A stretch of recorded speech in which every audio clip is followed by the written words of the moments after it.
Brilliance Audio presents the unabridged recording of 44 Charles Street by Danielle Steele, performed by Arthur Morey. Chapter 1. Francesca Thayer sat at her desk until the figures started to blur before her eyes. She had been over them 1,000 times in the past 2 months, and had just spent the entire weekend trying to crunch numbers. They always came out the same. It was 3 o'clock in the morning, and her long, wavy blonde hair was a tangled mess as she unconsciously ran her hands through it again. She was trying to save her business and her house, and so far she hadn't been able to come up with a solution. Her stomach turned over as she thought of losing both.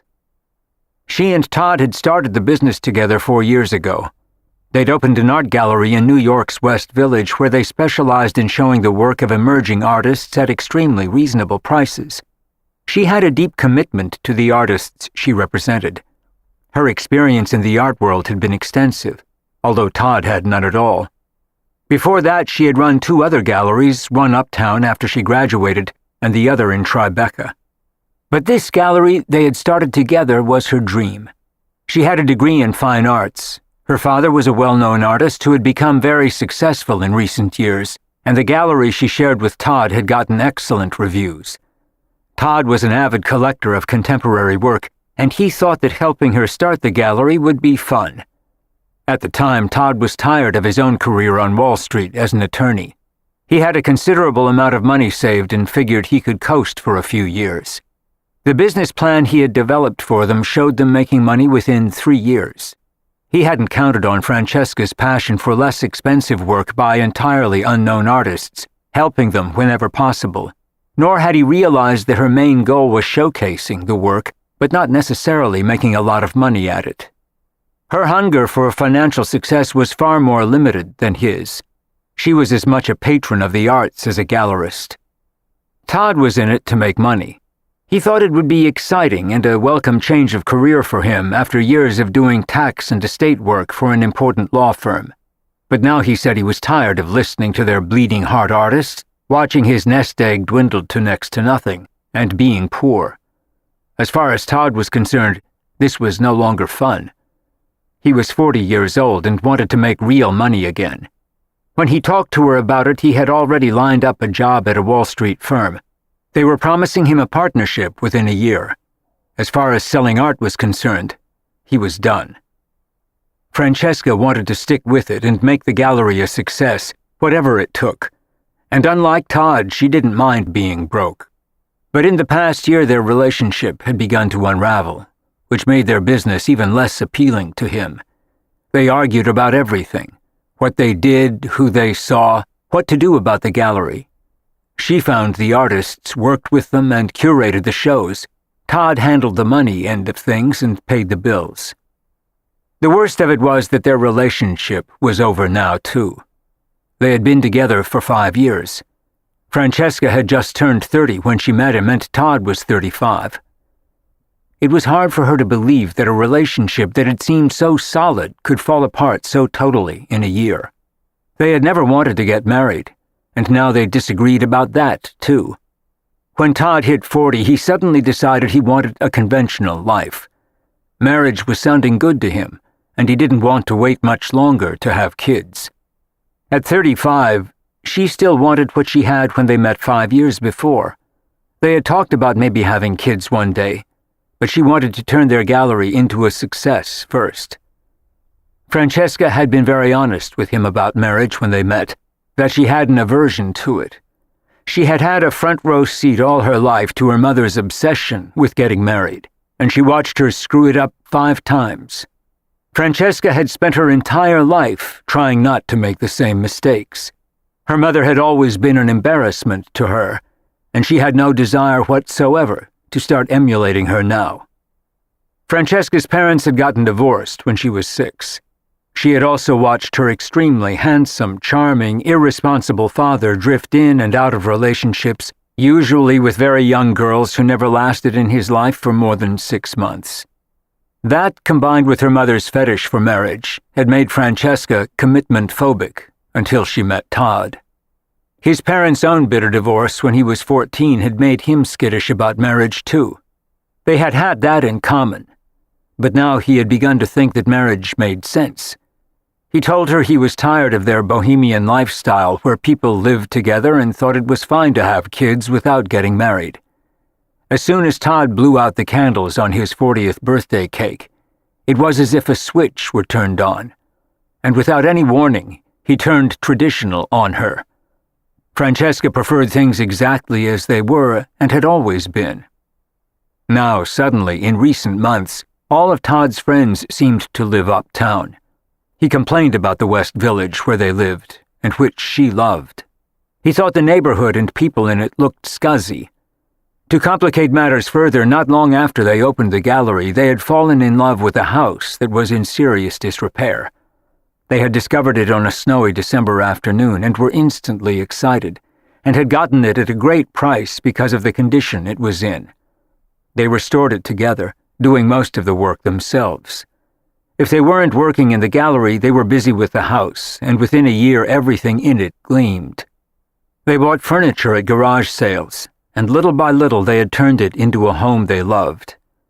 Now Todd claimed that he had spent all of the last 4 years lying under a leaky sink or making repairs. He wanted an easy, modern condominium where someone else did all the work. Francesca was desperately fighting for the life of their business and the house. Despite the failure of the relationship, she wanted to keep both, and didn't see how she could. It was bad enough losing Todd without losing the gallery, and her home, too. They had both tried everything they could to save the relationship, to no avail. They had gone to couples counseling and individual therapy. They had taken a 2-month break. They had talked and communicated until they were blue in the face. They had compromised on everything they could. But he wanted to close or sell the gallery, which would have broken her heart. And he wanted to get married and have kids, and she didn't, or at least not yet, and maybe never. The idea of marriage still made her cringe, even to a man she loved. She thought his new friends were dreary beyond belief. He thought their old ones were limited and trite. He said he was tired of vegans, starving artists, and what he considered left-wing ideals. She had no idea how they had grown so far apart in a few short years, but they had. They had spent last summer apart doing different things. Instead of sailing in Maine as they usually did, she spent 3 weeks in an artist's colony, while he went to Europe and traveled with friends and went to the Hamptons on weekends. By September, a year after the fighting had begun, they both knew it was hopeless and agreed to give up. What they couldn't agree on was what to do about the gallery and the house. She had put everything she had and could scrape up into her half of the house, and now if she wanted to keep it, he expected her to buy him out, or agree to sell it. They had less invested in the business, and what he wanted from her was fair. The problem was that she just didn't have it. He was giving her time to figure it out. Now it was November, and she was no closer to a solution than she had been 2 months before.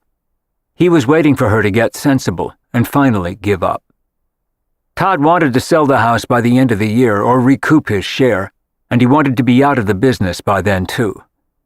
He was still helping her on weekends when he had time, but his heart was no longer in it, and it was becoming increasingly stressful for both of them to live under one roof in a relationship that was dead. They hadn't slept with each other in months, and whenever possible he spent the weekend with friends. It was sad for both of them. Francesca was upset about ending the relationship, but she was equally stressed about the gallery and the house. She had the bitter taste of defeat in her mouth, and she hated everything about it. It was bad enough that their relationship had failed. 5 years seemed like a long time to wind up at ground zero in her life again. Closing the gallery or selling it and losing the house was just more than she could bear. But as she sat staring at the numbers, in an old sweatshirt and jeans, she could find no magic there. No matter how she added, subtracted, or multiplied, she just didn't have the money to buy him out. Tears rolled down her cheeks as she looked at the amounts again. She knew exactly what her mother was going to say. She had been vehemently opposed to Francesca going into business and buying a house with a man she loved but didn't intend to marry. She thought it was the worst possible combination of investment and romance. "And what happens when you break up?" her mother had asked, assuming it was inevitable, since all of her own relationships had ended in divorce. "How will you work that out, with no alimony and no settlement?"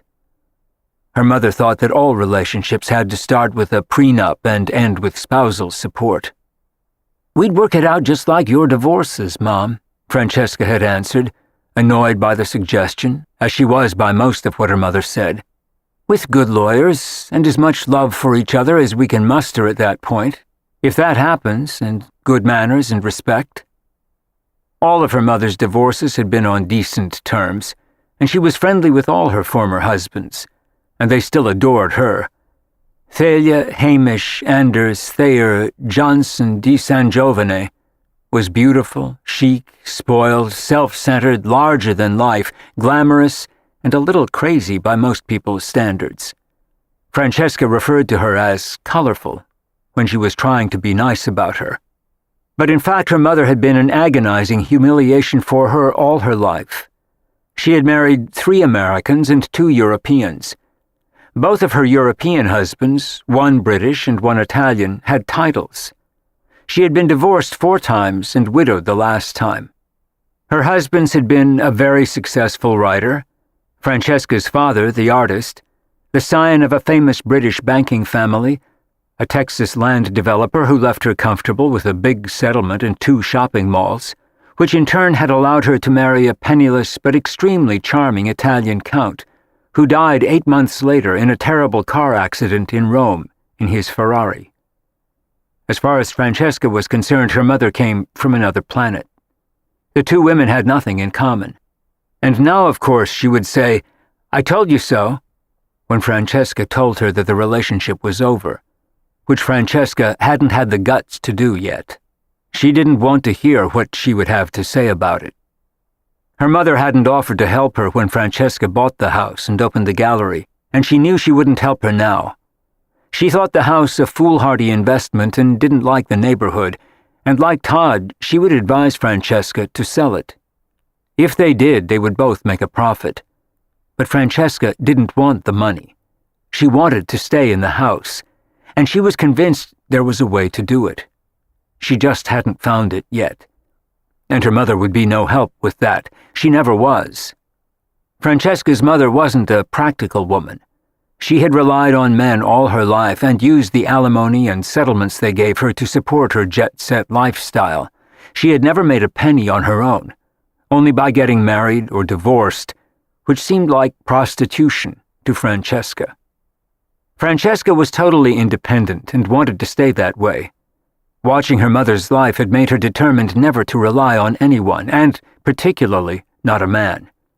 She was an only child. Her father, Henry Thayer, was no more sensible than her mother. He had been a starving artist for years, a charming flake and a womanizer, until 11 years ago, he had the incredible good fortune to meet Avery Willis when he was 54. He had hired her as an attorney to help him with a lawsuit, which she won for him, against an art dealer who had cheated him out of money. She then helped him invest it instead of letting him spend it on women. And with the only genius he had ever shown, in Francesca's opinion, he had married Avery a year later. She for the first time at 50, and in 10 years, she had helped him build a solid fortune, with an investment portfolio and some excellent real estate. She talked him into buying a building in Soho where he and Avery still lived, and he still painted. They also had a weekend house in Connecticut now. Avery had become his agent, and his prices had skyrocketed along with his financial affairs. And for the first time in his life, he had been smart enough to be faithful. Henry thought his wife walked on water. He adored her. Other than Francesca's mother, she was the only woman he'd committed to by marrying her. Avery was as different from Thalia as 2 women could ever get. Avery had a respectable career as a lawyer and never had to be dependent on a man.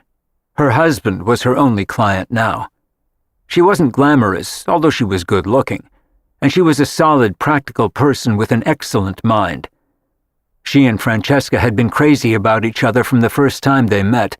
She was old enough to be Francesca's mother, but didn't want to be one. She had no children of her own, and until she got married, she had the same distrust of marriage that Francesca did. She also had what she referred to as crazy parents. Francesca and her stepmother had been close friends for the last 10 years. At 60, Avery still looked natural and youthful. She was only 2 years younger than Francesca's mother, but Thalia was an entirely different breed. All Thalia wanted now, at 62, was to find another husband. She was convinced that her sixth would be her final and best one. Francesca wasn't as sure, and hoped she'd have the brains not to do it again. She was sure that her mother's determined search for number 6 had frightened all possible candidates away. It was hard to believe she had been widowed and unmarried for 16 years now, despite a flurry of affairs. And she was still a pretty woman. Her mother had had 5 husbands by the time she was 45. She always said wistfully that she wished she were 50 again, which she felt would have given her a better chance to find another husband than at the age she was now. Avery was totally happy just as she was, married to a man she adored and whose quirks she tolerated with good humor. She had no illusions about how badly behaved her husband had been before her. He had slept with hundreds of women on both coasts and throughout Europe. He liked to say he'd been a bad boy before he met Avery, and Francesca knew how right he was. He had been bad in terms of how irresponsible he had been, and a lousy husband and father, and he would be a boy till the day he died, even if he lived to be 90. Her father was a child despite his enormous artistic talent, and her mother wasn't much better. Only she didn't have the talent. Avery was the only sensible person in Francesca's life, with both feet on the ground, and she had been a huge blessing to Francesca's father and to her as well. She wanted Avery's advice now, but hadn't had the guts to call her yet either. It was so hard admitting she had failed on every front, in her relationship and in her struggling business, particularly if she had to close it or sell it. She couldn't even keep the house she loved on Charles Street unless she could find the money to pay Todd. And how the hell was she going to do that? Bottom line, she just didn't have the money.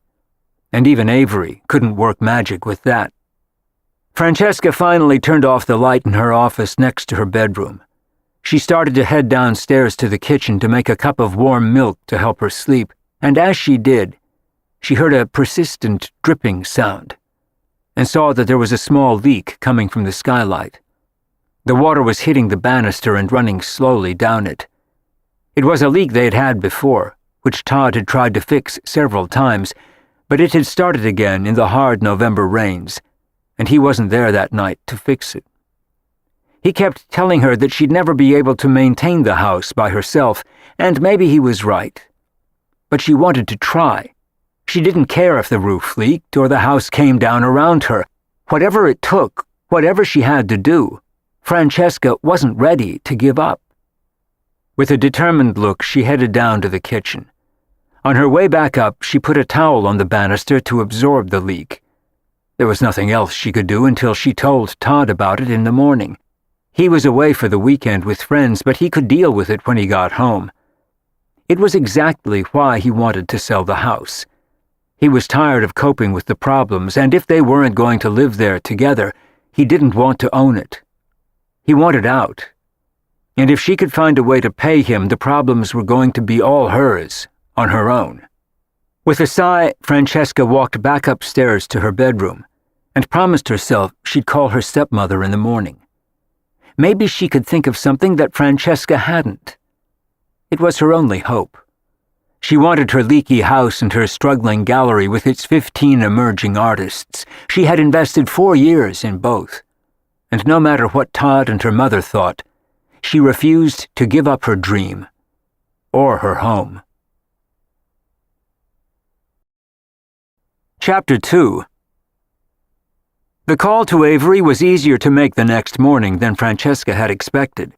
Once she spoke to her, she felt better. They chatted for a few minutes and laughed about her father's latest antics.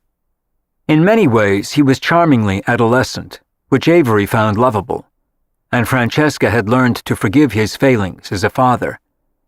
After an easy exchange, Francesca got down to business and told her what was going on.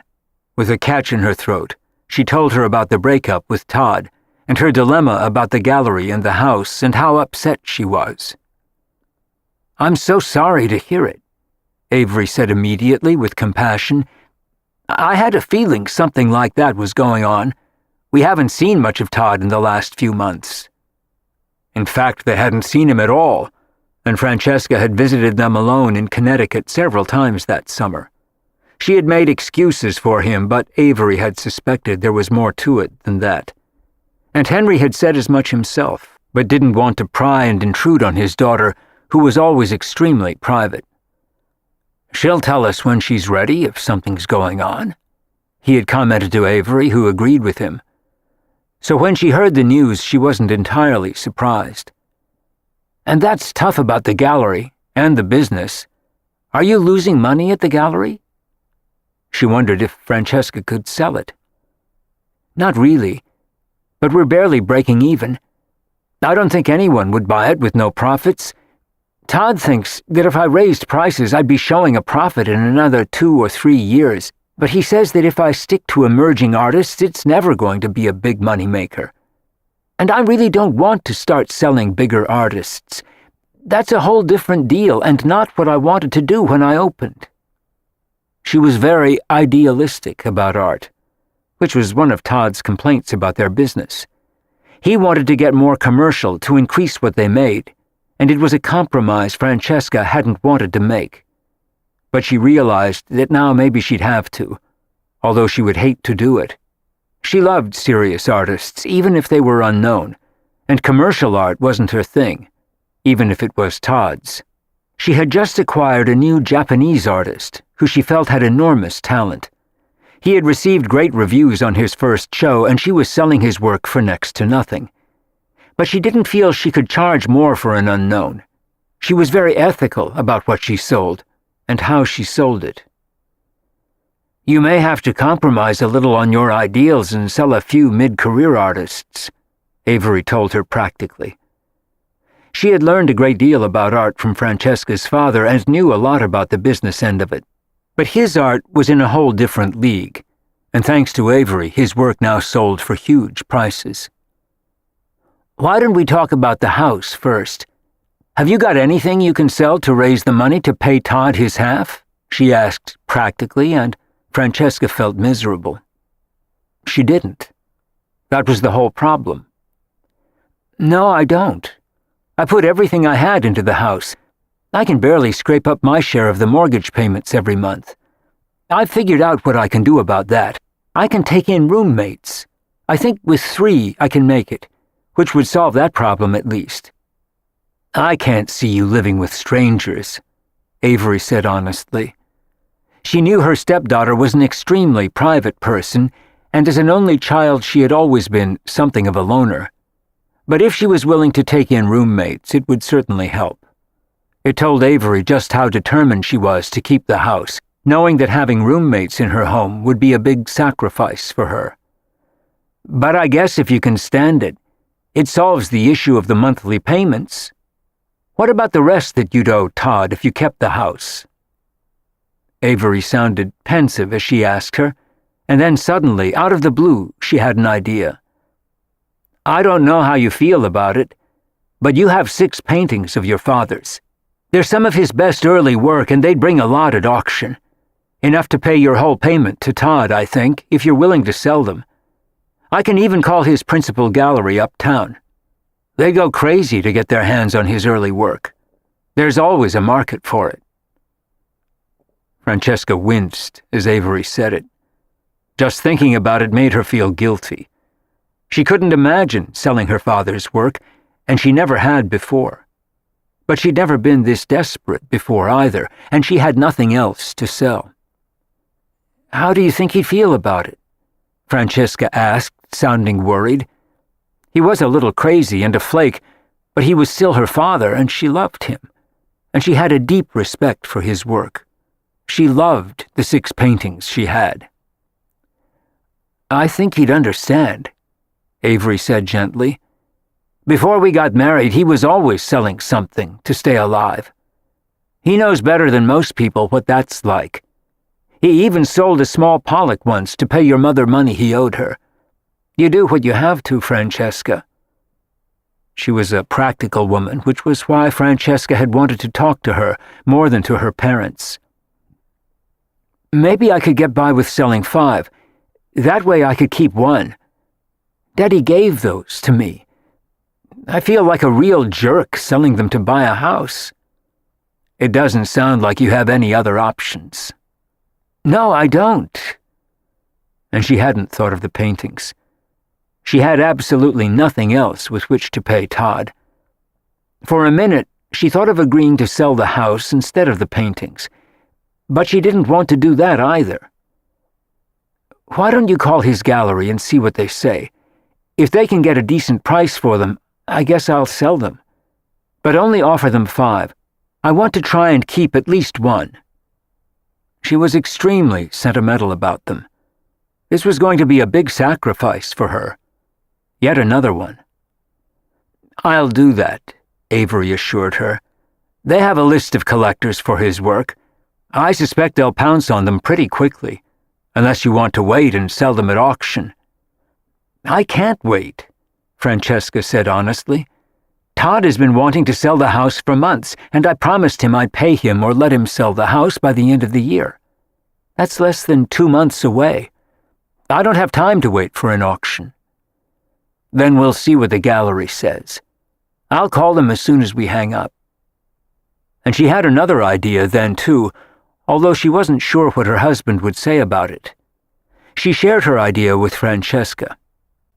Your father's been very excited about what you're doing at the gallery ever since you opened. He loves emerging artists the way you do. I'm just wondering if he'd like to go into partnership with you, kind of as a silent partner. Not that your father is silent about anything, but it might be exciting for him to help you with this until the gallery starts to make a profit. From what you said, Todd wants a pretty small amount for his share. He had been very fair about it. What he wanted was more of a token payment, barely more than what he had put into it in the first place. The house was a different story and had appreciated considerably in 4 years, but he was being fair about that, too. He was counting on getting more money out of the house so he could buy an apartment. He had been very decent through the entire breakup and the untangling of their joint holdings. It was hard and a big disappointment for him, too. They had never expected this to happen, but they were both sure now that it couldn't be worked out, and they both wanted to get it over with quickly. Francesca was moving as fast as she could, given the enormity of the problem for her. I never thought of asking my father to invest in the gallery, Francesca said, sounding intrigued by the idea. Do you think he'd do it? He might. It would be exciting for him, and I'm sure he'd like to help you. It's not a big investment. Why don't you have lunch with him and ask him? Francesca liked the idea, and he was far more likely to help her than her mother, who had disapproved of both projects right from the beginning. She never had any interest whatsoever in art, although she had several of his now very valuable paintings, too. She had hung on to them more out of sentiment than because of their value, but now they were a windfall for her. Thalia had at least a dozen of his early works, which were going for such high prices. She always said she would never sell them. Francesca never thought she would have to either. I'll call him and ask him to lunch tomorrow, Francesca said, sounding hopeful for the first time in 2 months. You're a miracle worker, Avery, and a genius. My father is so damn lucky to have you. No luckier than I am to have him. He's a good guy, especially now that he's not a collector of women. She had met several of his old girlfriends and liked a lot of them, although some of them seemed pretty crazy to her. She was far more down to earth than any woman he had ever dated before her, and she had a fondness for Francesca's mother, too. Thalia was so outrageous in her own way that Avery found it hard not to love her and be amused by her. but she could also understand Francesca's discomfort about her. Even Avery had to concede that Thalia would be embarrassing as a mother, particularly for a child who wanted a mother like everyone else's. Thalia was definitely not one of those. And Henry was fairly eccentric and freewheeling, too. They were anything but traditional parents, and Francesca had become extremely self-effacing as a result. The one thing she didn't want when she grew up was to be like them. And she wasn't. She was much more like Avery than like either of her biological parents, and Avery was aware, too, of what an odd match Henry and Thalia must have been. They were entirely different people, and she was surprised the marriage had even lasted 7 years. The only good thing to come out of it was their daughter, and Henry and Thalia were now casual friends. But Thalia liked Avery a great deal. They all did. One had to respect her, and everyone liked her easy, friendly, intelligent ways. She was a smart, wholesome, unassuming, real person. Everything Francesca's mother wasn't. "I think you've solved all my problems," Francesca said with a sigh of relief. "Not really. I still have to call your father's dealer, and you have to talk to your father about the gallery. But I think we're off to a good start," Avery said encouragingly, and she was hopeful it would work out for her. She loved Francesca, thought she was a good person, and she deserved some reward for her hard work. She hated to see her lose everything because of the breakup with Todd. "I knew you'd help me figure out something," Francesca said, sounding happy and hopeful for the first time in months. "I just couldn't see where to go with all this. I couldn't find a solution." "You're too close to it," Avery said simply. "Sometimes it takes an outsider to come up with a plan. Let's hope this all works. I'll let you know what your dad's dealer says as soon as I talk to him. Your timing is pretty good. They'll be going to Art Basel in Miami pretty soon, and if he doesn't have any collectors waiting for your dad's early work, he'll see a lot of other people there. You might just have your money by the end of the year." "That'll make Todd happy," Francesca said sadly, thinking of him.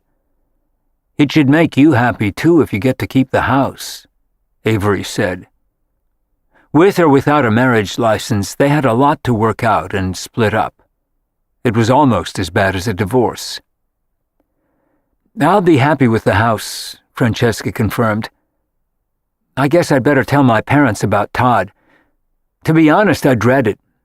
Dad will be okay about it, but my mother is going to remind me 700 times that she warned me of this in the beginning. She thought we were crazy to buy the house and start the business without being married. That's what people do these days. A lot of people who live together make joint investments." "Tell her that," Francesca said with a wry grin. "I wouldn't want to try," Avery said, and they both laughed. Thalia had a million of her own opinions, and it was impossible to sway her in any direction other than her own. "I'll call Dad and set up lunch with him, and I'll call my mother about Todd. Let me know what the dealer says." "I will, I promise. And keep your chin up in the meantime. We'll work it out," Avery reassured her, and a moment later they both hung up. It was what her mother should have said and never would have. Thalia was more an Auntie Mame than a mother, and Avery was more of a friend. Francesca sat at her desk thinking for a long moment before she picked up the phone again. She was feeling better after her conversation with her stepmother. Avery had helped her, just as Francesca hoped she would. She always came through and had some truly good, solid ideas which usually worked, just as they had for Francesca's father. He had been so impressed with her in the beginning, and still was. She had wrought miracles for him, and the proof was in their very comfortable lifestyle. Avery had money of her own, too. She'd had a lucrative career and invested well, and the idea of being dependent on anyone other than herself would have made her laugh. As she put it, she hadn't worked her ass off all her life in order to be dependent on a man. She did what she wanted with her money, and always had. None of that had changed when she got married. Henry had benefited far more than she from their relationship. Financially, he had needed her. She didn't need him. But emotionally, they were dependent on each other, which seemed like the way it should be to Francesca. She thought she had had that with Todd, but she didn't. And now they were pulling everything apart, and it hurt. A lot. Francesca's next call was to her mother. Thalia barely asked her how she was and launched into a long conversation about herself, what she was doing, who she was annoyed at, what a terrible job her decorator was doing, what bad investments her stockbroker had made recently, and what a worry it was for her. "It's not like I have a husband to support me," she lamented. "You don't need a husband," Francesca reminded her practically. "Don left you set forever." Her 2 shopping malls had grown to 10 over the years, and she had other investments as well. She wasn't the pauper she pretended to be by any means, and her small, chic penthouse apartment on Fifth Avenue was ample testimony to that. It was a beautiful place with a splendid view of Central Park. "I didn't say he didn't, but it's very unnerving not having a husband to protect me," she said, sounding momentarily small, which she wasn't either. And Francesca didn't say that she should be used to it by now, 16 years after her last husband had died in Rome.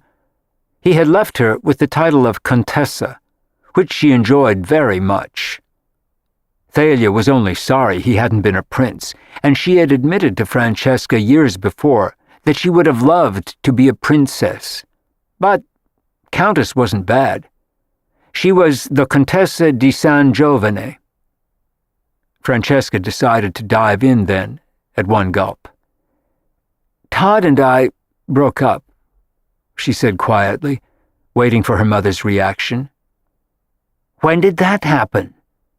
Her mother sounded startled, as though she had suspected nothing, unlike Avery and her father. "It's been coming for the last several months. We tried to work it out, but we couldn't. He's going back to working at a law firm, and he wants me to buy him out of the gallery and the house." "Can you afford to?" her mother asked her bluntly. It wasn't sympathy, just a question. "Not yet, but I'm hoping to work it out by the end of the year." She didn't tell her mother that she had discussed it with Avery and asked for her advice. She didn't want to hurt her mother's feelings. But Avery's advice was a lot more useful than her mother's, who relied on other people to manage her money. Avery made all the big decisions herself. "I told you you shouldn't have bought a house and started a business with him. That's a crazy thing to do if you're not married. And guaranteed to turn into a mess. Is he being difficult about it?" Thalia had liked him, but not the fact that neither of them wanted to get married. She strongly disapproved of that, and in some ways was very old-fashioned. "Not at all, Mom. He's being very nice, but he wants to get his money out of the house and a little bit out of the business."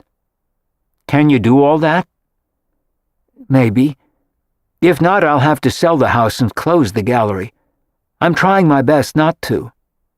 "What a shame you got all enmeshed with him. I never thought it was a good idea." She never let her daughter forget it. "Yes, I know, Mother. But we thought we had a sure thing. We all do until it falls apart. And when it does, you're much better off with alimony and a settlement than just a broken heart." It was the only thing she knew, and the only career she'd ever had. "Alimony's not a job, Mom. Or at least not the one I want. Hopefully I'll be able to work it out." As usual, her mother annoyed her. "Why don't you just sell the house? You can't handle it without him anyway. The place is always falling apart." It was exactly what Todd had said to her, that she would never be able to manage it alone. She was determined to prove both of them wrong. "Can you even cover the mortgage payments?" her mother asked her without offering to help her. But Francesca wasn't surprised. So far, the conversation had gone exactly as she had expected, starting with, "I told you so." There were no surprises here. There never were with her mother. I'm planning to take in roommates to help cover the payments, Francesca said in a tense tone. Her mother responded instantly with horror. Are you insane? That's like having hitchhikers in your house. Are you serious? Rent to strangers? I don't have any other choice, and I want to keep the house, Mom. I'll be careful who I rent to. I'm not going to put up signs on the street, and I'll check them out carefully first. You'll end up with an axe murderer in your house, her mother said, sounding distressed. I hope not. Hopefully I'll find some good ones. I think that's a terrible idea, and you'll regret it. If I do, you can remind me that you told me so, Francesca said wryly. She knew her mother too well. Thalia always reminded her of her mistakes and that she had warned her beforehand. I want you to rethink that, Thalia persisted. I can't, Francesca said honestly. I can't make the mortgage payments otherwise without Todd. Once the gallery starts making money, I can give up the roommates. But for now, I have no other choice. I'll have to bite the bullet on that one. And all else.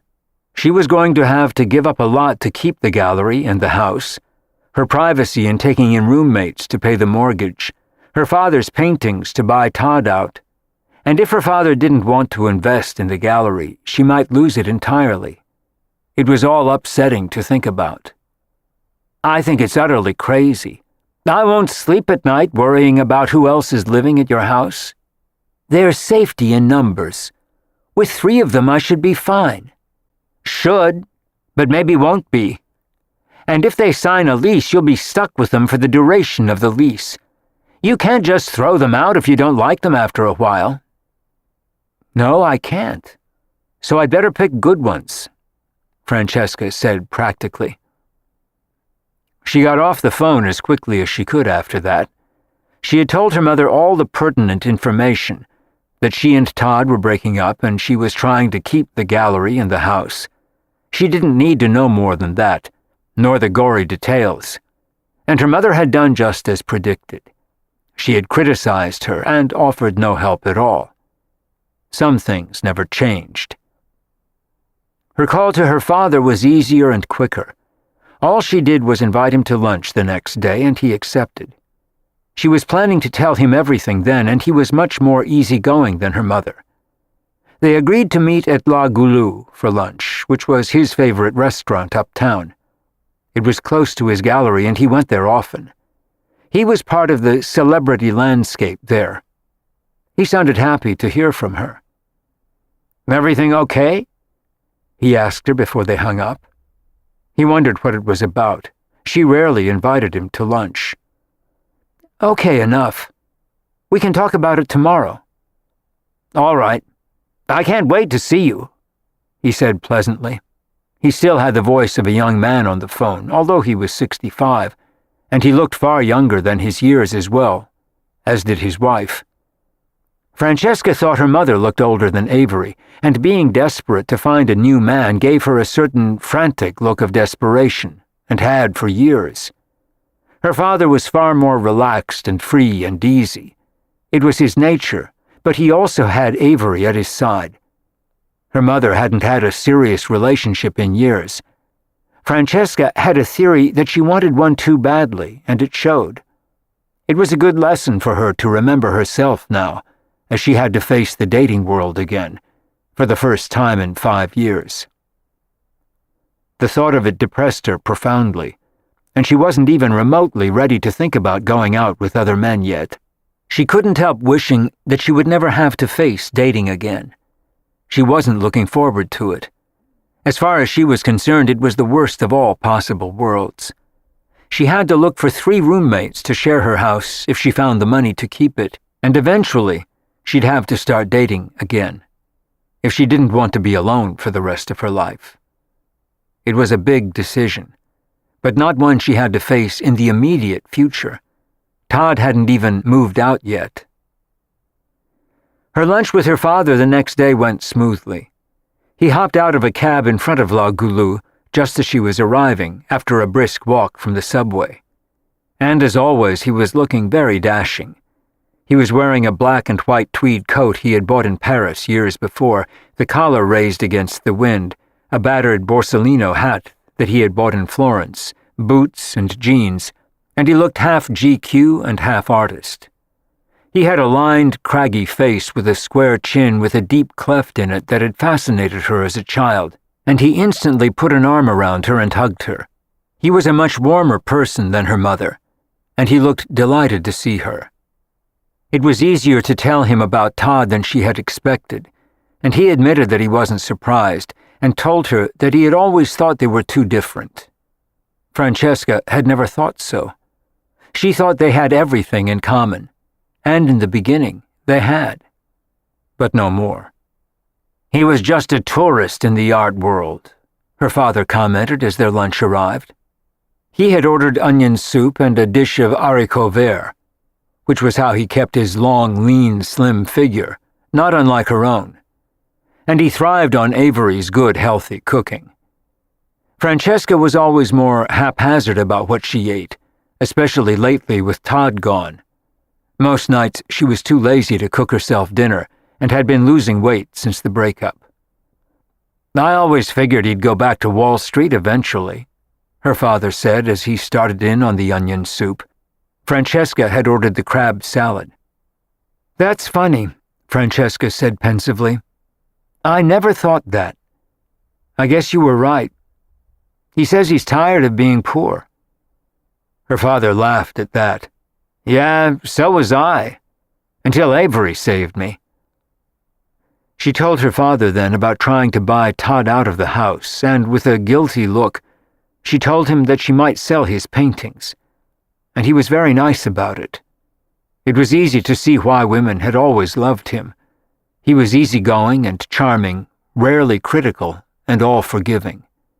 He made her feel better about it immediately and assured her he wasn't upset about it at all. By the time their coffee arrived, she had gotten up the courage to ask him about the gallery, and he smiled at her across the table. Avery had warned him about it cryptically and said she needed his help and told him to be nice. But he would have been anyway. She was his only child, and however unreliable he had been as a father, he was essentially a kind man. "I'm very flattered that you would ask me," he said simply as he sipped a café filtre. "I'm not sure I know any more about running a gallery than you do. Probably considerably less. But I would very much enjoy being your silent partner for now."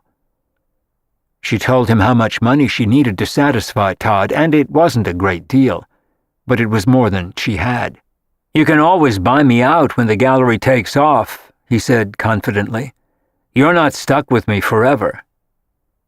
"Thank you, Dad," she said, genuinely relieved. They looked very much alike as they sat smiling at each other. She was deeply grateful for his help and had tears in her eyes. He had just helped her save the gallery she had worked so hard on for 4 years. She got a call from Avery after lunch that was the first step to saving the house. Her father's dealer had been thrilled about the paintings she wanted to sell. He had buyers for 3 of them immediately and thought they could sell 2 more in Miami in December. But the money from the first 3 would keep Todd happy for now. Her father had gone to see his dealer at his gallery, and as Francesca headed toward the subway to head back downtown, she felt as though she had gotten a reprieve from the guillotine. Thanks to her father and the paintings he had given her over the years that had increased so much in value, she was going to be able to hang on to her gallery and the house she loved so much. It was better than she would ever have dared to dream. As she hurried down the stairs to the subway, Francesca broke into a broad smile. She was off to a good start, and the breakup with Todd didn't seem quite so bad now. There was hope. She still had a business and a home, and a very nice dad. Chapter 3. Francesca called Todd at his office to tell him the news as soon as she got home. She told him she expected to have the money or a good part of it for him in the next few weeks. Her father had promised that Avery would write her a check for Todd's share of the gallery the next day, and Avery said that the gallery would give her a check for the first 3 paintings within the month. Todd was more than comfortable with that. "I guess that means I'd better start looking for an apartment," he said sadly at the other end of the phone. "I'll check some out this weekend," he promised. And it felt like a knife in her heart. Although they'd been talking about his moving out for months, and he was never there on weekends now, it suddenly felt all too real. It was over. "There's no rush," she said softly. They had loved each other and thought they would be together forever, and they were both sad that it hadn't worked out. It was easier concentrating on the business details about the gallery and the house than talking about the loss to both of them. It was the death of a dream. They had both survived other failed relationships before, but neither of them had ever lived with anyone else. Suddenly, it really did feel like a divorce. She wondered what they would do about all the things they had bought together: the couch, the lamps, the dishes, the living room rug they both liked. It was painful to think about that now, but sooner or later they would have to face pulling their common life apart. She hated the thought, and he wasn't happy about it either. "I'll let you know what I find," he said, and had to hurry into a meeting, which was a mercy for them both. She wondered when he would start dating, and how soon he would meet someone else, or if he already had. She didn't ask him what he did on weekends, but she didn't think he was seeing anyone. They hardly saw each other at the house now. He came in late at night, and he was sleeping in a guest room on another floor. Talking to him reminded her that she had to start looking for roommates, since she was going to be able to keep the house. In one sense, it was a huge weight off her shoulders, and in another sense, she was suddenly, unbearably sad. They didn't hate each other. They just didn't get along anymore, and they wanted different lives. He had said something about moving uptown. That was more his world than hers. He had moved downtown for her, and now he was going back to his old, familiar world. Maybe her father was right, and he had only been a tourist in her life, like moving to another country for a few years, and then deciding you wanted to go home again. She didn't blame him. She was just very sorry for both of them that it hadn't worked out. She had a long talk about it with Avery that night. She was so wise. "You can't make someone be something they're not," Avery reminded her. "He wants all the things you don't, or he says he does. Marriage, kids right now before he gets any older, Wall Street, the law, not art, and a much more traditional world and life. If he's calling you bohemian, that's not what he wants." "I know," Francesca said quietly. "I'm just sad. It's going to be hard when he moves out." But it had been hard for the last year, too, fighting all the time. They weren't arguing anymore the way they had for months. They hardly talked to each other now, except about the details of burying the relationship they'd had. It felt like a death even more than a divorce. In the last 5 years, she had forgotten how hard it was to see a relationship end. Avery felt sorry for her, and she was glad that Henry had agreed to help her with the gallery. At least she had that, and the house. It wasn't a total loss. Francesca had told her she wanted to look for new artists when she had time. There was so much she wanted to do to keep the gallery moving forward, and she felt as though she had her father to answer to now, although he had assured her he wasn't going to be too involved. He was busy and currently preparing a show for the spring. She had his support, but he had no desire to interfere with her. She knew what she was doing, and they both understood that getting the gallery profitable was going to take time. He accepted that a lot better than Todd, who wanted to see results. Art galleries just didn't work like that. Her father was right. Todd had been a visitor in her world, and now he was going home.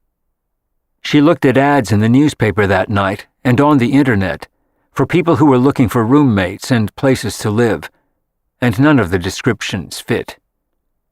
And then she decided to place her own ad.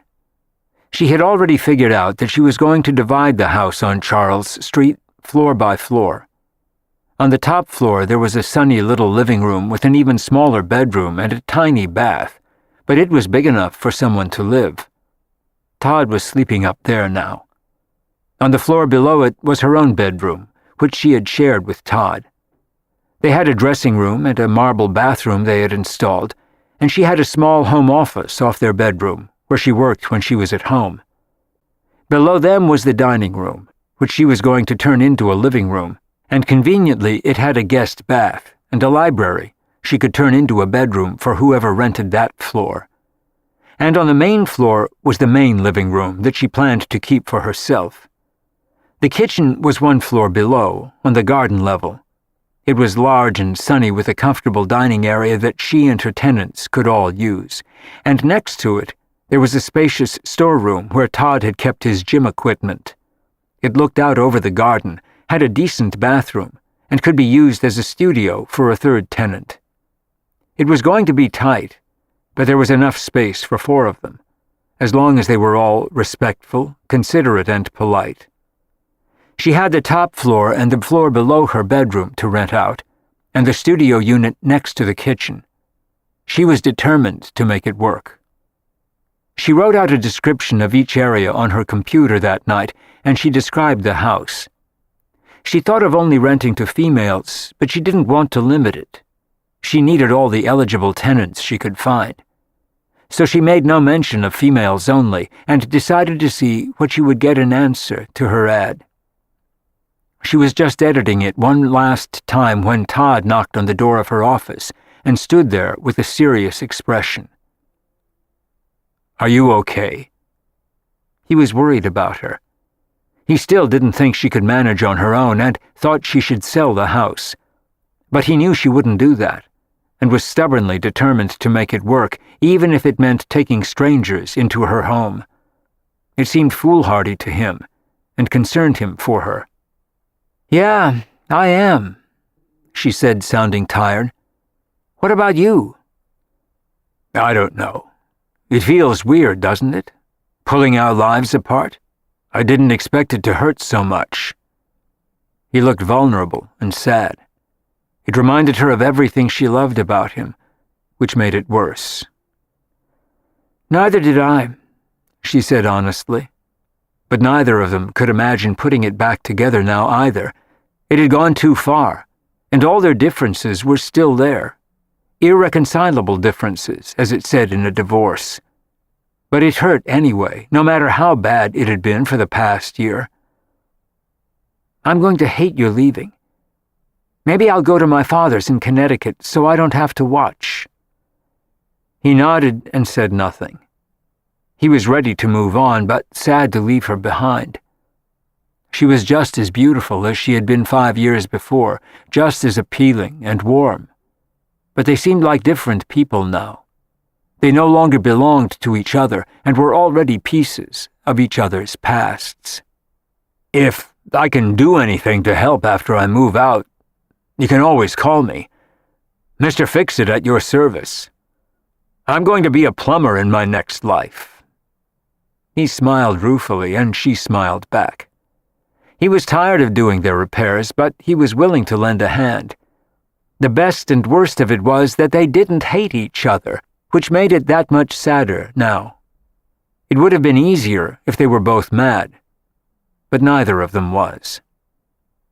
"I'll leave you my tools," he promised. He was happy to leave them behind and never have to use them again. "Thank you," she said, and laughed. "I'd better learn to use them pretty quick." "What if one of your roommates turns out to be nuts or a criminal or con artist or ransacks the house?" he asked. But even as he worried, he knew Francesca was a strong woman, and she was aware of what she wanted. She had survived 30 years without him before he came along. He correctly assumed that she would manage without him once he left. But he would miss her anyway.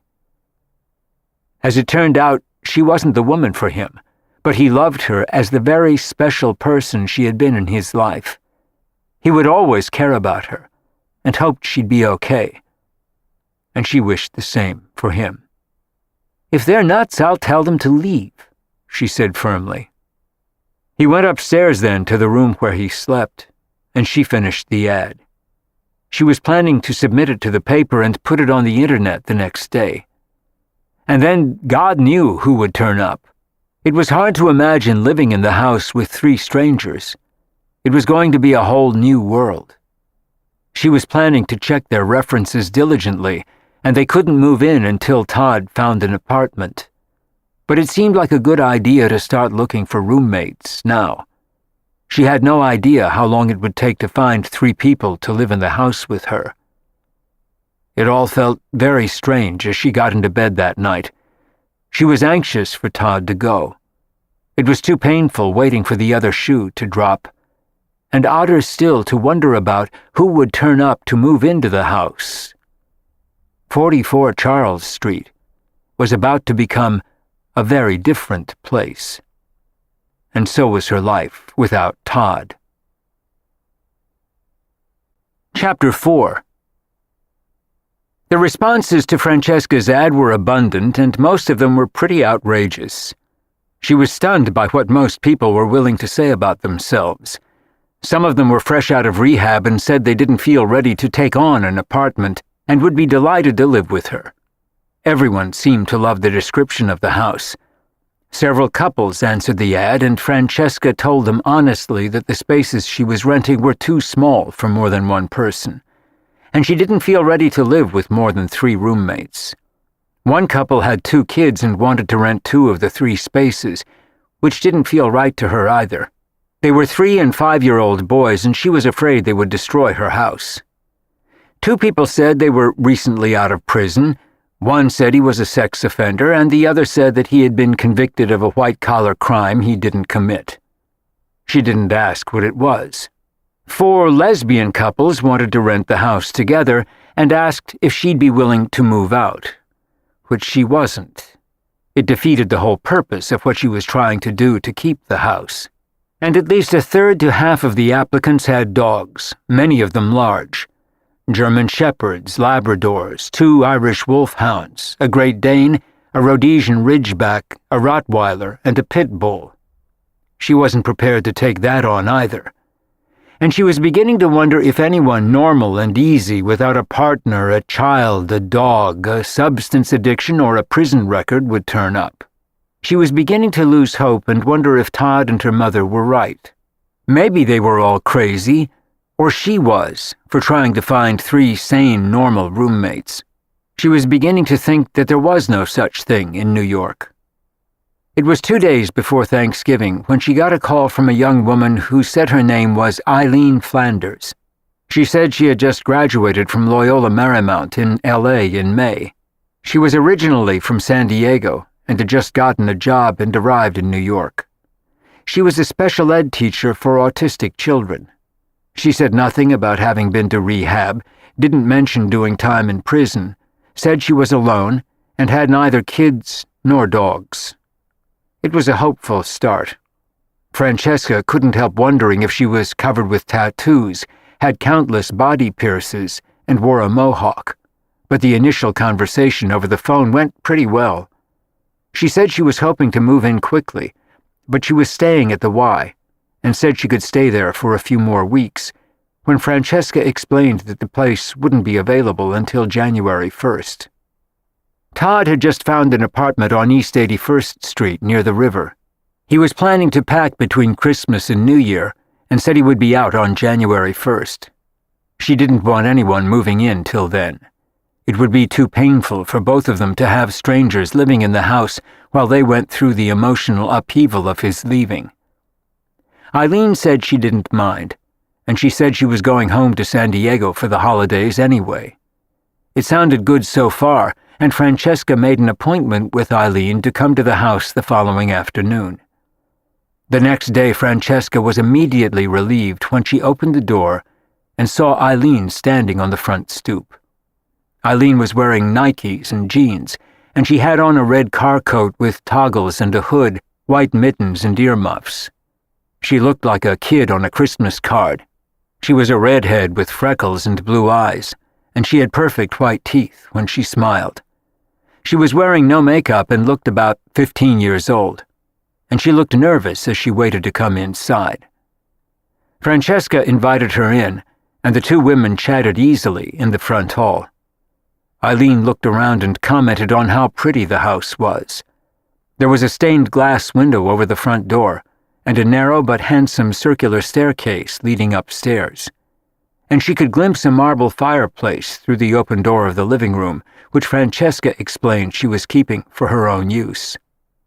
Eileen said she was fine with that, as Francesca explained that some of the furniture throughout the house would be going when her current roommate moved out, but she would replace it as soon as she could. The room on the top floor was furnished with things Todd didn't want, and she was willing to furnish the other possible units if necessary. She led Eileen upstairs to the top floor, where some of Todd's clothes were strewn around since he was sleeping there. Eileen admired the view of the neighbors' gardens behind the house, and then peeked into the bathroom and the closets and seemed to like what she saw. And Francesca liked her. She appeared to be wholesome and clean, a small-town girl come to the big city. She said she was the oldest of 6 children and asked if there was a Catholic church nearby. She was everything that Francesca could have wanted in a tenant. She was the epitome of a nice, friendly girl next door. There was nothing worrisome or unsavory about her. They both looked relieved. Francesca showed her the floor below her own and explained that the dining room would be turned into a living room and the den into a bedroom. It was bigger but darker than the top floor, and she and Todd had painted the walls of forest green, which worked as a dining room, but might be a little somber for a living room, or too masculine for her. And Eileen didn't like the garden unit. She said she was afraid that someone might come in through the sliding doors. She said she felt safer on the top floor. And she loved the cozy country kitchen that Francesca and Todd had installed themselves, or he had, while Francesca watched, handed him tools, and made coffee. It was their favorite room in the house, and Eileen's. "It looks like a lot of love went into this house," Eileen said as Francesca nodded, not sure what to say, and not wanting her to see that there were tears in her eyes. A lot of love had gone into 44 Charles Street, and a lot of hope. And now all those hopes were dashed, and she was standing here with this pixie of a girl from San Diego instead of Todd. It wasn't fair, but that was life. Francesca had made her peace with it over the past months. The transition was just hard, and talking to Eileen about moving in made it a reality that Francesca had to face. She was by far the most suitable candidate Francesca had seen so far, and if her credit and references checked out, Francesca was willing to rent her the top floor. She told her the price, and Eileen didn't flinch. It wasn't enormous, but it was enough to cover a quarter of the mortgage payment Francesca had to make. "I think I can manage that. I thought I was going to be able to get my own apartment, maybe with a roommate, but everything I've seen so far has been way over my head. This is a lot for me, but it would work. And I like the idea of living with other people. It feels safer and less lonely that way." Francesca thought so too. "Do you know who the other tenants will be yet?" "You're the first person I've seen so far who feels right to me," Francesca told her honestly, and then told her that she was breaking up with someone who was moving out, and this was the first time she was going to be living with roommates in the house. "I'm sorry," Eileen said sympathetically, and looked like she meant it. "I broke up with someone in LA. That's why I left. We started going out right after I graduated, and he turned out to be insane. He practically stalked me when I said I wanted some space. He climbed in my window one night and tried to strangle me. I quit my job and came to New York the next day. That was a month ago, and I was really lucky to find a job here." She looked relieved as she said it, and Francesca looked sorry for her. She looked so scrubbed and sweet and innocent, it was hard to imagine anyone wanting to strangle her or scare her. "It's a good thing you got away," Francesca said as they walked back up from the kitchen to the main hall. "There are a lot of crazy people out there." She had interviewed many of them as potential tenants. "You have to be careful, too, in a city like New York. This neighborhood is very safe. I walk to and from work. I have an art gallery a few blocks away." "How exciting!" Eileen looked thrilled to hear it. "I love going to galleries on weekends." She gave Francesca her credit details then and the phone number of her landlord in L.A. She had lived there for her last year of school at LMU and for 5 months after she graduated. She had worked in a children's shelter after school and in a daycare center for special needs kids after graduation. Everything about her was wholesome and nice. Francesca promised to call her as soon as she checked it all out, and with the Thanksgiving weekend ahead of them, she reminded her that she couldn't do it until Monday. But she would get on it immediately then. Eileen said that was fine, and that she hoped Francesca would let her move in. She liked Francesca and loved the house. She said it felt like home to her, and the house where she grew up. It seemed perfect for them both. She was exactly the kind of tenant Francesca wanted, one she didn't have to worry about. It was rare to find anyone as squeaky clean as that. She thought it a great stroke of good fortune that Eileen had responded to the ad. Finding Eileen, the first of her tenants, put Francesca in better spirits for the Thanksgiving holiday. She knew it would be hard this year. It was the first holiday in 5 years that she hadn't spent with Todd. He was going to his own family in Baltimore, and she was going to her father's in Connecticut. Her mother had gone to Palm Beach to stay with friends. Francesca ran into Todd that morning in the hall before they both left. There was a soundless look of sharp pain between them, and he gave her a hug. "Have a nice turkey," she said softly. "You too," he answered, gave her a quick kiss on the cheek and hurried out. And she felt odd again as she sighed and went out to her car parked on Charles Street. Their breakup seemed to be taking forever, but it would be over soon. She wasn't sure if that would be better or worse. She thought of Eileen again as she drove to Connecticut and was so glad she'd found her. She seemed absolutely perfect to Francesca. She just hoped her credit checked out and the references from her landlord. When Francesca got to her father's house at noon, there were already a dozen people drinking champagne and standing around the fire, while Avery and a caterer organized things in the kitchen. The turkey looked fantastic and was golden brown. Francesca was planning to spend the night with them after dinner so she wouldn't have to rush back to the city. Most of the other guests were either locals or artists.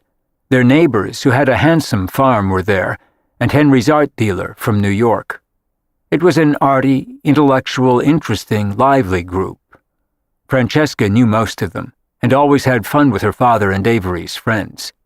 He had never been much of a father to her until recently, but he was good company, and treated her more like a cherished friend than his daughter.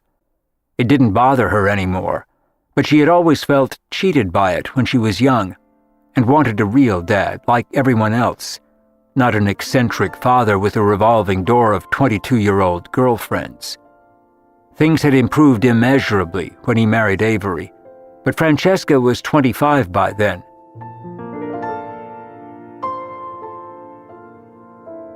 This is the end of disc number 1. Please insert disc number 2.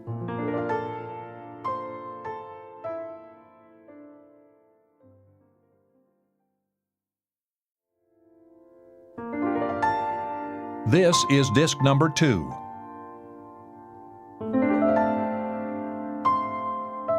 Things had improved immeasurably when he married Avery, but Francesca was 25 by then, and at 35 she accepted him for what he was: talented, kind-hearted, irresponsible, and fun to be with. And she was very grateful for his helping her out with the gallery recently. He told everyone at lunch that he was now a partner in her gallery, and his dealer told her quietly after lunch that he had just sold another of her father's paintings for her, at an amazing price, so she was going to be able to make yet another payment to Todd for the house. Thanks to the sale of the 4 paintings, she had almost paid him the full amount. One more would do it, and that left her one that she could keep. Everything had worked out just right, and in a remarkably short time. All she had to do now was find 2 more tenants to make the mortgage payments with her. She spent the night at her father and Avery's and went back to the city on Friday afternoon. She had closed the gallery for 2 days for the holiday, but planned to reopen on Saturday. They got a lot of people just looking on Saturdays, but the occasional serious buyer as well. Much to her delight, they had a busy day and several young couples came in. They looked around nervously at first, afraid her prices would be too stiff for them, and were thrilled to discover that her prices were well within their range. It was the whole point of what she was doing. She wanted to bring young collectors together with artists starting out on their careers. She sold 3 very handsome paintings to 2 of the couples. The paintings were big, reasonably priced, and would make their decor. The prices were so low that it wasn't a major financial victory for her, but the 3 sales made her heart sing, and she knew all 3 artists would be as excited as the people who had just bought their work. The art they sold was beautiful, and she was proud of it, and each one of their artists. The people who bought paintings from her that weekend were so elated about their purchases that it touched her heart. It always did. She couldn't wait to tell the artists, all of whom desperately needed the sales. She felt like a mother hen with each one of them. And the day before, talking to her father's friends, some of them very well-known, important artists, had invigorated her. She loved everything about her life in the art world, and being part of the process. She was the link between the creators, some of whom were very talented, and collectors of their work. It was exactly what she wanted to do, and what she knew best. She lived and breathed it. She had a keen eye for new artists, gave them good advice, and had a good sense for what would sell. It was why she was so convinced that, given enough time, the gallery would do well. She often spent hours in the studio with her artists, talking about their process or guiding them toward a new phase of their work.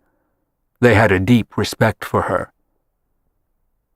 She spent Sunday cleaning out closets and getting the upstairs ready for her tenant. And on Monday morning she called Eileen's landlord in L.A. and started the credit check on her. The landlord said she was a lovely young woman, had given him no problems, and paid her rent on time. And 3 days later her credit check came back clean. She had no history of lawsuits, bankruptcy, bad credit, or unpaid bills. Francesca called her and told her she could move in on January 2nd, the day after Todd left, and Eileen was ecstatic. Now all Francesca had to do was find 2 more tenants, and from what she had seen in the past month, that wasn't going to be easy.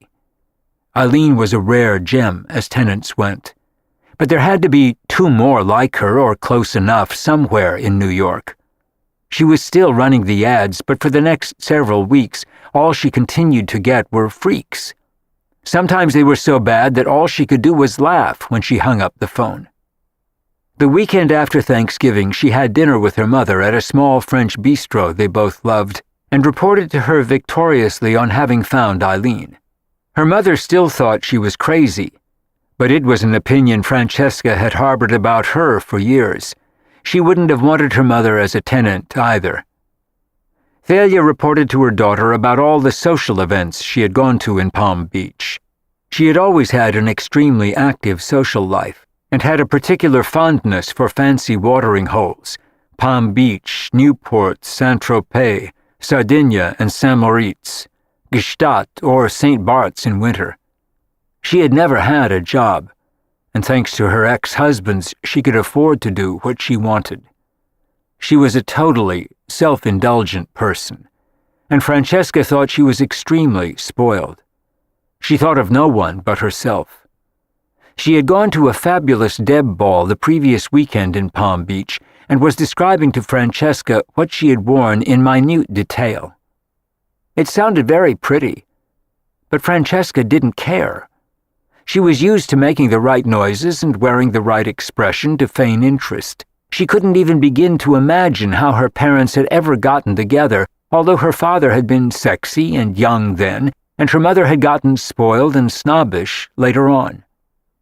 She was a striking, still beautiful woman, tall, stately, blonde like her daughter, with big green eyes and smooth, creamy skin.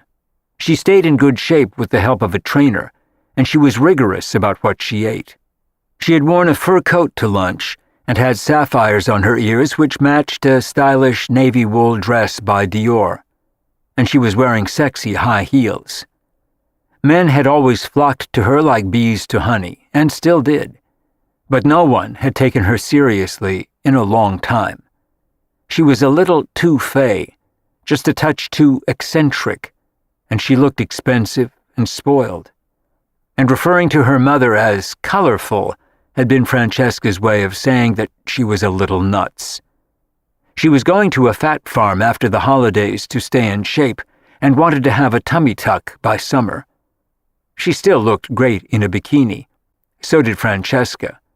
But she rarely had time to wear one, and she couldn't help smiling at their feet under the table when she retrieved her napkin when it slipped off her lap. Her mother was wearing the sexiest high-heeled black patent leather pumps she had ever seen. Francesca had delivered 2 paintings to clients before lunch and was wearing jeans and sneakers. The 2 women were nothing alike. "And what are you doing for Christmas?" Thalia asked Francesca with a bright smile, as though she were someone else's daughter or a niece she saw once a year. The question made it clear that Thalia wasn't planning to spend it with her. She never did. She usually went skiing in Switzerland or to St. Bart's in the Caribbean, particularly if someone invited her on a yacht, which happened often. Thalia's life was one long vacation all year round. "Maybe I'll go to Dad's for Christmas," Francesca said vaguely in answer to her mother's question. "I thought he was going skiing in Aspen," her mother said, frowning. "I think that's what Avery said. It's been a while since we talked." "Then I'll stay home. I'm keeping the gallery open that week anyway, so I'll be busy. And Todd is moving out." "That's too bad. You two should have gotten married. It might have kept you together." "That never kept you with anyone when it stopped working," Francesca said matter-of-factly. "That's true." Her mother smiled sweetly at her. "I always seem to fall in love with someone else." Francesca didn't remind her that that hadn't happened in a long time. "Maybe I'll meet someone in St. Bart's," she said dreamily with a hopeful expression. She was always hoping to fall in love again and get married. For Thalia, life without a husband was a wasteland. She was always on the hunt. Francesca changed the subject and told her about her tenant then, and her mother frowned in disapproval. "I don't care if she's a Girl Scout and looks like Little Bo Peep. I still think you're crazy to live with strangers.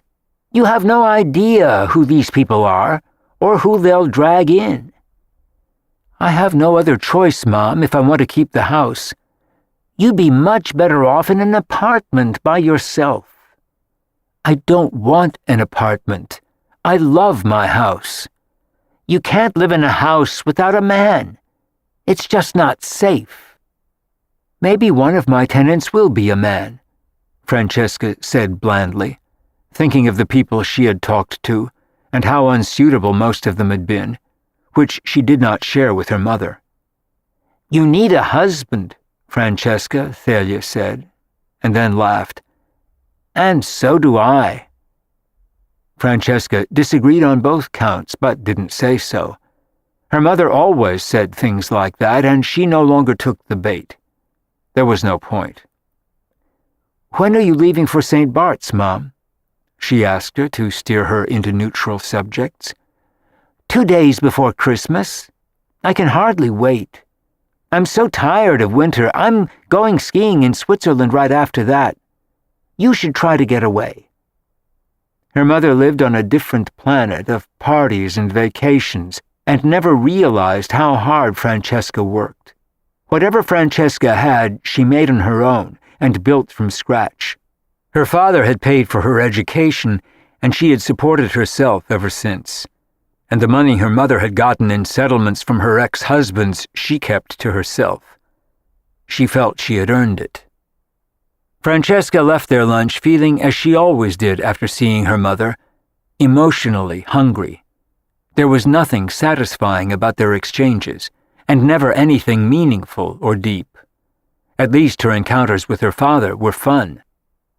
He stopped in at the gallery that week and bought a small painting for Avery that he thought she would like. Francesca gave him the partner's rate, which made it ridiculously cheap, but he loved the work she sold. He was impressed that she frequently went to art fairs in other cities to discover new artists and spent hours in her artists' studios, studying their new work with them. And he thought that most of what she had in the gallery was very good. He had a strong feeling that one or two of the artists she represented would have important careers one day.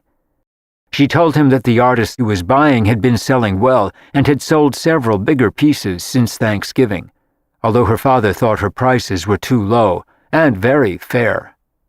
She commented that people seemed more willing to spend money right before the holidays. Her father was particularly pleased that he had just sold a very important piece himself. He was planning to buy Avery a new car, a Range Rover with some of what he'd made. She had always wanted one, and despite her success, she still drove an ancient Toyota that Henry insisted wasn't safe, and she had refused to let him replace it until then. He said he was going to surprise her with the car for Christmas before they left for Aspen. It struck Francesca as she closed the gallery on Christmas Eve that neither of her parents was worried about what she was going to do for Christmas. They always made their own plans. It had made holidays more meaningful with Todd, but not this year. He had plans of his own, and she had none. There were friends and artists she could have called, but she didn't feel like it. She had turned down 2 invitations. She felt melancholy this year and wanted to be alone. Todd was moving out in a few days, and his boxes were stacked in the hall when she got home. It was happening. She was ready for it now, but sad. It would have been hard not to be. She watched movies and ate Chinese takeout on Christmas Eve. She hadn't set up a Christmas tree and didn't miss it. She wanted the holidays to pass as quickly as possible, and after the new year, she could start a whole new life, alone again. Both her parents called her on Christmas Day, and she saw Todd on his way out. He waved, smiled, and was talking to someone on his cell phone as he left. She noticed that he was wearing a suit and wondered where he was going and with whom. It was hard to believe now that they had ever lived together or had anything in common. She took a long walk around the West Village that afternoon and smiled at couples she saw strolling with children. Some were carrying stacks of presents to someone's house, and she saw a Santa Claus in a red velvet suit get out of his car, put on his hat and beard, and hurry in to a party. It was a strange day to be alone, but in a funny way, she didn't mind it. It was easier than pretending she was happy. She thought of her mother on the yacht in the Caribbean, hoping to meet a man, and her father and Avery in Aspen. And this year, she was glad to be on her own. She went to bed early that night and was glad the day was over. And then the day she had anticipated and dreaded for months came at last. She went to bed at 9 o'clock on New Year's Eve and was sound asleep by midnight. And in the morning, she could hear Todd thundering up and down the stairs, moving his boxes. He had rented a truck and had 2 friends helping him. Francesca wandered into the living room in time to watch them pick up the couch. They had already agreed to what each of them was keeping, and he had paid for the couch. It was a good-looking brown leather piece that went well with their decor, and she knew she'd have to buy a new one. He had agreed to let her keep the bed and most of the things in their bedroom, although he had paid for them, too. But he wanted the couch and the 2 big chairs that went with it for his new apartment. Francesca tried not to feel her stomach turning over as she saw them go. She felt as though her body parts had been sawn off and were packed in each box, and somewhere amid the bubble wrap and styrofoam popcorn, along with their wine glasses that he had paid for too, was her heart. It was over by mid-afternoon on New Year's Day. The truck was packed to the gills, and Todd came to find her standing in the kitchen with a devastated look, looking out at the wintry garden. "I'm leaving," he said softly as she turned to face him. And he saw tears roll down her cheeks.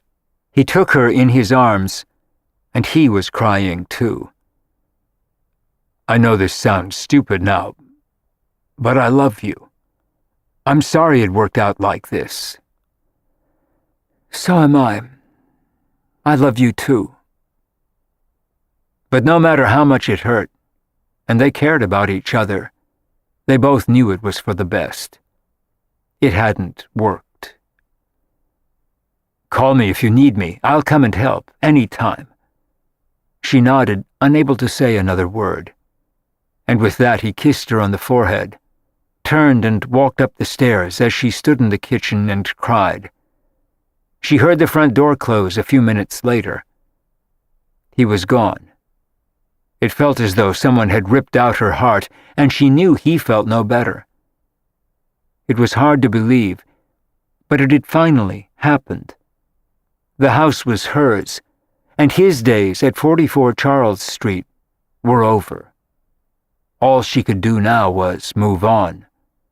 She could tell he already had. Chapter 5. The day after Todd moved out, Francesca bought flowers for almost every room. She cleaned the kitchen, vacuumed the halls, and looked around the top floor to make sure that everything was in order. And by the time Eileen arrived at noon, the whole house looked terrific. She beamed as she walked in, and Francesca was ready for her. Eileen had 4 suitcases and several boxes and 3 shopping bags of shoes. She pointed at them in embarrassment as Francesca helped her carry them up the stairs. "Sorry, I went crazy over Christmas. I got so depressed that I went on a shoe binge. They didn't fit in my suitcase." "No worries," Francesca smiled at her. "I'm used to it. My mom has a shoe fetish too. I'm addicted to Nikes. My mother wears high heels that would give me a nosebleed." "I like them too," Eileen admitted as they set her things down in the bedroom on the top floor, and Eileen went back downstairs for another load.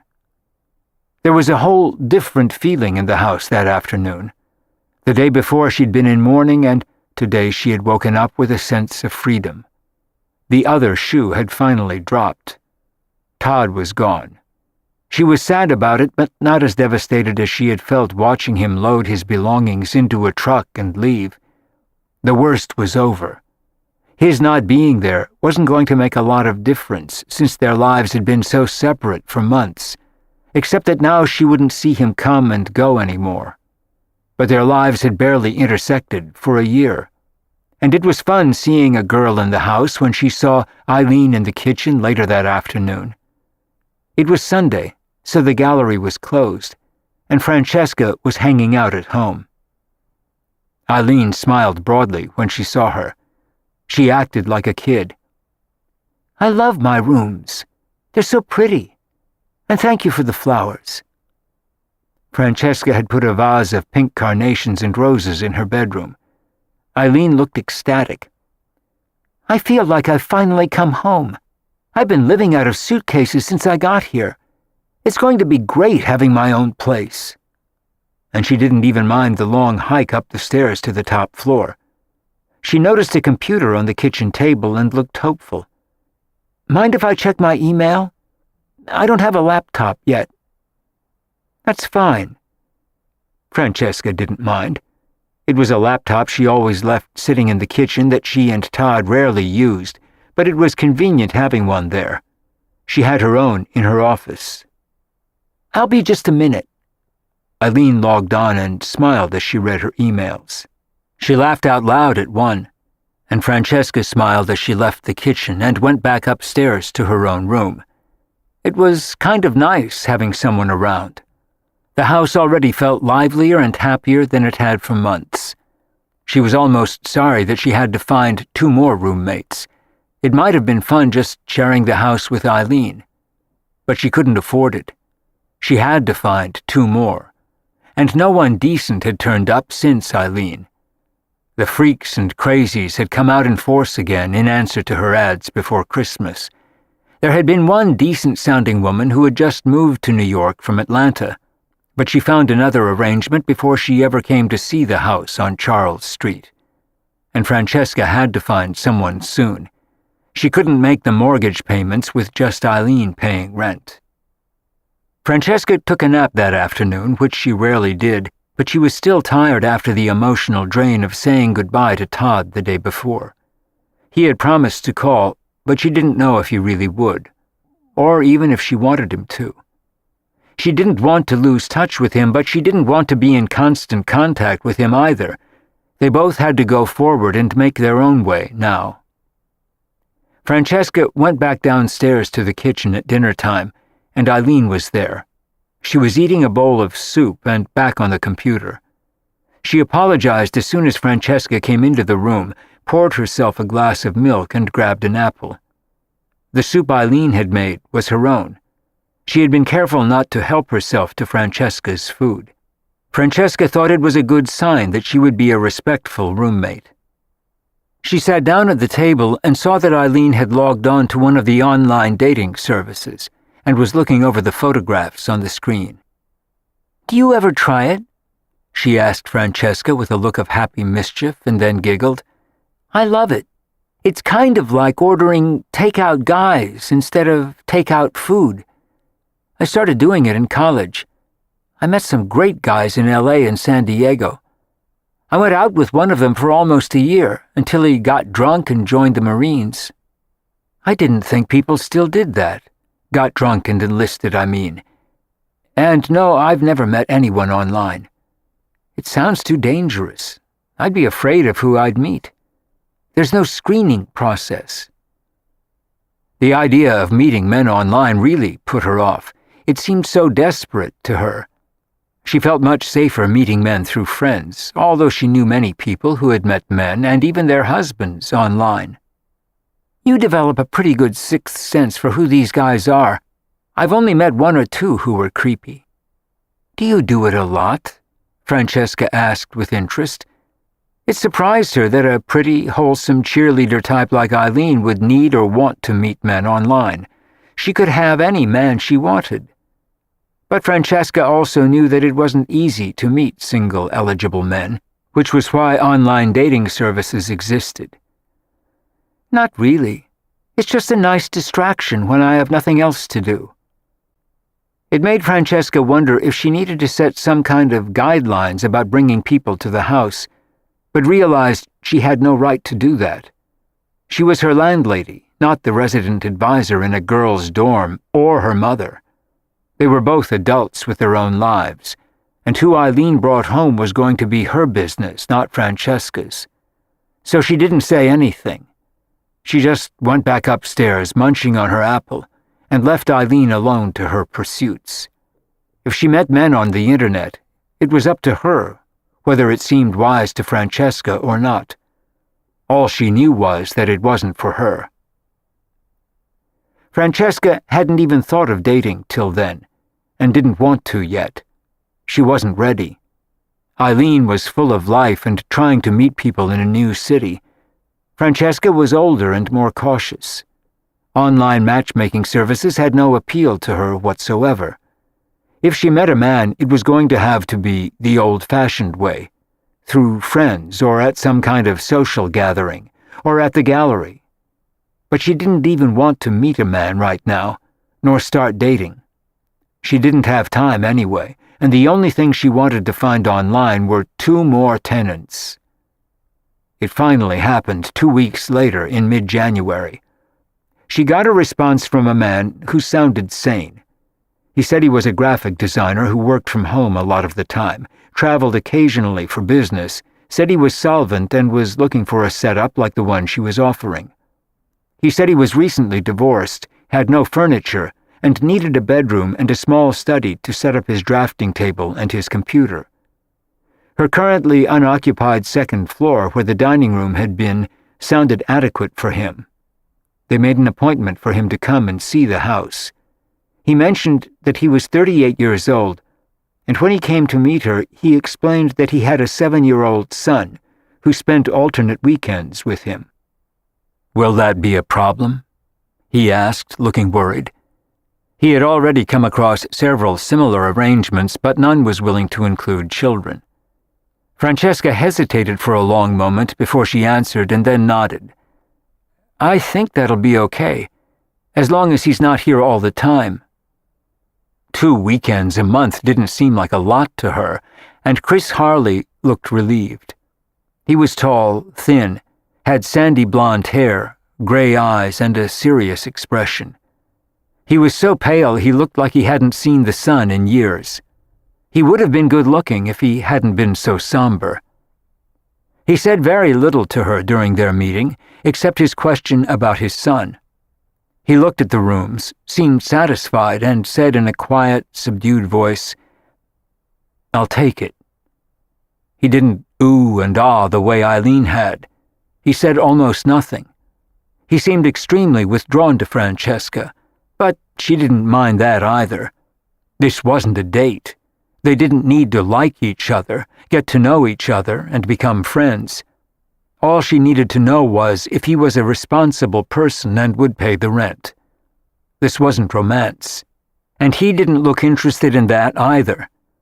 After showing him his rooms, Francesca led him downstairs to look at the kitchen and see the garden unit.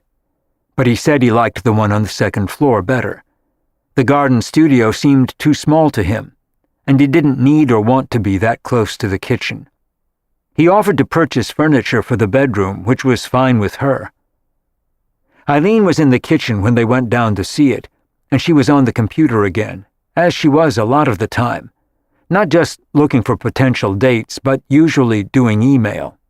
She looked up and smiled when she saw Chris. As she told Francesca later, he was cute. Eileen was beginning to seem a little boy-crazy to Francesca. She went out a lot at night, but none of her potential suitors had come to the house or been a problem for Francesca. Chris Harley seemed like an excellent tenant, although she didn't know anything personal about him except that he was divorced and a graphic designer who thought he could pay the rent. That was all she needed to know, and if his credit was good. She asked for the same details that she had asked of Eileen. Francesca took his credit information, and as she looked at him, he had a familiar look. She felt as though she had seen him sometime, somewhere. Or maybe that was just an impression. In any case, they shook hands on their deal, and Francesca said that after she checked his credit in the coming days, he could move in any time if everything was fine. The sooner the better. So if all went well, they had their second roommate. Chris Harley looked happy with the arrangement when he left the house on Charles Street that afternoon, and Francesca promised to call him as soon as she got the results of the credit check. But he didn't look as though he'd have a problem paying his rent or his bills. He seemed solid and conservative and well-spoken. He said he designed industrial packaging and had given her his card. Francesca had a good feeling about him. She trusted her own instincts. He looked like a wholesome, decent guy who would be pleasant to have around. She said as much to Eileen while they tidied up the kitchen. "He's nice-looking, too," Francesca said casually, and Eileen shrugged. "He's too conventional, too boring. He's not for me." Francesca wanted to ask her who was, other than the scores of men whose photographs she perused on the internet. Besides, it would be stupid to get involved with someone living here. That's a little too close for comfort. They both agreed on that. If things go wrong, one of us would have to move. I'd rather go out with men I meet outside or online. She had 6 candidates going strong at the moment with whom she emailed, and Francesca had no idea which ones Eileen had met and which she hadn't. Much to Francesca's delight, Chris got an excellent credit rating when Francesca checked him out. He was good to go as her second tenant, although she hadn't met his son and felt she didn't need to. How bad could a 7-year-old be? And 4 days a month wasn't enough to worry about. She called Chris at the office number he gave her and told him that he was welcome to move into the house as soon as he wanted. "That's fantastic," he said with pleasure. "I could move in this weekend. I don't have much stuff. I'll get what I need for the bedroom tomorrow." She was mildly curious about why he didn't want an apartment of his own, but she didn't ask him. She was glad he didn't. He made a comment after that he had given everything he had to his ex-wife. He said all he had right now was his clothing, a stack of books, and 2 paintings. He had left everything else at his apartment with his wife and son, and was staying at a hotel. He said he'd been there for 2 months, and he liked the idea of being in a house and not an apartment. When he moved in, Chris changed the whole feeling of the house again. He added something solid. He was so serious and so calm that Francesca was certain he would cause her no problems and even be easy to live with. He was exactly who and what Francesca wanted as a tenant or roommate, and Eileen looked unimpressed when Francesca commented on it. "He's too quiet," Eileen said without much interest. He was too old for her anyway. She said she liked boys her own age, most of whom were just graduating from college as she had. Chris seemed very mature at 38, and in some ways even older than Todd. Francesca suspected that having a child had made him that way, or his divorce. Whatever it was, Francesca thought he seemed like a responsible adult, which was just what she wanted in a tenant.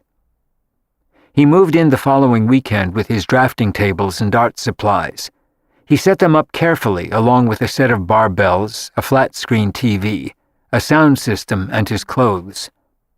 His bedroom furniture had been delivered the day before, and she was startled to see he had bunk beds, which seemed a little odd. She assumed they were for his son. He kept to himself once he moved in, and Francesca didn't see him all day, since she was at the gallery.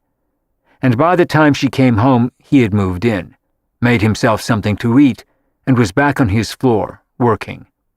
And Eileen was away for the weekend. The house was orderly and quiet. She didn't even see him until Sunday when she met him in the kitchen making a pot of coffee. She asked if everything was all right, and he said it was. He sat quietly at the kitchen table, drank his coffee, read the paper, poured himself a second cup, and went back upstairs. He didn't engage in conversation with her, and she noticed that there was something sad about his eyes. Whatever his story was, he had no desire to discuss it. Chris seemed to have no interest in making friends. He was pleasant and polite, and as cool as he had been with her when they first met. It suited Francesca just fine. She told Avery about his moving in when she called that night. "He sounds like a perfect tenant," Avery commented. "Good boundaries, good manners, good credit. Have you met his kid?" "Not yet. I guess he'll be here next weekend." "Let's hope he's not a brat." "Chris doesn't look like the kind of guy who would tolerate that. He isn't a lot of fun. There's something sad about him. He's very quiet." "Maybe he's had a rough time. Or maybe he's just that kind of guy. Not everyone is as charming and chatty as your father," she said, and they both laughed. "Any prospects for the unit downstairs?" Avery was impressed by how easily the other two had fallen into place, and it sounded like Francesca had lucked out with 2 ideal tenants. One was pleasant and sweet, and the other serious and quiet. It didn't get much better than that. "Any news from Todd?" "He called at the gallery a few days ago, but I was out visiting an artist and picking up some new work. To save money and keep their overhead down, she did all the menial work herself. He left me a message saying that he hopes I'm okay. I hate to say it, but I miss him. I miss the way it was in the beginning, not the way it was for the last year. life is pretty quiet. All I do is work, come home at night, eat, watch TV, and go to sleep. Things will pick up again. You need to get out, go to some openings and some parties." But Francesca wasn't in the mood. She told Avery about a new artist she had found through one of the gallery artists in Brooklyn. They talked about her father for a few minutes. He was working hard on his upcoming show, and Avery said his newest work was fabulous. She was his biggest fan. And after they hung up, Francesca turned off the light and lay in bed in the dark. She could hear the sound of the TV in Eileen's room and Chris moving around downstairs. It was kind of reassuring not to be alone in the house. She liked the feeling, even though she hardly knew either of them, and maybe never would. And as she thought about it, she drifted off to sleep. Francesca opened a show at the gallery the following week. Openings were always hectic and stressful. She had to make sure she had the work in the gallery in time, which often meant harassing the artists to get it ready, right down to the last minute, getting the invitations out to their clients, begging art critics to come to the show to review it, and hanging and lighting the show herself. By the time they opened their doors for the opening, she was exhausted. The artist she was featuring this time was difficult and kept insisting she move everything around. They sold 4 pieces the first night, and for several weeks she was too busy to check for new responses to her ad. She kept meaning to, but forgot. She needed another tenant, but she didn't have time to pursue it, and she never saw Chris or Eileen. The arrangement was working well. It was 3 weeks after Chris had moved in that she finally met his son. She was seated in the kitchen checking her email when she heard a sound, startled, and looked up. It was a little boy in a red sweater and jeans who was staring at her with interest. "I like your house," was the first thing he said, and then he smiled. He had dark hair and big blue eyes and looked nothing like his dad. "I'm Ian," he said politely, and held out his hand to shake hers. He was very cute and looked like a kid in an ad. "I'm Francesca. Would you like something to eat?" It was 8 in the morning and there was no sign of his father. Ian had dressed and come downstairs on his own. "Okay. Could I have a banana?" She had a bunch of them in a bowl on top of the fridge, reached for one and handed it to him, and he thanked her. "Would you like some cereal to go with it?" He nodded, and she poured some cornflakes into a bowl with milk and gave him a plate for the banana. "I make my own breakfast every day," he announced. "My mom likes to sleep late. She goes out a lot at night," he volunteered, and Francesca didn't comment. She wasn't sure what to say. She wasn't used to kids his age. "What grade are you in?" she asked as he took 2 bites of the banana, which puffed out his cheeks, and she smiled. It took him a minute to answer. "Second. I changed schools this year. I liked my old one better, but my mom says it's too far away." As he said it, Chris walked into the room and took in the scene. He smiled as he looked at his son, and then at Francesca when he saw that she had fed him. She hadn't seen him look that happy since he moved in. Suddenly he looked relaxed, friendly, and warm. It was obvious that he was crazy about the boy, and very proud. "Thank you for feeding him. He got away while I was in the shower." "We've been having a very nice time," Francesca reassured him, and Ian looked pleased. He'd been having a good time too. He seemed very self-sufficient and totally at ease with adults. "We're going to the zoo," Ian told Francesca. "They have a new polar bear and a kangaroo." "That sounds like fun to me," Francesca said easily, as Chris made some of the eggs he had bought, and he fried one for Ian too. "Do you want to come?" Ian asked her happily, and she smiled. "I'd love to, but I have to work." "What do you do?" Ian asked her. "I have an art gallery a few blocks from here," she explained to him. "I sell paintings. You can come to see it if you like." "Maybe we will," Chris said as he set the egg down in front of Ian, and then sat down next to him with his own. And then Francesca went back to reading her email while they ate. She'd had another response to the ad from a woman in Vermont who said she was looking for a pied-à-terre in New York and was interested in seeing the room that Francesca was renting. She had given her a phone number and said that she hoped it was still available and that Francesca would call. Francesca jotted it down along with another one, but the woman from Vermont sounded more appealing, and it didn't sound as though she would be there all the time, which might be good. It was very comfortable now the way things were, and Ian seemed like a pleasant addition to the group. He was obviously a nice kid.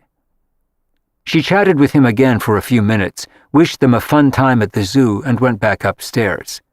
They had already left by the time she went out. She had a busy day at the gallery after that and sold another painting. They had been selling well for months. The problem was that their prices weren't high enough to make much of a profit. She had been thinking of raising them again, and Avery insisted that she should. It was mid-afternoon when Francesca remembered the woman in Vermont who had responded to her ad. She dialed the number, and a young woman answered. She sounded about Francesca's age, and she was cheery and pleasant on the phone. Francesca told her the unit was still available, and described it as best she could, without glorifying it. She said that the room was small and it was a studio, had a pretty view of the garden, and was next to the kitchen, and it had its own bath. The woman's name was Maria Davis, and she said it sounded perfect for her. She didn't need a lot of space, and she said she liked to use the kitchen a lot. And would that be a problem?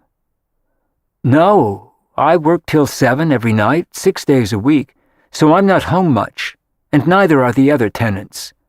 One works at home some of the time, but he keeps to himself, and the other tenant just graduated from college as a teacher and goes out almost every night. The house is pretty quiet, and none of us use the kitchen much. I'm usually too tired to cook and just make a salad or buy something at the deli on the way home, and the others do the same. So the kitchen is all yours." Neither of her tenants had cooked dinner since they moved in, and she hardly saw them. "That would be wonderful. I could come down from Vermont next week to see it, if that's all right with you. Do you think it can wait till then?" Maria asked, sounding worried, and Francesca laughed. "No one's beating down my door. I have someone else to call today, but I spoke to you first, so I'll give you priority on it. When do you want to come?" "Would Wednesday work for you?" she asked hopefully. "That would be great." They set a time, and Francesca jotted it down so she wouldn't forget if she got busy. And then they hung up. The woman had sounded very pleasant on the phone, and the person she called afterward had found something else. It was already early February, and it had taken her all this time to find 2 good tenants, and maybe now finally a third. She hadn't expected it to take this long, but she had been very cautious about who she showed it to, and no one else had suited her except Eileen and Chris, and now maybe this woman, who wanted a pied-à-terre. She had mentioned that she was recently widowed and wanted to spend time in New York, and winters in Vermont were hard. Francesca forgot about her then, and remembered the appointment on Tuesday night. She had seen Chris's son briefly again before he left on Sunday night. She had brought a lollipop home from the gallery to give him. She kept a bowl of candy there for kids. She asked Chris's permission before giving it to him, and he didn't object. Apparently their visit to the polar bear had been a big hit, and there was a new tiger cub at the zoo, too. Ian loved the lollipop and waved goodbye to her when he left. He was a really cute kid. Seeing children like him never made her want one of her own. She just enjoyed the ones she met. She had 15 artists to worry about instead of kids. That was enough for her, for now anyway, and maybe forever, particularly with no man in her life. Crossing paths with kids like Ian was all the kid fix she needed. She didn't need more. But she could easily see how crazy Chris was about his son. His eyes lit up whenever he looked at Ian. Marya, the woman from Vermont, appeared at the house on Charles Street 5 minutes before the appointed hour the next day. She was wearing ski pants, snow boots, and a parka with a hood, and it was a cold day in New York, too. She had gray hair cut in a stylish bob, and looked nothing like what Francesca had expected. And she was much older than she had sounded on the phone. She mentioned that she was 59, and had just lost her husband after a long illness. But she looked like a cheerful, happy person. She was lithe and had a youthful attitude and look, although Francesca was startled to realize she was nearly her mother's age, but an entirely different kind of person. And she was much more interested in checking out the kitchen than seeing her room, which she had glanced at rapidly and said seemed fine to her. "I take it you like to cook," Francesca said, smiling at her. "Yes, I do. It's been my passion ever since I was a little girl. I'm very lucky to be able to do what I love. It never feels like work." And then Francesca suddenly realized who she was, and how oblivious she had been. She was Marya Davis, the celebrated cook. She had written 6 famous cookbooks, and Francesca had 2 of them on a shelf. She was one of the most successful chefs and specialized in French cuisine, made easy for the masses and people who were busy. She demystified some of the famous French dishes and had written an entire book on soufflés. And here she was in Francesca's kitchen on Charles Street, examining the kitchen and sitting at the table. "I'm working on a new book," she explained, "and I thought it might be fun to spend some time here while I do. It's too quiet where I live, particularly now that I'm alone." She wasn't mournful about it, just a little wistful. "Was your husband a chef, too?" Francesca asked, curious about her. She had dancing eyes and a huge smile, and seemed like one of the warmest, friendliest people Francesca had ever met.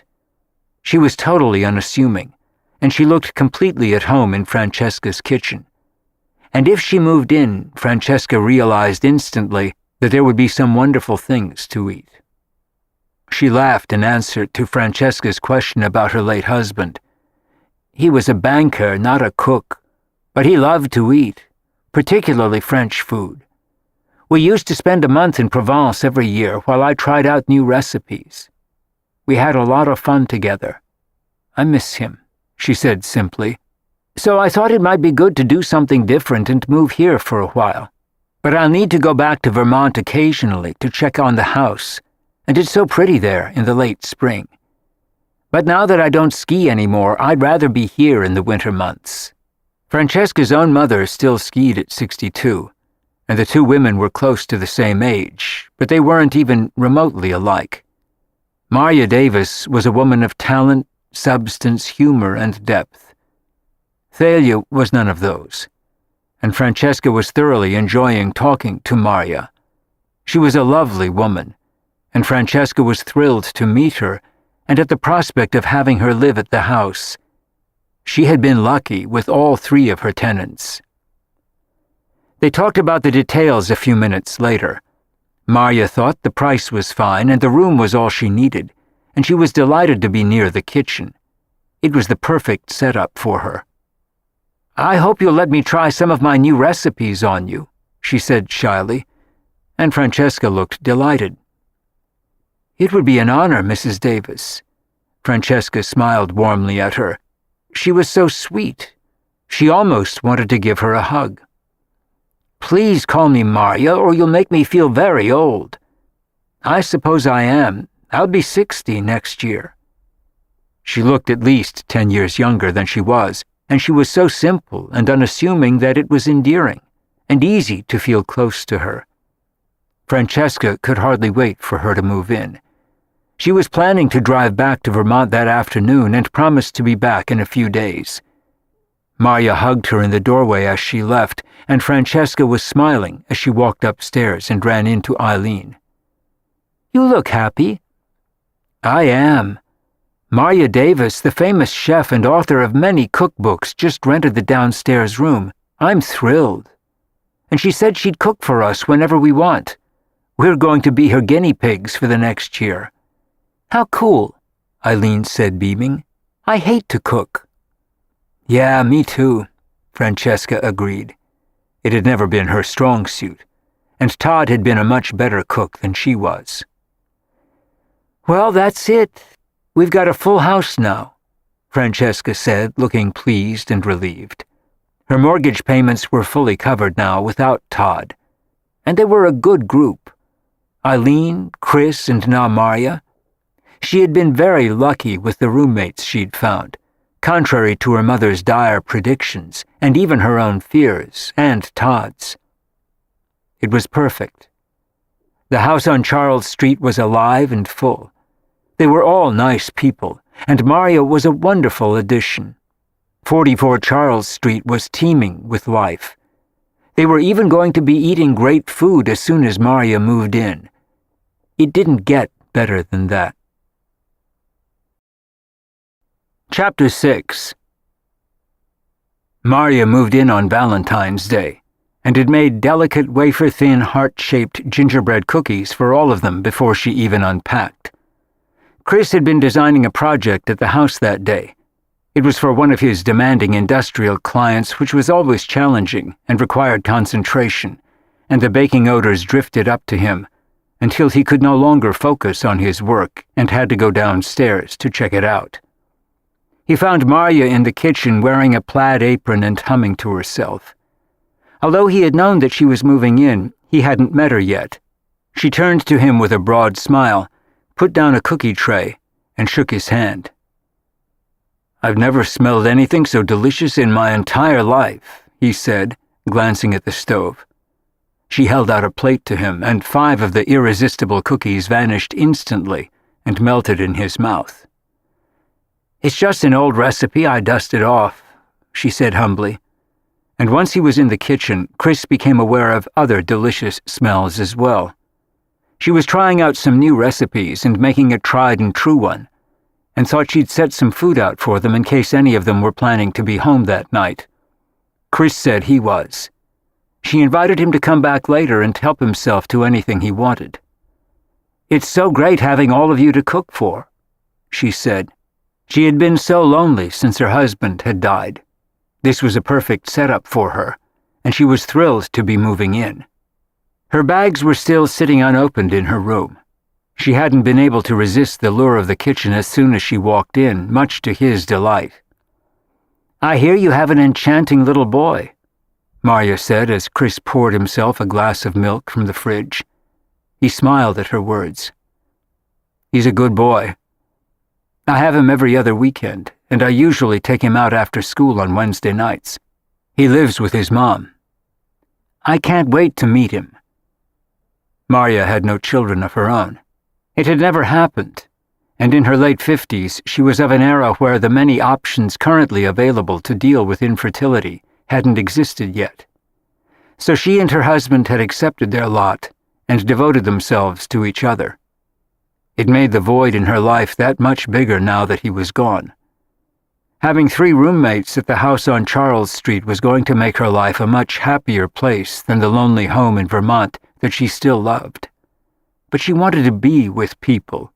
She was ecstatic about the move to New York and couldn't wait to visit museums, restaurants, and friends. She was excited about all of it and had a cheerful, upbeat attitude about life. Chris went back upstairs to finish his project, and moments later, Marya met Eileen when she came home from work and went to use the computer in the kitchen to check her email. Eileen could smell Marya's cooking the minute she opened the front door. "Wow," Eileen said as she walked into the kitchen, and found herself looking at Marya. She was a pretty woman, and her slim, athletic figure was noticeable even in the apron that she wore. "What smells so good?" She couldn't tell if it was sweet or savory. Marya had put a chicken in the oven for all of them, was making asparagus, and planned to make a cheese souffle when they all got home. She had baked a heart-shaped chocolate cake for dessert. It was a Valentine's Day feast.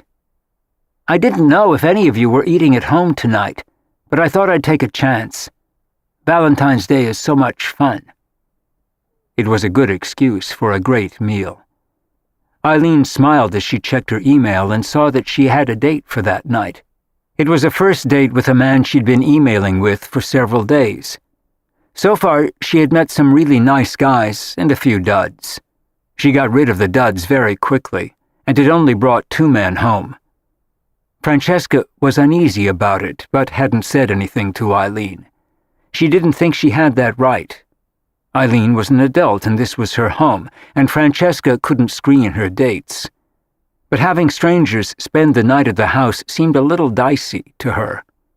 Nothing unpleasant had happened, but since Eileen was meeting them all on the internet, Francesca was aware that she didn't know any of her dates well. They were strangers to her, too, which seemed risky to Francesca. It was why internet encounters with men didn't appeal to Francesca at all. She had been lucky with her roommates, but had checked them carefully through references and credit checks. Screening dates would have been much harder, seemed more dangerous, and she still had no desire to date anyone yet anyway. Todd had moved out only 6 weeks before. She still missed him, and was trying to get used to the idea that he was gone forever out of her life. And at times it was very hard. She had lost not only the man she loved, but her best friend and business partner, which made it a triple loss. The only other people in her life were the artists she represented. She had worked so hard on establishing her business for the past 4 years that the only people she saw were either artists or clients, and Todd. Francesca was the last one to come home from work that night. She closed the gallery at 7 and walked the short distance home. She had sold 2 small pieces for Valentine's Day and had been feeling down all afternoon. She had forgotten that Maria was moving in that day, and when she got home, she found all 3 of her tenants chatting in the kitchen and sharing a bottle of Spanish wine Maria had opened for them. She had brought a few cases of French, Spanish, and Chilean wines with her from Vermont, and they were sampling one of them, and liked it very much. "Welcome home," she said to Francesca with a cheerful look. It suddenly boosted her spirits to see all of them. She was dreading coming back to an empty house and trying to forget that it was Valentine's Day. Todd had always made a big deal of it, and took her out for a nice dinner every year. She hadn't heard from him all day and knew it was just as well, but she was down about it anyway. She smiled happily as Maria handed her a glass of the Spanish wine. Dinner was ready by then. She hadn't planned to eat, and Eileen said she was going out, but the 3 of them sat down at the kitchen table and devoured the delicious dinner that Maria served with ease. The asparagus and hollandaise were irresistible. The cheese soufflé for openers was beyond belief, and the chicken was roasted to perfection with a delicate mushroom stuffing. There was salad and French cheese, and the 3 of them finished off the chocolate cake as they talked animatedly around the table about food, travels, life experiences, friends. She had just arrived, but Maria seemed to bring them all to life, and Francesca hadn't seen Chris as friendly or as talkative since he moved in. Maria had a magical gift with people and food. Francesca couldn't believe their luck that she was there, and Maria said that she felt fortunate to be living in Francesca's house and greatly blessed. They had so much fun that Eileen nearly forgot her date and rushed out without changing.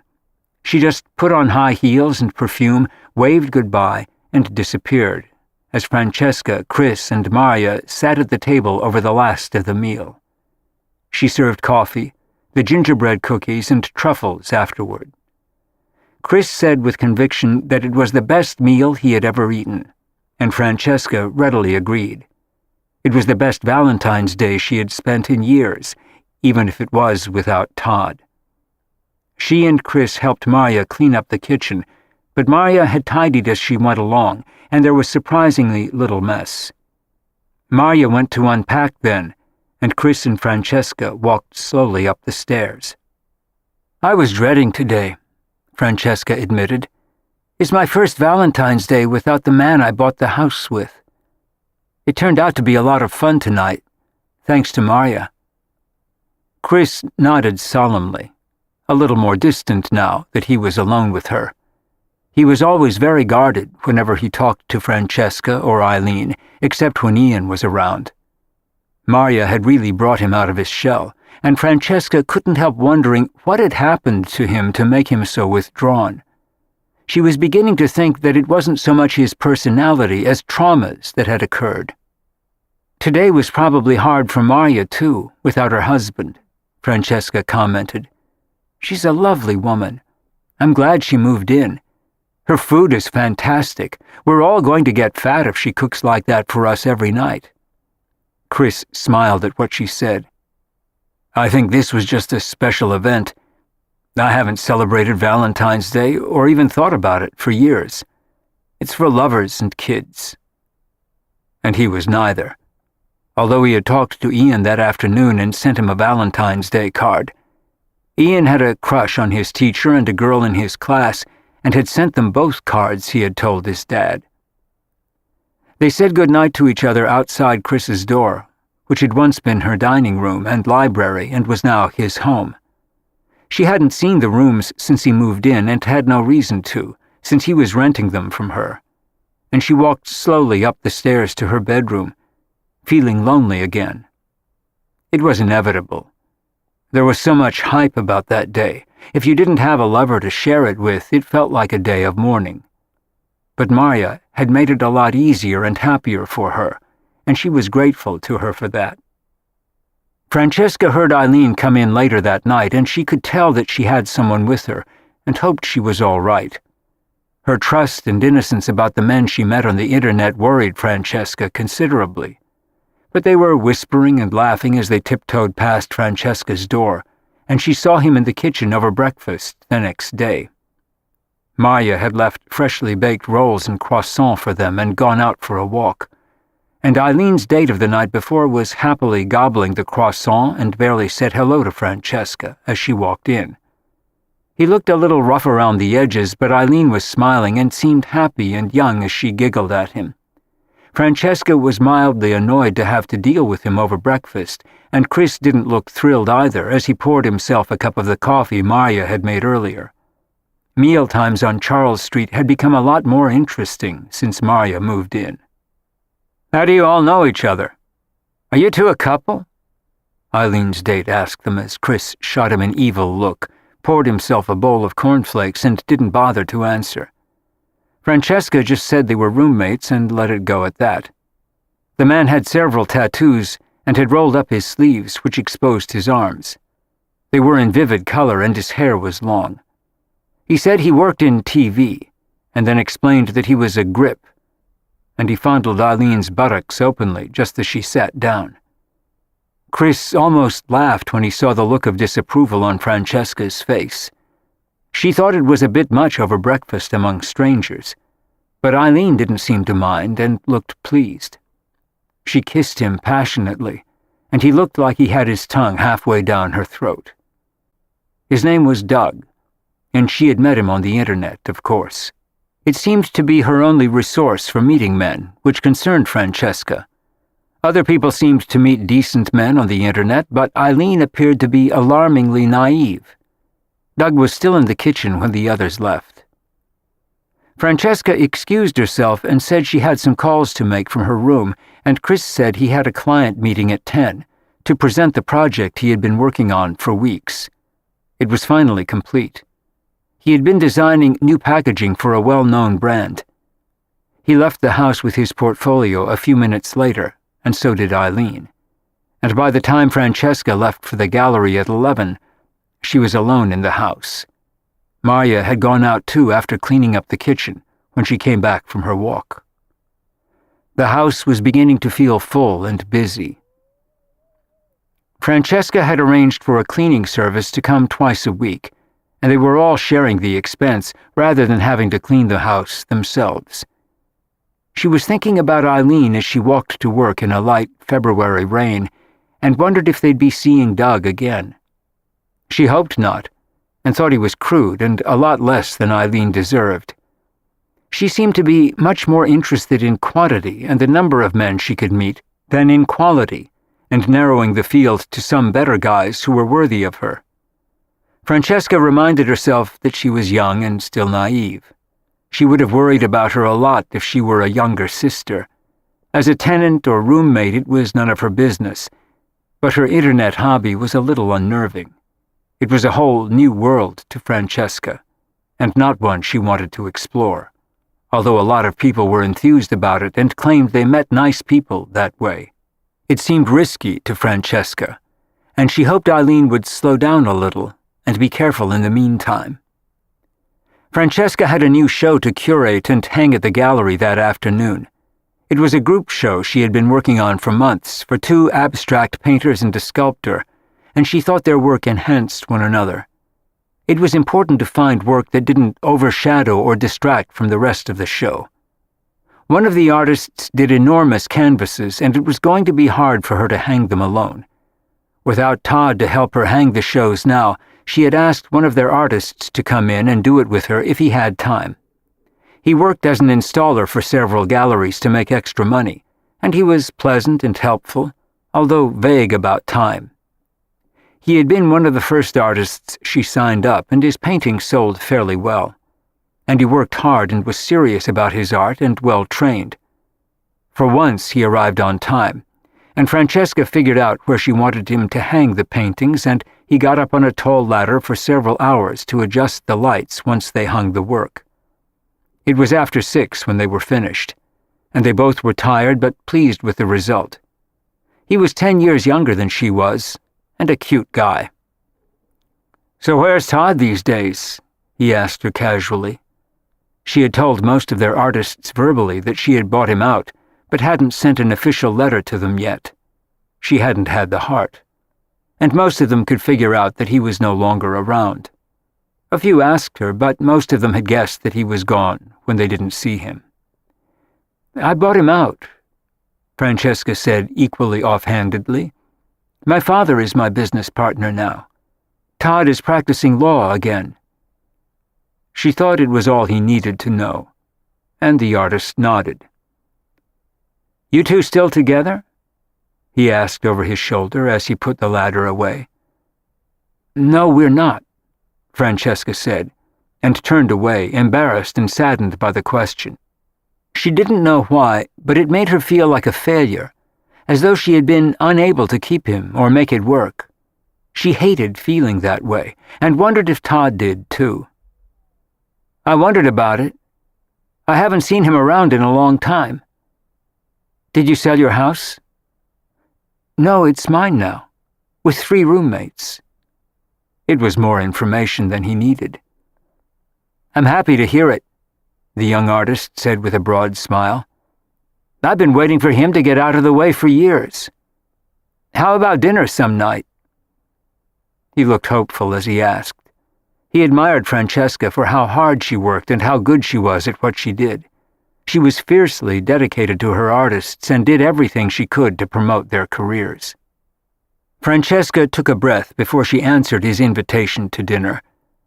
"I don't think so, Bob. I'm not so keen on mixing business with pleasure. I've never gone out with any of my artists, and I don't think I should start now." She tried to look businesslike as she said it, and Bob seemed undaunted. "There's always a first time," he said hopefully. "Yeah, maybe, but I don't think so. But thanks anyway. I'm really not ready to start dating yet. It's kind of a big adjustment after 5 years." "Yeah. I'm sorry." He looked disappointed and left a few minutes later, and Francesca locked up the gallery and walked home. It was raining harder than it had been that morning, which matched her spirits. It depressed her to think of dating anyone, or sleeping with anyone except Todd, although they had stopped sleeping with each other months before. It was going to be hard getting used to someone new. She just didn't want to yet, and she walked up the steps of 44 Charles Street, soaked to the skin, and with a heavy heart. She went straight to her room without dinner and cried herself to sleep that night. It told her that she wasn't over Todd yet, and she wondered how long it would take. Maybe forever. Francesca felt better in the morning, and she smiled when she walked into the kitchen. It was early, and she thought she'd be alone, but instead she found Marya making pancakes for Ian. They looked like Mickey Mouse, had a cherry for a nose and raisins for eyes when she put them on his plate.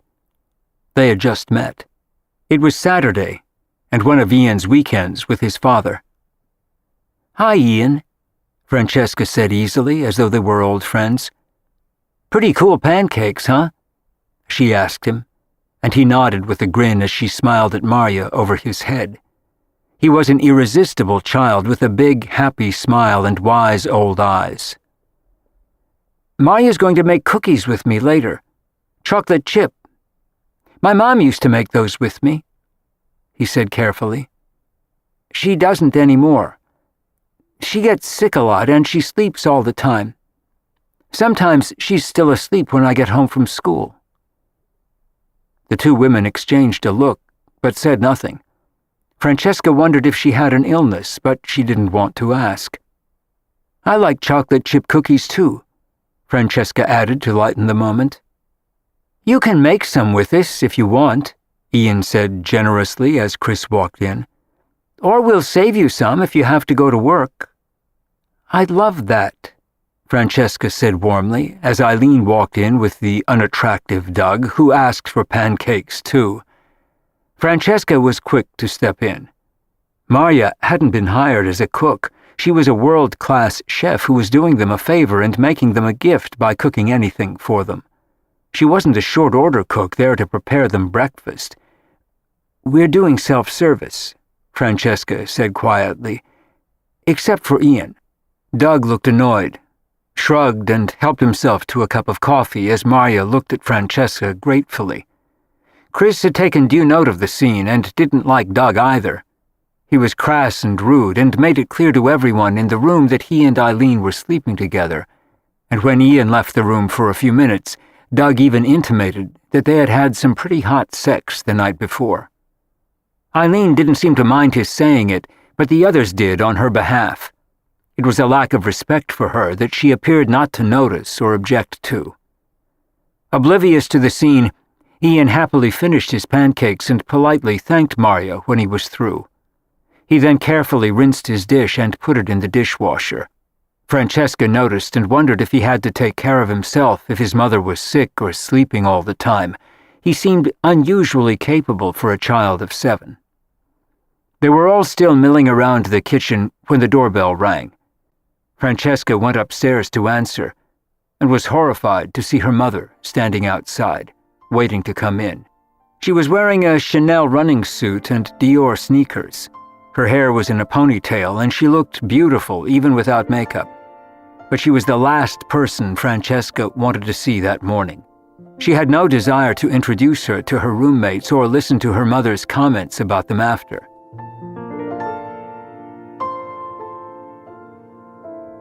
This is the end of disc number 2. Please insert disc number 3.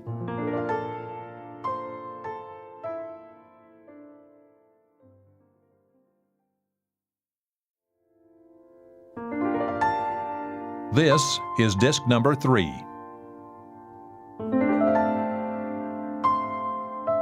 She was wearing a Chanel running suit and Dior sneakers. Her hair was in a ponytail and she looked beautiful even without makeup. But she was the last person Francesca wanted to see that morning. She had no desire to introduce her to her roommates or listen to her mother's comments about them after. "Hi, Mom," she said hesitantly, not sure what to do. "What are you doing here?" She was hoping she would leave without coming in, but doubted she would. Her mother was too persistent and curious for that. "I'm trying a new skin doctor in Soho. I hear she's fabulous, so I thought I'd drop over before I see her. May I come in?" She looked expectant and imperious, and Francesca stepped aside, feeling like a kid in trouble. She knew her mother would not like the scene in the kitchen. "Of course," Francesca said as her heart sank, thinking of the odd melee of people in her kitchen, and suspected her mother would be shocked, particularly by Doug and his tattoos. "Something smells delicious," Thalia commented as Francesca debated between taking her upstairs to her bedroom with the unmade bed, the living room where there was no place to sit, since she hadn't gotten around to replacing the couch and chairs Todd had taken, or the kitchen, where all of her roommates were having breakfast. She hated to introduce them to her mother, but Marya had just taken a fresh tray of croissants out of the oven, which provided an irresistible lure toward the kitchen. "One of my roommates is a famous chef," Francesca explained as her mother headed down the stairs toward the kitchen without her. Reluctantly, Francesca followed. Chris was at the kitchen table with his son doing a drawing. Marya was at the stove in her apron holding the fresh batch of croissant, and Doug, with all his tattoos visible, was wrapped around Eileen like a snake, while she giggled and was still wearing a slightly indiscreet nightgown with her robe hanging open. It was not the scene she wanted to present to her mother. She introduced her to all of them simply as her mother, as Thalia pursed her lips and stared over all of them to Marya. She seemed to be the only civilized person there, in Thalia's opinion. "You must be the chef," Thalia said, looking slightly daunted. The idea of her daughter living with all these people still upset her, and she had instantly noticed Doug and his tattoos and thought him dreadful. "I am. Would you like breakfast, Mrs. Thayer?" Marya asked kindly. She was slightly startled by the grandeur of Francesca's mother. Even in a sweatsuit, she looked as though she should be wearing a ball gown. "I'm not Mrs. Thayer," Thalia said quickly. "Countess di San Giovane," she corrected in the accent her late husband had taught her. She used only the Italian pronunciation of her name for state occasions, which this wasn't. But it was her way of letting them all know that she was much more important than they were. They got the message. Chris glanced at her over Ian's head, said nothing, and went back to talking to his son. Doug was nuzzling Eileen's neck, and she couldn't stop laughing. It was not the dignified welcome Thalia thought worthy of her. Francesca was cringing. "Of course, Countess," Marya said politely, without batting an eye. "May I offer you some croissant and a cup of coffee?" "I like that very much," Thalia said, and sat down next to Ian. He looked up at her with interest and went back to his drawing. And a moment later, Marya set the plate of warm croissant and a steaming cup of coffee in front of her. Francesca sat down in the only spare seat at the table, across from her mother, silently dying, wishing she hadn't come. The scene went on as it had been when she entered, for a few minutes, and then everyone went about their business. Marya cleaned up the kitchen.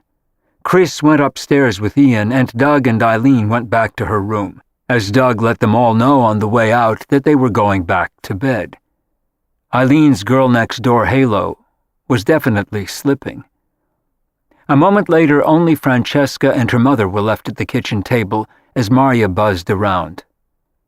"I can't believe you're living with those people," Thalia said in horror, and looked as though she were about to burst into tears. "What are you thinking?" she said, ignoring Marya. "I'm thinking that I need to make my mortgage payments, and they're all very nice," Francesca said sternly, as Marya pretended not to hear them and finished the dishes. "That man with the tattoos? He doesn't live here. He's dating the girl who lives upstairs. She teaches autistic children. You'd never know it to look at her," her mother said with a disapproving look. She wasn't wrong. Her look had gotten racier as she got comfortable, and her skirts shorter. "She's young," Francesca said, trying to defend her, although she couldn't stand Doug herself, and was also bothered that Eileen had come downstairs in a nightgown and robe. It was poor judgment and bad taste, but not a crime. "Everyone gets along very well," Marya interjected as she refilled Thalia's cup with the delicious brew she had brought with her from Vermont. "They're all very decent," Marya reassured her, and Thalia looked at her mournfully, relieved to have found a friend and ally among them. "Doesn't it upset you too?" Thalia asked her. "Not at all," Marya answered. "I'm happy to be here. They're all very kind young people. I lost my husband a few months ago, and I'm so glad to be here with them, and not alone at home in Vermont." "What did he die of?" Francesca's mother asked with interest. "A brain tumor. He was sick for a long time. The end was pretty rough. It's a relief to get away now, and it will be good for me to be in New York."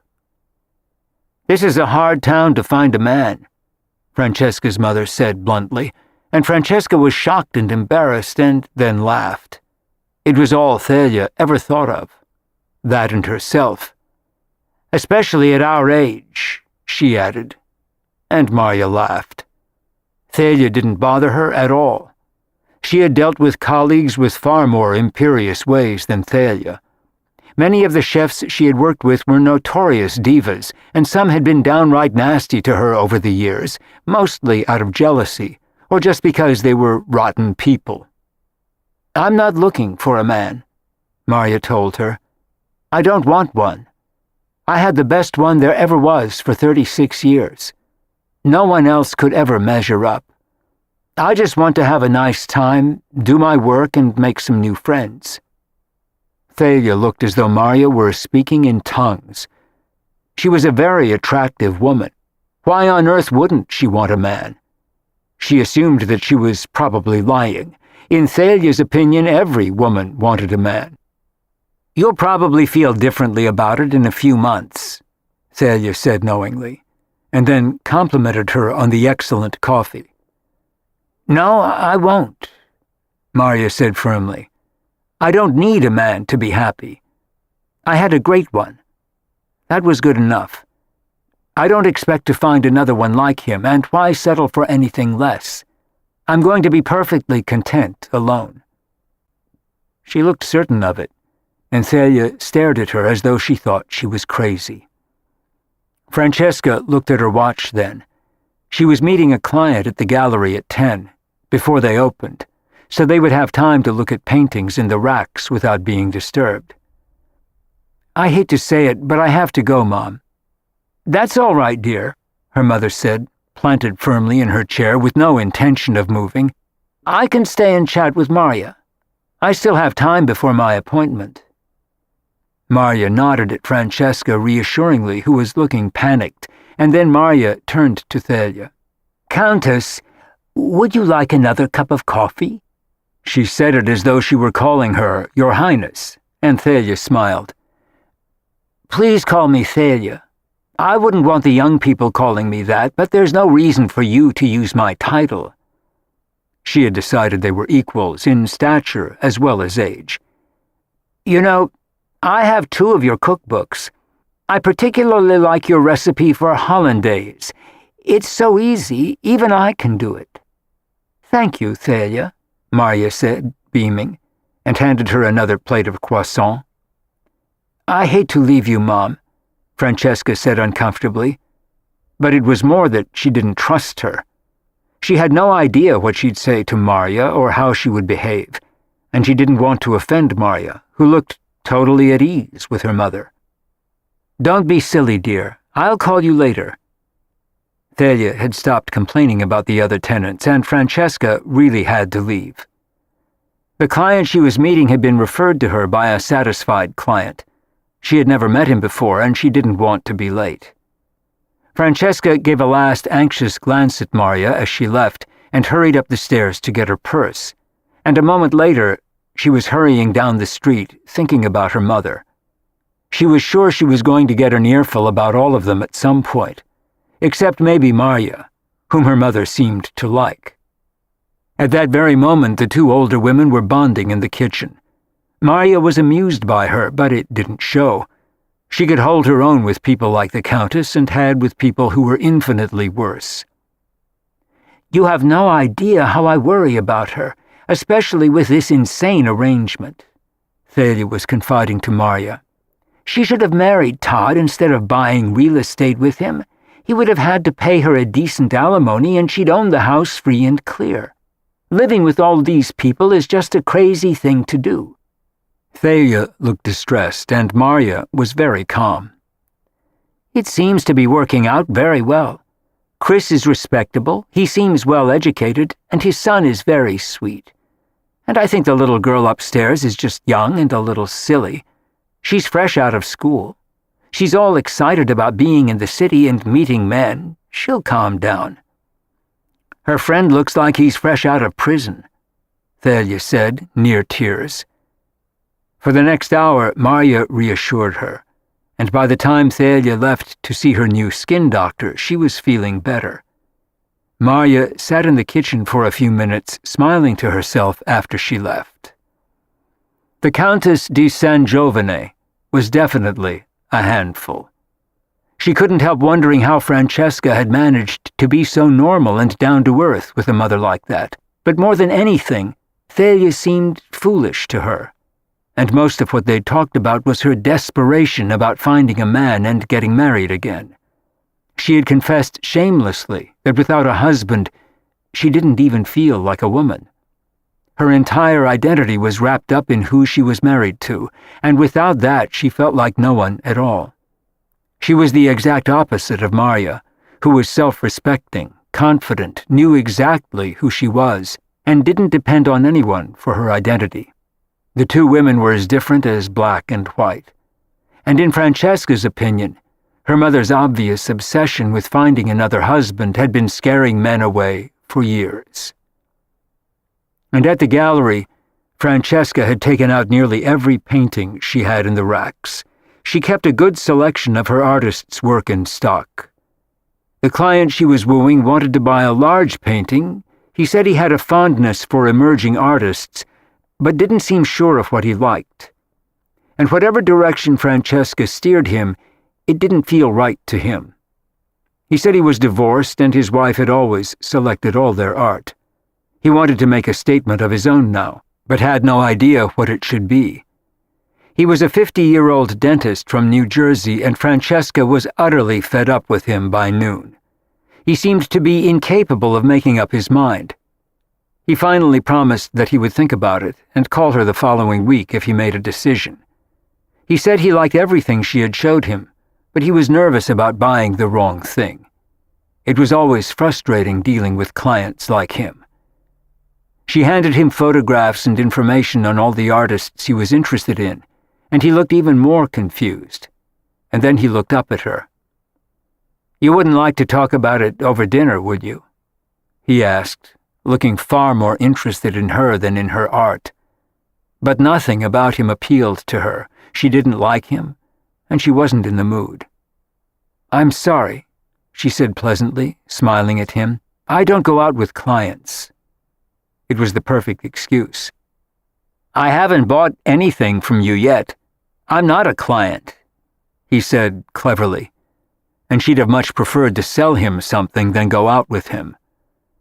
She was beginning to wonder if he had looked at the art as a ruse, and if so, he had wasted her time and his own. "I'm sorry, I can't." She shook her head. "You have a boyfriend?" he asked, and she hesitated and decided that a lie was better than the truth, particularly if it got her out of an awkward spot with him. "Yes, I do," she said with a look of innocence. "That's too bad," he said, looking disappointed, and finally made it out the door, much to her relief. She sat down into the chair behind her desk, exhausted by the day halfway through it. Breakfast with her mother and 2 hours with an indecisive client who asked her out to dinner was more than she wanted to deal with on any day of the week. She called Marya to see if she had survived her mother's grilling, and Marya assured her that she was fine. "I had a very nice time with your mother. She's certainly nothing like you," Marya chuckled. She liked Thalia's style, despite the fact that she was obviously spoiled and somewhat eccentric. "That's the nicest thing you could have said," Francesca commented, smiling. "All my life I've been terrified I'd wind up like her." "Not a chance," Marya reassured her. "Have a nice day. I'll see you tonight." And as Francesca hung up and went to work at her desk, she had the comforting sensation that she had a new friend in Marya. Chapter 7. The following week, Francesca was insanely busy. She went to 3 artists' studios, reorganized the racks where she stocked the paintings, returned old work that hadn't sold to several artists in order to make room for new pieces, and she made a list of the group shows that she wanted to do for the next year. It was always a challenge trying to figure out which artists to show together so that their work would enhance one another and not conflict. And in the midst of everything else she was doing, 4 of her artists dropped by that week just to hang out and visit. She always tried to be welcoming, as she was with her clients, but she was pressed for time and had a lot to do. And in the midst of all the activity in the gallery that week, she made several sales. Much to her amazement, the dentist of the weekend before called her and bought 3 paintings. New clients appeared, referred by other clients. 2 art consultants called her with big jobs, and a well-known interior designer stopped by and liked what she saw. Francesca was pleased. She got home late every night and scarcely saw her roommates, and she was touched to find little notes in the kitchen from Maria telling her what was in the fridge. It was Friday night before Francesca had time to breathe.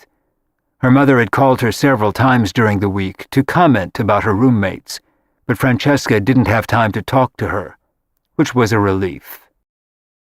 She lay on her bed on Friday night, grateful that she had to work only one more day, and was thinking about spending Sunday in bed with a good book. There was nothing she wanted to do, and no one she wanted to see.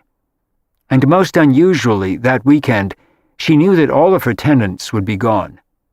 Chris had said he was going away. Eileen announced on Friday morning that she was going skiing with a new man, and Maria had decided to go to Vermont for the weekend to check on things at her home.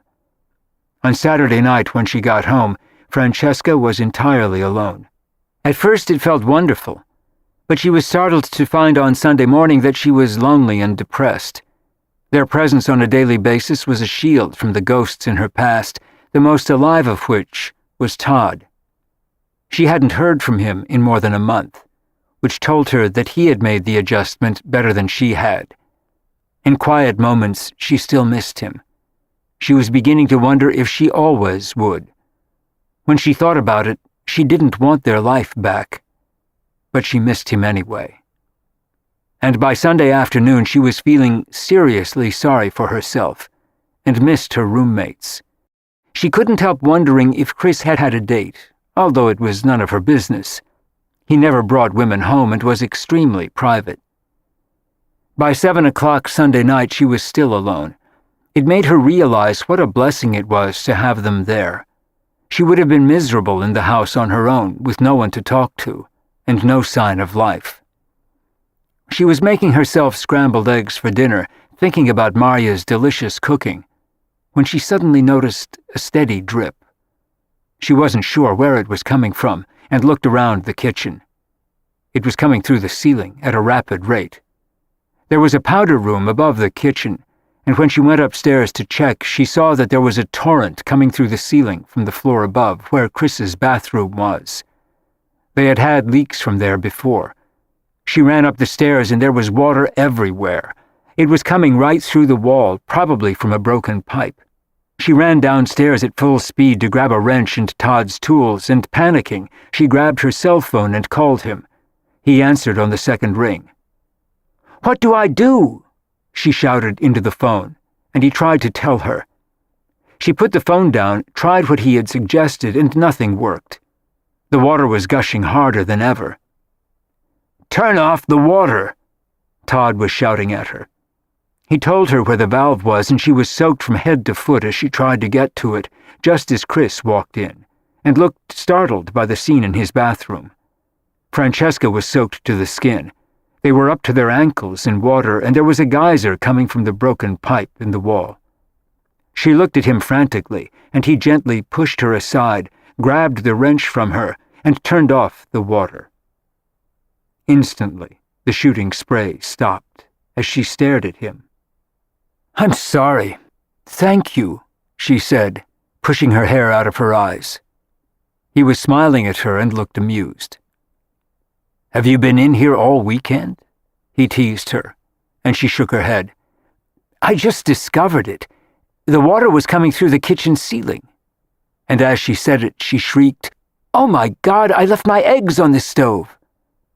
She raced downstairs and her eggs had been incinerated to ash. Marya had come in and she was quietly scrubbing the pan. "I'm so sorry," Francesca apologized. She was totally unnerved by the runaway leak. And then remembered Todd on the phone. She had left it on Chris's sink. Todd had hung up by then, but answered immediately when she called him back. "Do you want me to come over?" he asked helpfully. "No, I'm fine. My tenant turned the water off. I'll have to get the plumber here tomorrow." "Where was it?" "Same one you could never get right either. The library bath." It was Chris's bathroom now. "One of these days you'll have to replumb that house, and it will cost you a fortune. You should sell it before that happens." She was annoyed by what he said. He might not love the house anymore, but she did. She thanked him for his willingness to help and hung up. Chris helped her dry the floor. He was pleasant and calm despite the mess, unlike Todd, who complained bitterly every time something went wrong in the house, particularly in the last year. He had been totally fed up with it. Chris had a more tranquil nature. "Old houses do this kind of thing. I had an old house a long time ago when Ian was born. I loved it, even if it was a pain in the neck, but it was fun to work on. I did most of the work myself." It was the most he had ever said about his previous life, and he never talked about Ian's mother. He was an incredibly private person, and Francesca liked that about him. He was infinitely discreet, often to the point of seeming taciturn. "We did the same thing here," she said. "The place was a mess when we bought it. I loved it. The man I lived with didn't. It gets old, but I still think it's fun. When I was younger, I used to restore old houses for a living. It was terrific, but the real estate market got too high to turn a profit. I still miss it." "Well, you can play with this house any time you want," she said, as they stood barefoot in 2 inches of water, and he laughed. "I'll keep it in mind," he said kindly. She wanted to ask him how his weekend was, but didn't dare. She didn't want him to think she was prying. His weekend was none of her business. He was her tenant, not her friend. She reminded herself of that as she went upstairs to her own room and heard Eileen come in a few minutes later. She stuck her head in Francesca's door and said she'd had a fantastic weekend with a great guy. She said that Doug was history, now that she'd met this one. Francesca thought it was a little quick to run off with him for a weekend, but who was she to judge? Eileen was young, and with a dozen years between them, Eileen was of a different generation. She was essentially a nice girl, even if she was more liberal than Francesca had been at her age, but she considered herself a slow starter. Todd had been her first real love, at 30, although she'd had relationships before. Francesca was just happy to hear that Doug was gone and wouldn't be back. She wondered what the new one was like, and didn't have long to wait. She didn't hear Eileen let him in late that night, but he was at breakfast with them the next morning. He looked preppy and pretty square, and slightly embarrassed to be there. Francesca approved, and then laughed at herself, feeling like her mother, passing judgment on everyone around her. She had another busy week. She went to 2 events at other galleries and the opening of a major show at MoMA, which was very exciting. She met a photographer at the museum event. His name was Clay Washington, and much to her own surprise, when he asked her out to dinner, she accepted. She was trying to make an effort, and Avery was right. She couldn't stay locked up on Charles Street forever. He took her to a Chinese restaurant on Mott Street, and they had a good time. He was interesting to talk to. He had traveled extensively in Asia and lived in India and Pakistan for several years. He was intelligent and attractive, and she tried not to be put off by how different he was from Todd. Clay, the photographer, was much more like her. He would have qualified as bohemian to Todd. He was just new and different. He dropped her off at her house in a cab after dinner, and she didn't invite him in. He promised to call her. She hadn't been swept off her feet by him, but it had been a pleasant evening, and for now that was enough. He called her 3 days later as promised and invited her to lunch. He came by the gallery, admired the show that was up, and was impressed when he realized her father was Henry Thayer. Everything about him seemed right, except that she wasn't attracted to him. But maybe that would come in time. He kissed her on the lips after lunch at a restaurant called Bread, and she let him. But she felt nothing. She felt dead inside, or numb. Maybe Todd had taken her heart with him. She tried to explain it to Marya in a quiet moment that night. It was so weird. I felt like I was cheating on Todd. It takes time to disengage from someone. It was a long time ago, but I was engaged to someone else before I met my husband. He was killed in a boating accident. I didn't look at anyone else for 2 years. I just couldn't. I even thought about going into a convent. She smiled as she said it. I was very young.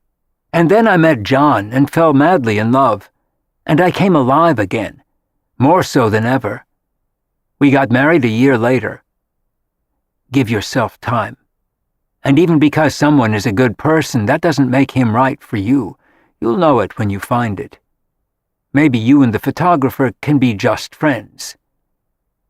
It sounded like a better idea to Francesca, and she was grateful for Marya's wisdom and perspective.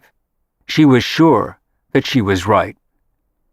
The next time Clay called her, she told him she was busy. She was planning to go to an art auction at Christie's and had thought of asking him, but realized she didn't want to. So she went alone. It was easier than going out with the wrong man. She had a fairly decent time talking to assorted people after the auction, which had been lively, and was just leaving when she saw a familiar form in the distance. She recognized the way he walked and moved, and she saw him lean over and talk to someone as her heart took a leap. It was Todd, talking to a very pretty young woman. She had her arm linked into his, and he was smiling as he spoke to her, just the way he had looked in the beginning with her. Francesca wanted to drop to the floor and hide or crawl out of the room before he saw her. She felt like she was spying on him. She wasn't, but she was mesmerized by what she saw, and she felt her heart sink to her feet. She was unable to feel anything for another man, and he was with this very pretty woman looking completely enamored. There were tears in her eyes as she ran out of the gallery and lunged into a cab and gave the driver her address on Charles Street. She cried all the way home and wanted to hide when she got in. She didn't want to see anyone. She just wanted to climb into bed and die. It was a wake-up call for her. She was mourning a man with whom she had been profoundly unhappy for a year, a man she had loved but who was wrong for her. They had been wrong for each other, even if they loved each other. They had broken up. He had moved on, and she was still hanging on to something. Memories, the ghost of him, the relationship they wanted and couldn't pull off. His reaction was much healthier. He was living his life. She wasn't. She suddenly felt as though someone had thrown cold water on her. She wondered if he was in love with the girl she'd seen him with, but whether he was or not was irrelevant. He no longer belonged to her, and never would again. Nor should he. She didn't want the agony they'd shared in the end any more than he did. The message of that night was clear. She had to move on. It was over. She still didn't want Clay Washington, the photographer she had met at MoMA, but somewhere out there was a man for her, and she had the right to find him. No matter how sweet it had been for a while, Todd wasn't it. She was going to have to find her dream somewhere else. Maybe he had already found it, but whether or not he had, she knew she had to start living again, and not just between the gallery and 44 Charles Street. She needed a new life and a broader world. But seeing him with another woman had definitely smarted. It had been excruciatingly painful. She thought about it for a long time that night and was haunted by the look on his face when he turned to the woman he was with. She was still shaken by it when she went downstairs the next morning and sat at the kitchen table, staring into space. She didn't even hear Chris come in. "That bad, huh?" he said, teasing her, as he started a pot of coffee. No one else was up yet. What? Sorry." She looked ragged and exhausted. She had slept badly and looked it. "You look hungover," he said honestly, and handed her a mug of coffee a few minutes later. They were developing a casual camaraderie as roommates. "Just haunted by the ghost of Christmas past.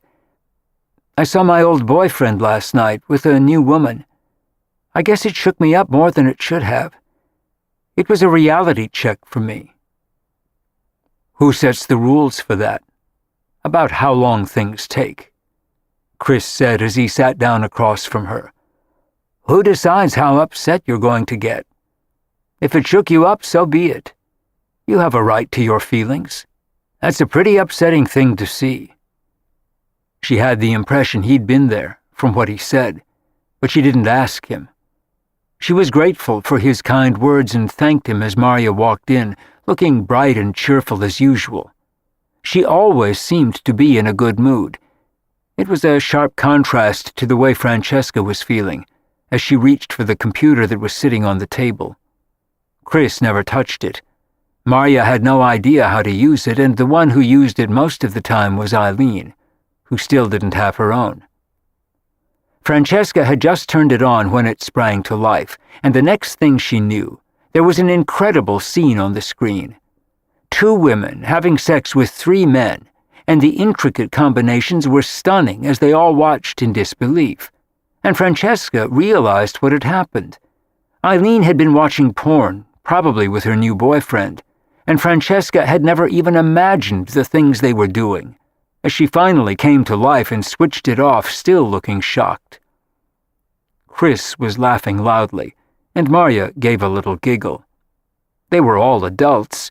Francesca knew they shouldn't have been horrified, but it was pretty amazing to see it. Chris looked vastly amused, although he didn't look like the type to watch porn, but he thought the incongruity of it on their breakfast table was very funny. "I guess little Bo Peep is not quite as innocent as she looks," he commented. He thought it was harmless and it didn't bother him, although he wouldn't have thought it so funny if Ian had been in the room. That would have upset him deeply. "I'll ask her not to watch that stuff on the house computer," Francesca said quietly, thinking of Ian too. He liked playing with the computer and was good at it. She didn't want him happening on any scenes like that, and she didn't want to see them either. She liked Eileen, but she felt like a house mother in a college dorm a lot of the time.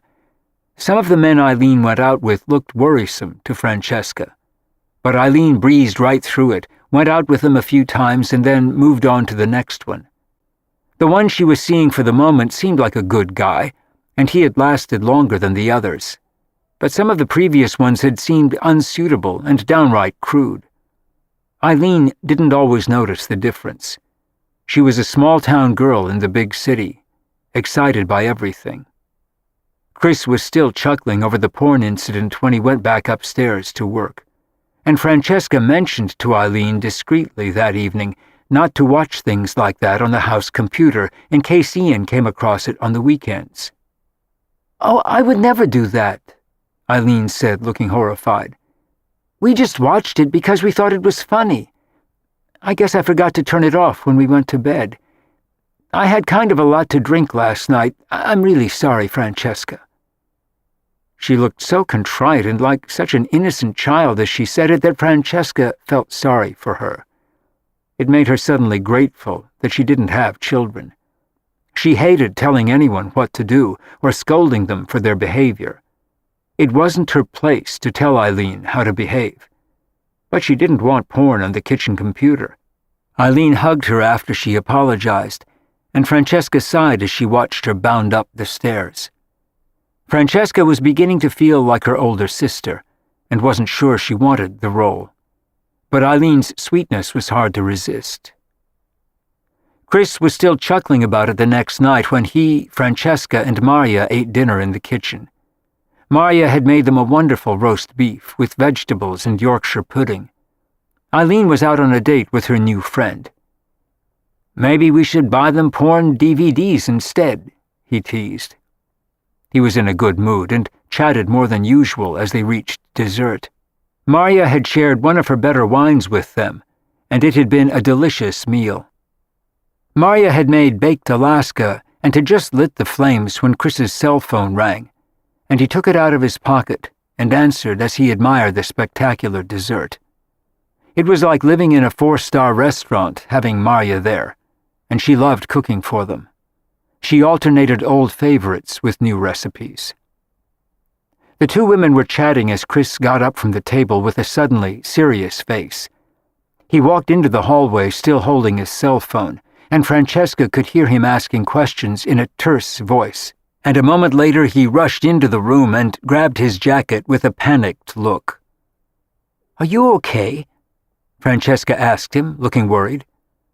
Even though they weren't close friends, their lives had become intertwined from living under the same roof. "No, I'm not," he said as he struggled into his jacket and headed for the stairs. "Is it Ian?" Francesca asked as she hurried after him. "No. Yes, I don't have time to explain it. That was the police. I have to go get him." "Oh my God." She didn't waste his time with any more questions and just prayed the boy wasn't hurt. She and Maria sat staring at each other at the table, and no one touched the beautiful dessert.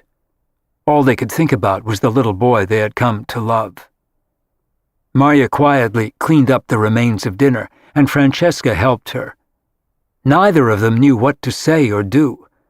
Chris's face had been sheet white as he ran out of the kitchen.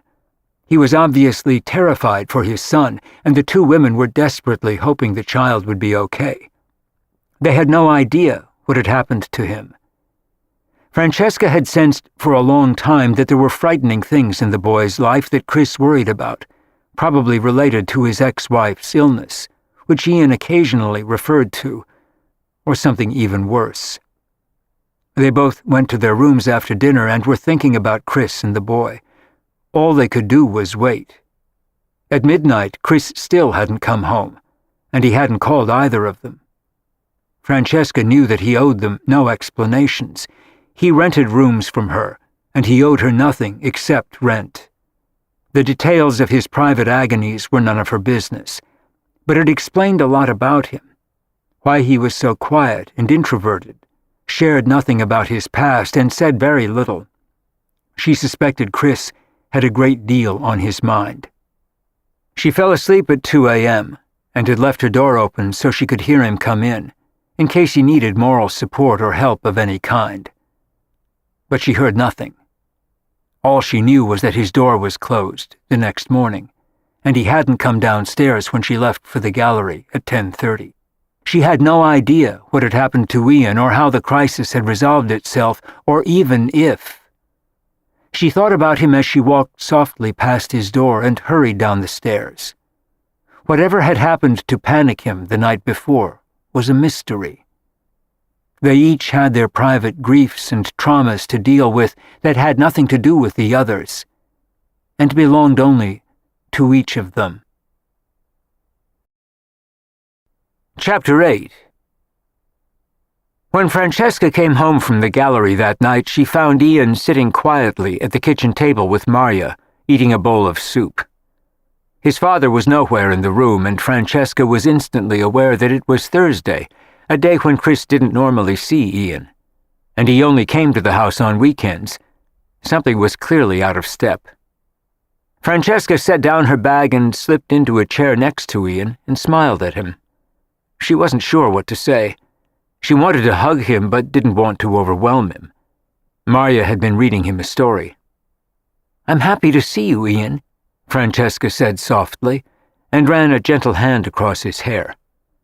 He looked up at her with sad eyes, with the weight of the world on his shoulders, and when he looked at her, it nearly broke her heart. "My mom got sick last night," he said quietly. "She fell asleep and wouldn't wake up.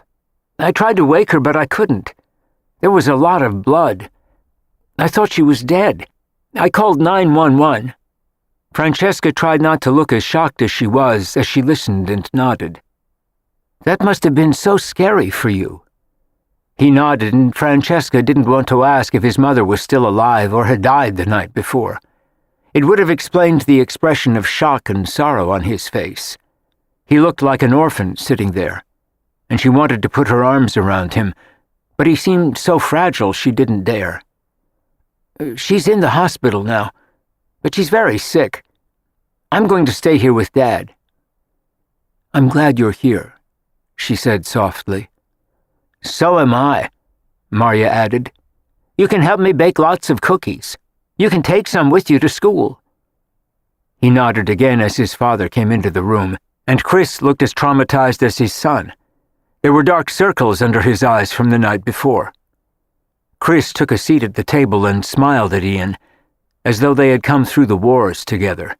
Francesca suspected they had, given what she had just heard. "How are you doing, champ?" "Okay," Ian said quietly. He had eaten very little of the soup. "I think we both need to go to bed early and get some sleep.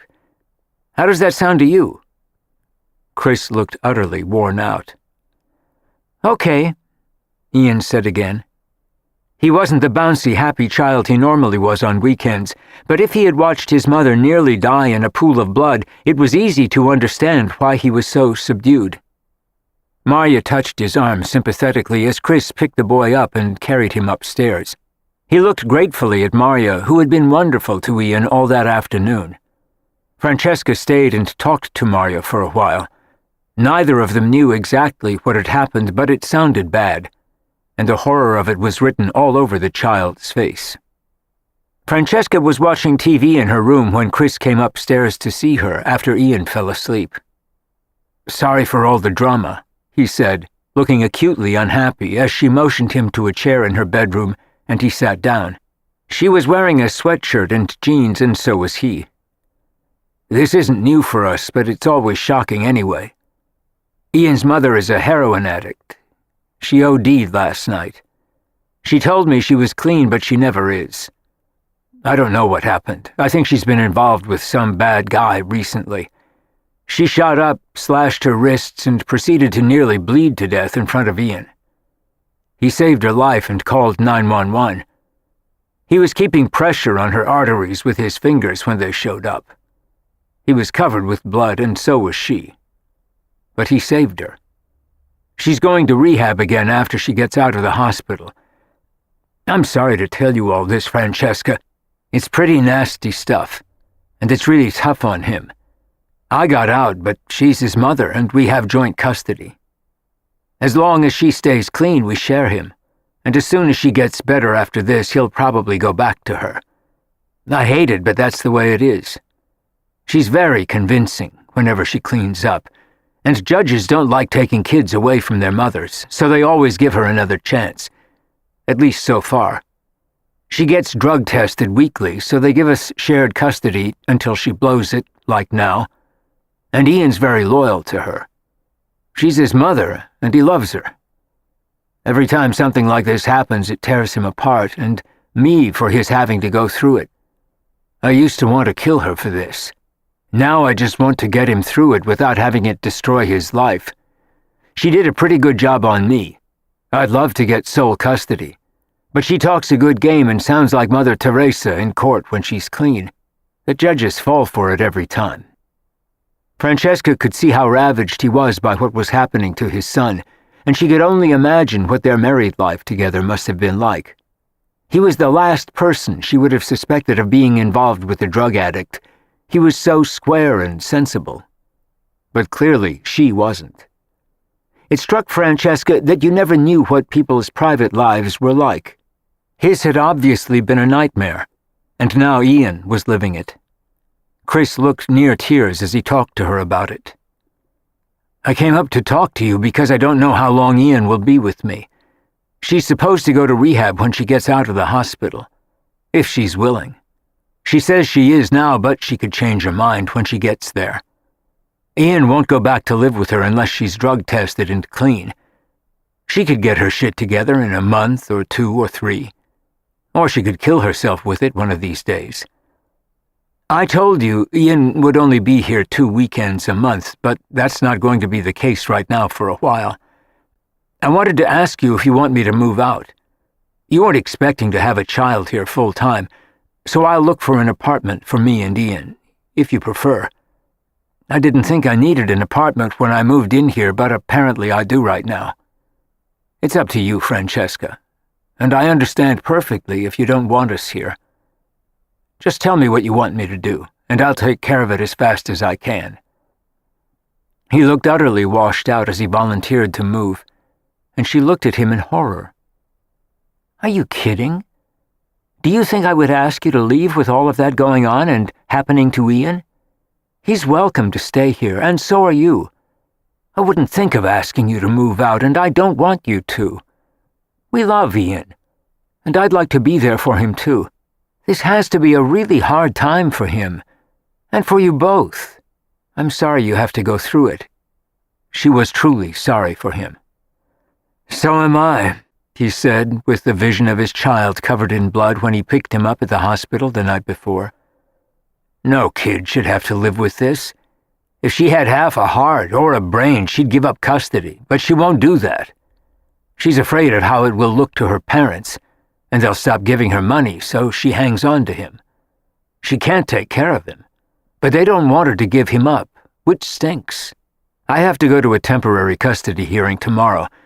They'll give him to me now, but as soon as she's back on her feet and can bullshit a judge and look halfway clean, they'll give Ian to her for our custody arrangement. It makes me sick to send him back. This is the 3rd time this has happened, and they keep giving him to her when she looks okay. Her father is a very powerful man. That holds a lot of sway with the judge." "What does Ian want?" Francesca asked him softly. "He's afraid that if he's not there to save her, she'll die.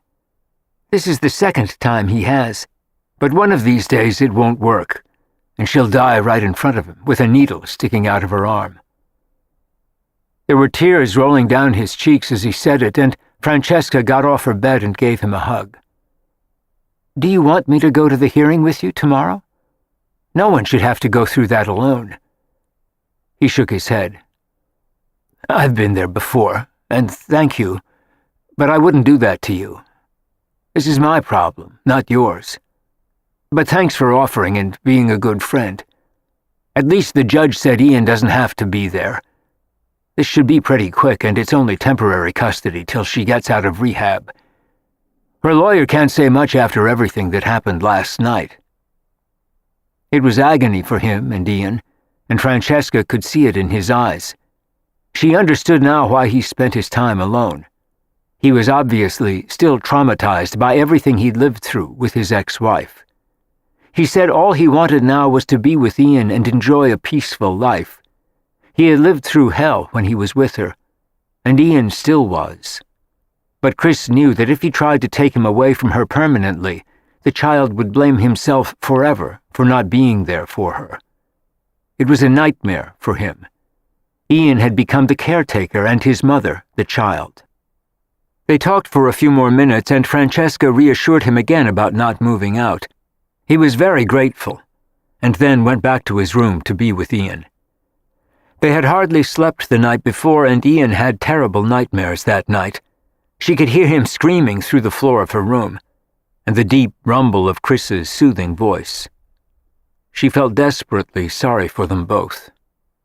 Marya babysat for Ian when Chris left for the temporary custody hearing early the next morning.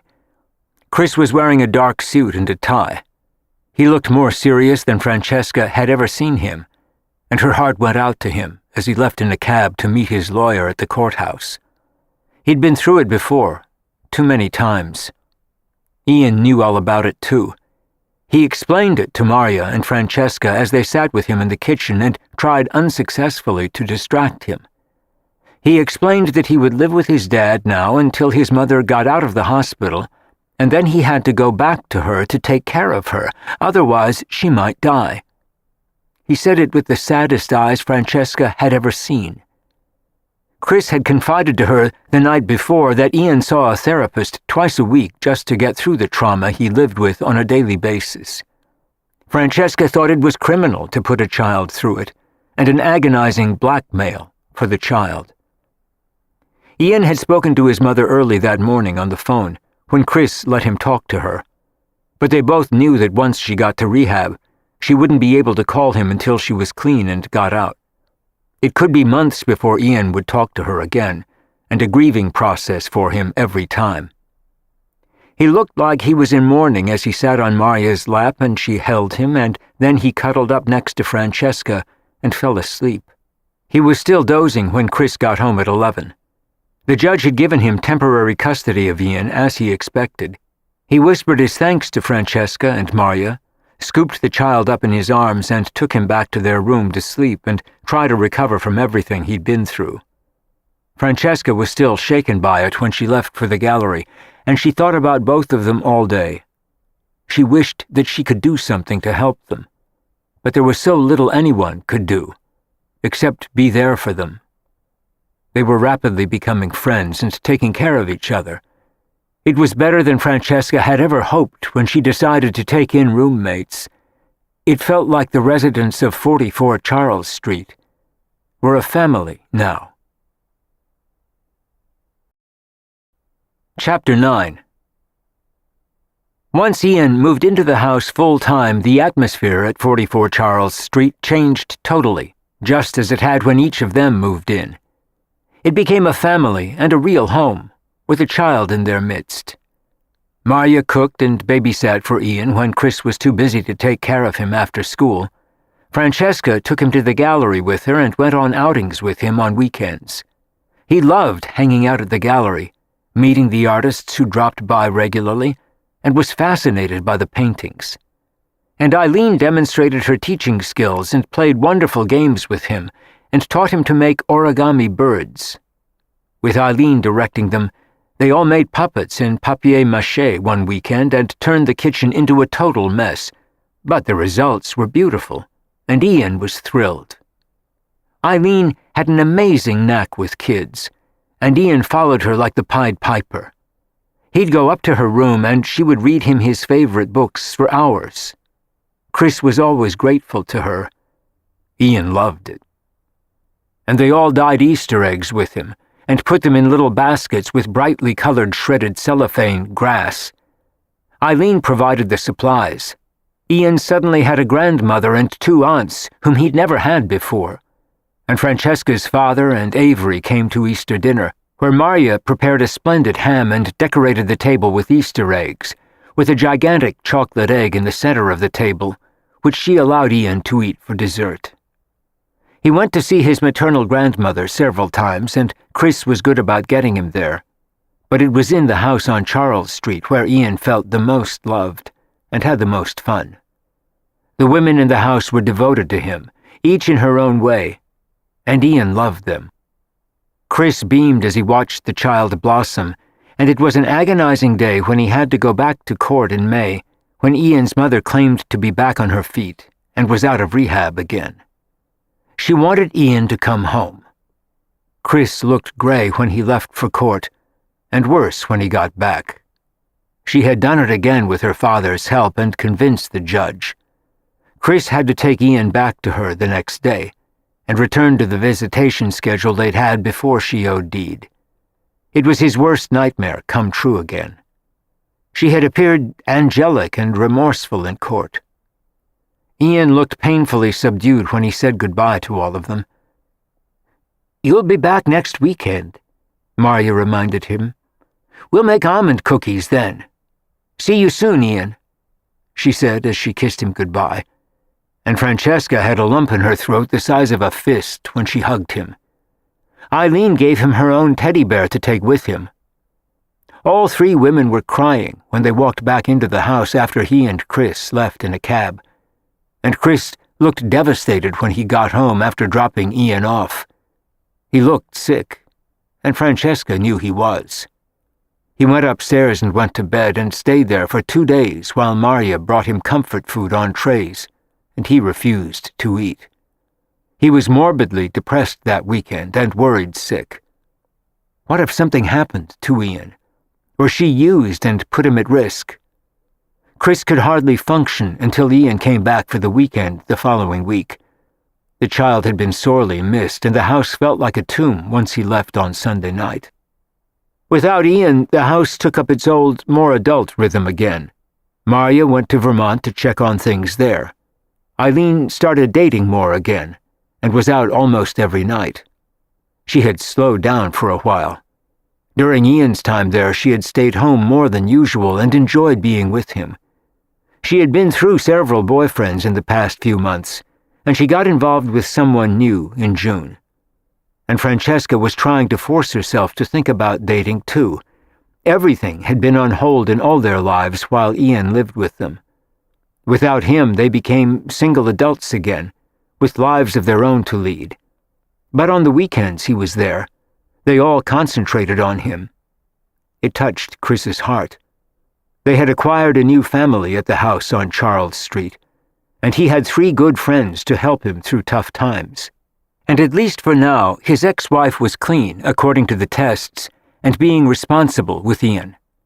But judging from past history, Chris knew it wouldn't last. June was a busy month for all of them. Marya was working hard on her new book. They had new dishes to try every night.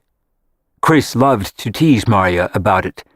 As time passed, he seemed more relaxed and less anxious about Ian, although still skeptical about his ex-wife's ability to stay sober long-term. "If I don't come home to a 5-star meal every night, I feel deprived. I think I've gained 10 pounds since I moved in," he complained to Marya with a grin. "You needed it," Marya smiled at him. And she was teaching Ian to cook when he was with them on alternate weekends. So far, his mother was behaving, but Chris knew it was only a matter of time before she screwed up again. He had been through it with her for 10 years.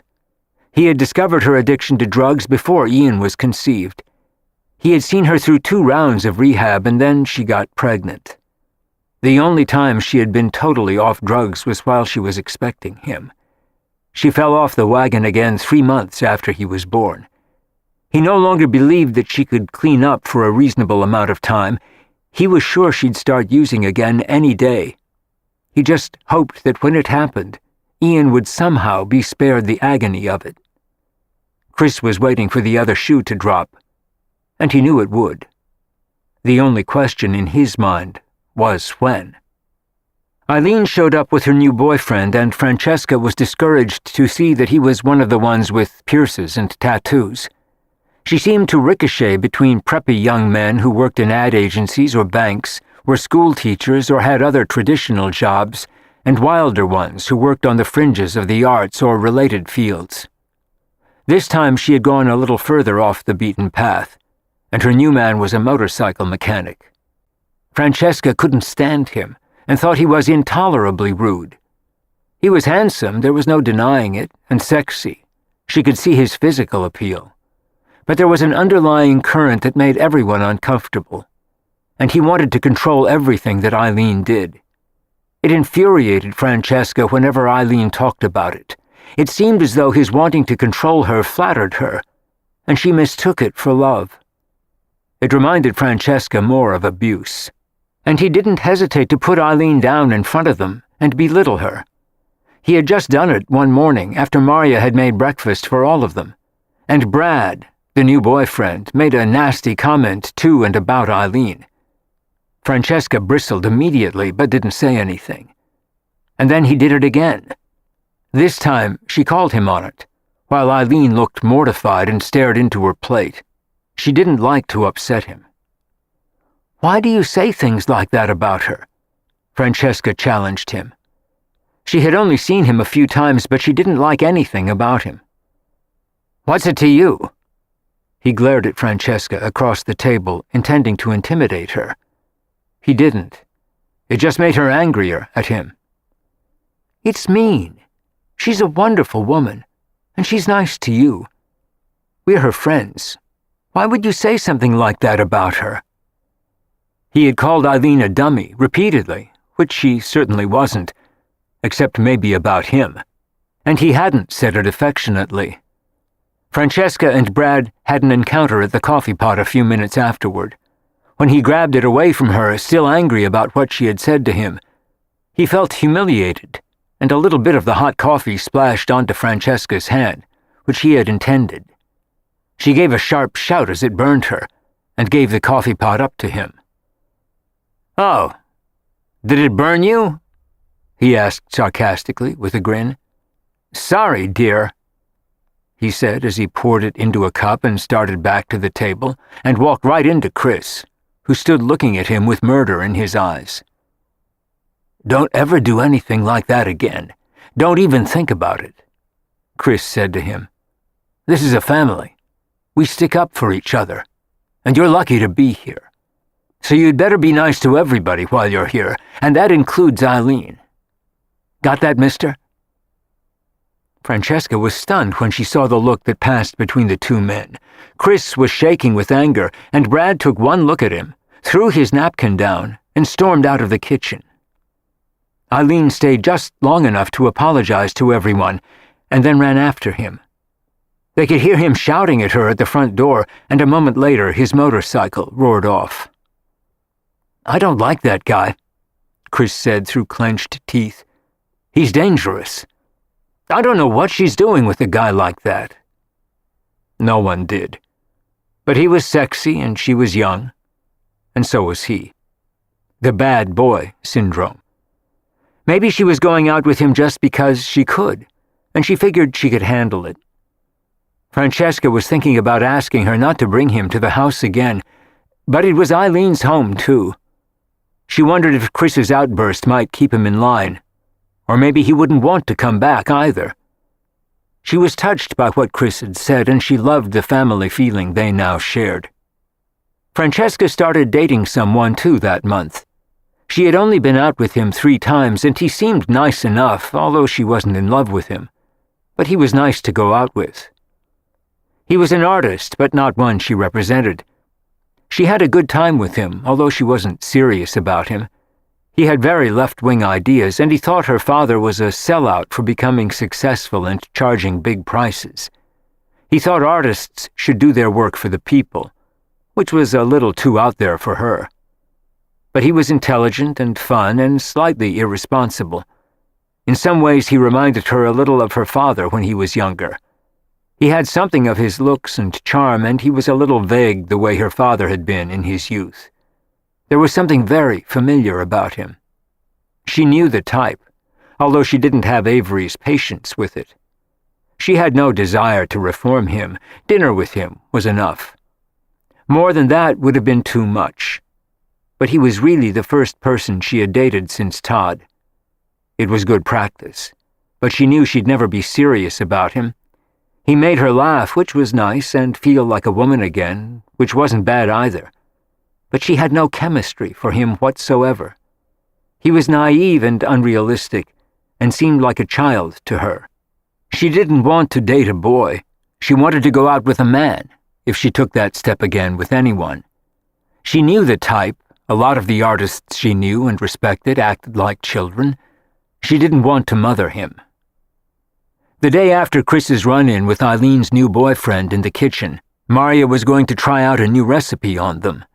They had all promised to be home for dinner, and they were looking forward to it. And just before they sat down, Eileen called Francesca on her cell phone and said she had a terrible cold and a fever. She hadn't come down that day at all, and Maria was concerned. "Poor thing. I'll send up some soup," Maria said. She put together a nice tray for her, which Francesca carried up to her room. She knocked on the door and was surprised to find it locked, and Eileen wouldn't let her in. "Maria made you some food," Francesca explained through the door, and Eileen said she was too sick to eat. "I can't take it back downstairs. It'll hurt her feelings," Francesca said through the locked door. "Just leave it outside," Eileen said from the distance. "I don't want to make you sick." "You won't. I'm as healthy as a horse. But Eileen still wouldn't open it. Hey, are you okay? Francesca persisted. You're worrying me. Let me in. I've got some Tylenol for you, too, for the fever. Just leave it outside on the tray. I'll get it in a minute. Francesca could hear that she was crying, and she was panicked. I want you to let me in, she said, sounding stern, and feeling like an intruder. But she had the feeling that something was wrong. And Eileen didn't sound like she had a cold. There was a long pause where neither of them moved on either side of the door, but Francesca wasn't leaving. She could hear the bolt turn in the lock, but Eileen still didn't open the door. And setting the tray down, Francesca gently turned the knob. Eileen was on the other side of the door, crying silently in her nightgown, with the worst black eye and bruises on her face that Francesca had ever seen. And there were bruises on her body, too, her arms and her breasts. Someone had beaten her to a pulp, and Francesca suspected who it was. Did Brad do that to you? Eileen didn't answer, and then she nodded and began to sob. Don't tell anyone. Please promise you won't. He said I humiliated him in front of all of you, and I didn't stick up for him. I want you to call the police, Francesca said, shaking as she looked at her. Seeing the condition she was in made her want to cry, too. She put her arms around her and held her as Eileen sobbed. He said he'd kill me if I called the cops on him, and I think he will. Promise you won't do anything, Francesca. I won't see him again. I promise. I don't want him back in this house. Francesca didn't say it, but if Eileen had him there again, she would have to ask her to leave. Brad was clearly dangerous to all of them, not just to her.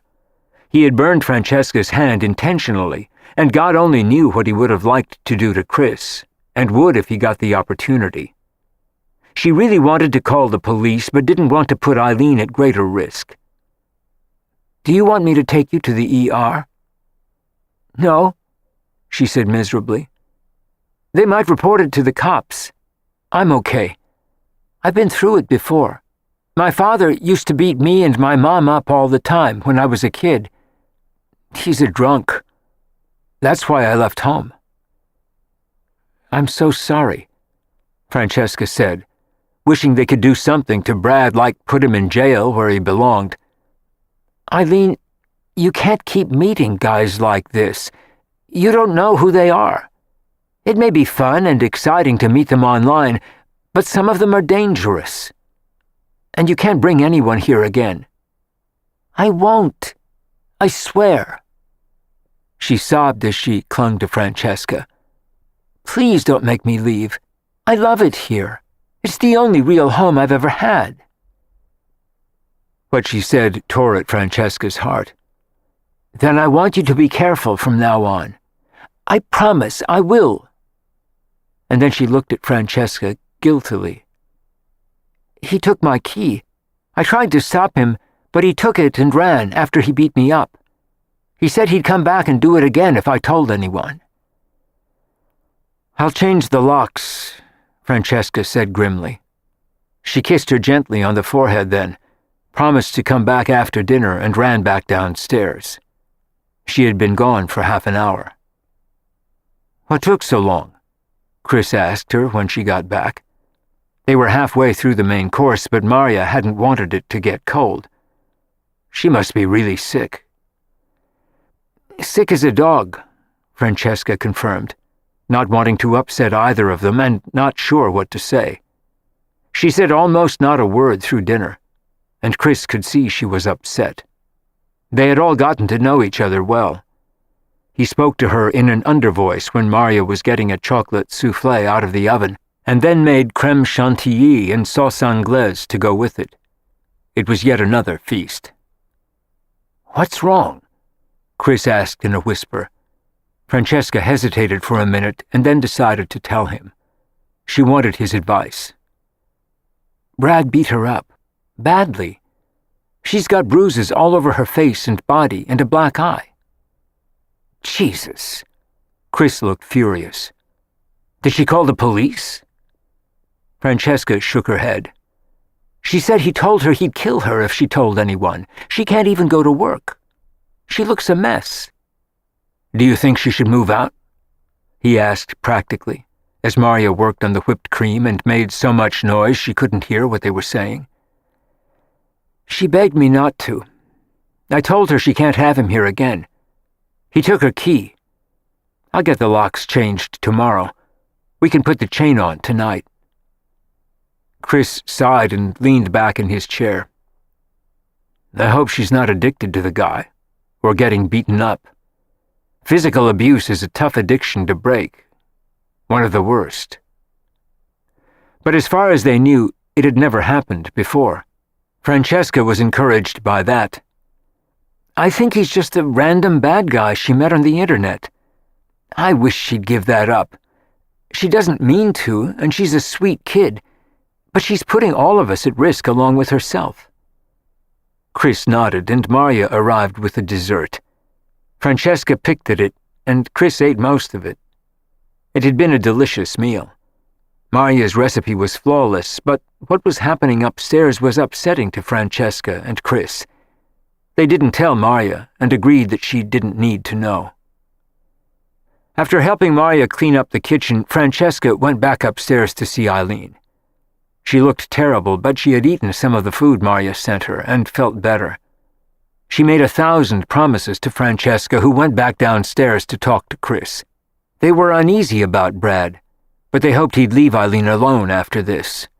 She had sworn to Francesca that she'd never see him again. Francesca put the chain on that night, and Chris said he'd call the locksmith the next day and get the locks changed while she was at work. There wasn't much else they could do, except keep an eye out for him, and Francesca had told Eileen that she would call the police if he showed up at the house again. Francesca could hardly sleep that night, thinking about the bruises on Eileen's face, and she wondered what Chris had meant about physical abuse being a hard addiction to break.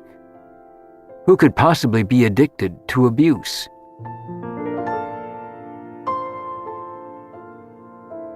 This is the end of disc number 3. Please insert disc number 4.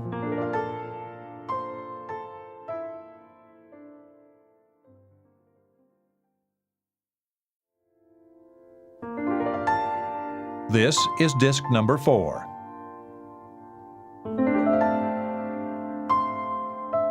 Francesca could hardly sleep that night, thinking about the bruises on Eileen's face, and she wondered what Chris had meant about physical abuse being a hard addiction to break. Who could possibly be addicted to abuse? It made no sense. She was sure Eileen had learned a lesson and would stay well away from Brad from now on. After seeing what he'd done to her, Francesca had no doubt about that.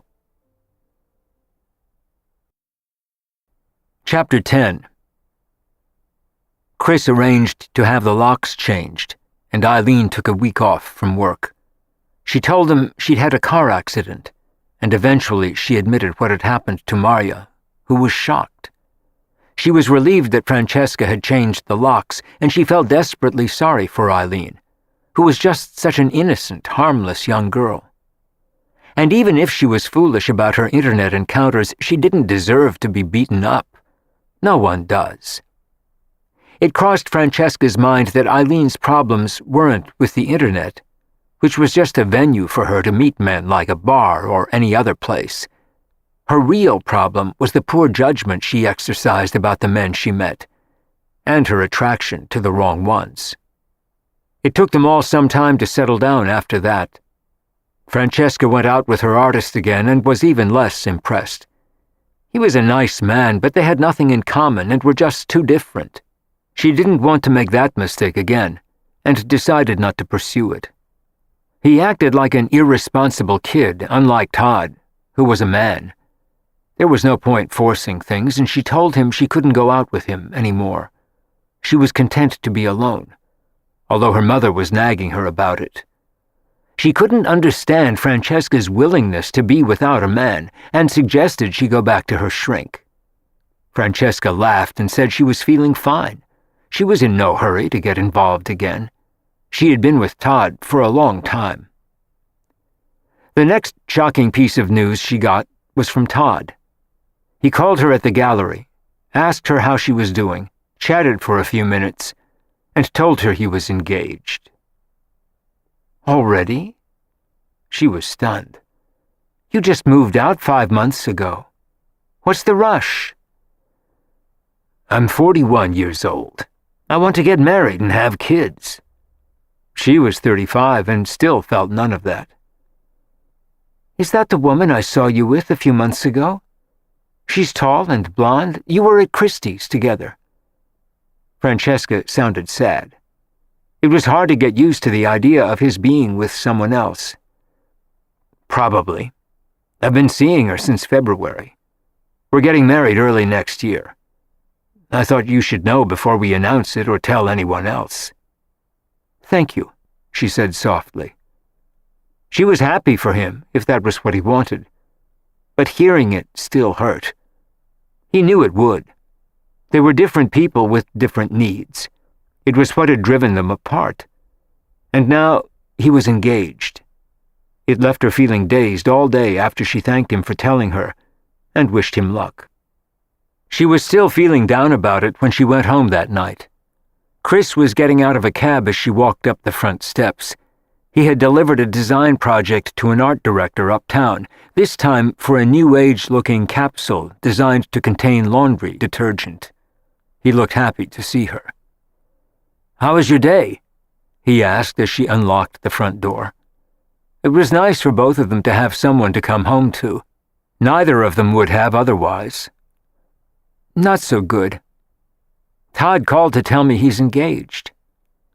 They had few secrets from each other now, if any, except for their hopes and dreams, which they kept to themselves. But after the drama with Ian's mother and Eileen getting beaten up, they talked about everything that happened to them on a daily basis and considered each other friends, as they did Marya and Eileen. Wow, that's heavy, Chris commented as he followed her into the front hall. There were the usual fabulous smells coming from the kitchen. They were used to it by now. They loved it but were less impressed, although the smells wafting up to them were particularly good that night. All of them offered to chip in for the food, but most of the time Marya insisted on providing it herself. It was her generous and greatly appreciated gift to them. They all gave her little gifts whenever they could, and Chris bought her some very good wine. Are you upset? Francesca looked shaken as she turned to look at him. She hadn't expected this from Todd, not this soon, anyway. Yes, I am, she said honestly. I guess I should be gracious about it and say I'm happy for him. But I'm not sure I am. I'm still sad for me that it didn't work out with us. At least you both admitted it and cut your losses. It took me 10 years to do that. And by the time I did, I was a mess and never wanted a relationship again. You did it in half the time, and you were decent to each other. I waited till she nearly destroyed my life along with her own. I kept thinking Kim would get clean and stay off drugs for good. The relationship we had was totally sick. I was addicted to her, and thought I could help her fix herself. No one can do that. She's a mess. You and Todd are whole people, but you wanted different things. You figured that out and moved on. He found someone. So will you. You didn't destroy each other on the way out. She felt sorry for him when he talked about Ian's mother. She could barely imagine what a nightmare that must have been. And it still was, at their child's expense, which was even worse. You're not too old to find someone too, you know, she reminded him gently. Not too old, he admitted. He was 38. But possibly too damaged and too badly burned. I'm not sure I could ever trust anyone again in a relationship. She lied to me constantly, and I believed her. She slept with her dealer. It took me 3 years to figure out she couldn't stay off drugs. Addicts are incredibly convincing and amazing liars. She's a piece of work. I feel sorry for her now, but I hate what she does to Ian." Francesca nodded. He had been essentially out of the marriage for 2 years, ever since he gave up on her, although he had only left her 6 months before. He had stayed with friends in the beginning, then a hotel, and had finally come here. Francesca was sure he'd find someone again, and he was equally sure of it about her. They were both too young to give up on love forever. "Let's go see what Maria is cooking up for us tonight," he said, to distract them both. They had been trying out recipes for her almost every night. She'd been cooking up a storm, and all of them were gaining weight. Francesca followed Chris down the stairs to the kitchen, expecting to see Maria, and both of them looked startled when they saw a tall, white-haired man instead. He had fierce blue eyes and a mane of shoulder-length white hair. He looked at them with suspicion for an instant, and then burst into a broad smile. "Francesca and Chris?" he asked in a heavy French accent. He seemed to know who they were. He introduced himself as Charles-Edouard, and suddenly Francesca realized who he was. His last name was Prunier, and he was one of the most famous chefs in France and obviously one of Maria's friends. She appeared a moment later and explained that he was in town from Paris and was cooking for them that night. She promised that it would be an unforgettable experience, and he looked at her with eyes that sparkled. He was a very handsome man. They shared a bottle of champagne he had brought with him, and everyone in the house was excited about dinner. Eileen came home a few minutes later with flowers she had bought for Francesca and Maria, and a bottle of wine for Chris. They were a lively bunch, talking about France as she walked in. Charles-Edouard said that he and Maria had known each other for 30 years. It was easy to see that he had a crush on her, and he flirted with her as they cooked together. She was playing sous chef that night, and chopping things for him, as he juggled 6 pans and twice as many bowls. She looked at him with affectionate smiles from time to time, and they seemed very comfortable with each other. The result, when they sat down to dinner, was stupefying. Everyone agreed that they had never had a dinner like it in their lives. He was modest and funny and outrageous, and he constantly looked at Maria with loving glances, which she happily ignored. She loved cooking with him, and they were thinking of writing a book together about the delicacies and herbs of Provence and how to use them. But the handsome Frenchman obviously wanted to collaborate with her on more than that. "He's adorable," Francesca whispered to Maria as they did the dishes together. "And he's crazy about you." It was easy for anyone to see, and they all had, while eating his astoundingly good dinner. He and Chris were smoking cigars in the garden while the 3 women washed up. And after that, Eileen went upstairs. "What about him?" Francesca asked. She thought they made a very handsome pair, and he was about Maria's age. "Don't be silly," Maria said shyly, and then laughed. "And what about his wife? He's very French. He's married to a very sweet woman who used to be one of his sous chefs. He's cheated on her for years." She said it as though talking about a badly behaved brother. "Would he ever get divorced?" Francesca asked with interest. She was feeling better about Todd's engagement after a very pleasant evening, an exquisite meal with good friends, and a bevy of fine wines. "Of course not. He's French. French men don't get divorced. They cheat until they die, usually in someone else's bed, like their mistresses. I'm not sure she's any more faithful to him, and he claims they've never been happy. But he sleeps with everyone in every kitchen he works in. I don't want to get in the middle of a mess like that. I like him better as a friend." "That's too bad. He's cute. He's very good-looking. Keep him away from my mother or she'll be chasing him and dragging him to the nearest divorce lawyer. Maybe you should think about that." Maria shook her head and laughed. "Your mother might just be a match for him. I'm not. I can't deal with men like that. John and I were faithful to each other all our lives. I prefer men like that. Charles Edouard is handsome and exciting, but he's a very, very bad boy." Marya had no doubt about it. "He sounds like my father before he married Avery. Sometimes men like that do reform." "Yeah, 1 in 100 million. I don't like those kinds of odds. I'd rather work with him and keep him as a friend," Marya said firmly, with a smile. "This way he's someone else's problem, not mine." Chris and Charles Edouard wandered back into the kitchen then with what was left of the Cuban cigars the famous chef had smuggled in. He poured each of them a brandy then, and halfway through it he said he had been in love with Marya for 30 years. He looked at her adoringly, and she laughed at him. She took his declarations of love for her with a grain of salt. "Yeah, me and 10,000 other women. That's a long list, Charles Edouard," she teased him as he smiled. "But you were always top of that list." He twinkled as he teased her. "That's because you couldn't have me, and you still can't. Besides, I like your wife." "So do I," he said matter-of-factly with a mischievous smile. "I'm just not in love with her. I don't think I ever was. We're very good friends now. She went after me once with a butcher knife," he said, pointing to his lower parts with the stub of his cigar, and they all laughed.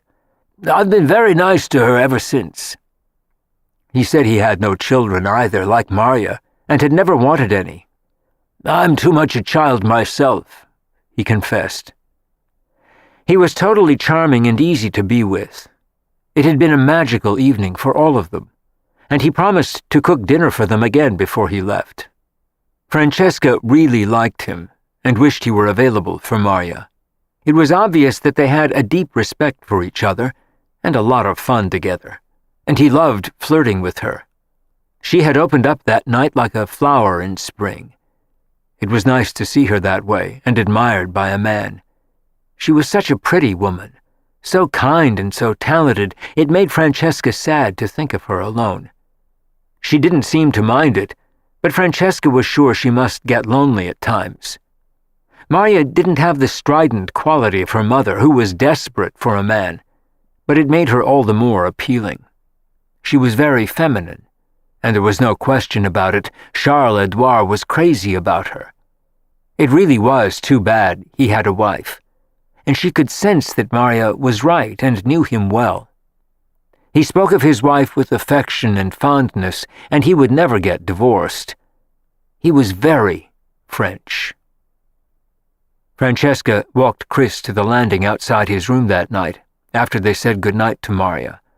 They talked about Charles Edouard for a few minutes.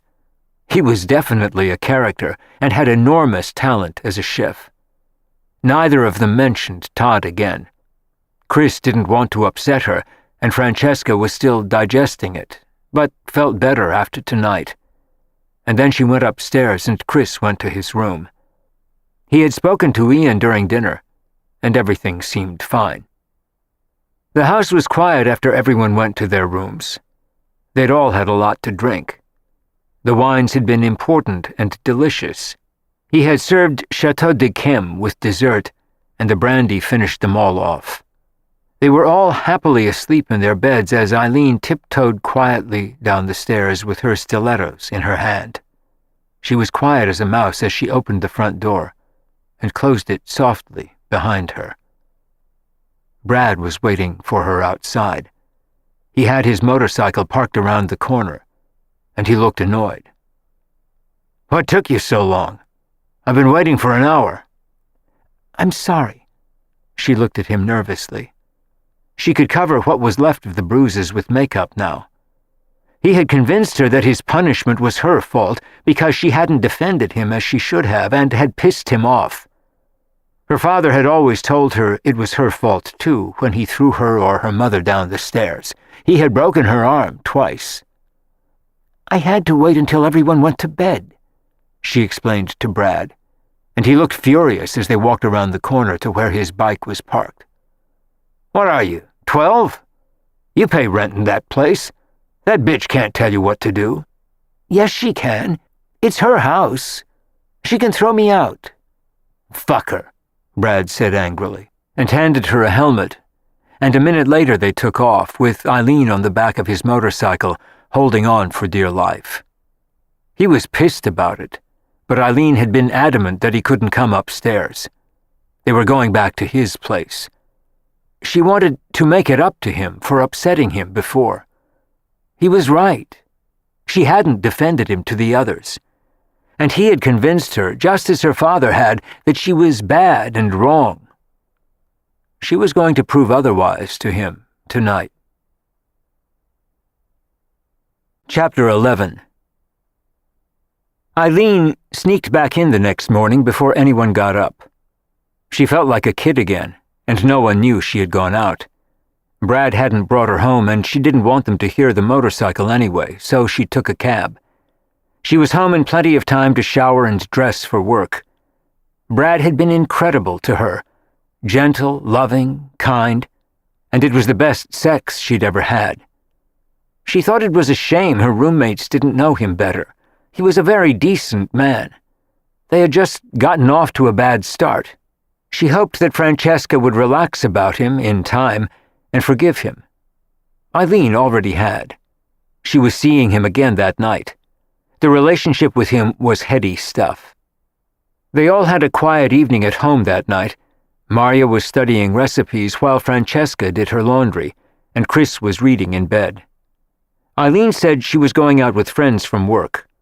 They had had such an exciting evening with Charles-Edouard cooking the night before that all of them took a night off. Maria had left some soup on the stove, and Francesca was on her way upstairs with her laundry when Chris shot out of his room with a look of panic.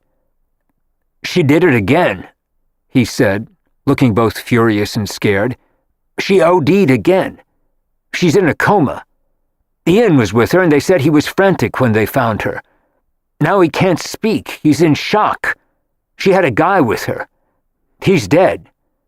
They think she might not make it this time." And somewhere in his heart, Chris hoped she wouldn't. It would be simpler for Ian.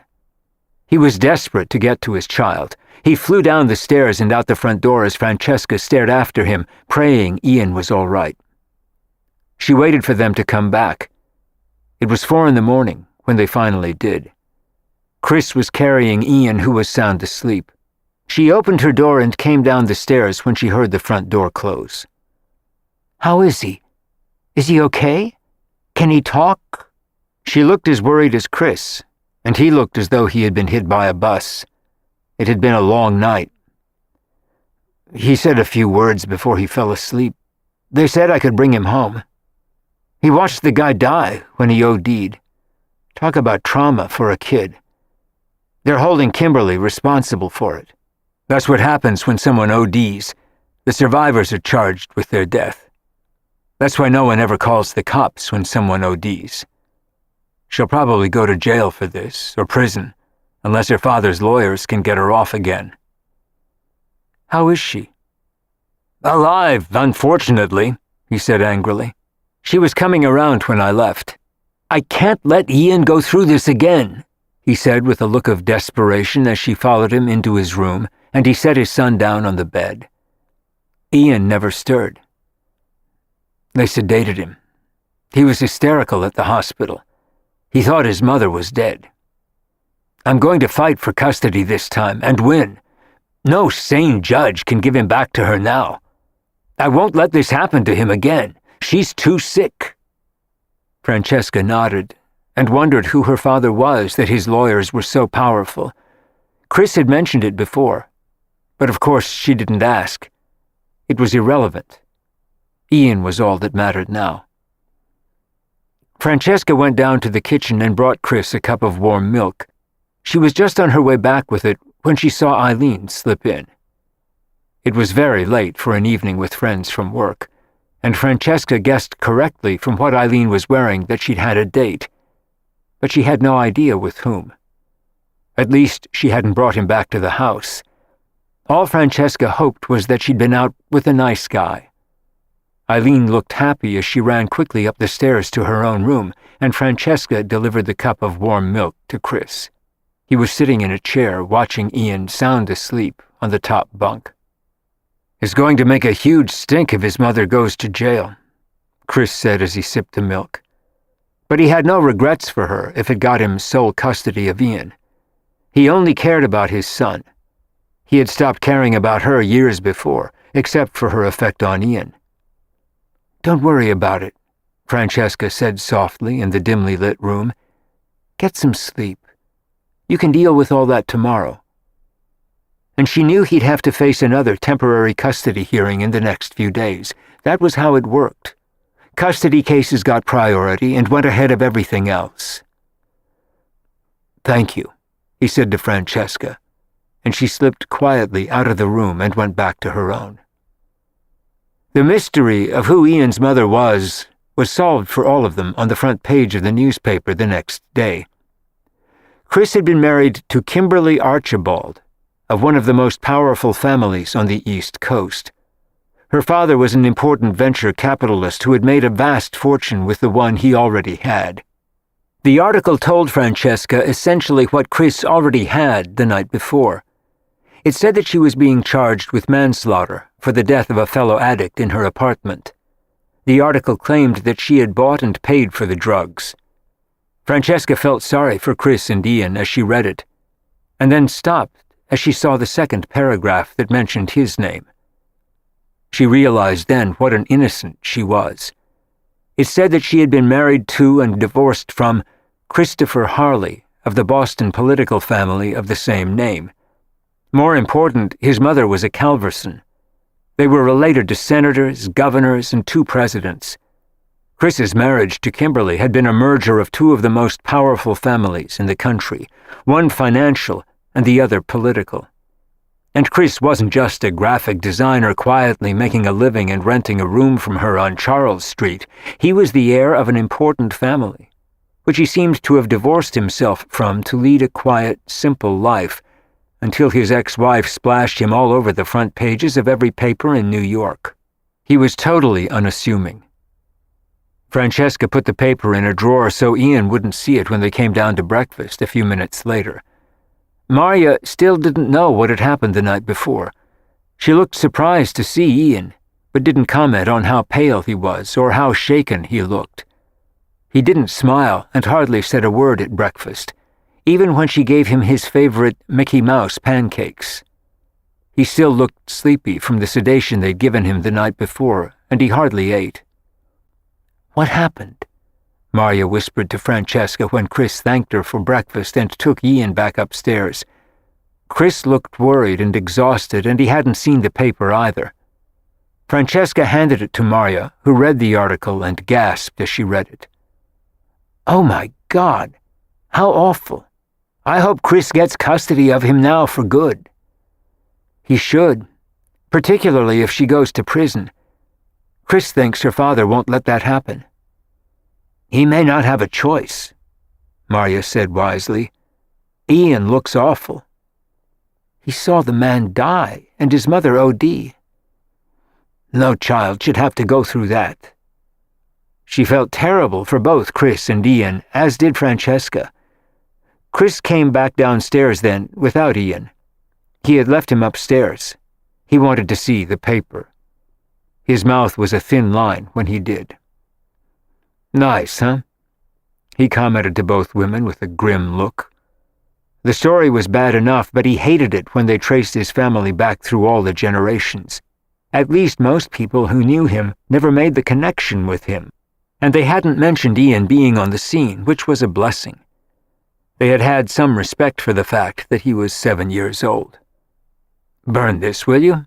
he said as he handed Francesca the paper and went back upstairs. Eileen had come in by then, and Francesca explained it to her after Chris left. She felt deeply sorry for him. Neither she nor Francesca mentioned the hour she got home the night before, or where she had been. Francesca staunchly believed it was none of her business, as long as Eileen didn't put the rest of them at risk with who she brought home. Francesca hoped she was using good judgment. Chris kept Ian home from school that day, and he was still very quiet when Francesca and Eileen came home from work. Charles Edouard was there that night. He had been with Marya all afternoon, going over recipes and talking about their joint book. He offered to make them a light meal and a special pizza for Ian. He had bought soft-shell crab and a few lobsters, and in a short time he and Marya had whipped up another feast. She had told him about what had happened to Chris's son, and he felt terrible for him. When the boy came into the kitchen that afternoon, Charles-Edouard introduced himself and asked Ian if he would mind helping him for a few minutes. They hadn't met yet until then. Charles-Edouard asked Ian to hold an egg in his hand and stand very still. Ian was expressionless as he stood there holding the egg, and Charles-Edouard looked extremely serious as he suddenly pulled the egg out of Ian's ear. "Why did you do that?" Charles-Edouard asked him solemnly. "I told you to hold the egg, not to put it in your ear." In spite of himself and the trauma he'd been through, Ian grinned. "Now this is very serious. Hold the egg, please, and this time don't move. Ah, so. And a carrot in his hand. Excellent. Please listen to instructions. I'm a very important chef." Ian was smiling by then, and this time the egg appeared to come out of his nose, and the carrot from the neck of his shirt. Ian guffawed as Charles-Edouard did his tricks. Within 5 minutes he had Ian giggling, and then squealing with laughter as another egg came out of his sweatshirt and a lemon from his jeans. "I can't trust you at all, can I?" Charles-Edouard said, suddenly doing a juggling act with 3 eggs, several vegetables, and 2 spoons. It was executed flawlessly until one of the eggs fell and broke on the floor, and Ian screamed with laughter at the mess. Charles-Edouard pretended to be embarrassed and then dropped the other eggs on the floor and made an even bigger mess. Everyone was grinning by then, and Ian looked up at the tall man with the white mane and told him he was really silly. But Ian was talking again, and even laughing. It brought tears to Francesca's eyes as she watched them. He was wonderful with the boy. He was as good a clown as he was a cook. Marya cleaned up the mess before they made a bigger one, and Charles-Edouard sat down and put Ian on his knee. "Would you like to help me make dinner?" he asked him. And Ian nodded, and a few minutes later he had a chef's hat on the boy and was showing him how to cook lobster and crab, and he demanded a round of applause for his young sous chef when he served it. And he had taught Ian how to make pizza and tossed the dough high in the air while he did. And once again, the dinner was delicious. But better than that, Ian was talking a blue streak. Chris thanked him when they shared more Cuban cigars in the garden, and Charles-Edouard acted as though it were nothing. But it meant the world to Chris. The world-famous chef had won his heart forever for what he had done with Ian. He was better than any social worker or shrink. It was a quiet night after Charles-Edouard left. He had promised to come back and cook dinner for them over the weekend, and Marya had suggested that Francesca invite her mother, which she dreaded, but she knew that she would love it. She called her mother the next day and invited her, and she accepted. And the following day Chris had the custody hearing, which was a media circus. His ex-wife's lawyers made no attempt to fight it. They had their hands full trying to get Kimberly's manslaughter charges dropped. Chris's lawyer had already warned them that he would be seeking permanent custody of Ian, with a vengeance this time. He had no mercy left for Kim after what she'd done and exposed Ian to again and again, and he was awarded temporary custody at the hearing. It was on the news that night, and Francesca's mother happened to see it and called her immediately when she did. "Do you know who that man is?" She was enormously impressed by who he was related to. Francesca was more so by his humility and discretion. "Yes, I do. He's related to some of the most powerful people in this country." "I guess he is. He doesn't talk about it. And this whole thing with his ex-wife is really hard on him and his son. She sounds like a complete mess. I feel sorry for her parents. I feel sorry for her son. He's 7 years old and he's been through a lot of trauma thanks to her." Her mother didn't comment. I can't believe you have Charles-Edouard Prunier cooking dinner tomorrow night. I'm looking forward to it," she said, switching to pleasanter subjects. "How did you pull that off?" "He's a friend of Maria's." "You certainly got yourself some interesting roommates," her mother said, sounding amused, as though it had been her idea. That was usually how things worked with her. If things turned out badly, it was someone else's fault. If they turned out well, she was responsible for it and took full credit. Francesca would have liked to have her father and Avery too, but she enjoyed her parents more separately than together. Her mother got competitive with Avery sometimes, which was stressful for Francesca. Her mother arrived for dinner on Saturday night, dressed to the nines in a short, sexy black dress and very high heels. Francesca saw Charles-Edouard's eyes open wide when he saw her, and Maria looked amused. She was wearing loafers, a black sweater, and jeans with her chef's jacket. Ian was wearing his chef's hat again, and looked pleased. They had capellini with caviar, and Chateaubriand with foie gras and black truffles. It was an exquisite meal, and her mother got a little giddy on the wines, and predictably she flirted mercilessly with Charles-Edouard, and Maria didn't seem to mind at all. "He is divine, isn't he?" Thalia commented to her daughter when the men went outside to smoke cigars, and Ian went with them. He was wearing both rings from the cigars. "Don't get too worked up, Mom," Francesca teased her. "He's married, and French. That means he won't get divorced for you."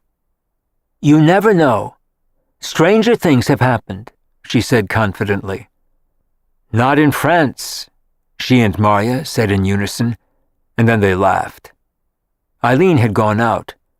She said she had a date with a new man. She was the busiest girl in town and the happiest these days. Things seemed to be going well for her. Francesca was pleased.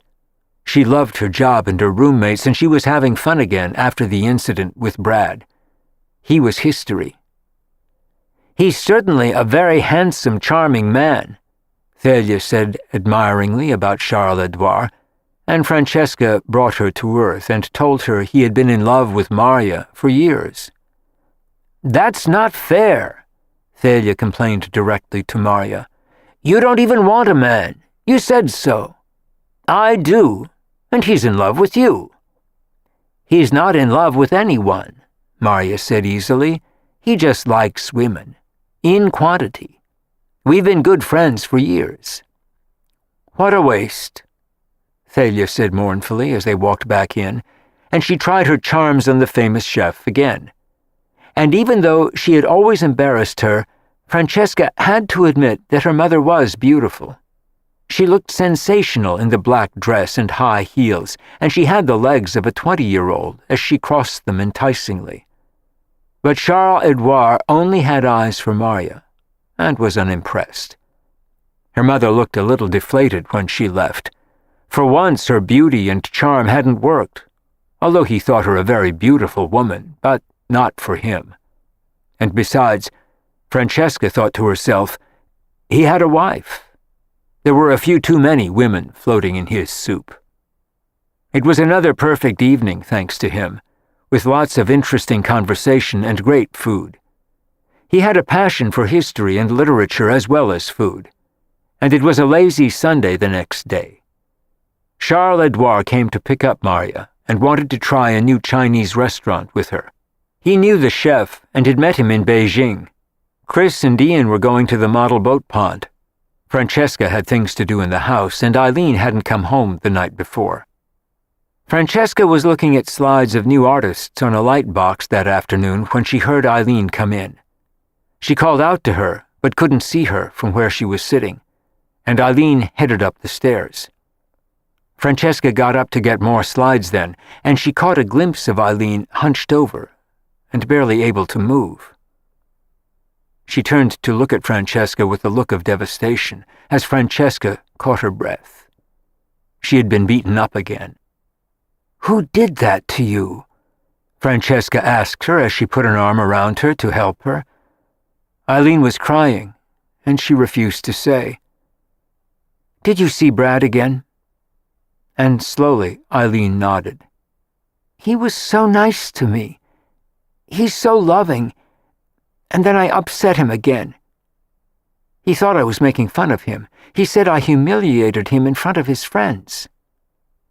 Eileen, swear to me you'll get help. You can't see him again." "I know. He said he never wants to see me again. He said he's through with me and never to call him again. He's gone." Francesca knew now that he wasn't and never would be. He'd be back, to do it to her again. She had to be the one to walk away. And Francesca's worst fear was that Eileen didn't have the courage or the strength. She helped Eileen upstairs to bed and left her there. Francesca felt sick thinking about her as she went back down the stairs. Chris's fears for her had been well-founded. Eileen was hooked on the man and the abuse. Chapter 12. The residents of 44 Charles Street were less sympathetic to Eileen this time. Marya gave her a motherly lecture after bringing her soup and soft foods for 5 days. This time Brad had not only blackened her eyes and made mincemeat of her face, he had loosened her teeth. She had to see the dentist twice in 3 days. Marya told her that she couldn't allow herself to see him again. Francesca was being firm with her and begging her to get help, and Chris wanted nothing to do with her. "I'm tired of lunatics and addicts and self-destructive people," he said harshly to Francesca. "She's addicted to the guy, and even if you chain her to the wall in her room, she'll sneak out to see him, and he'll beat her up again. She's too sick. I went through the same thing with Kim and drugs. You can't fight people's addictions, and I've gotten smart enough not to try. She'll do anything to protect her addiction. It's no different than drugs. You can't fix them or stop them, and you'll break your heart trying." "I can't just sit there and not say anything to her about it," Francesca insisted. She thought Chris sounded very cold. "You're wasting your time. She has to want to get help, and until she does, nothing you do or say will have any effect on her." It was heartbreaking to watch, and Francesca hated to see the condition she was in. She was such a sweet girl with no self-esteem whatsoever. That was clear now. Her father had pummeled it out of her. Abuse was what she expected and thought she deserved.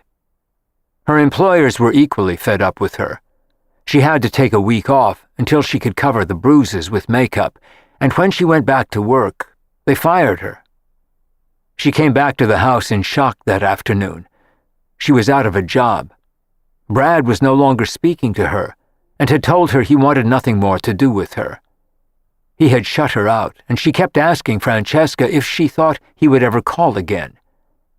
It was sick. "I hope not," was all Francesca would say to her. But she was beginning to realize that Chris was right, and the abuse was an addiction.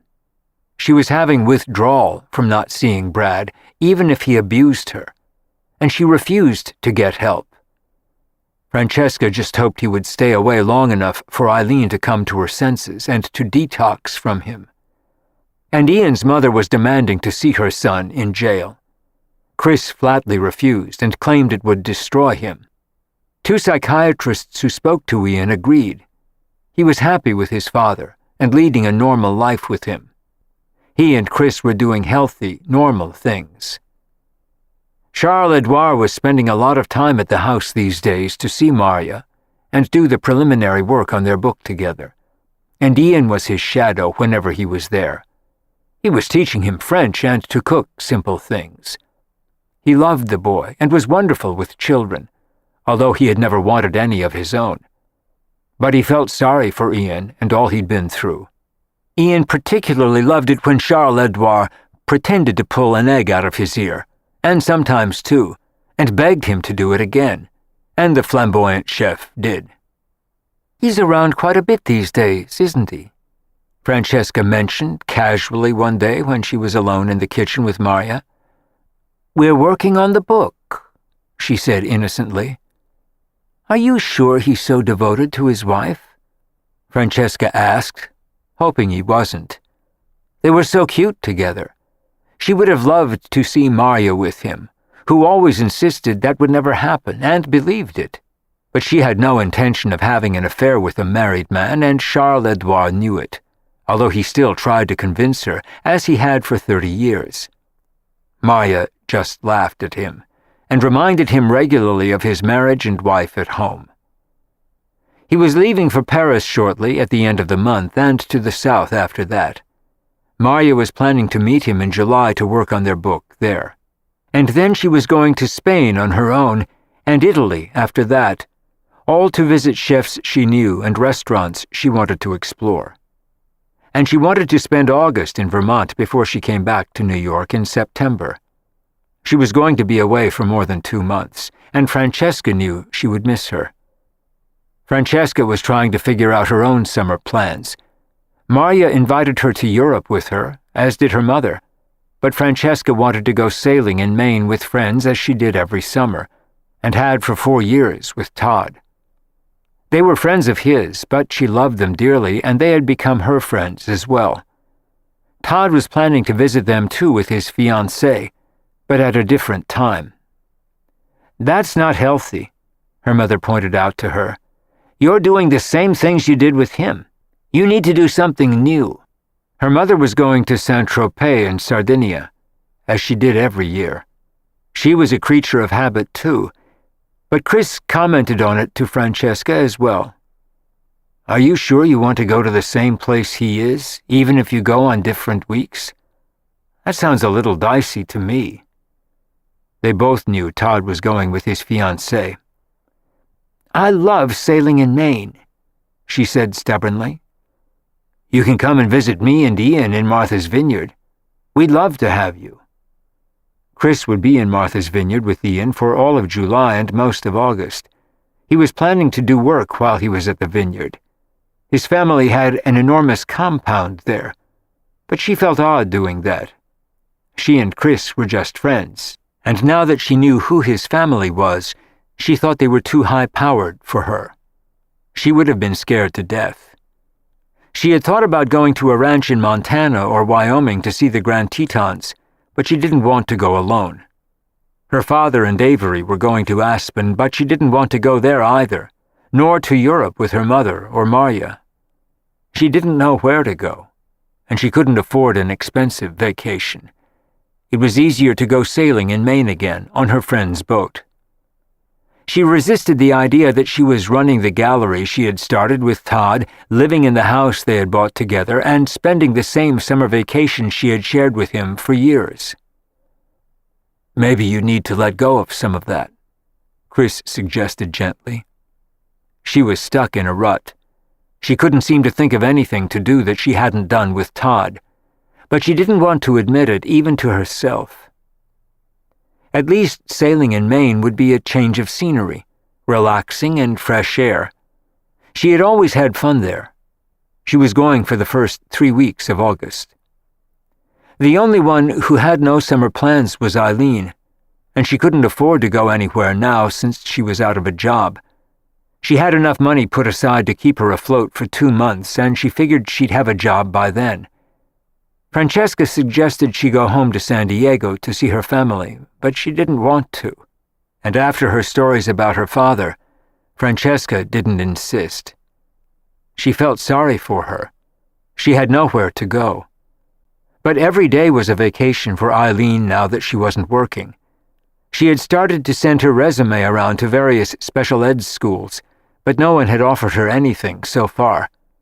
Her references from her previous job were not good, from taking too much time off work, thanks to Brad. It wasn't helping her find a new one. Brad had not only injured her, he had cost her her livelihood. She still hadn't heard from him, and Francesca was relieved. Maybe he was gone for good. Chris knew better, and doubted it. An abuser never loses sight of his prey. He'll be back. Maybe he's found someone else to beat up, Francesca said cynically. He'll be back anyway, Chris said. He was barely speaking to Eileen now. Her addiction reminded him too much of his wife, and he had suffered too much from it to want another addict in his life, even as a friend. As far as he was concerned, their pathology was all the same, and he thought that Eileen's addiction to abuse was pathological, which made it so hard for her to give up. And with no job, she spent most of her time now in bed, crying and missing Brad, and not looking for a job as she should. Francesca could see that she was spiraling down, and had no way to stop it. Charles Edouard was the first of the group to leave when he went back to France, and it created a real void. It had been a lot more exciting when the flamboyant Frenchman was around, and Maria admitted she missed him too. But she was meeting him in Provence in a few weeks to work with him on the book. "Maybe he'll leave his wife this summer," Francesca said hopefully, and Maria just laughed. She wasn't expecting him to, and said she wouldn't know what to do with him if he did. "There's no room in my life for a man," she said to Francesca practically. "I like my life the way it is. I'm comfortable like this. Besides, I'm too old to find a man, and I don't want one." Francesca couldn't help thinking again how different she was from her mother. Thalia's only hope was that she was going to meet a man in Saint-Tropez or Porto Cervo. She was meeting friends everywhere, and planned to be away for 2 months as she did every year. She was even meeting friends in Venice for an enormous party. Her summer was always much more glamorous than her daughter's or anyone else's that Francesca knew. Chris and Ian left for Martha's Vineyard for the 4th of July weekend. Chris's family were planning picnics and barbecues and family football games, and Ian would be spending the summer with his cousins, far from the agonies he'd been through with his mother. It was going to be good for him and for Chris. And there were always lots of parties at the vineyard and all of his old friends. It was a life that Chris assiduously avoided all year, but always gave into in the summer. His parents would be there, although he wasn't close to them, and they wanted to see Ian. Ian was going to visit his mother's family too, in Newport on the way home. Chris hated it there. It was too social, but he had promised to take Ian to see them for a long weekend. It was all he was willing to do. They were still staunchly defending their daughter, blamed Chris for leaving her, and had denial about her problems, although that was harder to do now with manslaughter charges pending. She was still in jail, and despite all of her father's manipulations, the judge had refused to set bail. She was detoxing in jail. Maria left for France on the 10th of July, so she could spend Bastille Day there. She was stopping in Paris for a few days before Provence to visit her cooking buddies, some of whom ran the best restaurants in Paris. She had trained there in her youth, and still had friends she loved there. And then she was planning to wend her way to Provence and get to work with Charles Edouard. The house was deathly quiet after the others had left. Francesca used the time to get some repairs done and unwind. She closed early every day. The gallery was dead in the summer. They never sold anything in July, and she closed for most of August. She used the time to clean out her files and go through slides of new artists, and it was tomb-like when she went back to the house. She made the mistake of going out with one of her artists out of pure boredom. They got blind drunk together and wound up crying over the girlfriend he'd just broken up with. And all the evening did was depress Francesca. He called her to apologize the next day.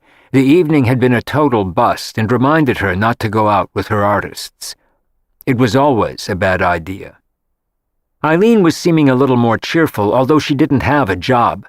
She was still mourning Brad, which Francesca refused to discuss with her. She didn't want to feed her sickness. They had a few quiet dinners before Francesca left. They always seemed to connect at a deep level, and Eileen's innate innocence and sweetness always tore at her heart. She was so trusting and loving and open. She seemed to have none of the defenses she needed to protect herself in the world. Francesca wished she would harden herself a little and be less vulnerable, but that just wasn't Eileen. Francesca was feeling guilty about leaving her alone for 3 weeks, and even offered to take her to Maine with her, but Eileen insisted she'd be fine. She was making friends on the internet again, which made Francesca uneasy, but she didn't feel it was her place to say so. The internet was the epicenter of Eileen's life and how she made all her friends. Meeting men was just part of that.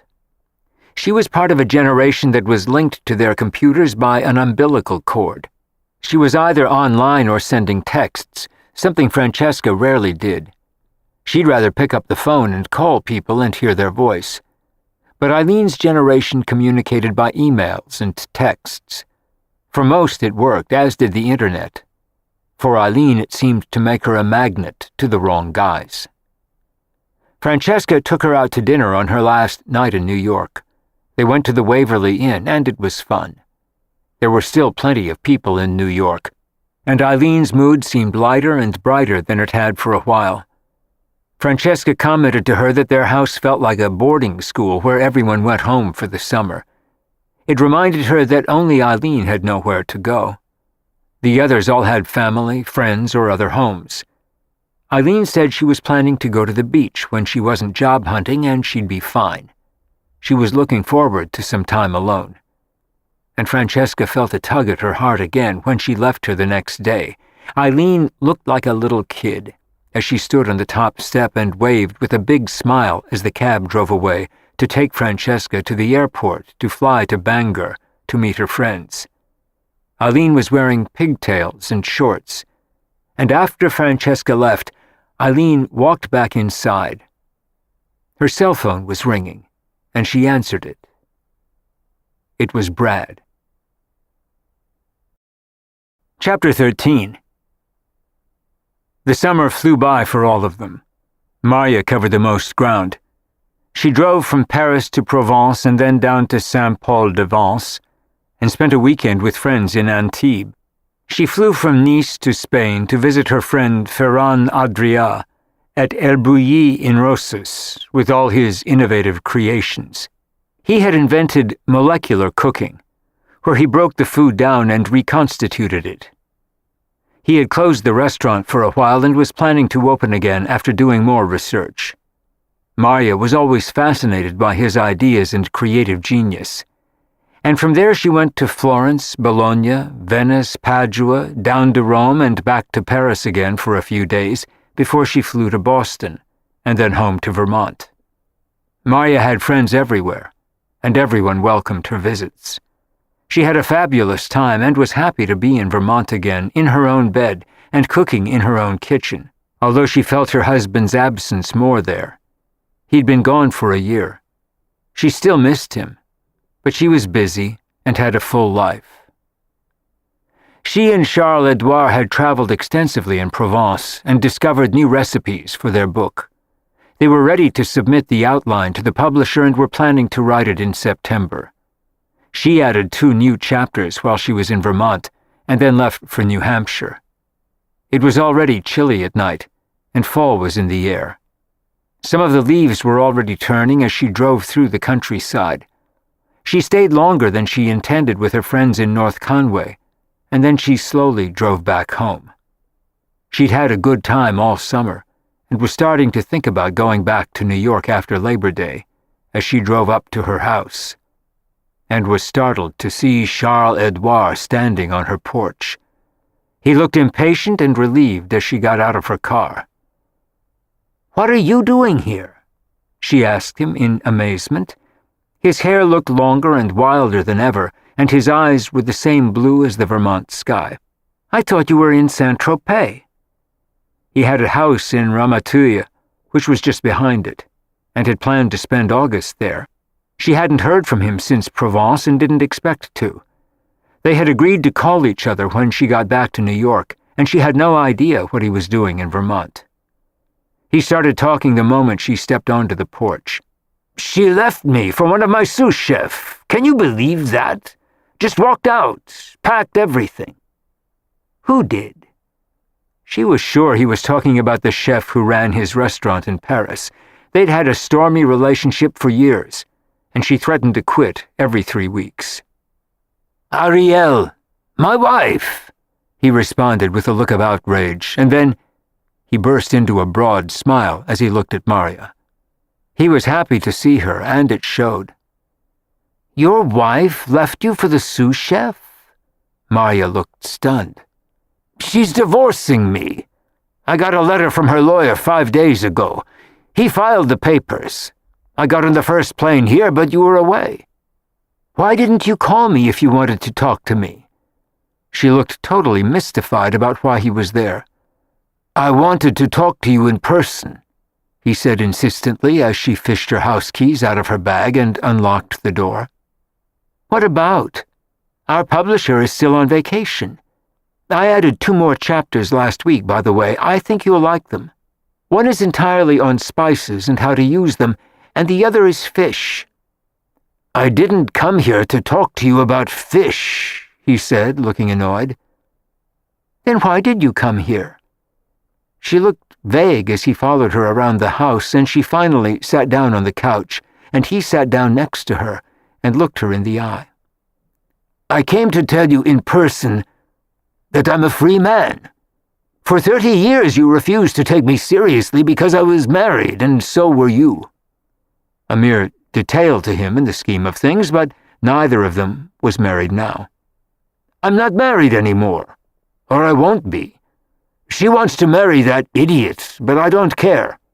I haven't loved her in years.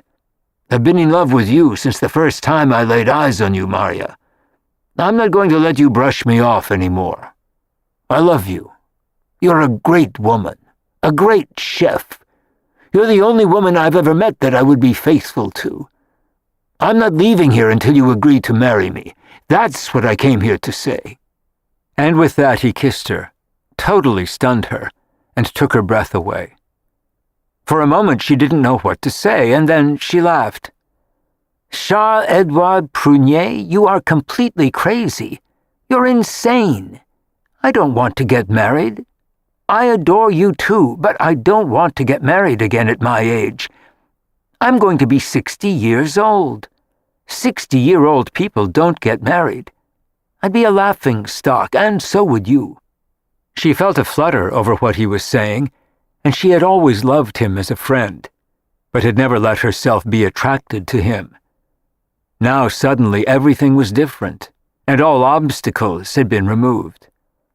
I don't care, he said firmly with a ferocious look in his eye. L'amour n'a pas d'âge. Love has no age. I don't care if you're turning 100. I'm 65 and I've been in love with you since you were 30, and I'm not going to wait another 30 years. And with that he kissed her again, and much to her amazement, she kissed him back, and felt all the feelings she had ignored for years, and she had been deeply in love with her husband while he was alive. She looked at him with a horrified expression then. Oh my God, now what are we going to do? You're going to do the right thing after all these years and marry me, he said firmly, and she laughed at him again. No, I'm not. Yes, you are, he insisted. I won't relent until you do. You're crazy. We're too old to get married, she insisted. We are not. Besides, I want to have a baby with you. She laughed even harder at that. Or write books together. Or do whatever you want to do. I'm giving her the house in Ramatuille, by the way, and the flat in Paris. I think we should get our own. I've never liked the neighborhood. I'll buy a flat for you. Wait a minute, Marya said seriously. Let's slow down. Are you serious about all this? She looked utterly amazed. She had no idea if he was kidding or not. Do you think I sat on your porch every day for a week for no reason? I've waited a lifetime for this, Marya. She loved him too, as a friend. He was one of her closest friends, and she loved working with him and spending time with him, but she had never allowed herself to think of him as more than that. She had loved her husband deeply, and they had a wonderful marriage. But Charles-Edouard was certainly crazy and a joy to be with, and they got along wonderfully, and always had. I need time to think about this, if you're serious, and I don't know if I want to get married. Why not? And don't tell me you're too old. That is not a reason I will accept. I don't know if we need to get married. You're French. Frenchmen have affairs. We can have an affair for the next 30 years. Maybe that's enough." "You're not that kind of woman," he said, pretending to be shocked. "Maybe I am at this point in my life. I don't know." She had never intended to be with another man, and now she was talking marriage and affairs with Charles Edouard. "Can we try this out for a while and see how it works?" And then she looked at him seriously. "I don't want to be married to a man who cheats on me, and I know you've done that all your life. You were never faithful to Ariel." "My parents made me marry her. She didn't love me either. And I solemnly promised that I would be faithful to you." He looked as though he meant it, but she wasn't sure if he was capable of it. "Prove it to me. If you're faithful to me and don't cheat on me, I'll marry you." "Maybe," she added, and then laughed. She was being coy. This was suddenly a delicious moment in her life. At nearly 60, a handsome Frenchman was in love with her and proposing to her. She was beginning to like the idea. "Who'll do the cooking if we get married?" she asked with interest, and he thought about it. It was an intriguing question. "We both will, together." "Who will be the sous chef, me or you?" "You will. You're the girl." "You're a chauvinist," she said, looking delighted. She was having a great time, and so was he. She suddenly felt very young. He took her out to dinner that night, and they talked about their plans, about whether to live in Paris or New York. They both thought they'd prefer Paris. Maria had wanted to all her life. He thought they should find a flat on the left bank in either the 6th or 7th arrondissement. By the time they got back to her house, they still hadn't settled the matter of whether to get married. But she was serious about wanting to see if he could be faithful. He certainly never had been in his entire life. She wanted to give it a few months to find out. She was talking about moving to Paris with him, if he behaved, by the end of the year. They could decide whether to get married after that. And in the meantime, they could enjoy each other. He offered to stay in New York for the next few months, where they could work on the book together. He walked her into the house, and everything happened naturally after that. They wandered into her bedroom. Their clothes seemed to disappear, and they wound up in bed in each other's arms. And as he reached out to her, they felt as though they had been together all their life, and would be for the next 100 years. She felt like a girl again in his arms. Chris's time with his family was just what Ian needed, and it did Chris a great deal of good too, especially this year. Ian got to be a child again, playing with his cousins and swimming every day. He learned to water ski, and he made lots of new friends. It was so easy and carefree and normal that he almost forgot his mother was in jail. She called him once a week, and Chris dreaded the calls. They brought Ian back to reality and reminded him of all the pain he'd been through, all of it because of his mother. Chris was still furious with her for dragging Ian through it. But at the vineyard, their wounds seemed to heal, although Chris's conversations with his parents about Ian's mother were always difficult for him. They thought Ian should be entirely removed from his mother, even if that meant sending him to boarding school, which Chris refused to even consider. Ian was far too young, and Chris wanted his son with him. His parents didn't agree. "You're not providing a proper home for him," his mother said sternly one afternoon after lunch, after Ian scampered off. "I don't understand why, but you're not.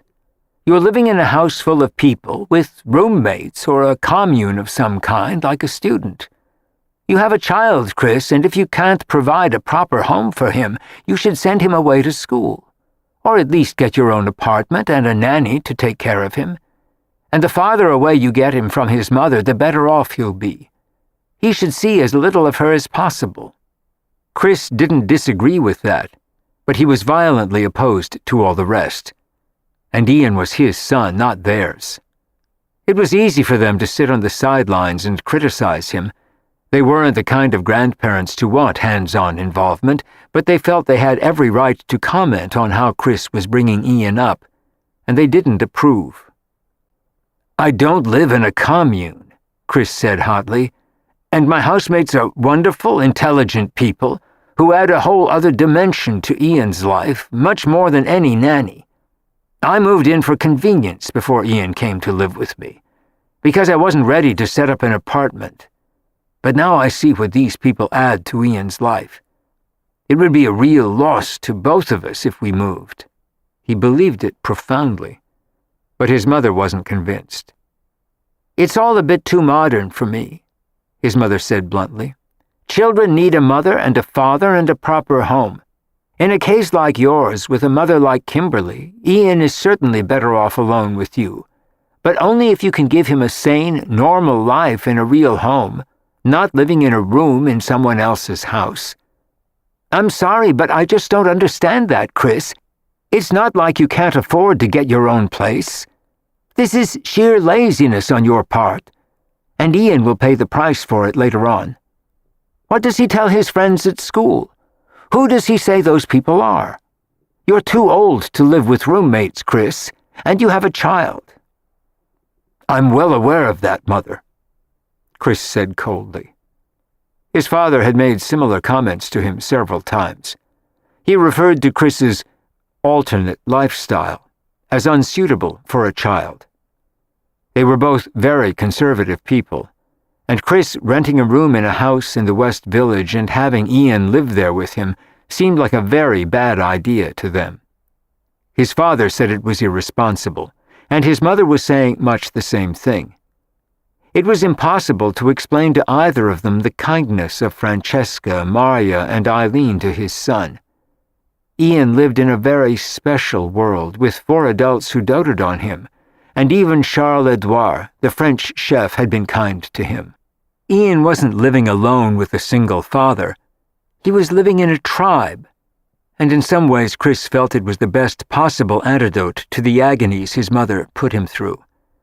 The fact that Kim was entirely unsuitable no one could deny, but Ian loved her, and she was his mother, so he had a right to some contact with her too, as long as it was in a safe setting for him. Chris knew that his parents were sorry Kim hadn't died when she OD'd, and thought Ian would be better off just putting all that behind him and moving on. But the reality of their life wasn't as simple as that, and Kimberly was still alive. "I hope you'll reconsider about boarding school," his mother reiterated as Chris frowned. He hated having conversations like this with either of his parents. Their ideas were rigid and old-fashioned, and they were more concerned about what was proper and traditional than about what was good for the child. They had brought him up that way too, and all it had done was give him a profound dislike for their lifestyle and everything it represented. He had a deep respect for family traditions and summers at the vineyard that brought all the generations together, which was why he came here every year. But he couldn't tolerate their clinging to traditions out of habit or old-fashioned ideas that didn't work in the complicated situation he was in. He never would have sent Ian away to school. At least this way, Ian had one loving parent with him and, for the moment, a house full of people who genuinely cared about him and spent time with him. Chris's parents never did. They enjoyed their grandchildren and liked having them around as long as their parents or a nanny were present, but his parents stayed at a distance and observed them without ever really connecting with them or finding out who they were. He never saw his mother with her arms around a grandchild, and the only thing his father ever asked any of them was how school was and what sports they played. Chris had never gotten much more than that from them either, which was why ultimately he had fled Boston and moved to New York. He couldn't have existed on a daily basis in the rigid confines of their world. He knew they cared about him and loved him, but the way they chose to express it and demonstrate it had never worked for him. He had realized long since that he had been starved for emotional contact and connection as a child, and he didn't want that for Ian, and he wanted even less to dump him in a school and leave him there. Whatever mistakes he was making, at least he had Ian with him, and could give him all the love and attention he'd never had as a child himself. The dignity and standing of their family had always been more important to his parents than the happiness of their children. It wasn't out of meanness or even indifference. It was simply a concept they didn't understand and never would. They had grown up and lived with so many restrictions and social rules and obligations that they could never break out of it themselves. But in Chris's generation, the world had changed, for him and Ian anyway, but not for them.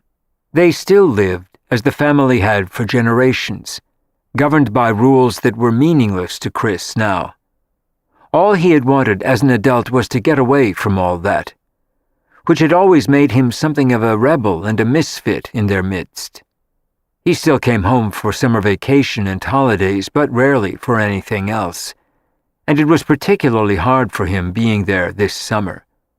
They felt free to comment on his life and Ian's, about which they understood nothing, but his ongoing problems with Kimberly made him an easy target for their disapproval and concern, and their opinions, which he didn't share. There were times when Chris thought about Francesca and found himself missing the house. If he got custody of Ian, he had also thought that he should get an apartment, but he worried that it might be lonely for them there, and his roommates were so kind to Ian.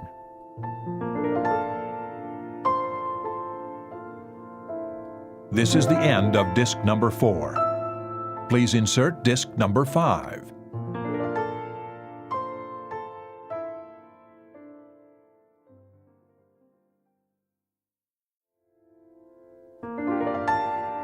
This is disc number 5.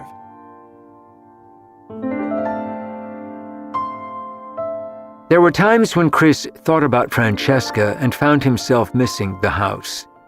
If he got custody of Ian, he had also thought that he should get an apartment, but he worried that it might be lonely for them there, and his roommates were so kind to Ian. With Marya and Francesca, he had built-in babysitters, and the benefit of 2 women who cared about him and were almost like aunts. And Eileen was an additional loving friend to Ian. There was a lot to be said for all of them living in one house. Chris missed his conversations with Marya and Francesca during the summer. He hadn't heard from either of them, but he was sure they were having a relaxing time too, and he hoped they were having fun. He wasn't as fond of Eileen, despite her kindness to Ian. She reminded him too much of his ex-wife with her addiction to self-destructive behaviors and bad men. And in Kim's case, Ian had paid the price. And before that, Chris had too. He managed to avoid further serious discussion with his parents, and the only part of his vacation that Chris didn't enjoy was visiting Kim's parents in Newport. He hated hearing them wail about what had happened to her, as though it had been done to her by someone else. And her father was doing everything he could to get her out of jail, thus far with no success. And they talked to Ian about her as though she were a martyr and a saint. She was the devil in Chris's eyes, particularly to their son. Ian had sensed correctly that Chris didn't like his grandparents, and he knew that his parents didn't get along. He knew that his father's parents didn't like Kimberly either.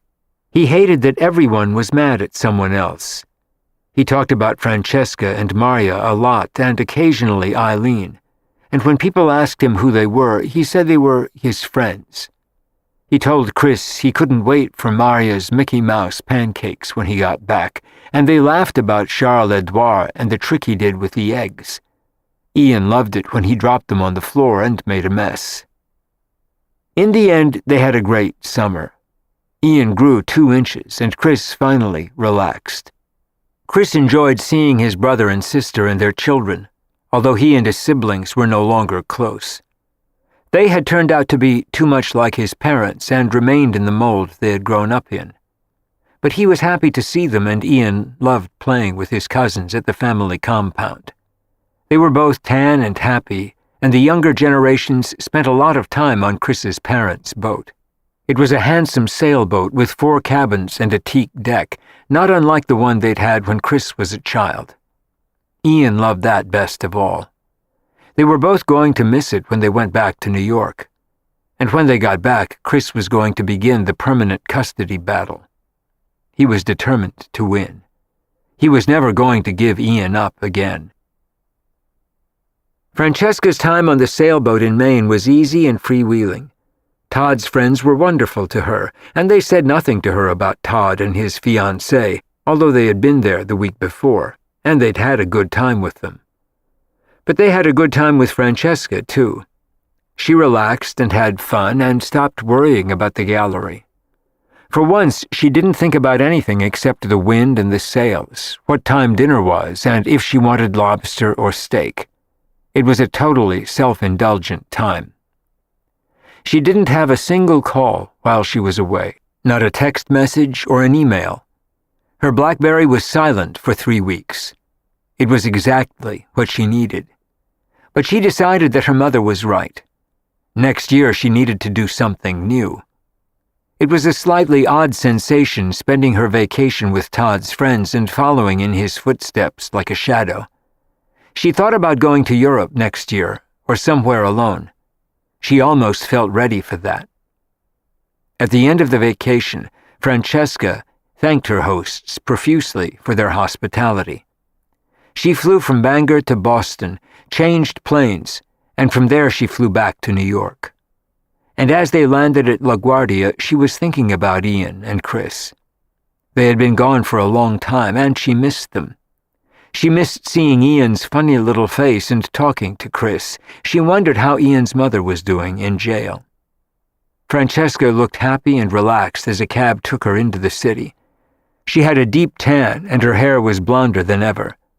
She felt as though she had been gone for months, and the house looked cozy and familiar when she saw it. As she turned her key in the lock, she wondered if Eileen had found a job. She hoped she had, that things had gone well for her, and that she had stayed away from Brad. She could hardly wait to find out. She hadn't heard from her either in the past few weeks. She had left her a few messages, but Eileen didn't return her calls. As Francesca walked in, she had a suddenly eerie sensation. Everything in the house seemed to be in order, and she had no idea why. But the hair suddenly stood up on her arms, and she felt a chill run down her spine. She felt stupid for feeling that way. Nothing was out of place, but she almost sensed that someone was there. She called out Eileen's name, but there was no sound. And then, as she turned, she saw the door to her living room standing open, and saw that a chair had been splintered against the wall. She stopped dead in her tracks. She knew instantly that something was wrong. Her instinct was to run. She had closed the front door, and feeling like a fool, she dashed back outside, stood on the front steps, and took big gulps of air. She was shaking from head to foot, and she didn't know why. She thought about calling Todd, but she felt awkward doing that now, and not knowing what else to do, she called Chris on his cell phone to steady her nerves and ask his advice. She walked back down the stairs and sat on the first step outside. There was lots of noise around him when he answered. She could hardly hear him, and it sounded as though he was in a playground surrounded by children, which was fairly accurate. He was at the family compound with his many cousins' children around him. He sounded happy to hear her. "Hi, Francesca. How've you been?" He smiled at the sound of her voice. "I've been great," she said, her voice shaking a little. She felt silly for calling him now. Everything was probably fine in the house. But she couldn't explain the shattered chair in her living room, or the hair standing up on her arms. She wondered if they had been robbed. But if there had been a burglary, why hadn't Eileen called her? The pieces of the puzzle didn't quite fit together. "I had a great vacation. How's yours?" "Wonderful. We went down to Newport a few days ago, and this is our last weekend here. You won't recognize Ian. He's 10 feet tall." She smiled at his description and took a breath to steady her nerves. "I'm sorry to bother you, and I feel really stupid calling you. But I just got back to the house about 5 minutes ago, and I got a really strange feeling when I walked in. And this sounds even crazier, but my living room door was open, and it looks like someone smashed one of my chairs. Nothing else looks disturbed, but it was eerie, and I ran back outside. I'm sitting on the front steps feeling like a moron, but I'm scared to go into the house. What if someone is in there, like intruders or burglars? I called Eileen's name, but she's not home." The alarm hadn't been on, and Francesca hadn't even thought to call her and felt stupid for that now, too. And it seemed pretty wimpy to be calling him, like a damsel in distress or a coward sitting on the front steps of her own house. But she was scared. Chris didn't hesitate for a minute, and he frowned as he answered her. "Trust your instincts.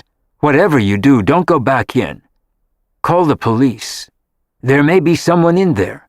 There are a lot of burglaries in the summer, when they figure people are away. I'd call the police right now." "They'll think I'm crazy," she said, feeling foolish, but she wondered if he was right. "Better foolish than injured or shot by a burglar in your own house. Call the cops, and call me back once they check it out." "Okay." She hung up and then called the police. She told them she had just gotten back from vacation and she thought there might have been a burglary or might be someone in the house.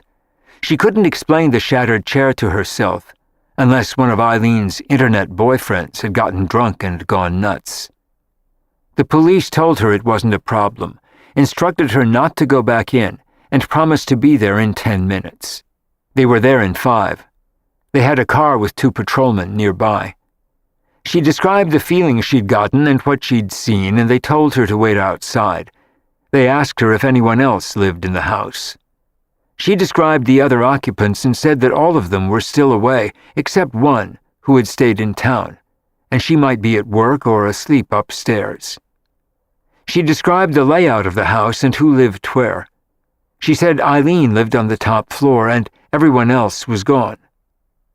Both patrolmen walked in, looking alert, with their hands resting loosely on their guns. It told her that they had taken her seriously.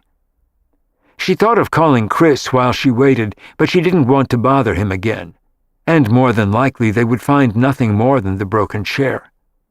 She didn't want to sound like a hysteric, and she started to relax after they'd been inside for a while. Obviously, nothing was wrong. Nothing had happened. There had been no gunshots, no burglars had come running out. She had moved slightly away from the direct line of the door, but it was fully 20 minutes later when one of them came out. They had made a thorough search. The officer came slowly down the stairs and looked at Francesca with an unreadable expression. "Everything okay?" Francesca smiled at him, feeling foolish again. His partner was still inside. He spoke to her in a quiet, calm voice. "Your instincts were right. Your tenant on the top floor is dead." Eileen. Oh my God, that couldn't be. It wasn't possible.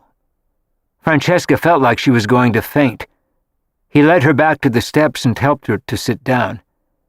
She looked so pale that he told her to put her head between her legs.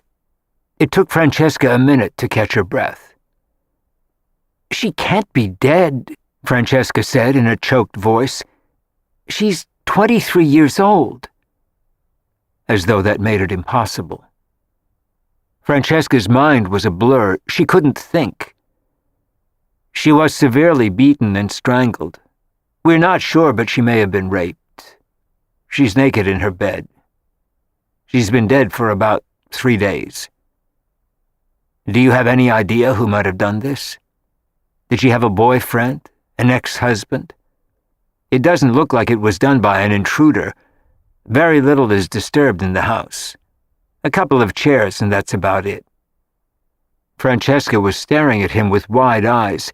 She had a very nasty boyfriend, but when I last saw her, she hadn't seen him in a while. He beat her up twice. I left 3 weeks ago, and I don't think she'd been seeing him since June. I don't know. She wasn't always honest with me about it. But I think it must have been him, or someone new she met on the internet. She did a lot of that." He had taken out a notepad, and the other patrolman had called for backup. As they were talking, 3 squad cars and an ambulance arrived. "Do you know his name?" the officer asked her, taking notes as everyone else ran inside. Brad Turner, I think. He was a really nasty guy." "Do you know where he works?" "No, I don't. He's a motorcycle mechanic, but that's all I know. He has a lot of tattoos." "Do you remember what they look like?" She closed her eyes as she answered, trying to see them again in her mind. She was shaking even more violently by then, and she felt like she was going to be sick. "An eagle, a rose, a big snake down one arm, some kind of Chinese thing. I can't remember the rest of them." She opened her eyes again, and all she could think of now was Eileen, dead upstairs in her room, probably killed by Brad. The officer looked at her apologetically then. "I'm sorry to ask you this, but we're going to need someone to identify the body, to make sure it's her. Do you think you can do that?" Francesca didn't answer and looked at him with terrified eyes. "Do I have to?" She didn't want to see Eileen that way. Francesca had never seen anyone dead before. "You're all we've got. We don't want to ID the wrong person. For all we know, that's a stranger up there in her bed." Francesca nodded as another squad car arrived. Her house had become a crime scene, and it was crawling with cops. The patrolman went back inside for a minute then, and with a shaking hand on the phone, she called Chris. He saw her number come up on his phone and answered immediately. "Hi, Francesca. What do they say? Coast clear?" He was hopeful. There was an endless silence at her end before she spoke. "Eileen's dead. Someone beat her up and strangled her and may have raped her. She must have seen Brad again after I left, or someone else just as bad." He was silent for a moment, absorbing what she'd said. "I'm so sorry." "She was just a kid. They want me to identify the body. I don't know if I can. They said it might not even be her. But she's naked, in her bed." She was clutching at straws. Chris had no doubt that it was Eileen, and neither did she. She didn't want it to be, but she was sure it was. "Do you want me to come back right now?" Chris offered.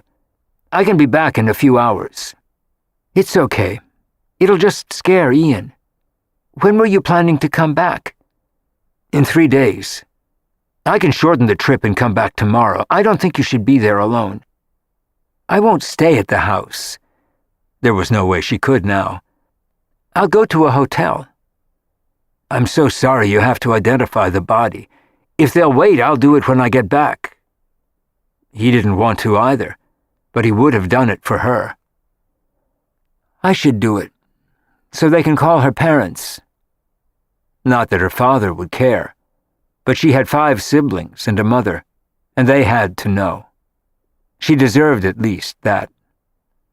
Eileen had given her her mother's number once in case of an accident. Francesca had the number in her desk. 2 of the patrolmen came out and got her then, and asked her to come inside after inquiring if she was all right. They had put Eileen on a gurney and covered her with a sheet and a blanket, and they had set the gurney down in the front hall. They asked her if she was ready, and she nodded, clutching the patrolman's hand. He had an arm behind her in case she fainted. They knew how rough this was for everyone. One of the officers pulled back the blanket and the sheet, and Francesca knew instantly that it was Eileen.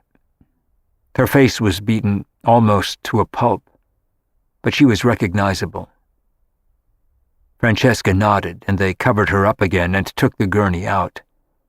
Francesca sat down on the floor, and then they led her out of the house, sat her in one of the patrol cars, and gave her a bottle of water they kept on hand for occasions like this.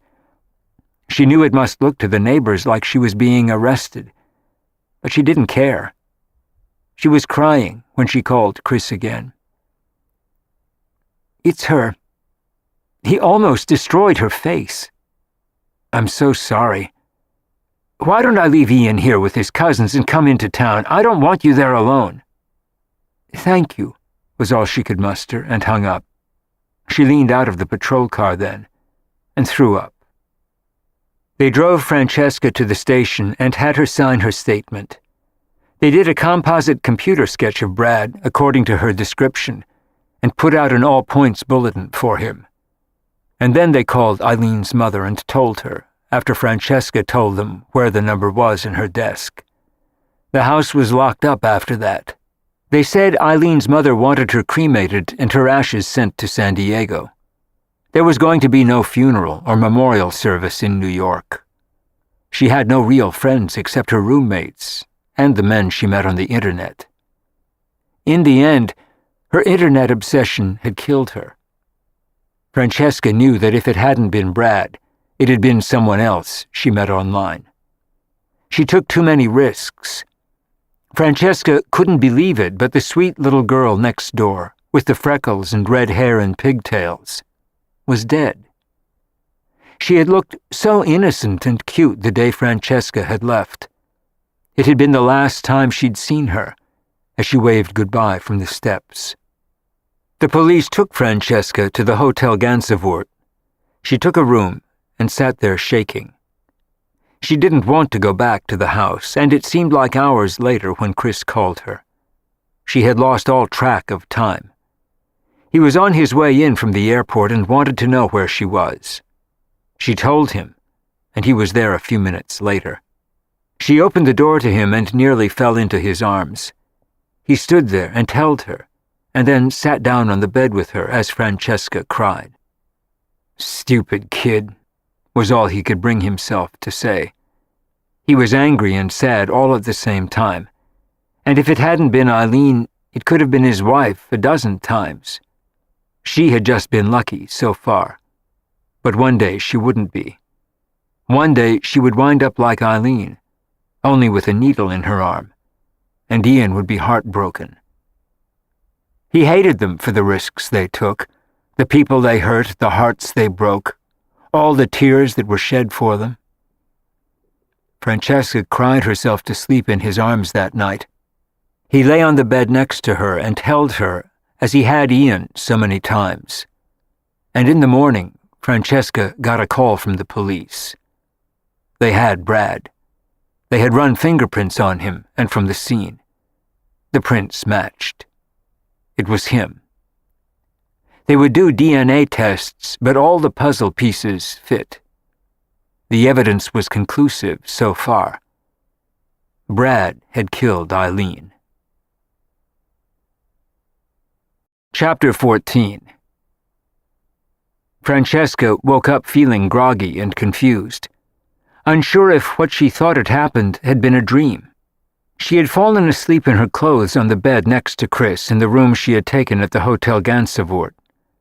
As she opened her eyes, she turned to look at him.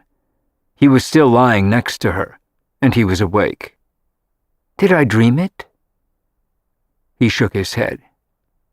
It wasn't possible. That couldn't happen. It wasn't fair. Eileen was dead. Her internet insanity had killed her. But it was more than just that.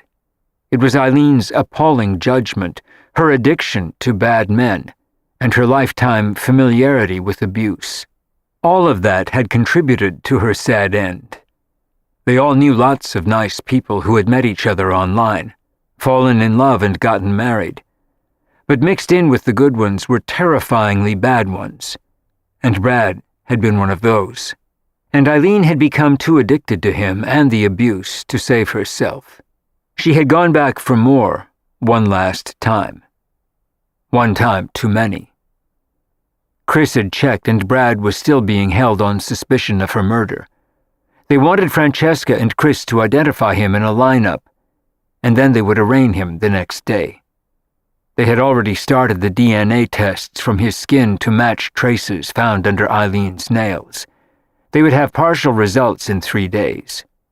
Her body was at the morgue, and after the autopsy she was going to be cremated, but not for several days. With her heart in her shoes, Francesca couldn't help asking herself now, what did any of it matter? Whatever they did, she'd still be dead. She was such a lost girl. She kept thinking of her making papier-mâché puppets with Ian, and as Francesca thought of the scene the day before, and identifying her, she got up and went to the bathroom and vomited again. She was kneeling on the bathroom floor as Chris rubbed her back and held her hair, and then handed her a wet towel. "I'm sorry," she said, wiping her face with the towel. He shook his head. "I'm sorry for her. Abusive relationships are a terrible thing. Psychological abuse is almost as bad and just as addictive.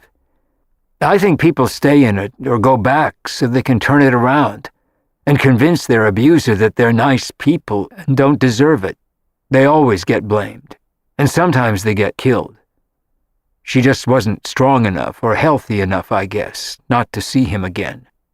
They both knew it happened all too often. Francesca went back to the bed and lay down.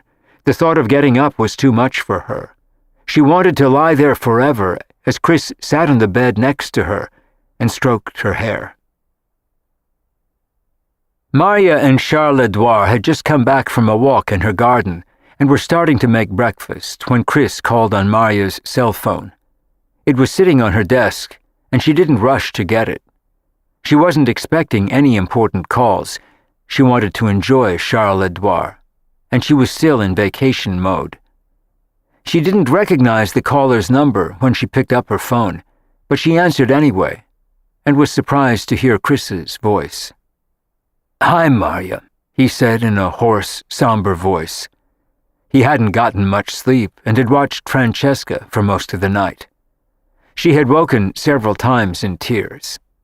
He was tired and sad. "What a nice surprise," Maria said happily. "How's Ian? Where are you both? I'm still in Vermont." She hadn't spoken to him since they'd all left New York for the summer.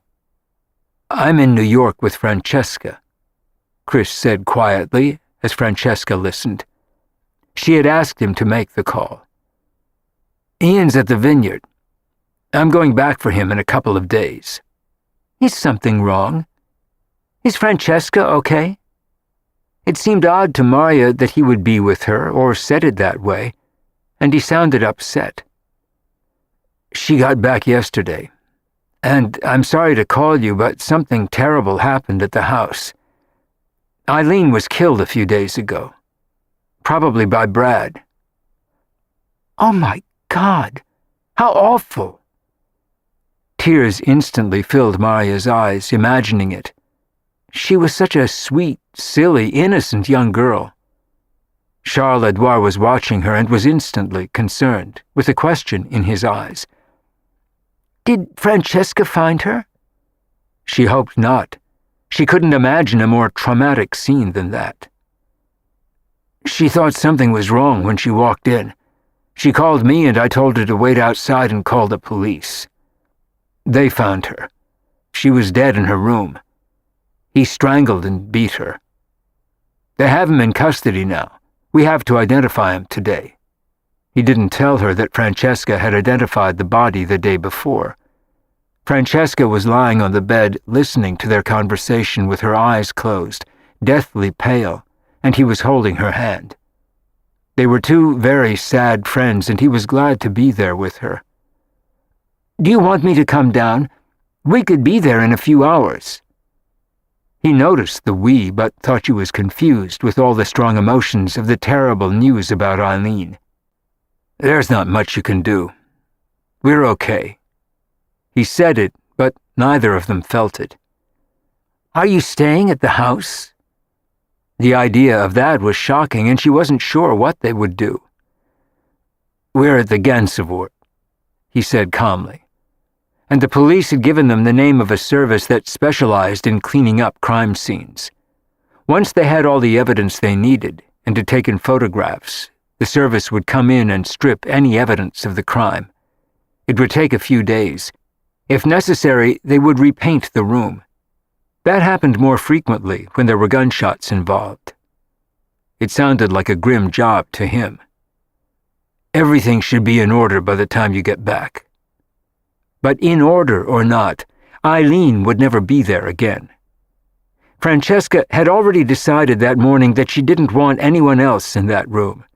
She never wanted to see it again herself. It would make her too sad. She had genuinely liked Eileen, despite her foolishness with men, and had taken her under her wing and into her home. And now she was dead. "I'm so sorry," Marya said again. "I don't want to bother Francesca, but if there's anything I can do, call me. I'll get in the car and be there in a few hours if it will help. I'll try to come back in a few days. Did someone call her parents?" "The police. They're cremating the body after the autopsy to send the ashes to her parents. There's no funeral in New York." "Maybe we can have a little service of our own," Marya said, vaguely, too shocked to think of anything right now. She reminded him to send her love to Francesca, and they hung up. "What happened?" Charles Edouard asked her, with a look of concern when she hung up. "Eileen, the little girl on the top floor whom you met, was killed at the house, beaten and strangled." "By a burglar?" "They think it was a man she went out with. They have him in custody and are charging him with the murder. He beat her up very badly twice before." Marya looked sick. She sat down on the couch with a distant expression, and Charles Edouard sat down next to her and put an arm around her and held her. It was a sad beginning to the first day of their new life. Beginnings and endings. The birth of a relationship and the death of a young woman. The bitter sweetness of life. And this was very bitter. Marya looked up at him and then sank into his arms and cried. The lineup at the police station for the 6th Precinct on West 10th Street took forever to begin, and they were a motley group of men as they were led out. There were 2 tall ones, a short one, and 3 of medium height. All had tattoos. 1 had long hair. 3 were being held on other charges. 1 was an undercover cop, 1 was on parole, and 1 was Brad. They both recognized him instantly as he stood in profile and full face as he was directed. The men in the lineup stood there, shuffling on the other side of a 2-way mirror, and Chris and Francesca confirmed the identification without a doubt. It was him. And then the men were led out. It was over, and he would be arraigned the next day. After that, Chris and Francesca were free to leave. They walked back to the hotel and needed the air. Ian called Chris while they were walking, and his father said everything was fine, and Francesca sent her love. He had told him he was going to New York to do some work and to help Francesca at the house. He didn't want him to worry that something had happened to his mother in jail. Ian was always worried about her, with good reason. But now she had been charged with manslaughter, and Chris doubted that her father would get her out of this one, and no one had been able to stop, sway, or save Eileen. Women who were bent on destroying themselves usually did, as Chris knew too well. The police had told them that the house should be cleaned up by midweek. They were planning to stay at the hotel till then. Chris had taken his own room before they left for the lineup, and he didn't care if he used it or not. This way, he had the option. And if he sat in a chair in Francesca's room every night, he didn't mind that either. That's why he had come in from the vineyard, to do anything for her that he could. They steered a wide berth of the house on their walk, and Francesca wasn't sure if she wanted to see it again. She wondered if this would haunt them forever, or if they could live there in peace now. She wasn't sure. She hadn't eaten since the day before, and Chris finally convinced her to go to Da Silvano for some pasta. They gave them a table outside in the usual hustle-bustle of the popular restaurant, and she couldn't touch her food. All she could think of was Eileen. They walked back to the hotel after that, went to Francesca's room, and Chris turned on the TV. There was a baseball game on, and as he watched it from a chair next to the bed, she fell asleep. She stirred several times, had nightmares once or twice, and got up to go to the bathroom. And other than that, she slept until morning. He slept in the chair, fully dressed, with the TV on, but they both felt better the next day. They ordered room service, and Maria called to see how they were. She talked to Francesca this time, and they both cried for Eileen. It made Francesca miss Maria more than ever. She hadn't said anything about the new developments with Charles-Edouard. Their good news didn't seem appropriate now in the face of their collective grief. "Do you want to come back to the vineyard with me for a few days?" Chris suggested over breakfast, but Francesca didn't. "I don't know what I want to do," she said, still looking dazed. "I don't want to see people. I have to open the gallery and get back to work." She was grateful for the distraction. She could also stay at her father's house in Connecticut if she needed to get away. He and Avery had just returned from Aspen. She called Avery that afternoon and told her what had happened. She was horrified. "Maybe roommates weren't such a great idea after all," Avery said quietly. She was so sorry for Francesca and wondered if the house would be forever tainted for her now. Francesca was mulling over the same thing. She wasn't sure. She'd have to see how it felt when she went back. "What are you going to do now? Sell the house?" It seemed an extreme decision, but living in a house where a young woman they liked had been murdered wasn't going to be easy either for any of them. And Francesca had a lot of sad memories in that house now. Avery suggested that maybe it was no longer worth the struggle to keep it. She asked if Francesca had called her mother. "Not yet," she said with a sigh. "I'm not sure I will. She doesn't need to know. She'll just hound me about it, tell me she was right all along about what a bad idea this was to keep the house and have roommates, and pressure me to sell.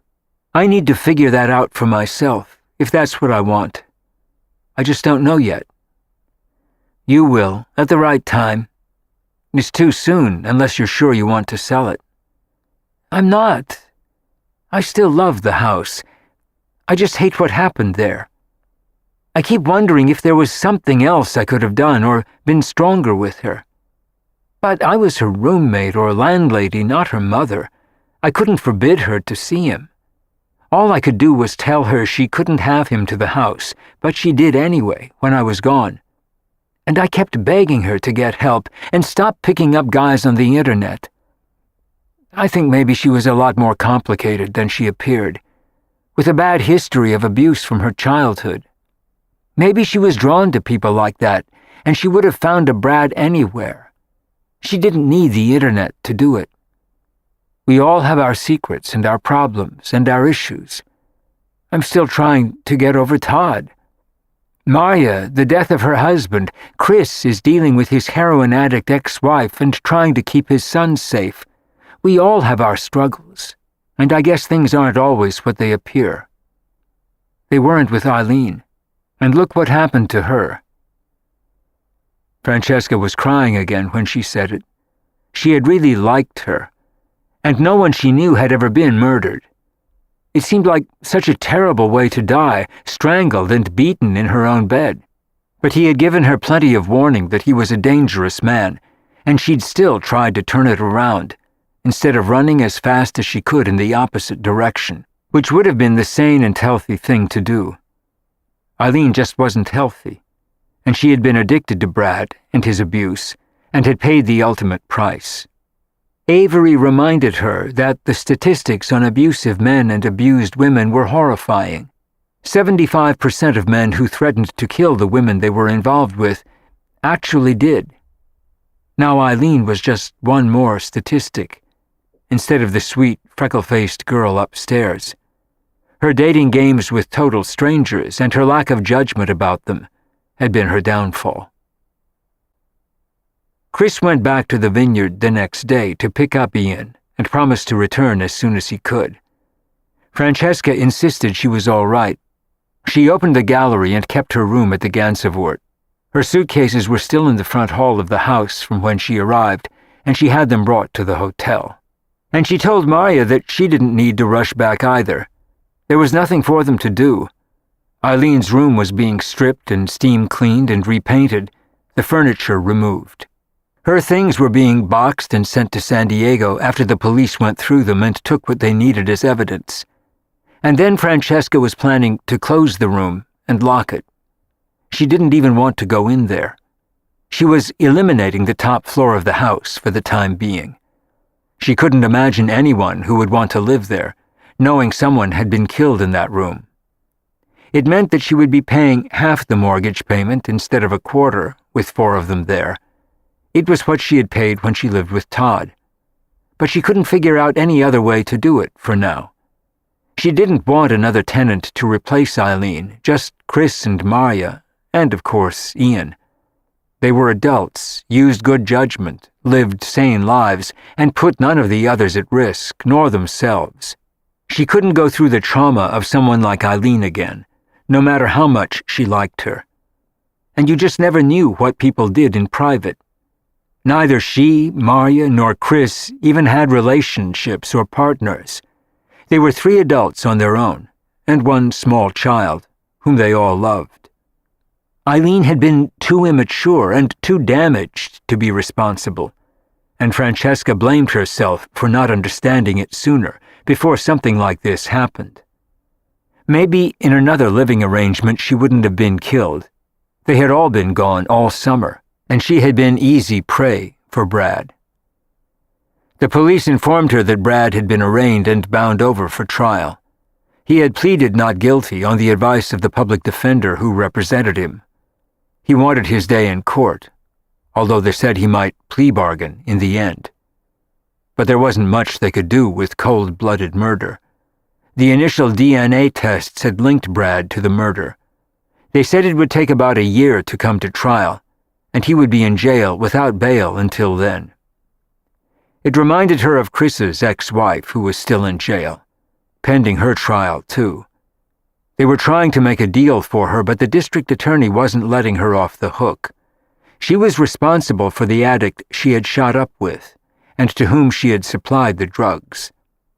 It was an ugly scene, and poor Ian had watched while he died, and then his own mother nearly died.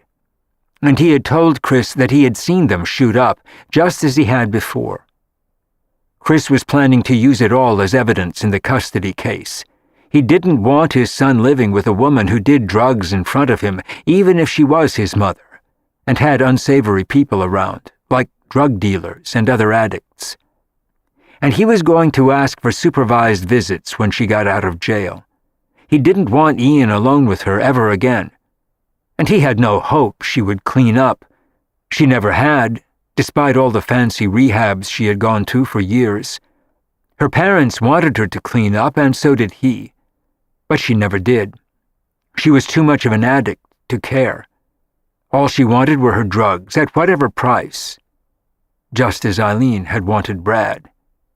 He had been her drug of choice, as lethal as heroin had been to Ian's mother's friend. Now they were both dead. Chris called Francesca several times from the vineyard, concerned that she was alone. She had moved back into the house. She sounded down but reassured him that she was doing all right. She didn't admit that she would be happy when he and Maria got back to New York, and that it was upsetting being there by herself. Maria was in no rush to come back to the house either, and thought it would feel very sad. She still hadn't shared her good news with Francesca. It just felt like the wrong time. But she and Charles-Edouard were happy in Vermont, and exploring facets of their relationship that they'd never had access to before. There were no limits for them now, since he was getting divorced. He had spoken to his lawyer twice from Vermont, and everything was on track. His wife wanted to get out quickly so she could marry his sous chef. She wanted half of what Charles-Edouard had, and after 30 years together, he thought it was fair. He told Maria he had enough to split it in half with Ariel and still have a comfortable life. They were content with that, and she didn't want anything from him. Just a good life. And they were off to a wonderful start. She had never expected to wind up with him or with anyone after John. This was all an enormous surprise and an adjustment. But they were both good sports about it and flexible and tolerant of each other's quirks. They were both kind-hearted people who enjoyed life and loved each other, now as much more than friends. He still wanted to get married, and was pushing her to it. And she was still firm about wanting him to prove himself faithful to her, and that he was capable of it. After a great marriage to John for 36 years, she wasn't going to marry a cheater now, or even stay with one. And Charles-Edouard had been one all his life, and made no claims otherwise. He said it was cultural, and the fact that he didn't love his wife. Maria didn't care. She wanted no part of a man who had affairs. He swore he wouldn't.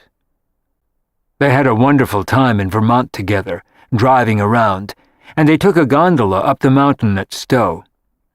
She drove back into New Hampshire with him. They ate lobster and simple meals at local inns. They went to farmers' markets and cooked at home, and took turns at who did what dishes, and collaborated on some. They tried out recipes for their book, planted vegetables in her garden, picked flowers, took long walks, swam in a nearby lake, went fishing and cooked what they caught, and waded in streams, and made love at least once a day, which astounded Maria. She had never thought the sex life they had possible at their age. Charles-Edouard was a very sexy man, with the drive of a much younger man, and the ability to carry it out. Maria was thriving and flourishing with his attention and the love they shared. The only dark spot in their time together was the news of Eileen's death. Maria was deeply saddened by it, and went to church with Charles-Edouard to pray for her. She cried as she lit a candle for her soul, and she was going to miss her. She wondered if Francesca was going to replace her as a tenant. When Charles-Edouard and Maria drove down from Vermont at the end of the Labor Day weekend, she looked healthy and brown and happy, and Charles-Edouard's bright blue eyes danced in his tanned face, which made his hair look even whiter. He was wearing a blue shirt, jeans, and espadrilles, with a red sweater on his shoulders when they got out of her car in front of 44 Charles Street, and they unloaded their suitcases and shopping bags full of fresh vegetables and fruit from her garden and the farmer's market in Vermont. Maria sighed as she looked up at the house, thinking how different it would be without Eileen. She had given them all an infusion of youth. Chris and Ian were home when they walked up the steps with their things. They were surprised to see Charles-Edouard, and it was obvious that he'd been in Vermont with Maria. Chris hadn't realized that was the plan, and they seemed to be happier than ever together. Chris was still sorry for her that he was married. They seemed like a perfect fit. "Welcome home," Chris said as he came down the stairs when he heard them come in. And Ian came up just as fast from the kitchen with a milk mustache and a cookie. He smiled broadly at Maria and threw himself into Charles-Edouard's open arms. "I have an egg in my ear," he shouted excitedly, and instead Charles-Edouard pulled out a coin and handed it to him. "You sold your eggs for money," he said, and kissed the boy on both cheeks and then embraced Chris. He had gotten used to Charles-Edouard's effusive French greetings by then. Ian helped him carry the bags of food down to the kitchen while Chris whispered to Maria that he hadn't told Ian about Eileen. He had said she had moved back to California to be with her parents, which was true. He hadn't explained that she was going back in an urn, in the form of ashes. The idea of her getting murdered in the house would have frightened Ian, and he'd been through enough trauma with his mother. Marya agreed entirely and said she'd mentioned to Charles Edward not to say anything to him about the murder or even her death. It was a sad circumstance for them all. She gave Chris a hug, and they exchanged a warm, loving look of understanding. "So, how was your summer?" he asked her. "Ours was great at the vineyard." He looked it, and so did Ian. They were healthy and tan, and so was she. With the exception of the tragedy that had befallen Eileen, they had all had good vacations. "We had a wonderful time in Vermont," Marya said, glowing, "and Europe is always terrific. I've been back for a month. It feels like ages ago." Chris and Ian had returned from the vineyard the week before, and there was no sign of disruption in the house. Eileen's rooms upstairs were closed and locked, and Francesca had finally bought living room furniture to replace what Todd had taken 8 months before. It was a very comfortable room now, and she had decided not to sell the house in spite of Eileen. She had told Chris when he got home. It was a tragedy, but they had to go on. Chris approved of her decision and was relieved. He and Ian were happy there. It was a perfect setup for them, and he couldn't imagine his life now without Marya and Francesca as friends for him and beloved aunts for Ian, although he knew Ian would miss Eileen too, the stories she read him, and the origami birds she made. As they always did when Marya was home, they all congregated in the kitchen. She put some mushroom soup on the stove that she had made in Vermont before they left that morning. It smelled delicious. Charles Edouard was playing the egg game with Ian, who was squealing with delight. Suddenly the house seemed full of good smells and joy and noise and laughter again. It hadn't been that way when he and Ian got home, and it had felt very somber to him at first, and as though they were all in mourning. It was better now. Marya and Charles Edouard gave them back energy and life. It had been too quiet without them. Francesca could hear all of them laughing in the kitchen as she unlocked the front door when she came home from work. She smiled as she walked downstairs and saw Marya. She already had her apron on and was cooking. She had put a chicken in the oven for dinner, and Charles Edouard put some pâté that he had made on a plate, and then threw his arms around Francesca and kissed her when he saw her. "Ah, la Châtelaine," he said with delight. He called her the mistress of the chateau. 44 Charles Street was hardly a chateau, but it was their home, and they loved it. "You look beautiful with the tan, Francesca." And her hair looked like spun gold. They were all talking at once as Marya looked around the kitchen. A few things were out of place, and she set them to rights and put things on the shelf where they belonged. And then she noticed that the kitchen computer was gone. Francesca had given it to the police as evidence. They all had their own computers in their rooms and didn't need one in the kitchen anyway. Marya suspected that was why it had vanished, since Eileen used it so often. The 5 of them couldn't stop talking to catch up on everything, and for the first time since Francesca had returned from Maine, the house felt alive and happy again and joyful. They each brought their special magic to it, and were a family together. They were sitting at dinner at the round table in the kitchen, trying not to feel Eileen's absence, when Francesca noticed something different about Charles Edouard and Marya. She didn't want to say anything, but as she cleared the soup dishes with her and rinsed them, she whispered to Marya, "Am I crazy? Or is something going on with you and Charles Edouard?" It was subtle but noticeable, and Chris had sensed it too, but would never ask. He was far too polite. Marya grinned mischievously as she answered in a whisper too. "His wife left him this summer. She filed for divorce. She's marrying his main sous chef." Francesca stared at her in amazement. "Oh my God! Are you serious?" Her voice was slightly louder in her excitement for Marya, and she lowered it again. "Are you getting married?" "I don't know yet. I want to see if he can be faithful for more than 5 minutes. But we're happy and having a good time. This is all very recent. He showed up in Vermont a few weeks ago. It's very new." She looked beautiful and young as she said it, and Charles-Edouard glanced at the two women whispering at the sink and suspected what they were talking about as they giggled. He smiled at Marya. When they sat down again and Marya served the chicken, he looked at Francesca with a warm smile. "Marya told you?" She nodded and beamed at both of them, while Chris looked confused. "I'm very happy for both of you," Francesca said with a loving look, and got up to kiss him on both cheeks, French style. "That's wonderful news." "Did I miss something?" Chris looked puzzled. "Did something happen with you two this summer?" It looked that way to him.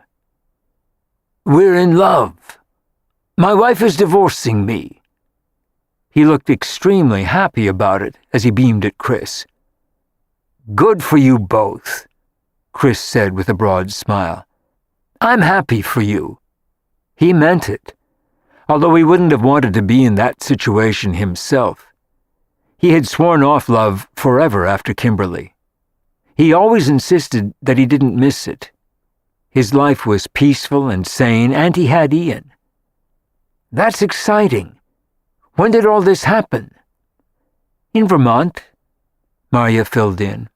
Charles-Edouard got up to pour them all champagne, and they toasted the couple, and then, as Francesca looked around the table, she wanted to offer another toast. She had a lump in her throat when she did. "To Eileen. I hope she's in a better place now," she said softly, and they each solemnly raised their glass and took a sip. "Why did she move back to California?" Ian asked plaintively. "I miss her. She was nice." "Yes, she was," Francesca agreed. "Sometimes people we like move away," she said simply. Ian nodded and started cutting his chicken, and after that they talked of Marya and Charles-Edouard, their respective summers and plans for the fall. Ian had started 3rd grade.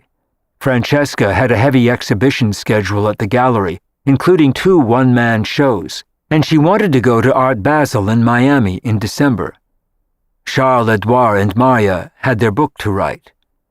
For the first time in weeks, life felt normal again at 44 Charles Street. Eileen wasn't forgotten, and never would be. But life went on. Chapter 15. At Marya's urging, Francesca invited her mother to dinner the following week when she returned from Europe. She wanted to see her anyway, and had to, and doing it at one of Marya and Charles-Edouard's dinners was an easy way to get together. Thalia accepted with delight. She said she had had a fabulous summer. She had sent Francesca several emails and called her a couple of times, which was a lot for her. She rarely stayed in touch when she was away. She usually forgot her family when she was with her friends, and never the reverse.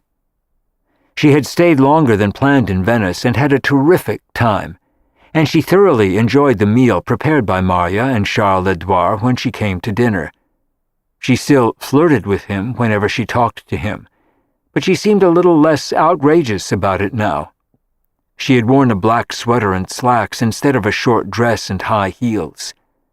They were halfway through the meal when she noticed Eileen's absence. Francesca still hadn't told her that she died. There was a long pregnant pause after Thalia asked about her. "She moved back to California," Ian said simply. "San Diego," he informed her. No one else commented, and the conversation moved on. Francesca and Marya exchanged a long look that Thalia didn't see. "So what's everyone planning now?" she asked over dessert. Charles-Edouard had made them a delicate pear tart. "Any trips?"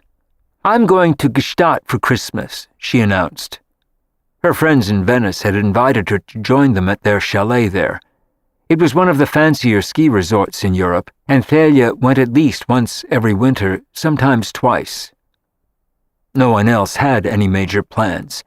The holidays seemed like light years away to them. Charles, Edouard, and Maria would be finishing their cookbook. Francesca was going to be busy at the gallery, and Chris had to get through the hearing for permanent custody of Ian. But he didn't mention it to Thalia. That was hardly a pleasant plan. Thalia had noticed the new warmth and closeness between Maria and Charles Edouard. She asked her about it before she left, and Maria admitted it was true. "Is he getting divorced, or did you just give in?" Thalia asked with interest. She had met several attractive married men in Venice herself, but she didn't like playing on a team. "His wife left him this summer and filed for divorce. I got lucky," Maria said simply. She felt a little guilty having a man when Thalia wanted one so badly. "You certainly did get lucky," Thalia agreed in a plaintive tone. "I just don't get it. You didn't want a man and I do. You get one and I don't. Talk about upside down." Maria didn't want to tell her that maybe she tried too hard, and Maria hadn't tried at all. Quite the reverse. "Destiny, perhaps," Maria said diplomatically, but she believed it. "Things happen in their own time. You'll get your turn," she reassured her. "I hope you're right," Thalia said with a sigh as she put on a white jacket she had bought in Paris. As always, she was impeccably groomed and beautifully turned out, with exquisite pearl and diamond earrings and immaculately coiffed hair. She was enough to terrify any man. "I didn't meet anyone even remotely possible this summer. Saint-Tropez is full of Euro trash and Russians these days, and they're all 12 years old. And everyone else in Europe is married and cheating." "There's someone out there for you," Maria reassured her. And then Francesca came up from downstairs, walked her mother out, and put her in a cab. Even when she was pleasant, it was always a relief when she left. She was a lot of work, and it was stressful being with her. But Thalia got on well with Maria and Charles Edouard, and was perfectly polite to Chris, which made her visits easier for Francesca. It was more agreeable than having dinner alone with her, which was always like the Spanish Inquisition. Francesca was tired when she went upstairs. It had been a long evening. She spent the weekend in Connecticut with her father and Avery after that. He was working on a new painting and in his studio most of the time, which gave her a chance to go for long walks with Avery and relax. "How are you all doing after Eileen?" Avery asked her gently, and Francesca sighed as she answered. She was still sad about it. "We all miss her. She put a little extra youth in the group, despite her boy craziness. She was more like a college kid than a grown-up. I still haven't told my mom, and I won't. She doesn't need to know. She just gave me a headache about it, and it was bad enough. She was a real example of the kind of dating risks not to take. She would go out with anything that moved. She always thought it was safe, even when you could see it wasn't. She had miserable judgment." "What about you? How's your dating life these days?" Avery was worried about her. Todd had moved out more than 8 months before, and Francesca had made no real effort to meet someone else. She didn't seem to care. "I don't have one. I'm not even sure if I want one. I never meet anyone I'm interested in through my work. The artists I meet are all flakes or pompous or narcissistic. It just seems like too much work, and the clients who hit on me are always jerks. The nice ones are married." "You're too young to give up," Avery said firmly. "I don't know. Maybe I'm not. I miss having someone in my life, but I don't want a mismatch like I had with Todd and figure it out 5 years later. You invest 4 years, figure out he's the wrong guy, and then have a year of grief and break up, and it breaks your heart. And 5 years go down the drain. I'm finding it a little hard to re-enlist." "I hear Todd's engaged," Avery said cautiously. "Yes, he is. Brave guy. He was suddenly in a big hurry to get married and have kids. God knows if he's marrying the right woman. All he wants is a broodmare and someone to take to the Christmas party at his law firm. I'm not the type for either." "That's a little harsh on both of you," Avery said gently. She liked Todd, just not for Francesca. She had never thought it was right, even in the beginning when they did. Avery had never thought he was interesting enough for her. "Maybe it isn't," Francesca answered. "I don't know what I want anymore. Arty, conservative, married, not married, living together, not. It's all so goddamn complicated. And at this age, everyone is damaged. They've all been screwed over by someone else, and so have I." She was thinking of Chris when she said it. He readily admitted to being relationship-phobic, and she was beginning to feel that way too. "Maybe I'm too comfortable by myself now." She'd been desperately lonely at first without Todd, but she wasn't anymore. She liked doing what she wanted without having to consult anyone. "My roommates keep me company. I have Ian as the token child in my life, my artists to drive me nuts. They're kind of like having permanent adolescence in your life. Why do I need a man?" "When was the last time you had sex?" Avery asked her bluntly. "You might not want to give that up quite yet at 35. It's kind of nice." "Oh, that," Francesca grinned sheepishly. "I don't even miss that anymore. I just turn it off." It had been more than a year since she and Todd had stopped sleeping with each other and having sex before he left. "And I don't have to shave my legs." "That's attractive," Avery teased her. She was worried about her. She seemed turned off or shut down. It had taken her longer than expected to get over Todd, and it had obviously been a more traumatic disappointment than Avery thought it would be at first. But 5 years was a long time, and her struggle to keep the gallery and the house had been frightening for her. "I do want to do some new things, though. I'm going to Art Basel in Miami this year, just for the hell of it. I'm not showing there. And next summer, I want to go someplace other than Maine. I had a great time, but it reminds me too much of Todd. They're his friends, not mine. I don't know, maybe Europe next year. But not with my mother," she said, and Avery laughed. They both agreed that Thalia was high maintenance, and traveling with her would have been a nightmare for Francesca. "Maybe I'll take a trip with Marya next year, if she's not married by then," Francesca said pensively. She loved talking to her stepmother. It gave her perspective about life, and she was so kind. She was a terrific friend. "Is Marya getting married?" Avery looked surprised. "She might. She hasn't decided yet. She and Charles Edouard are in love. He's getting divorced." "That's interesting. They're terrific together. You know the old saying, there's a lid for every pot. You just have to find yours." The trouble was that Francesca wasn't trying, and it wasn't going to fall down the chimney in a white beard and red velvet suit into her arms. Avery remembered too easily all the men she had gone out with before Henry, the bad relationships she'd had, the disappointments, the heartbreaks, and the good relationships too. Avery hadn't been desperate to get married either, but she did want to find the right man to spend time with. She never settled for less. It had taken her until she was 50 to find him, and the minute she met him, she knew Henry Thayer was it. That hadn't happened to Francesca yet, and Avery hoped it wouldn't take her as long. At least she was enjoying her life in the meantime, but Avery couldn't decide if Francesca's roommates were a good idea or not. They kind of blunted her hunger for meeting anyone, and it was too easy to just content herself with being with them with no relationship in her life. Her father came out of the barn that was his studio then and smiled at both women as he put an arm around their shoulders. "How's my favorite business partner?" he asked as he kissed his daughter. "Are we rich yet?" "Maybe next year," Francesca grinned.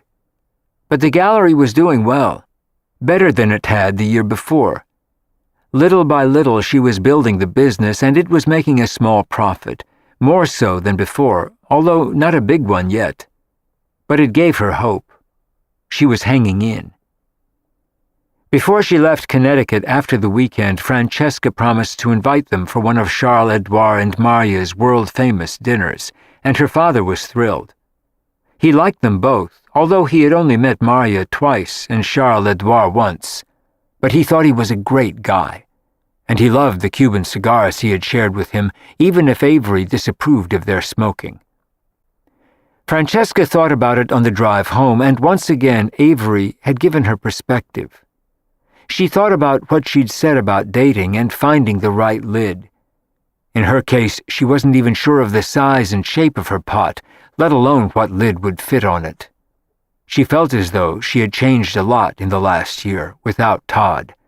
She felt more confident and sure of herself. She had come into her own without him, more than she had with him, which told her a lot about the relationship and herself. She wasn't half of anything now. She was a whole person. It had also done her good to have roommates and to have to adjust to other people. As an only child, she'd never had to do that when she was young. She respected Maria and Chris, and they were all very different. And it was fun having Ian in her life. She'd never been that close to a child before. He was kind of a good introduction to it.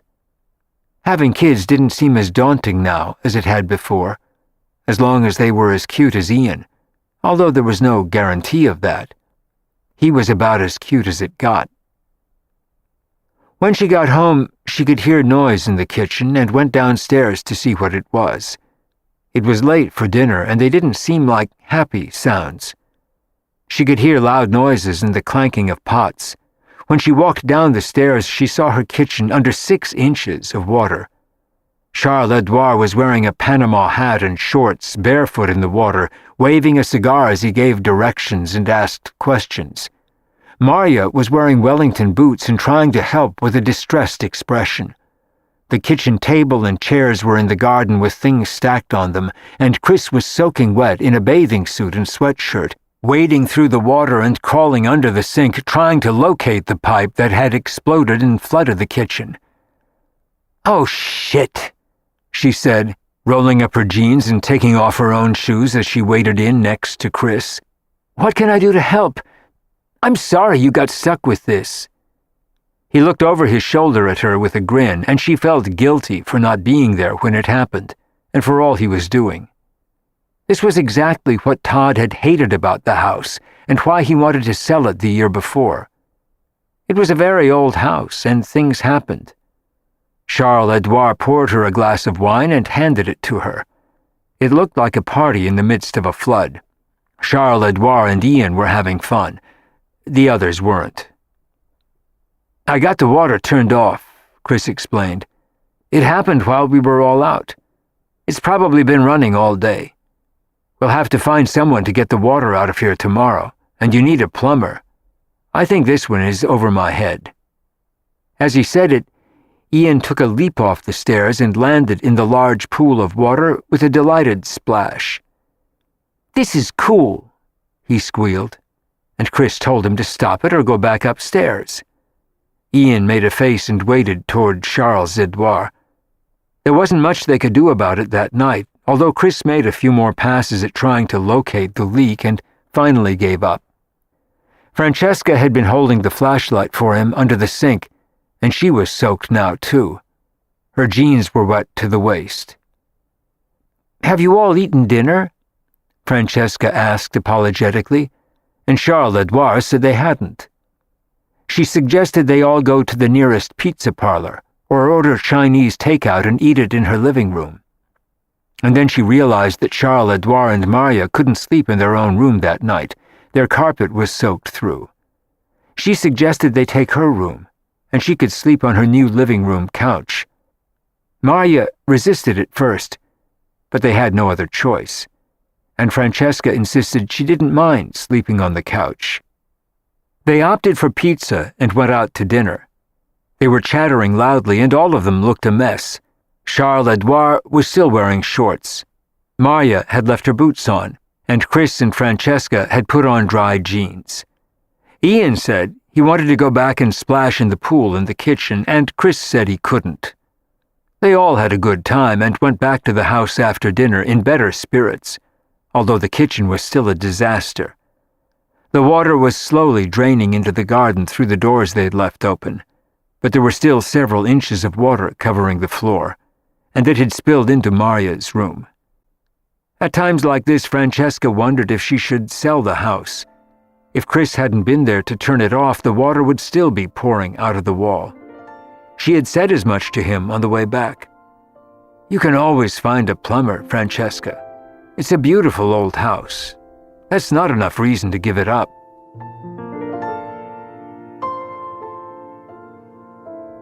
This is the end of disc number 5. Please insert disc number 6.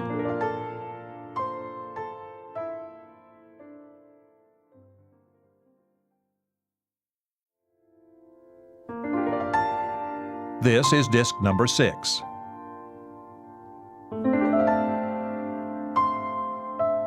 If Chris hadn't been there to turn it off, the water would still be pouring out of the wall. She had said as much to him on the way back. "You can always find a plumber, Francesca. It's a beautiful old house. That's not enough reason to give it up." "Yes, it is beautiful, and I love it. But it's a lot for me alone, financially and every other way." Losing the income from one of her tenants had been hard, too. Owning a house, particularly an old one, was a big challenge and a lot of work. "I'd miss it if I sold it," she admitted. "I hope fixing that leak doesn't cost a fortune." Every time she got a little money put aside, some emergency came along and gobbled it up. The Pac-Man of life. He walked her back to the living room then, and Marya and Charles-Edouard went upstairs to her room. She had changed the sheets for them before they all went to dinner, and Ian went upstairs to watch TV from his bed. When Chris had put bunk beds in their room, he knew Ian would love sleeping on the top bunk. It wasn't romantic, but it worked for them, and it gave him more space in his bedroom than a queen or king-size bed, which he didn't need anyway. He had no one to share it with. It was just him and Ian. Chris sat down on the couch next to Francesca to relax. He was sorry he hadn't been able to fix the leak in the kitchen or stop the flood before it turned into a swimming pool. They both laughed at the vision of Charles-Edouard in his Panama hat and shorts giving directions, and Ian leaping off the stairs to make a big splash. "This house would be miserable without all of you," she said, honestly, with a grateful look. "You don't get sick of all of us in your space? I wonder about that sometimes, and if I should get an apartment for me and Ian. But we'd miss you. It was kind of an experiment for me in the beginning, but it really works for us, and it's good for him. I think he'd be lonely with just me now. And I'd be even lonelier. Having everyone here puts a little happy craziness in my life." It had been an experiment for her, too, and a financial necessity, but she loved their communal life. "Me too," he said, grinning. And then he turned to look at her. "You mean a lot to me, Francesca. I hope you know that. You're a wonderful friend." "So are you," she said shyly. "I couldn't have gotten through all the Eileen stuff without you." He nodded. "You're a godsend with Ian. And with me." And then, with no warning, he leaned over and kissed her.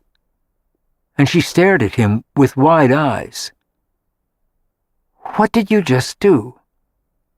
She looked as though he had hit her over the head with his shoe. "I think I just kissed you," he said, looking pleased with himself. He had wanted to ever since the night they were together after Eileen died, but it never seemed like the right time. He wasn't sure it was now, but he had done it anyway, and he was smiling at her. "I mean, why?" she insisted. "Why did you kiss me?" "Are you mad at me for doing it?" he asked, looking worried, and she shook her head. "Not mad, just confused. I thought you had sworn off relationships for life." "I did. Maybe I just changed my mind." "It was just a kiss, Francesca, not a proposal.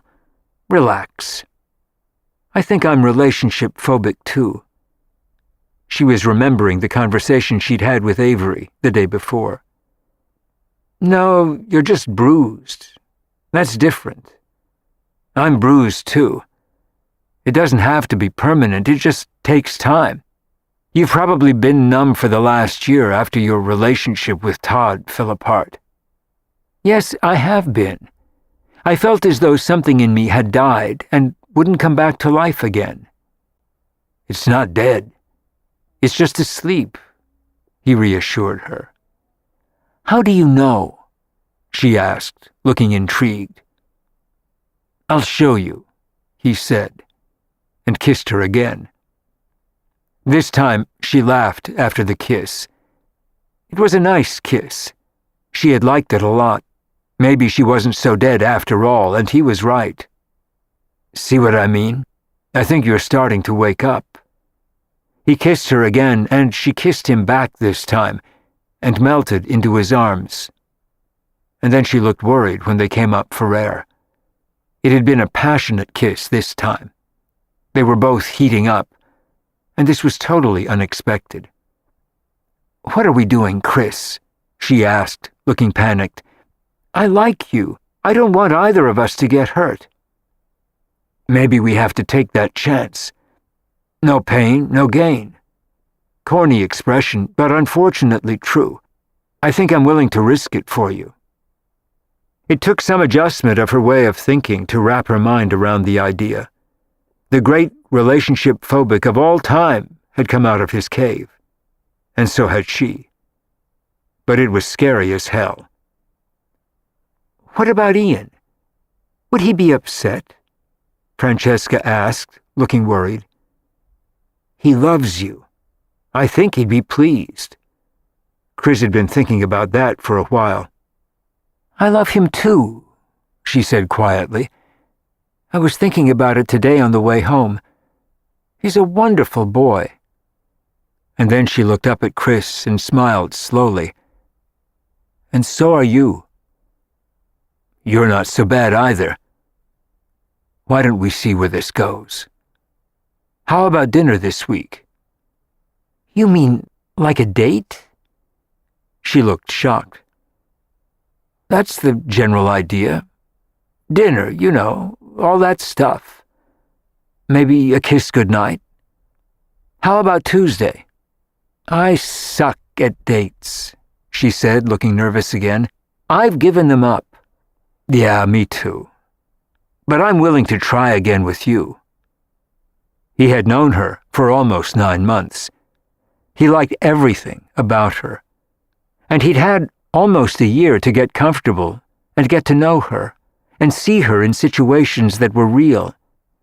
He loved what he had seen and knew of her, and she was wonderful with his son.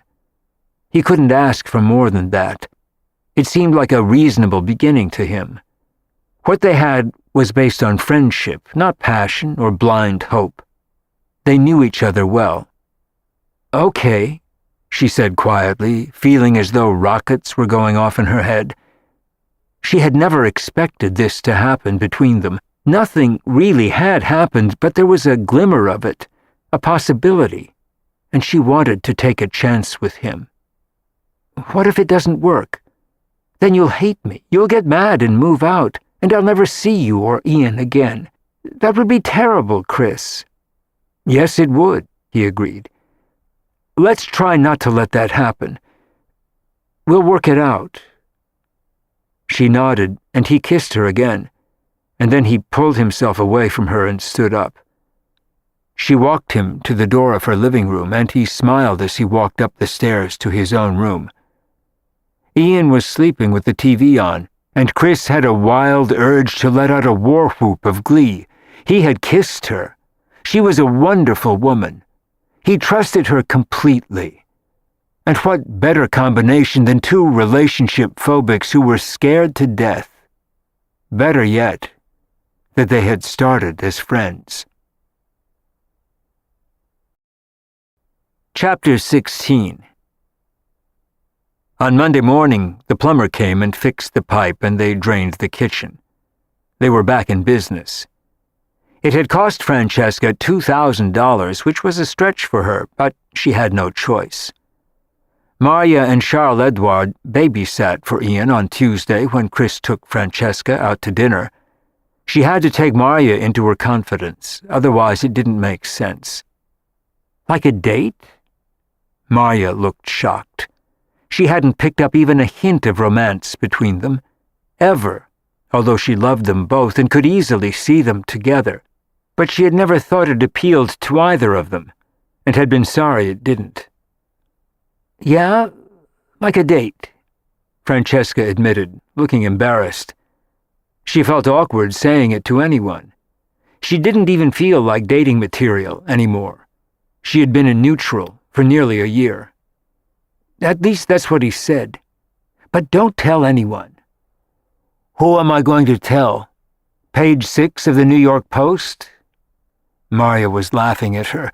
Francesca was a wreck. I don't know. Ian? My mother?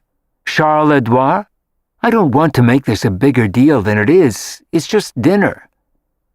But it was dinner with Chris, in a restaurant, and he had called it a date. And he had kissed her several times. Is it a big deal? Maria asked her pointedly. Maybe. I don't know. Maybe not. Maybe it will be. Maybe it shouldn't be. Maybe we're both too afraid. What if you're not? What if it works? That's even scarier, Francesca said, looking panicked. That's how I felt about Charles-Edouard. It's a little frightening getting into a relationship at any age. And the older you are, the more defined your personality and your life, and the harder it is to put the puzzle pieces together. How's it going with you and him? Francesca asked her. Maria looked ecstatic, and so did he. It's fantastic. Other than my late husband, he's the most wonderful man I've ever met. I'm a very lucky woman to have two great men in one lifetime. It's probably more than I deserve. But I'm loving it, she said humbly. You deserve it, Francesca confirmed to her. Just don't say that to my mother. But what the hell, she's had 5 helpings at the buffet of life. You only had 1. You have a right to seconds. She was happy for her. My best advice to you is to just see what comes with Chris. Don't anticipate, don't project. Don't expect him to be someone he isn't or try to be someone you're not.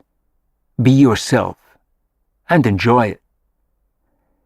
It was good advice. And don't worry about Ian. I'm happy to babysit for him any time.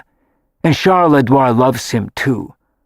When Chris takes you out, sign us up for Ian. We'll make cookies or something. Have fun, Maria said to her as she went upstairs to dress. For the first time in months, when Francesca sat in the bathtub, she shaved her legs. She didn't know yet if she'd wear a dress, but whether she did or not, it was a symbolic gesture. Welcome back to the world, she said to herself in the tub. And then she laughed out loud. What did you tell them? Chris asked her as they hurried down the steps and the front door closed behind them. She was wearing a black leather skirt, a red sweater, and high heels. She felt a little like her mother and worried that she'd overdone it. She didn't want to look like she was trying too hard. She couldn't even remember what you were supposed to wear on a real date, and didn't have the wardrobe. Her forays into dating had been minimal so far, and for someone she actually cared about, she was aware that she was supposed to look cute and sexy. She had no idea if she did. But he had smiled at her admiringly when she came down the stairs and knocked on the door of his room to let him know she was ready. Ian was already in his pajamas with freshly washed hair, and he told her she looked sick. "I do." She looked worried. "Sick is good," Chris translated for her. "Like hot, only cooler and younger." "Oh, thanks, Ian. You look sick, too," she said over Chris's shoulder. And then they ran down the stairs and out the door. Ian knew he was supposed to report to Maria and Charles-Edouard in the kitchen for a cookie-baking fest. "So, what did you tell Maria and Charles-Edouard?" Chris repeated the question. She hadn't answered. "I told them you hate their food and wanted to go out for a decent dinner." With two of the most famous chefs in the world cooking daily meals for them, it was admittedly hard to justify going out. But this was different. Very amusing. He knew she hadn't really said that. "I told Maria you invited me to dinner." What did she say?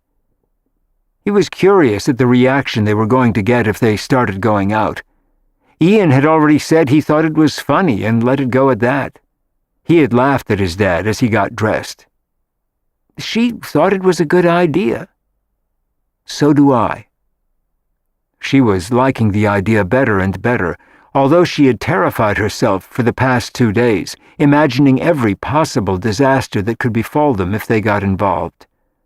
But she had still kept their date.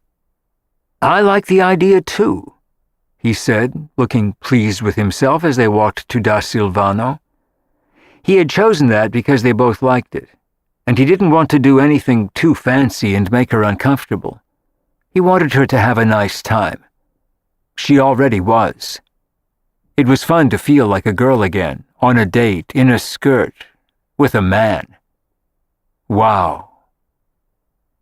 The headwaiter gave them a good table inside, and there was a chill in the air. Winter was coming and fall had arrived. Chris was wearing jeans, a white shirt, and a brown corduroy jacket with freshly shined loafers. He looked nice, and he had shaved before they went out. She liked that.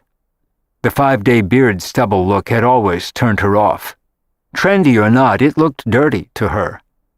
Chris looked immaculate and handsome, and they looked right together.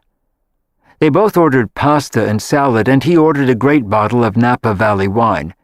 And even before the pasta arrived, they were talking and laughing about how silly they felt all dressed up and out together, about the leak the other night, and things Charles-Edouard did and said. When she thought about it later, she didn't even know what they had talked about, but they'd had a nice time, a really nice time. It was fun to get away from the house, their work, and even Ian, and just be grown-ups out for an evening together. It was great. They lingered over dessert and coffee and were the last to leave the restaurant. They wandered home slowly, and everyone was in bed when they got home. Ian was sound asleep, tucked in on his top bunk. "I had a wonderful time," Chris said, as he kissed her just outside her room on the landing. He had walked her upstairs like a proper date. "So did I," she whispered, and he kissed her again. "I don't know why we didn't figure this out 6 or 9 months ago," he said, smiling down at her. "I feel like we wasted a lot of time." "We didn't. We weren't ready." And now they knew each other well. It was better this way. Chris nodded and kissed her again. They held each other, and he hated to turn away. She finally let herself into her room, and he ran quickly down the stairs to his own. She walked into her bedroom with a big smile on her face, and then laughed. It had been an excellent first date. Francesca and Chris tried to act like nothing was happening, but it was obvious that something was. Maria smiled every time she saw them together, and Charles-Edouard clapped him on the back with a big grin after their date on Tuesday night. The next morning at breakfast, it was hard being together, trying to act normal. Chris kept smiling at her, and Francesca blushed shyly, which made him want to kiss her. But he couldn't. He didn't want to have to say anything to Ian yet. But his son was no dummy either. He chuckled when he saw them together. Chris took her out again on Friday night for Mexican food and a movie, and on Saturday morning Ian looked at both of them and burst into a fit of giggles. He was eating his favorite Mickey Mouse pancakes and bacon. Maya had made them for him since he never tired of them and requested them again and again. And then she and Charles Edouard had gone to Vermont for the weekend.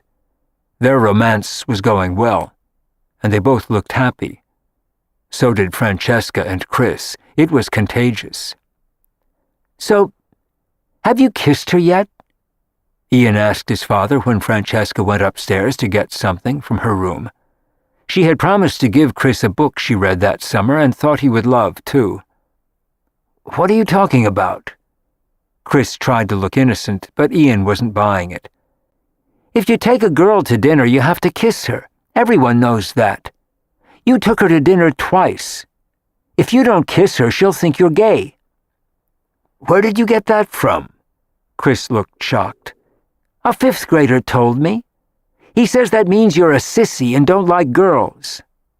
"Well, don't go calling anyone that, or they might take a swing at you if they don't like it," his father warned him. "Okay. So did you?" "It's none of your business," Chris said defensively. "Yes, it is. She's my friend, too. I'd kiss her if I took her out to dinner." "That's nice to know." Chris smiled at him as Francesca walked back into the room and handed him the book. She said she had loved it and thought he would, too. It was a well-written thriller by a new writer.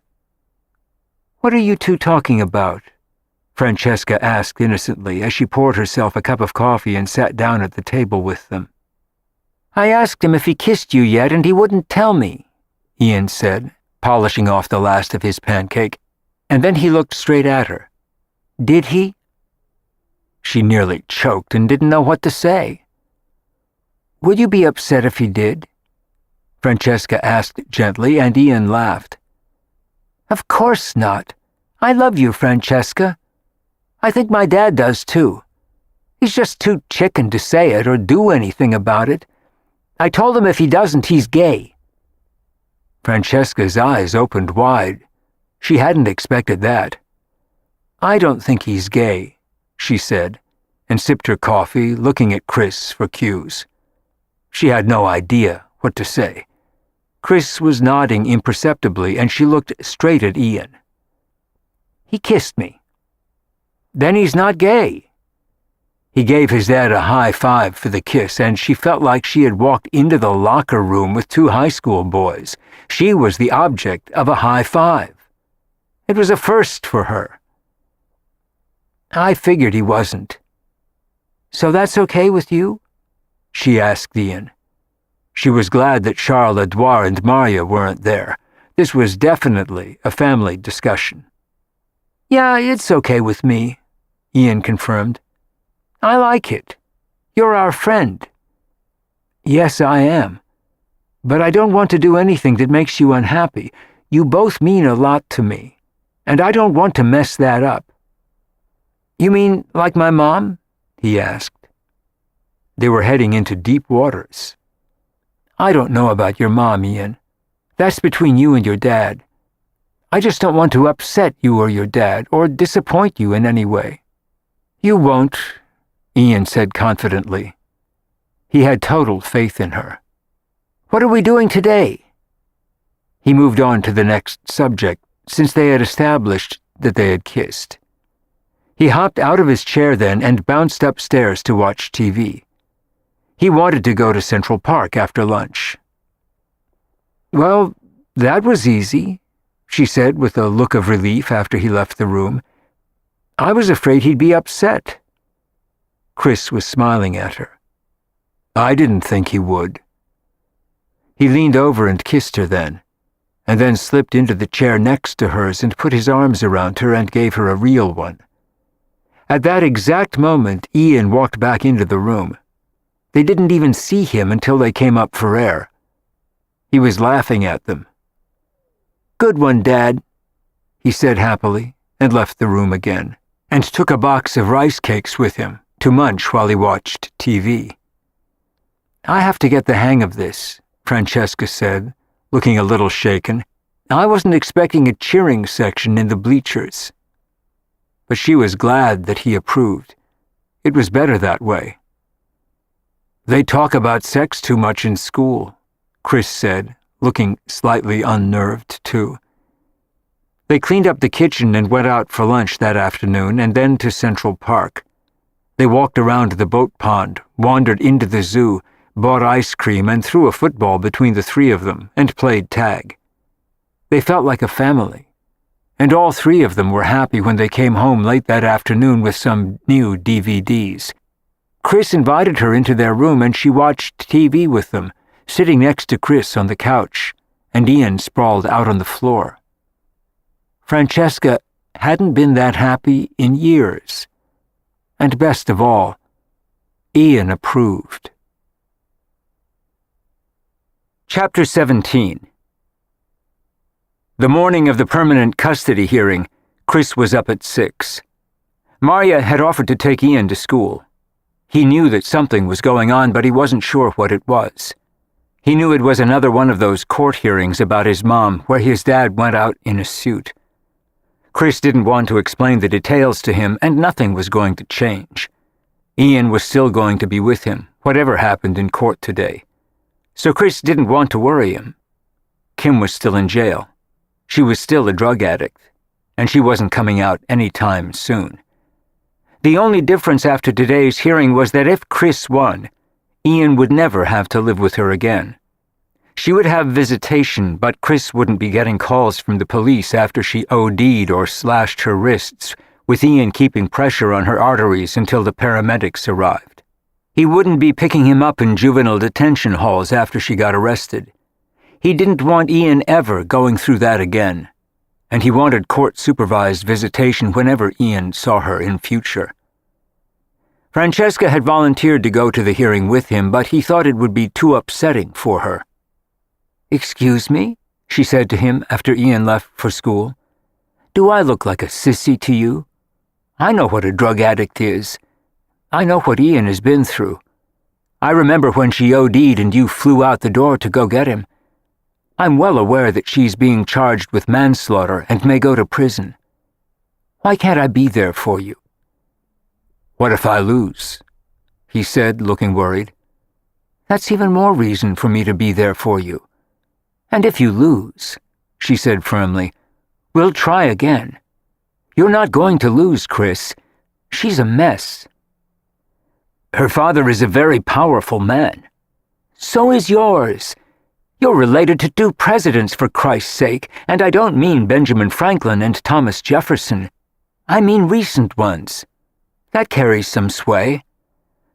"My family doesn't like to get involved in public messes. They love Ian, but they thought I never should have married her. She wasn't on heroin then, but she was a mess. I thought I was going to put Humpty Dumpty back together and turn her into a princess. Instead, she turned into scrambled eggs, and always was. They think she's an embarrassment to us, so they ignore the whole situation, even what it does to Ian. I think they have denial about it. They don't want to know. Kimberly's father would lie, cheat, steal, and murder people so she doesn't have to suffer the consequences of anything she does. That's part of why she's never cleaned up. She's never had to. He cleans everything up for her. There's no such thing as paying the price in her life. Everyone else does it for her. Even our son." "Can I come?" she asked again, and he nodded assent, and she kissed him. Their relationship was going well. It had only been a few weeks, but they had spent some good time together, and he had taken her to dinner several times.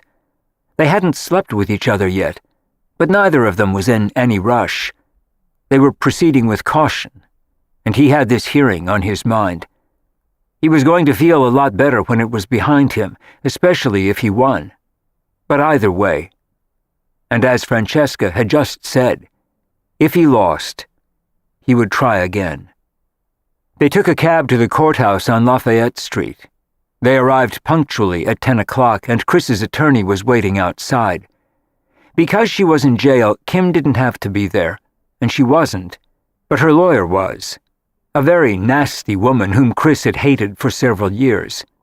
Her only interest was in protecting her client, and never their son. Chris's attorney was a serious-looking man in a suit, wearing a dark tie and steel-rimmed glasses. Chris introduced them, and he shook Francesca's hand. She had a good feeling about him. She didn't like the look of his ex-wife's attorney. She looked mean and threw dark looks at Chris. They entered the courtroom at the same time and took their places. Francesca took a seat directly behind Chris and touched his shoulder as she sat down. And a moment later the judge walked in, and the bailiff called them to order. There was no one with Chris except his lawyer and Francesca. Ian's mother was not in the courtroom, only her attorney. And Chris had pointed out discreetly to Francesca as they walked in that Kim's father was in the room. Everyone knew he was there and who he was. He was hard to miss. He was on the cover of Time and Newsweek every year, and in the papers frequently, and the judge would recognize him too. His being there was a form of silent intimidation, but the message was not likely to be missed. His daughter had his full support, which was no small thing. Both sides of the case were presented. Kim's immense devotion as a mother and her love for her son, how much she loved him. What a good person she was, that she was going straight into rehab as soon as she got out of jail because she wanted to be clean for her son. The woman lawyer representing her turned to the judge, and with the most earnest look Francesca had ever seen, she said that there was nothing on earth Kim was not willing to do for her boy, and that she could swear to the judge personally that there would be no further risk to the child, and that joint custody must and should be preserved. And at all costs, this 8-year-old boy should not be deprived of his mother once she got out, nor feel abandoned by her if Chris wrested custody away from her for sole custody for himself. She said that was clearly not in the best interests of the boy, but joint custody was. She used everything except organ music and a choir to sway the judge. He sat stone-faced on the bench, listening raptly to everything she said, and Francesca saw him glance in Kim's father's direction more than once. She knew that Chris had seen it too. It was what he expected. Powerful people pulling strings even just by being there and staring at the judge. It also told them that Kimberly's family didn't intend to lose. It was an important message, and Chris was afraid it could well convince the judge to maintain joint custody between them. That was Chris's worst fear, and Francesca shared it. She didn't believe for a minute that they wanted what was best for Ian. Nor did Chris. Francesca was nervous about Chris's lawyer at first as he began to speak. He seemed professional more than impassioned. He was extremely dry and unemotional, particularly in comparison to Kim's lawyer, who had pulled out all the emotional stops to an alarming degree. A private investigator had been working for Chris and unearthed information that none of them had ever known before, and surely not the court. Chris's attorney explained in his opening statement that Chris was not seeking to keep Ian from his mother, that they would welcome court-supervised visitation when she was free to participate in it. They didn't want to keep the boy from his mother. All they wanted was to keep him safe and living in a wholesome atmosphere. And given his mother's history and her poor judgment, they felt that all decisions regarding Ian should be made by Chris. That meant sole custody for him. It meant deciding about schools, taking him to doctors, making regular trips to the dentist. Everything from religious education to braces would be decided by Chris, which made sense to Francesca as she listened. Chris was doing it anyway. Sole custody for him meant that Kim would lose her voice in all decisions. It meant that she could see him, even regularly if she was in good condition. But she couldn't decide where he went to school or put him at risk again if the judge granted supervised visitation. Having explained very unemotionally that Chris was not seeking to prevent visitation as long as it was supervised by a third party appointed by the court, but only to gain full custody of his son legally, the attorney then read the essentials of the investigator's report.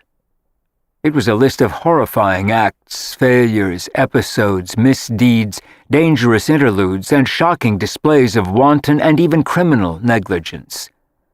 Francesca knew a little from Chris, but what she knew was a drop in the bucket compared to the rest. Kimberly Harley had endangered her son in every possible way hundreds of times, and Chris had been fighting her and trying to protect Ian for years. The courts had always tried to respect the fact that she was his mother, but the accumulation of evidence was overwhelming now. All of what Chris's lawyer was telling them was new to the court, and some of it had been new to him. According to witnesses who had signed statements for them, she had left Ian with other drug addicts, abandoned him in truck stops and restaurants where he was brought home by other people, forgot she had him with her, and left him by the side of highways, dropped him when he was a baby because she was on drugs, which Chris knew, forgot him on the roof of her car as an infant, where Chris had rescued him before she drove off, left him in crack houses, left him with a dead body, forgot to feed him for days, had attempted suicide several times in front of him, and pointed a loaded gun at him, intending to kill him and then herself, and another addict had taken the gun away from her and saved Ian's life. The attorney said that Ian had called 911 for her countless times when she OD'd. The list went on and on and on and on. It no longer mattered that Chris's lawyer was unemotional and used none of the bells and whistles the female attorney had. It was better this way. His lack of emotion was far more effective. They were cold, hard facts. Pages and pages and pages of them, with police reports and signed witness statements attached. Francesca looked behind her at Kim's father, and he looked like he wanted to kill Chris's attorney for telling the truth about his daughter. It was the most damning evidence any of them had ever heard, and couldn't be denied. Listening to it, and knowing Ian, Francesca thought Kim deserved a lot worse than prison. She had no idea how Ian had survived it, and it was no longer surprising that Chris was relationship-phobic. Married to a woman like that, constantly endangering the life of their son even when he was an infant, how could he ever trust anyone again? There were tears in Francesca's eyes as she listened. The list of horrors finally ended, and Chris's attorney approached the bench and handed a copy of all of it to the judge. He was sitting silently and stared at Chris. He then asked the attorneys to come into chambers. Francesca whispered to Chris and asked if the judge knew that Kim was currently being charged with manslaughter, and he nodded. Chris was sitting there stone-faced, trying not to remember vividly each incident where she had endangered Ian. She was a public menace, and Chris had said for years that she belonged in prison. Both lawyers went into the judge's chambers as soon as he left the bench, and Francesca leaned toward Chris again. Now what? He can either tell us his ruling today, or he can submit it in writing after he considers the case and reads what we filed. Most judges usually do it in writing, so no one punches them out in the courtroom. People get pretty heated up about custody hearings. It was easy to see why after what she'd just heard. That was some list, she said sadly, and Chris nodded. The investigator had done a terrific job. Poor Ian. Her own mother had been an embarrassment to her all her life, but never a danger. Ian's mother had risked his life from the time he was 3 months old, when she went back to drugs, and had been on and off them ever since. Francesca's heart ached for him, and for Chris, who was still trying to protect his son. The attorneys came out of chambers 10 minutes later. There was no expression whatsoever on Chris's attorney's face as he led them out of the courtroom. Kim's lawyer had gone straight to her father in the back of the courtroom, and they were conferring with bowed heads as he pointed emphatically in the direction of the judge. He didn't look happy, but she had given a good performance, and that's all it was. Theater, not law, and not justice for Ian. Chris's attorney escorted them outside at a rapid pace. They were at the bottom of the courthouse steps before he turned to face them. He had been afraid that someone might call the press, so he got them out of the courtroom as fast as they could. "What happened in chambers?" Chris asked him with a worried look. His attorney smiled at Chris and touched his shoulder. "You have sole custody of Ian, Chris. The judge said he doesn't want to hear another word from them in this case. He said that as long as he's on the bench, you'll have custody of Ian. And he said that the next time she endangers him, he's putting her in jail. He said he has no idea how she kept joint custody for this long." Tears rolled down Chris's cheeks as he listened to the words, and Francesca choked on a sob. "Now get out of here before someone figures out who you are and calls the press. Her father won't this time." Chris beamed at him and thanked him, and then hailed a cab, and he and Francesca jumped in. Francesca burst into tears and hugged him as the cab drove away. It had been a total victory for Chris, and Charles, Edouard, and Maria were waiting for them when they got home. They knew immediately when they saw Chris's face and Francesca's tears. "Thank God," Maria said as she hugged him, and so did Charles Edouard. It was an enormous relief to all of them, and Chris reminded them again not to say anything to Ian when he got home. And then he went upstairs to change into a sweater and jeans. He was shaken and thrilled. Ian was all his. At last. She could never do any of it again. The horror was over. Ian was safe. That was all Chris had ever wanted, and she had risked his life so many times. The judge had also approved court-supervised visitation by a third party. They had won it all. Francesca tried to tell Maria about it, and she was horrified even by the few things Francesca remembered from the long list. It had been a total victory for Chris, and above all for Ian. His mother would never put him in harm's way again. It was even more meaningful and a more important victory when Chris saw an item in the paper a week later. Francesca could see his teeth clench and his jaw work as he read the piece, and she was worried. She asked him what it was when he finished reading, and he silently handed her the paper. This time Kim's father's attorneys had won, for his daughter, if not her son. They had somehow claimed, and probably paid people vast sums to corroborate the story, that the addict who had OD'd next to her was a dealer, that he had endangered her life and not the reverse. Because the deceased was allegedly a criminal, it shed new light on her guilt. They had claimed psychiatric issues for Kim, delicate health, and everything else they could think of to plead her felony manslaughter charges down to a misdemeanor. The district attorney had been willing to plea bargain with her. The judge had meted out a 6-month sentence with credit for time served since she'd been there, and time off for good behavior. Kim was not going to prison. She would be out of jail in a few weeks and home for Thanksgiving. The article stated that she would spend time at a famous country club rehab to restore her health after her time in jail. She could leave any time she wanted, and knowing her, Chris was sure she'd be calling soon and wanting visitation with Ian. But at least now it would be with court-appointed supervision. Chris was furious that she'd been allowed to plead to lesser charges and was getting out of jail. She'd be back in his face in no time, wanting to see Ian and screw up his life again. "I didn't think he'd pull it off this time," Chris said, looking livid, referring to her father. "She belongs in prison. She's a danger to herself and everyone around her." "Yes, but at least now Ian is protected," Francesca said sensibly. "You have sole custody, and she'll have supervised visits." "I was hoping she'd be gone for a few years," he said, looking grim. It made Francesca more grateful than ever that he had won at the custody hearing. No one could have denied or refuted that list. Chris put the paper in the garbage where Ian wouldn't see it, and then he went back upstairs to work without saying another word.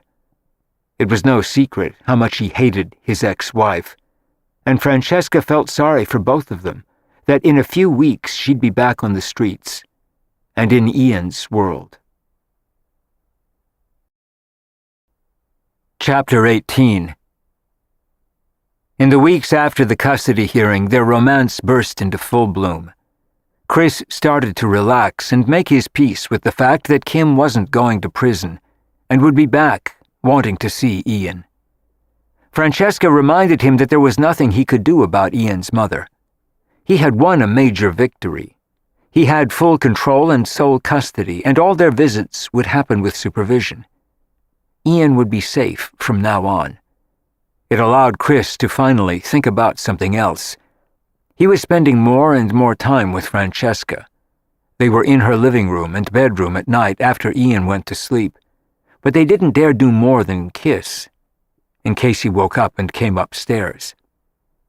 They went on wonderful outings together on weekends: the Bronx Zoo, the Staten Island Ferry, the Boat Museum at the tip of Manhattan. She took them to see her father and Avery in Connecticut, and Chris and Henry got on well. The three of them wore costumes and went trick-or-treating on Halloween and watched the parade in the village. Francesca hadn't had as much fun in years. The next morning, as Ian lay in bed with a plastic pumpkin full of candy, Chris came upstairs to find her in her room. "I'll trade you 2 Milky Ways for a Snickers," he said as he walked into the room. "No deal. The lady on Jane Street gave me the dark Snickers bars. That's worth at least 6 Milky Ways and a bag of peanut M&Ms. I saw you slip 2 of them into your pocket at our last stop." "You're a crook," Chris accused her as he kissed her. He was starving for her. Years of monastic solitude had finally caught up with him. "I have a proposition for you," he whispered as he ran a hand under her sweater, and she caught her breath. "I want to go away for the weekend with you." They didn't dare get too passionate with Ian so near, but they had come close. Very close. "When?" "Now," he said, and she laughed. They had Ian on their own for the weekend because Maria and Charles Edouard had gone back to Vermont for a few days to work on the book. "How about next weekend? Maybe Maria will babysit." He sounded desperate. "I'll ask her when they get back. If she won't do it, I warn you, I may go crazy and rip your clothes off in a public place of my choosing." "Take it easy, we'll work something out," she said, and teased him as they kissed. They were both anxious for an adult weekend somewhere where they didn't have to behave, be circumspect, or think about Ian. They needed time for themselves now. They had been very respectable for almost 2 months. It was long enough. Francesca asked Maria on Sunday night when they got home from Vermont. As always, she was delighted to help out. She loved Ian and heartily approved of their romance. "Where are you 2 going?" She was happy for them. There were 2 happy couples in the house now. Charles Edouard was wonderful to her and promised her he was a reformed man. He wanted no other woman but her. Francesca had long since told her about her father, who had been exemplary ever since he had married Avery. She told Maria it just took the right woman. "We haven't figured out where we're going. I wanted to see if you'd mind babysitting first." And then Maria had an idea. "Why don't you go to my place in Vermont? It's quiet and peaceful. It is beautiful this time of year, even if it's chilly. And it's nicer than being in a hotel." Francesca loved the idea, and so did Chris. They made their plan. They were going to leave on Friday afternoon and come back on Sunday night. It was a long drive, but it was worth it. They thought of nothing else all week, and Maria was busy making plans with Ian. They were going to a movie, a play, and a museum. Ian was delighted, and Chris and Francesca could hardly wait. Francesca got one of her artists to work at the gallery for her. They were covered. It felt like a getaway scene in a movie as they drove away from the house on Charles Street late Friday afternoon. There was rush hour traffic, but neither of them cared. They had actually pulled it off. Even Ian paid no attention as they left. He kissed both of them and didn't even ask where they were going for the weekend. He was too busy with Marya, and Chris promised to call him. They both started laughing as they left the city and congratulated each other on having done it. I kept worrying all week that something would happen and we couldn't leave, like Ian getting chicken pox, Francesca said with relief as he drove. So did I, Chris admitted. I was sure one of us would get sick, or Marya couldn't do it, or Kim would break out of jail or go nuts. We have 2 whole days together, he said victoriously. I can't believe it. Neither can I. She was beaming. Even the drive was relaxing and enjoyable.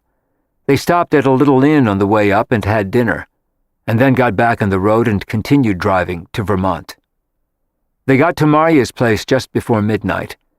It was a pretty little house with an orchard, tall trees, and beautiful grounds. Francesca and Chris were thrilled to be there. Marya and Charles Edouard had been enjoying spending time there lately, and he loved the area. It was a perfect counterpoint to their city life in New York. In France, he had a farm in Normandy, which he had just given to his wife. He wanted to buy another one with Marya when they were in France next summer. He liked the country better than the beach. He loved her home in Vermont. It looked and felt like a honeymoon cottage as Chris unlocked the door and turned off the alarm. And Francesca looked around at all of Marya's pretty things. It was a beautiful room with wood paneling and a fireplace, and upstairs the guest room had a big canopied bed. They set their suitcases down, and before Francesca could even take her coat off, Chris had her on the bed and was kissing her. They were both out of breath and frantic with passion within minutes. They had waited so long for this, and they had wanted each other so much in the past weeks. They had been circumspect for Ian's sake, but there were no constraints on them now. They were both naked within minutes and under the covers, learning each other's bodies and fondling each other. They were both aroused, and neither of them could wait any longer. Francesca welcomed him, and Chris plunged into her, burning with desire. It was the hottest, fastest, most unbridled sex either of them had ever had. They were like 2 starving people who had finally found food after years on a desert island. They came at the same time, and lay breathless and panting half off the bed afterward. And they both started to laugh. I think I'm too old for this, Chris said, trying to catch his breath, and she was lying on top of him, dripping with perspiration, her eyes closed with a huge smile on her face. I think I died and went to heaven, she said, as out of breath as he was. It had been worth waiting for, and they rolled over in bed and looked at each other. Do you suppose it's like this for Charles Edouard and Marya? She asked him, propped up on one elbow, admiring him, as she traced a lazy finger down his chest, and he laughed. I hope not. It would kill them. He kissed her then, and she fondled him. He was totally sated, but easily aroused again. He had years to catch up on, and it had been a long time for her, too. They made up for it that night, and again the next morning. Neither of them wanted to get out of bed. They just wanted to lie in each other's arms. Francesca went downstairs to make them coffee, and there were some rolls in the freezer that she heated up for them in the microwave. And then they went back to bed. There wasn't a house around them for miles, and the view was beautiful. They finally got up and walked around the property just so they could tell Marya they had, and then they went back to bed for the afternoon. And they called Marya to thank her for the house and tell her how much they loved it. I'm so glad you do, she said happily. It's very romantic, isn't it? She giggled like a girl, and Francesca smiled. Yes, it is, she agreed. I never realized that until recently. I just thought it was a pretty house. Francesca knew that they would never forget the days they spent there. They made themselves go to a local tavern for dinner where Marya said the food was very good, and she was right. And they took a walk in her orchards afterward by moonlight, and then they came back and sat on the porch and huddled together and kissed. Neither of them wanted to go back to New York. They wanted to stay there forever. She envied Marya the house and would have loved to spend weeks there with Chris instead of just a few days. She smiled as she looked up at him, as they sat on the porch swaying slowly. You know, for two relationship phobics, I think we're doing pretty well. What do you think? I think you're turning me into a sex maniac. It's all I can think of, he confessed with a grin. Are you putting something in my food? Yeah, saltpeter. I can hardly sit down. They both laughed. It was the perfect honeymoon weekend and just what they needed. It was the final bond to each other, and the only one they'd been missing. They had the friendship they'd built over many months, the romance that had sprung up between them since the summer. And now this, the union of their bodies to complete what they felt for each other. The circle of their love was complete. Would you ever want to get married, Francesca? He asked as he held her. I never have before. I was afraid I'd end up like my mother, married 14 times. Be nice. Only 5, he teased her. I figured once was too many. My father cheated on everybody. My mother married everybody. I never wanted to do either. And I was afraid to have kids, she said honestly. That seemed like too much to me. What if you screw it up? You ruin a whole human being. Chris was struck by the irony of it as he listened to her. She would have made a wonderful mother, but hadn't had children because she was afraid to hurt someone or do something wrong. And Kim, who was a walking minefield and human disaster area, hadn't hesitated to have Ian and wanted more. Once he realized what a mess she was, Chris wouldn't let her, although he would have loved to have more children. I think Ian is the first child who has ever made me wish I'd had some of my own, but I'm still not convinced you have to get married to have them. That's a double jeopardy I was never ready to face. I think it's nicer if you are. It's a statement about commitment and believing in the other person. He thought about it for a minute and then shrugged. What do I know? Look what a catastrophe my marriage was. But look at who he had married. It probably helps if you marry the right person. I couldn't have married a worse one. I must have been blind, but she talked a good game. And we were both young. I'd know better now. Would you ever marry again? She didn't think he would and was stunned by his answer.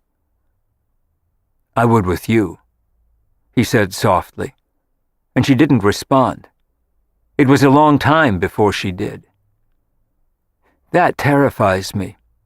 I don't want to screw up what we have. If it's right, it makes it better. If it's wrong, it makes you wish you'd never been born. I can't imagine feeling that way with you. She kissed him and put a finger to his lips then. She didn't want him to say anything she wasn't ready to hear. But he told her he loved her that night, in the big 4-poster bed, and she told him she loved him too. They fell asleep in each other's arms. They woke up when the sun rose the next morning and they had breakfast on the porch. It was cold, but the air was crisp, and they drank coffee in their bathrobes and sat on the porch swing again under a blanket. She was thinking about their conversation of the night before, about marriage, but she didn't mention it, and neither did he. It was also on Chris's mind, but he didn't want to unnerve her, so he didn't bring it up again.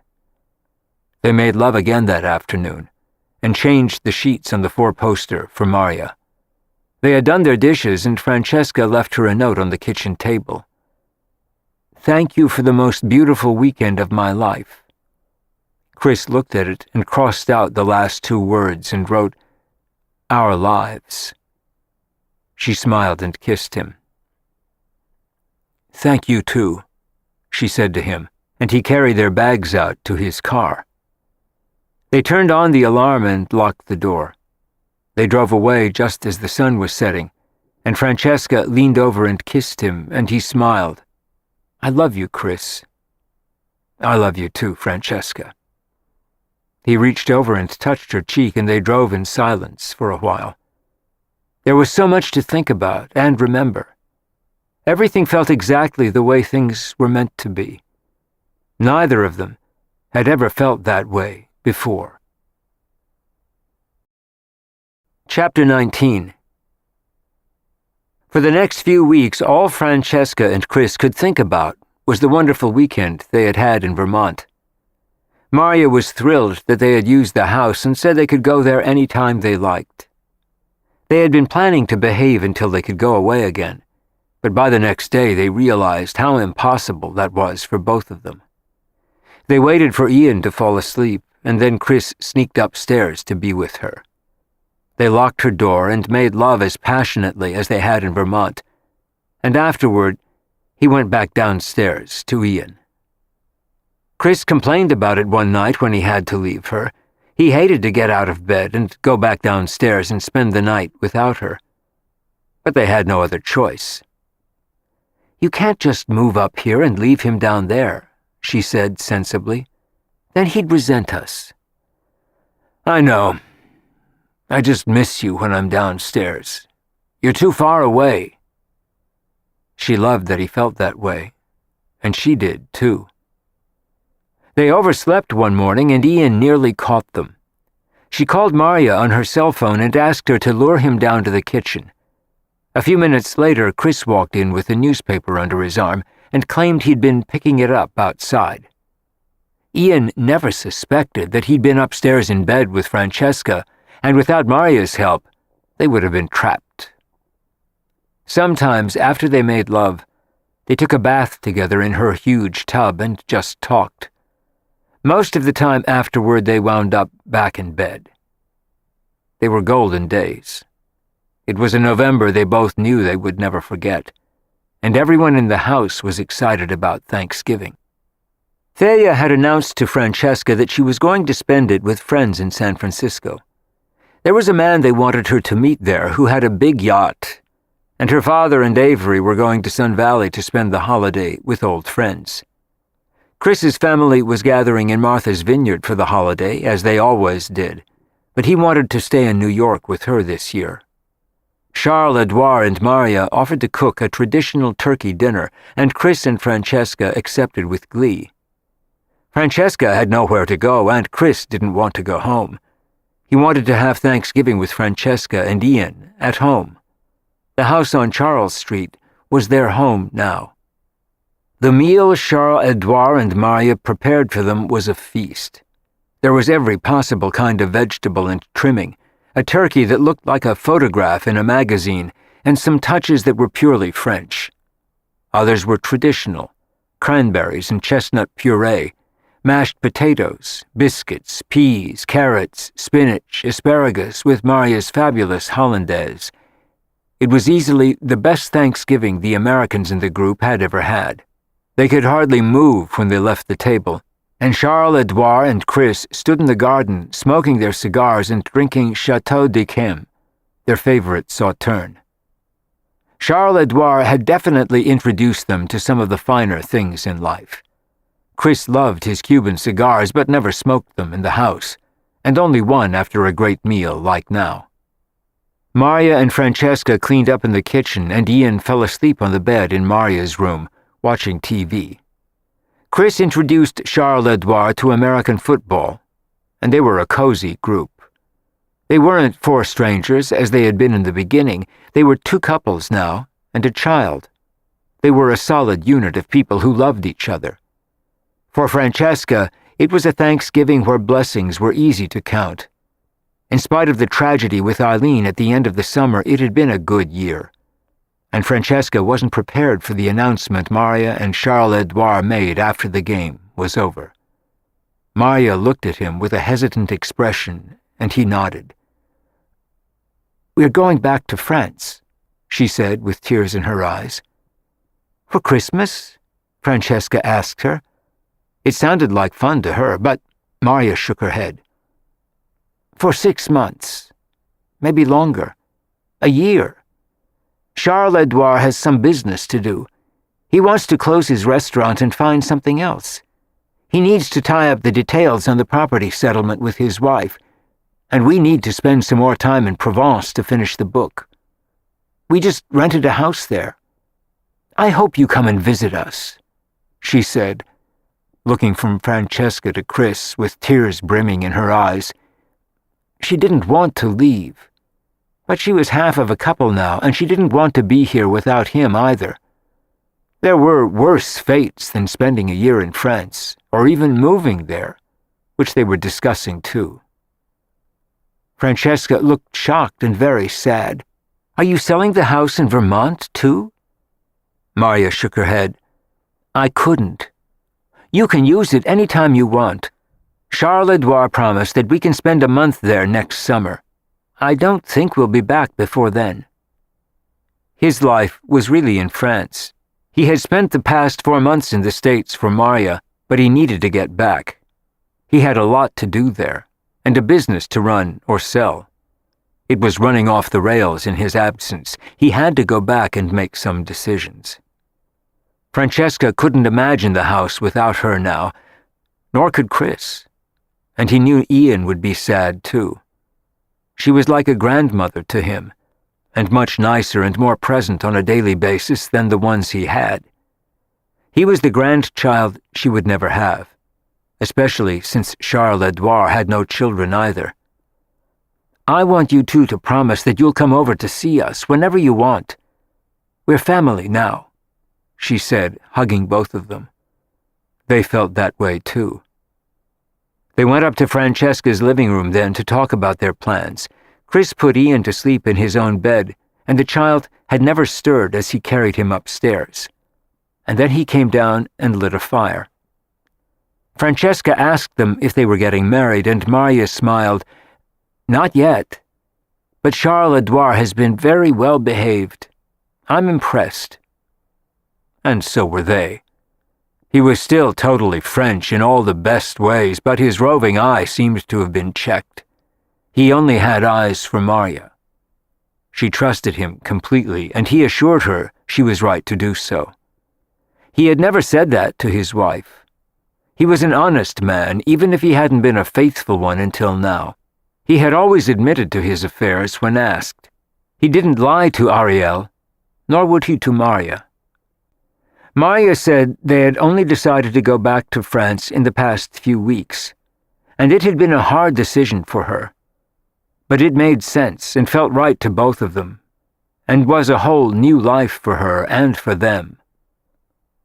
When are you leaving? Francesca asked with bated breath. In a month. Charles-Edouard wants to be back in Paris for Christmas. We'll probably leave on the 23rd of December. Francesca knew it would mean their giving up their room on Charles Street. They didn't need a room in New York if they were living in Paris. They could stay with her whenever they came back, but there was no reason for them to pay rent in New York. It was going to be a financial challenge for Francesca, but this time she didn't think about selling the house. She and Chris and Ian were happy there. She'd have to find a way to make it work. But she didn't want to take in roommates again. There would never be another Marya, and she didn't want to risk another Eileen. It had been too traumatic. I hope you'll stay here when you come to New York, Francesca said sadly, and Marya hugged her. We will, and you'll have a home with us in Paris. You can send Ian over to visit any time, she said to Chris. It would be wonderful for us and exciting for him. Do you think you'll ever live in the States again if you two get married? Francesca asked her. We don't know. It depends what Charles-Edouard does when he reshuffles his business. He had to make some adjustments after giving half of what he had to his ex-wife, which seemed fair to him. Divorce was expensive. He never complained about it, even to Marya. Their announcement was a big change, and bittersweet for all of them. They were losing beloved friends, or at least on a daily basis, and Charles Edouard was part of their family unit now, too. Ian cried when they told him about it the next morning, and Francesca felt that way, too. She'd been depressed since Maria announced it, and Ian didn't want them to leave. Maria told him he could come to visit Paris and see the Eiffel Tower and the Arc de Triomphe and ride on the Bateau Mouche on the Seine. "But I don't speak French," he said mournfully. "Lots of people in Paris speak English," she reassured him, "and Charles Edouard and I will help you. We'll take care of you, and I want your dad and Francesca to come too." He nodded, but he wasn't convinced. It was too far away. Ian loved them both, and they loved him. And on Sunday, Chris found Francesca poring over the bills in her office. It reminded her of the days when she was trying to save her house and her business and afraid she could do neither. Maria leaving was going to make things very tight. She was struggling with the numbers again, and they didn't look good. She had never rented Eileen's room again, and she didn't intend to. The top floor had been closed since August, and Francesca wanted to leave it that way.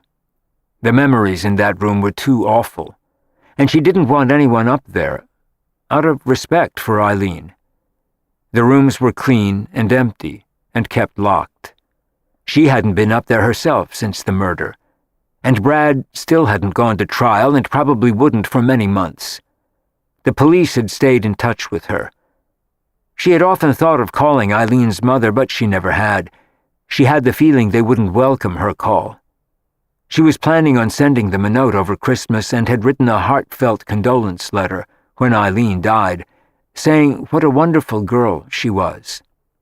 They had never responded. Maybe they just didn't know what to say or how to do it. Chris saw her worried expression as Francesca went over the bills. "Bad news?" "Sort of. I don't know why, but we had a bad month at the gallery in November. We hardly sold anything. October was great, and September was pretty good. Every time I think we're getting solid, something slips. I don't have a lot of cushion from it, and I'm still paying that damn plumber bill from the big leak." $2,000 was a lot at one gulp for her. The plumber had allowed her to do it in 2 payments, which helped, but she still had to pay it. "It's kind of a blow that Maria's leaving, in more ways than one," she said sadly. "I'm going to miss her so much." She was both surrogate mother and friend to her now, and good at both. Francesca loved chatting with her every day. They all did. "And I don't want to rent Eileen's room again. I just can't. And no one would want it anyway. What happened there is too heavy for anyone to want to live in that room, and I don't want to take strangers in again. It's too risky." In the end, she had decided that her mother was right for once, although she'd been lucky. But it seemed too high risk now, and too intrusive. "You did okay with me," he teased her, and she smiled. She was so happy with him. "Yes, I did." But now she was losing 2/3 of her income from the house, with no Maria and no Eileen. That was a big chunk to her, and made things very difficult for her again. Maria's lease had been about to end anyway, and so was his. "How did you manage when Todd was here?" he asked, curious about it. He had never asked her that before. "We each paid half of the mortgage payment. It was tight, but I managed, and it worked. I can't carry it alone." "What if I split it with you, and we don't rent to anyone, and just live here like a family, the 3 of us?" "That would work," she said thoughtfully. "But I don't think that's fair to you. You only live in 2 rooms." He laughed when she said it. "I was thinking I could move upstairs with you, if you like that idea, and Ian can stay in my room. I can even pay 2/3 if you like, since there are 2 of us and only 1 of you." He was being generous and fair, and he wanted to make things easier for her. He could afford to. He lived simply and there was nothing showy about him. His graphic design business did well, and she suspected he had family money, given who his family was. He was a modest person, but he didn't have to struggle as she did. For her, everything was tight, and she didn't want to sell the last of her father's paintings if she didn't have to. She was still sad she had sold the others.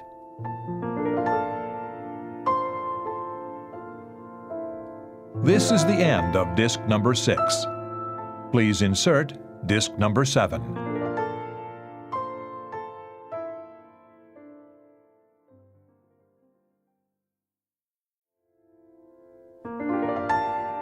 This is disc number 7.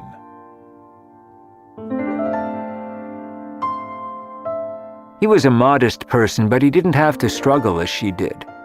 For her, everything was tight, and she didn't want to sell the last of her father's paintings if she didn't have to. She was still sad she had sold the others.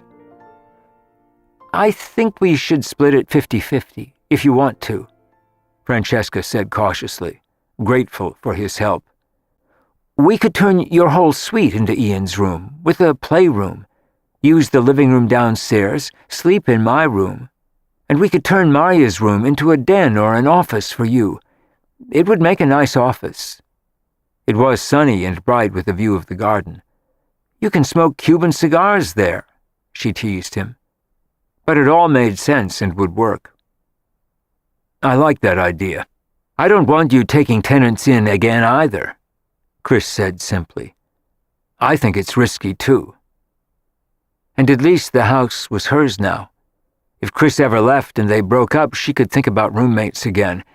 But if he paid half, for now she wouldn't have to. "That would work," Francesca said again gratefully. "I was getting worried." He could see that she was, and he was sorry it was so difficult for her.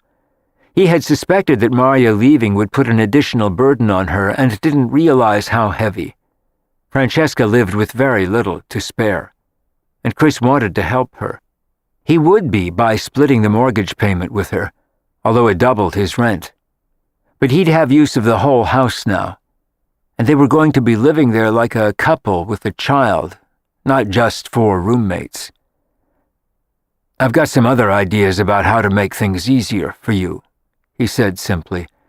"Maybe we can talk about that another time." She nodded, wondering what they were. But for now he had solved her problem, and she was deeply grateful. Maria asked her if she was going to be okay when they cooked dinner together that night. "I feel terrible leaving you in the lurch on such short notice, but Charles-Edouard kind of sprang it on me a few weeks ago, and I didn't agree to it till last week. Will you be all right here?" "I will now," Francesca said, looking relieved. "Chris is going to help me." "I was hoping he would. What are your plans now, the 2 of you?" "No plans for the moment," Francesca smiled at her. "We're just going to live here and hope for the best and see how it works out." Maria hoped they would get married eventually, and Francesca was hoping the same for her. Charles-Edouard wanted to marry her as soon as his divorce came through. The dissolution papers were going to court in a few weeks to be stamped by the judge, and then he'd be free. But Maria was in no hurry, nor was Francesca. She'd been avoiding marriage all her life and didn't want to change her mind about it now, no matter how much she loved Chris. And she did. "I don't want to be like my mother." She had said that to Maria before and to Chris. "You couldn't be in a million years," Maria reassured her. "She's a completely different woman than you are. I like her, but you're just not playing in the same league she is."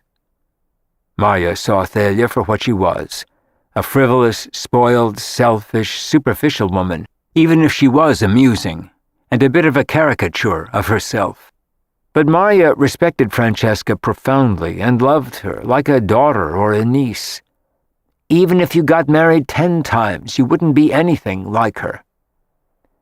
"I'd rather not risk it. I wonder if she'll ever find another victim. She's been shopping for number 6 for years. You'd think she'd get tired of it and forget it, but she never will. she'll want to get married again when she's 90. They both laughed and suspected it was true.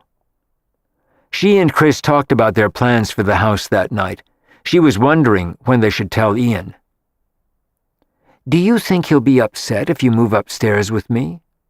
She looked worried, and Chris kissed her. "Stop worrying. He'll be thrilled to have his own playroom. I'm going to get him a big TV so he can watch movies, and we'll just be up one flight of stairs." They were both excited about finally sharing a bedroom. It was becoming a real life, not just a romance. They had a lot to think about and to talk about, and Francesca reminded him that the following weekend they were going to Miami for Art Basel. It was one of the finest art fairs in the world, second only to the one held in Basel, Switzerland in June. And there were a dozen other smaller art fairs being held in Miami that weekend too. Francesca could hardly wait, and Chris was coming with her. She was still shaken by Maria moving to Paris, and especially so soon. But they had a lot to look forward to, and their life together was just beginning. He wanted her to come to Boston to be with his family for Christmas. Francesca had said she would, and Ian wanted her to, but the thought of it scared her to death. What if they hated her or thought she wasn't good enough for him? She was just a little art dealer in the West Village, and the daughter of a famous artist. His family was chock full of important people. "They're going to love you, I promise," Chris reassured her. She decided to postpone worrying about it till after Miami. Between Maria leaving, switching the house around when she left, Christmas with his family, and the art fair in Miami in less than a week, December was going to be busy. Chapter 20. Maria and Charles Edouard had agreed to babysit for Ian when Chris and Francesca left for Miami for the weekend. She could hardly wait to see the different art fairs. There was Scope and Red Dot, and 14 others, along with Art Basel, which was the finest in the world. The work that was exhibited there would sell for a fortune. Her father's dealer had a booth, her father and Avery went every year, and she had promised to call them. Francesca and Chris were staying at the Delano, and when Chris saw it, he loved it. Each of the elevators was lit up in a different color, and the rooms had been designed by Philippe Starck. The weather was balmy and warm when they arrived, and Chris was dying to spend some time at the pool. Francesca wanted to go straight to the fair and get started. They'd be seeing more art in the next few days than most people saw in years. Art Basel was at the convention center in Miami Beach in an enormous hall, and the others were at the Ice Palace and scattered around the city in different locations. Some of the smaller fairs had taken over hotels, and each room was rented by a different dealer. And there were parties in a dozen locations, in discos and hotels and restaurants. Francesca had received a stack of invitations. It was Chris's introduction into the serious art world by total immersion. He was excited about sharing it with her and willingly put himself in her hands. But he stopped her before they left the room, and they wound up in bed for half an hour. It was a nice way to start the trip. They showered, changed, and went out. They caught a cab at the hotel and went to the convention center. There was a separate building for younger artists and more avant-garde work. Francesca's dream was to show at one of the smaller fairs in Miami one day. She was planning to apply to Red Dot the following year, but didn't feel she was ready for it yet. And she expected to spend several years on the waiting list. Getting into art fairs was extremely political, and often depended on who you knew. She had a great in through her father, but she hadn't traded on it yet. She would if she absolutely had to. "I'm never afraid to grovel for my artists," she said to Chris, and he laughed as they got out of the cab at the huge hall. She had a pass from her father's dealer to get in, and a few minutes later they were walking down the aisles, stopping at each booth to check out the art. Chris was amazed at what they saw. There were an infinite number of traditional dealers selling important paintings. He saw 3 Picassos in less than 5 minutes, at astronomical prices. He saw a Matisse, a Chagall, 2 de Koonings, a Pollock, and 2 of her father's paintings were exhibited by his dealer. One had a red dot next to it, which meant it was already sold. The other had a white dot, which meant it was on hold for a client. You had to have a big budget to buy there. "Where does all this stuff come from?" Chris said in amazement. He had never seen so much art in his life, and the high caliber of the artists shown there was impressive. Europe, the States, Hong Kong. Dealers from all over the world were showing there, and had flown in from everywhere. There were also a vast number of avant-garde galleries that were showing art that was intended to shock. There were video installations, conceptual art, and in one booth a huge mound of sand on the floor. It was selling for $100,000 and installed by the artist, who was well known. Chris made comments as they walked along, and Francesca told him who some of the artists were.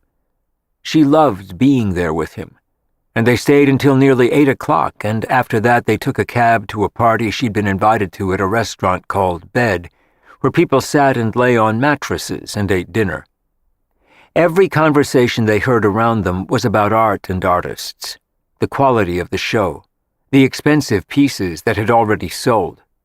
Francesca ran into a lot of people she knew and introduced them to Chris.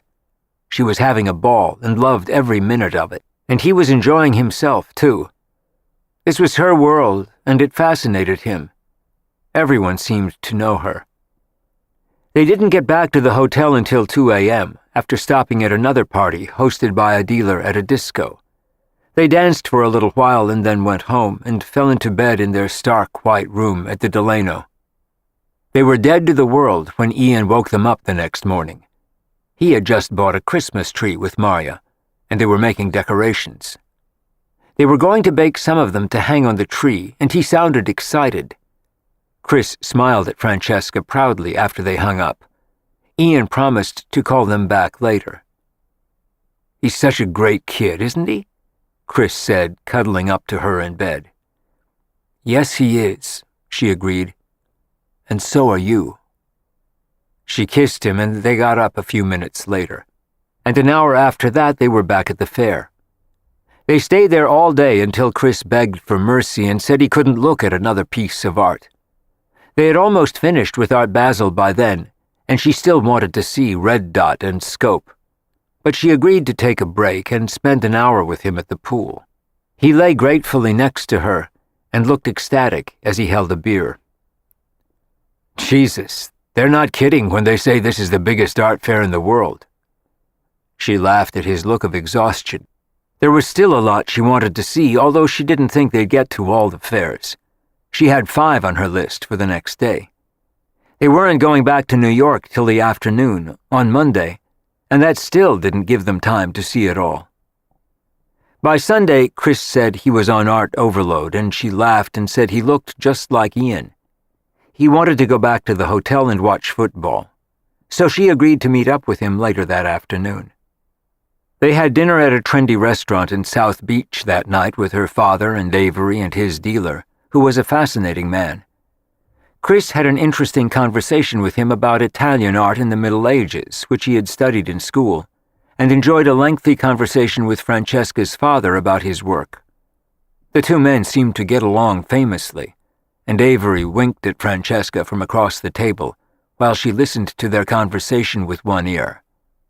So far, so good. She could tell from her father's expansiveness with Chris that he liked him, and she was pleased. "I really like your guy," Avery commented to her in a whisper as they left the restaurant, "and I can tell your dad does too." It would have been hard not to. Chris was intelligent, interesting, solid, nice to be with, and loved what he was learning about her world. It was a non-stop art bath all weekend, and by Sunday night even Francesca was tired and happy to go back to the hotel. There were only 3 more shows she wanted to see the next day, and Chris flatly refused and said he was going to lie by the pool. She didn't mind his doing that. There was so much to see and so many people she knew that she was fine being on her own. And she and Avery went to 2 of the smaller art fairs together, set up in small hotels on Monday morning. "I really like Chris," Avery said casually as they strolled through the booths, And so does your father. He's intelligent and fun to talk to, and crazy about you. I like that a lot for you," Avery said, smiling at her. "I'm crazy about him, too. I'm not renting to any more roommates when Maria leaves, by the way. Chris and I are going to split it." Avery was relieved and started chatting with a friend from a gallery in Cleveland when Francesca heard her cell phone ring in her purse. It was Chris, and he sounded panicked. "Where are you? How fast can you get back here?" "I'm at one of the smaller fairs at some hotel near the beach." "Why? What happened?" There was a lot of noise from people talking around her and poor cell service in the hotel. She stepped into a hallway to try and hear him better. She had no idea what he was talking about, but she had never heard him sound so frightened. "Kim grabbed Ian. From school. She's got him." He was in tears. "Oh my God. How did that happen?" Francesca was panicked for Chris and Ian, especially Ian. They knew that she had gotten out of jail 2 weeks before and was at a fancy rehab in New Jersey. She was due to stay there till Christmas, but she could walk out of it any time she wanted to, and Chris had been sure she would. He had told Maria to be careful. They had hardly gone out all weekend except to buy the tree. She had kept Ian busy making decorations and baking cookies. She showed up at his school this morning and said she had visitation with him and was taking him to a doctor's appointment for a booster shot. And they believed her.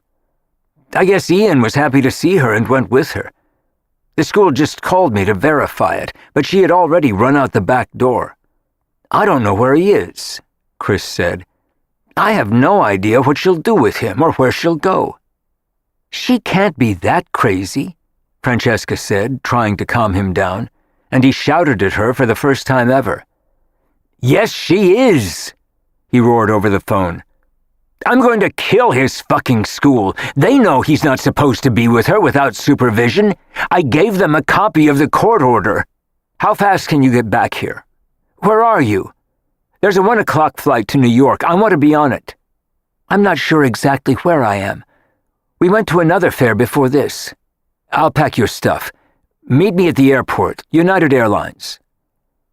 Francesca went back to find Avery and told her what had happened, and Avery looked as worried as she was. "Do you think he'll be all right? She wouldn't hurt him, would she?" "I don't think so, not intentionally. She's more likely to hurt herself doing something crazy. Maybe she just wants to scare Chris or show him she can do whatever she wants. She's pretty nuts." All she could think of was the list of horrors she had heard at the hearing. But Ian was 8 years old now. He was resourceful and could take care of himself better than most kids his age. He had to whenever he was with his mother. Francesca kissed Avery goodbye in haste, ran outside and caught a passing cab, and told him to take her to the airport. She was wearing running shoes, jeans, and a t-shirt, but she would have boarded the plane in a bathing suit to be with Chris. He looked frantic when she found him at the airport. He had just checked her bags in and was carrying her coat. "Maybe she took him to her apartment," she suggested. "Can you call the police?" "I already did," he said, looking tense. He looked as though his nerves were raw. "I don't know why Ian went with her. He knows better, and he knows he's not supposed to." "She's his mother," Francesca said gently as they ran toward the gate. They had barely made it, and were the last passengers on the flight. "She's not answering her cell phone. The police are looking for her now. I told them I think Ian is in danger, and I believe he is. The woman is insane." They boarded the plane and took their seats, and Chris hardly spoke on the flight. It was the longest 3 hours of her life, watching him and knowing he was dying inside. He was terrified for his son. Francesca didn't even try to talk to him after a while. She just held his hand. Chris drank 2 straight scotches on the plane, and he dozed for a few minutes after that. There was nothing they could do until they landed. They took a cab at the airport, and Maria was waiting for them at the house. It wasn't her fault, but she felt terrible anyway. Chris had checked with the police the minute they landed, but they had nothing yet. They had gone to her apartment and she wasn't there. The elevator man and the doorman hadn't seen her since she got out of jail and left for rehab. Chris sat in the kitchen on Charles Street, with his head in his hands, trying to figure out where she was. Where would she take him? And then suddenly he had an idea. He looked like a madman as he stared at them both, and right then he was. If she's not out buying drugs or dead in an alley somewhere, there's a bar on the west side where she used to take him. They have pinball machines and arcade games. He loves it, and it's close to her dealer. He had given the police her dealer's address, too, or the last one he knew of, from Ian. Chris ran out of the house before they could stop him, and Francesca followed him down the stairs at full speed. She didn't even bother to take her coat, although it was cold. "Go back inside. I'll call you if I find him." He looked distracted and still frightened as he hailed a cab. "I want to come with you," she said as he hesitated and yanked open the door. He didn't want her to see what this was like, but she loved Ian too, and she was part of his life now, even this. He slid over and she jumped in. He told the driver where they were going and said they were in a hurry.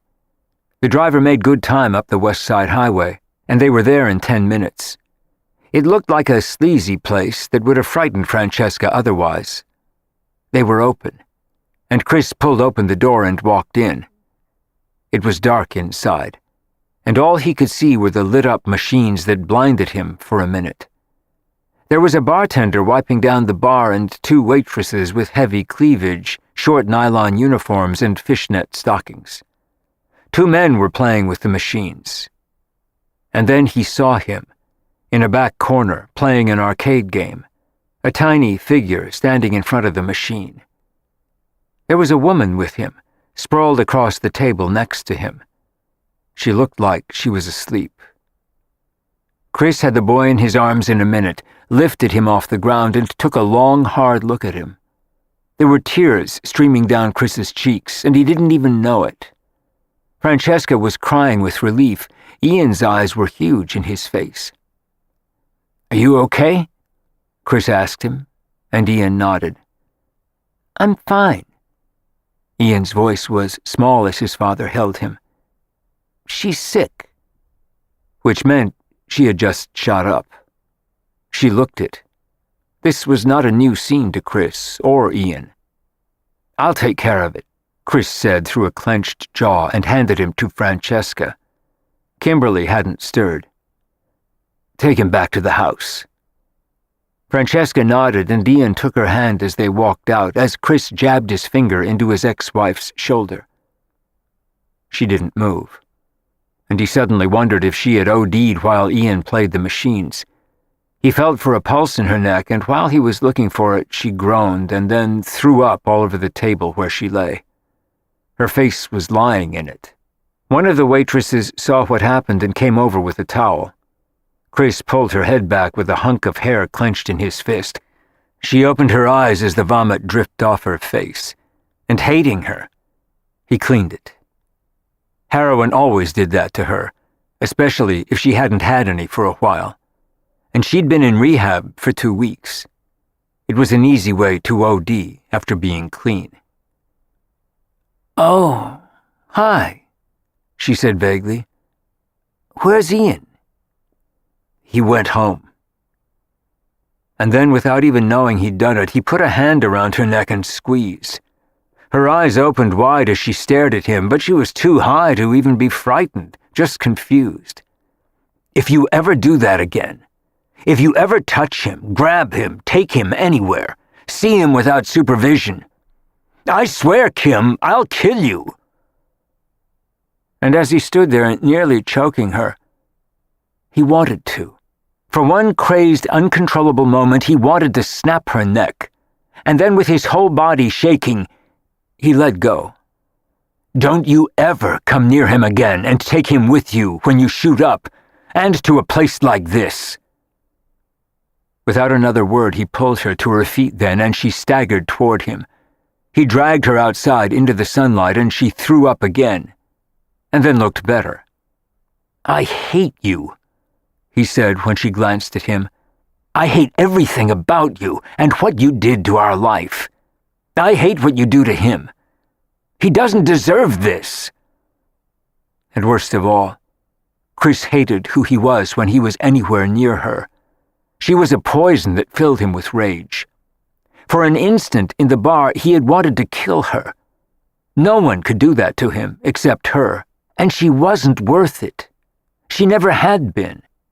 A sob caught in his throat as he held her up with one hand and hailed a cab with the other. An empty cab came to a stop next to him. He opened the door and pushed her in. She reeked of vomit, and so did he. She was 32 years old, and a once beautiful woman, but there was nothing left of what she had been. Chris gave the driver $40 and her father's address, and he looked down at Kim with disgust and the dying embers of his fury. "Go see your father. He'll take care of you. And stay away from Ian until you're clean." "Thank you," she said, trying to focus on him, and then she laid her head back against the seat and closed her eyes. Chris looked at her and slammed the door of the cab. He was shaking all over as they drove away. He had almost killed her. He had wanted to, which terrified him. He walked for a few blocks and hailed another cab and got in. He gave him the address on Charles Street and stared silently out the window all the way there, realizing that his life and Ian's would have been destroyed if he had lost control and killed her. He never wanted to see her again. She was the worst thing that had ever happened to him. And Ian was the best thing. He tried to focus on that on the ride home. Chapter 21. Chris could hear Marya and Francesca in the kitchen with Ian when he got home. Charles-Edouard was cooking something for them, and Chris went upstairs, took a shower, and changed his clothes. He was still shaken by what he had almost done to her. He had been terrified all the way back from Miami. He never knew what kind of life-threatening situation she would put their son in. He looked shaken and subdued as he walked down the stairs to the kitchen. Ian looked up at him with the 1,000-year-old eyes that ripped Chris's heart to shreds. "Where's Mom?" He was worried, and afraid that his father was angry at him. He wasn't. He was scared by what had happened, what could have happened, and what he had almost done. It was a wake-up call to him. He couldn't let her get to him again, ever. He had almost lost control. "I sent her to your grandfather's. He'll know what to do with her." He would take her back to rehab for the 10 millionth time, and she would walk away again, until one day she was dead. Chris didn't need to kill her. She was already dead and had died years before when she started shooting up. She had done it even before they met. He just didn't know. "She'll be okay, Ian. For now. For a while. But not for long. She'd never be okay again." "I'm sorry. I didn't mean to frighten you. I was very worried. I don't want you going off with her again. You can see her, but there has to be someone there." Ian nodded, and Chris walked toward him and gave him a long hug. "I'm sorry you had to see that." He had seen it 1,000 times before. He wondered how you apologized to your son for giving him a mother like that. Or worse, if he had killed her. The thought made him shudder, and Ian felt it. He felt sorry for his dad. "It's okay. She wasn't too bad, just a little sick." It was pathetic that was his definition of not too bad. They had both seen her much worse. Chris wanted to take another bath to scrub his insides and his mind and all the memories from Ian's memory too, but he knew he couldn't do that. And one day Ian would have to sort it all out for himself. It was the legacy she had left him. They had been to hell and back with her. Chris turned and saw Francesca then for the first time. He hadn't even noticed her when he walked into the room. He smiled at her and saw how upset she was, too. It had been a horrifying scene, and it only got worse after she left. "Thank you for bringing Ian home." He sat down at the kitchen table, and Francesca sat down next to him and looked into his eyes. "It's okay, Chris. You're both going to be fine." She smiled at Ian then, and he cuddled up next to her, and she took him in her arms. "Well, that was a little bit of excitement."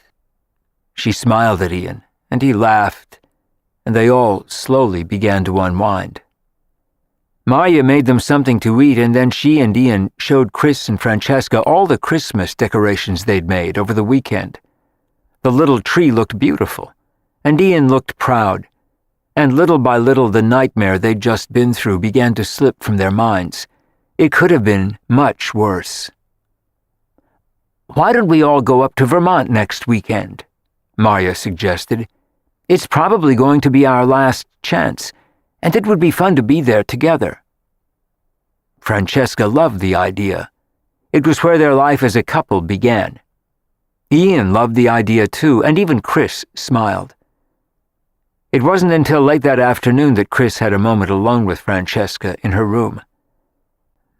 "I'm sorry you had to see that. It's not a pretty part of my life." He was as ashamed as though he had done it. He was more ashamed at what he had almost done to his ex-wife. "It's not your fault," she said quietly, and put her arms around him. "I'm glad I was there." "So am I." He might have been even crazier if she weren't. He kissed her and felt as though he were being lifted out of the past. With her, it was a whole new life. Kim was the nightmare, and Francesca was the dream. As Marya had suggested, they all went to Vermont that weekend, and they all had a good time. They played in the snow, went for long walks, and took photographs of each other. They went to local restaurants and taverns. Chris took Ian to a nearby ski resort early Sunday morning, rented skis, and took a few runs with him. They all wanted to cling to every minute. They didn't know when they'd be together again. Charles-Edouard decided it for them. "You're all coming to the south of France next summer. Marya and I are going to rent a villa in July. We want the three of you to come over." Ian clapped his hands and looked thrilled, and Chris and Francesca agreed.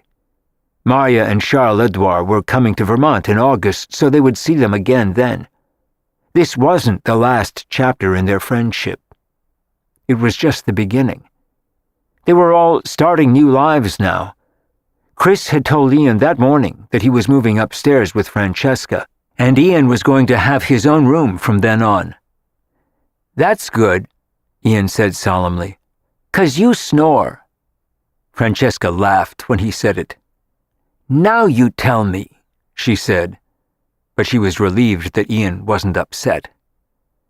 They sang Christmas carols in French and English on the ride back to New York, and Marya had given them the keys to the house in Vermont and told them to use it whenever they wanted. It was going to be wonderful for them. Ian fell asleep on the drive home, and Chris carried him in when they got back. He stirred for a minute and looked at his father as though he had something important to tell him. "Can we get a dog?" Chris laughed. "Sure. What kind of dog?"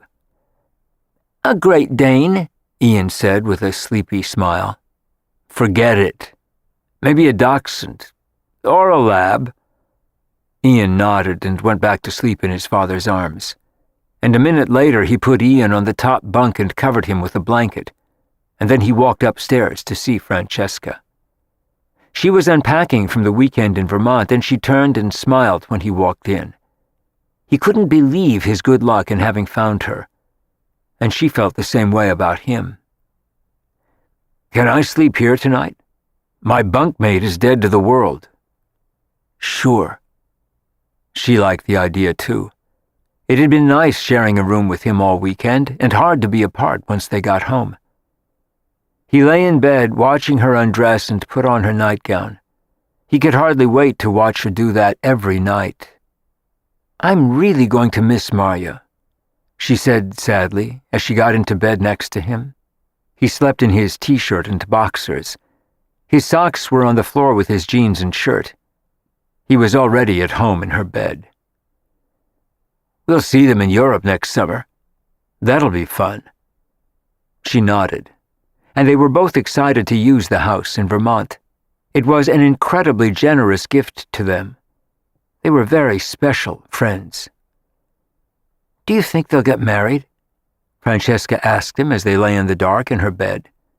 She loved having him there next to her and waking up with him in the morning. "Probably. They act like they already are." Francesca was looking forward to getting to that point with Chris. They weren't there quite yet. In some ways, it was going to be good for them to have the house to themselves, although they would all miss Maria and Charles-Edouard. "Good night," Francesca whispered to Chris as she cuddled up next to him and drifted off to sleep.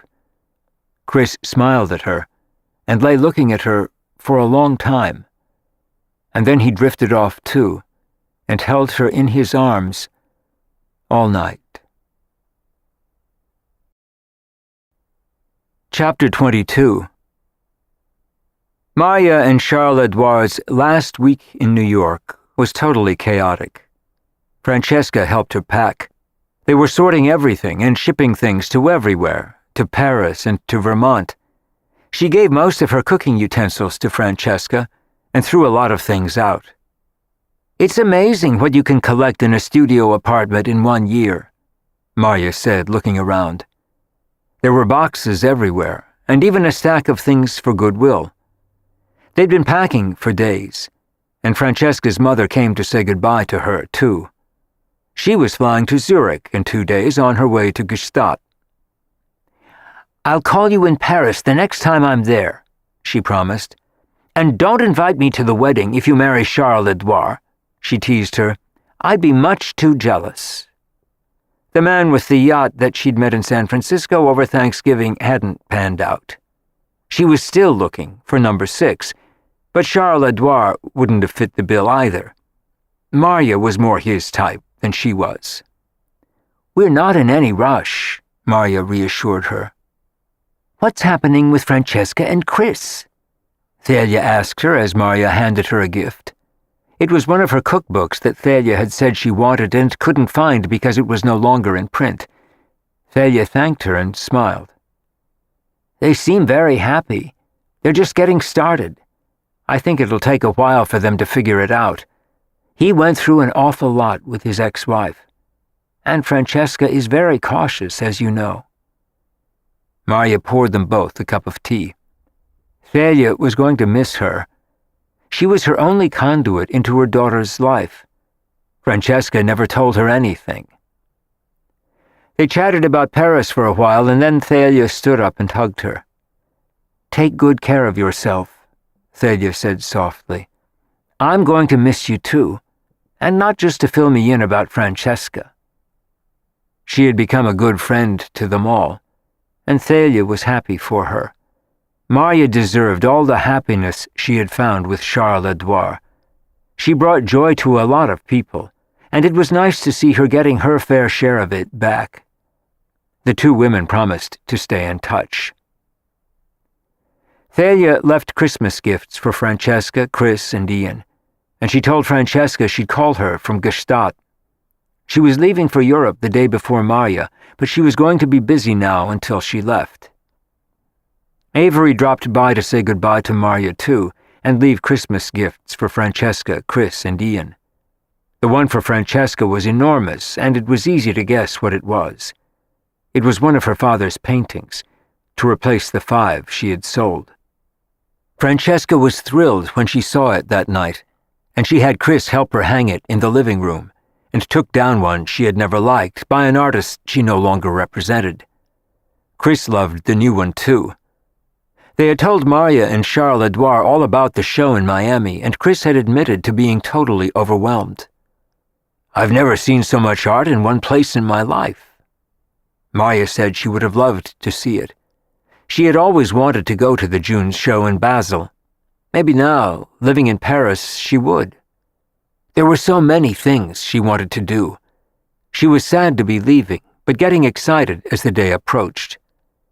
They were planning to spend Christmas in Courchevel with friends of Charles-Edouard. It was a very fancy ski resort with some excellent restaurants Maria was anxious to try out. It was going to be a much more exciting life than the one she'd had on Charles Street for the past year, or in Vermont before that. And Charles-Edouard moved around Europe a lot. He said he wanted to take her to Prague and Budapest. And then the day finally arrived when they had to leave.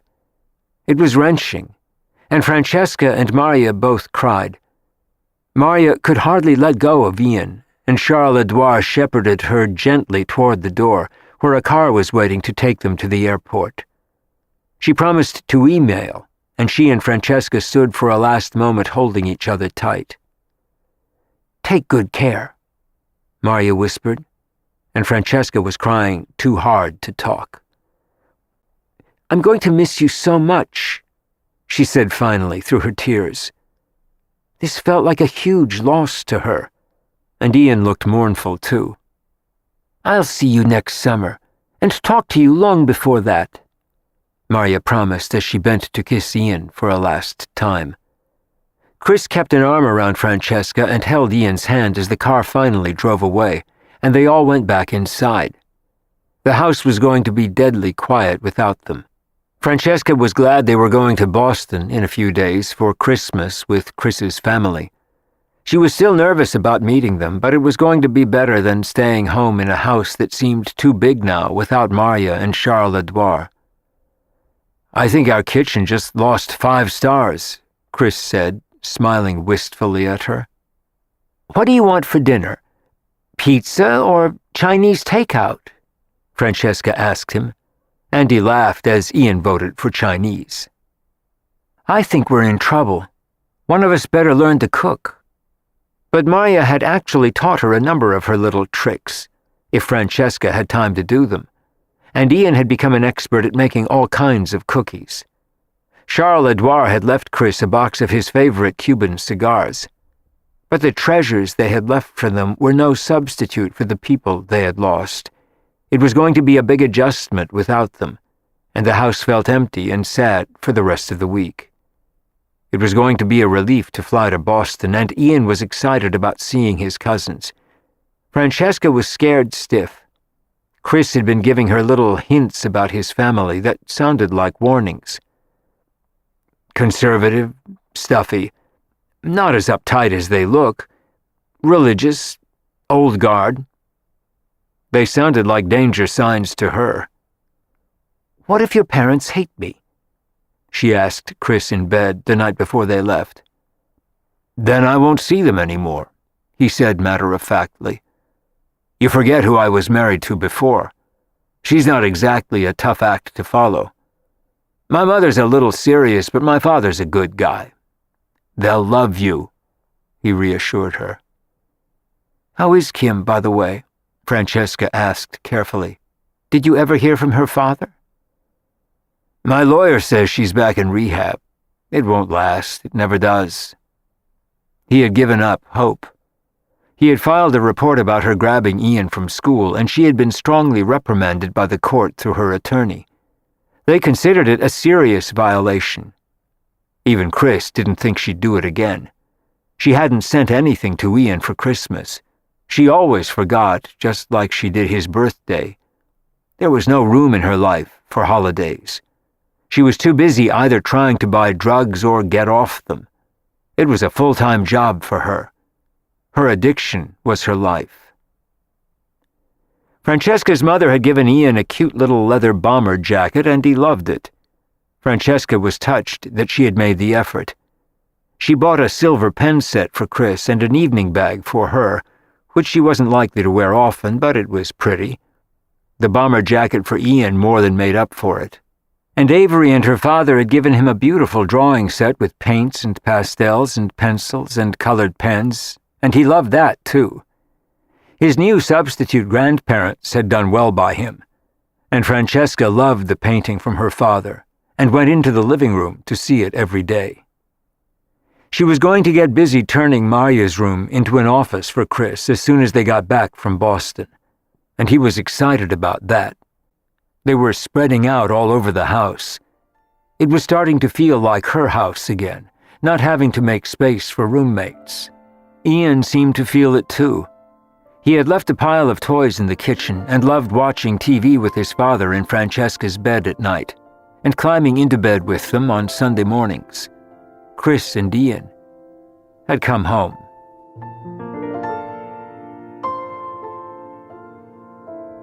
This is the end of disc number 7. Please insert disc number 8.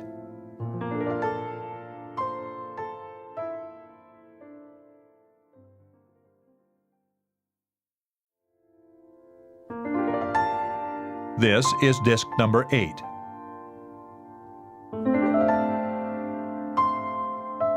Ian seemed to feel it too. He had left a pile of toys in the kitchen and loved watching TV with his father in Francesca's bed at night, and climbing into bed with them on Sunday mornings. Chris and Ian had come home. Chapter 23. It took Francesca hours to pack the night before they went to Boston. She wasn't sure what to bring. Dressy, not so dressy, polite suit for church on Christmas Eve, cocktail dress for dinner, too sexy, too short, too low cut, too dreary. She didn't want to make a faux pas, and was terrified she would. Chris told her to forget it and wear jeans, but she knew that would be wrong too. She expected them to be conservative and stuffy from everything Chris had said. She was hoping he had exaggerated a little, but she was worried. In the end, she took all the options with her, and had 2 heavy suitcases for the plane. Chris groaned when he saw them. "What did you bring?" he asked with a look of dismay. "Everything," she said, smiling happily. She had taken no chances and brought it all. And then she appeared with a 3rd, smaller suitcase full of presents for Chris, Ian, and Chris's parents. He managed to get it all in the car, and when they got to the airport, it was a zoo and the flight was late. It was snowing in Boston. They didn't get out till 10 o'clock, and they landed in Boston before midnight. Chris's father was waiting for them, despite the late hour. He was a tall man like Chris, but had broader shoulders, a deep voice, and a firm grip as he shook Francesca's hand. He looked like the linebacker he had been at Harvard 50 years before. He gave Ian a warm look and shook his hand, which seemed unusually formal to Francesca, but he seemed like a nice man. They closed the airport in the snowstorm right after they landed, and the roads were covered as they drove slowly into Boston. The 2 men talked football and politics in the car. Chris had already warned her that he was considered the family black sheep for not going to Harvard and moving to New York. He didn't mention their objections to her house. He said they couldn't understand why he'd want to be a graphic designer instead of a politician or a banker. And Kim had been the icing on the cake. So they didn't approve of him, whatever they thought of her now. It made entering their world somewhat dicey for Francesca. Chris's parents lived in Cambridge on Brattle Street, where the president of Harvard lived as well. All the men in his family had gone to school there, before becoming senators, governors, and presidents. They were an impressive bunch. Chris seemed so humble and unassuming, given the family he came from. When they got to the house, his mother was waiting up for them.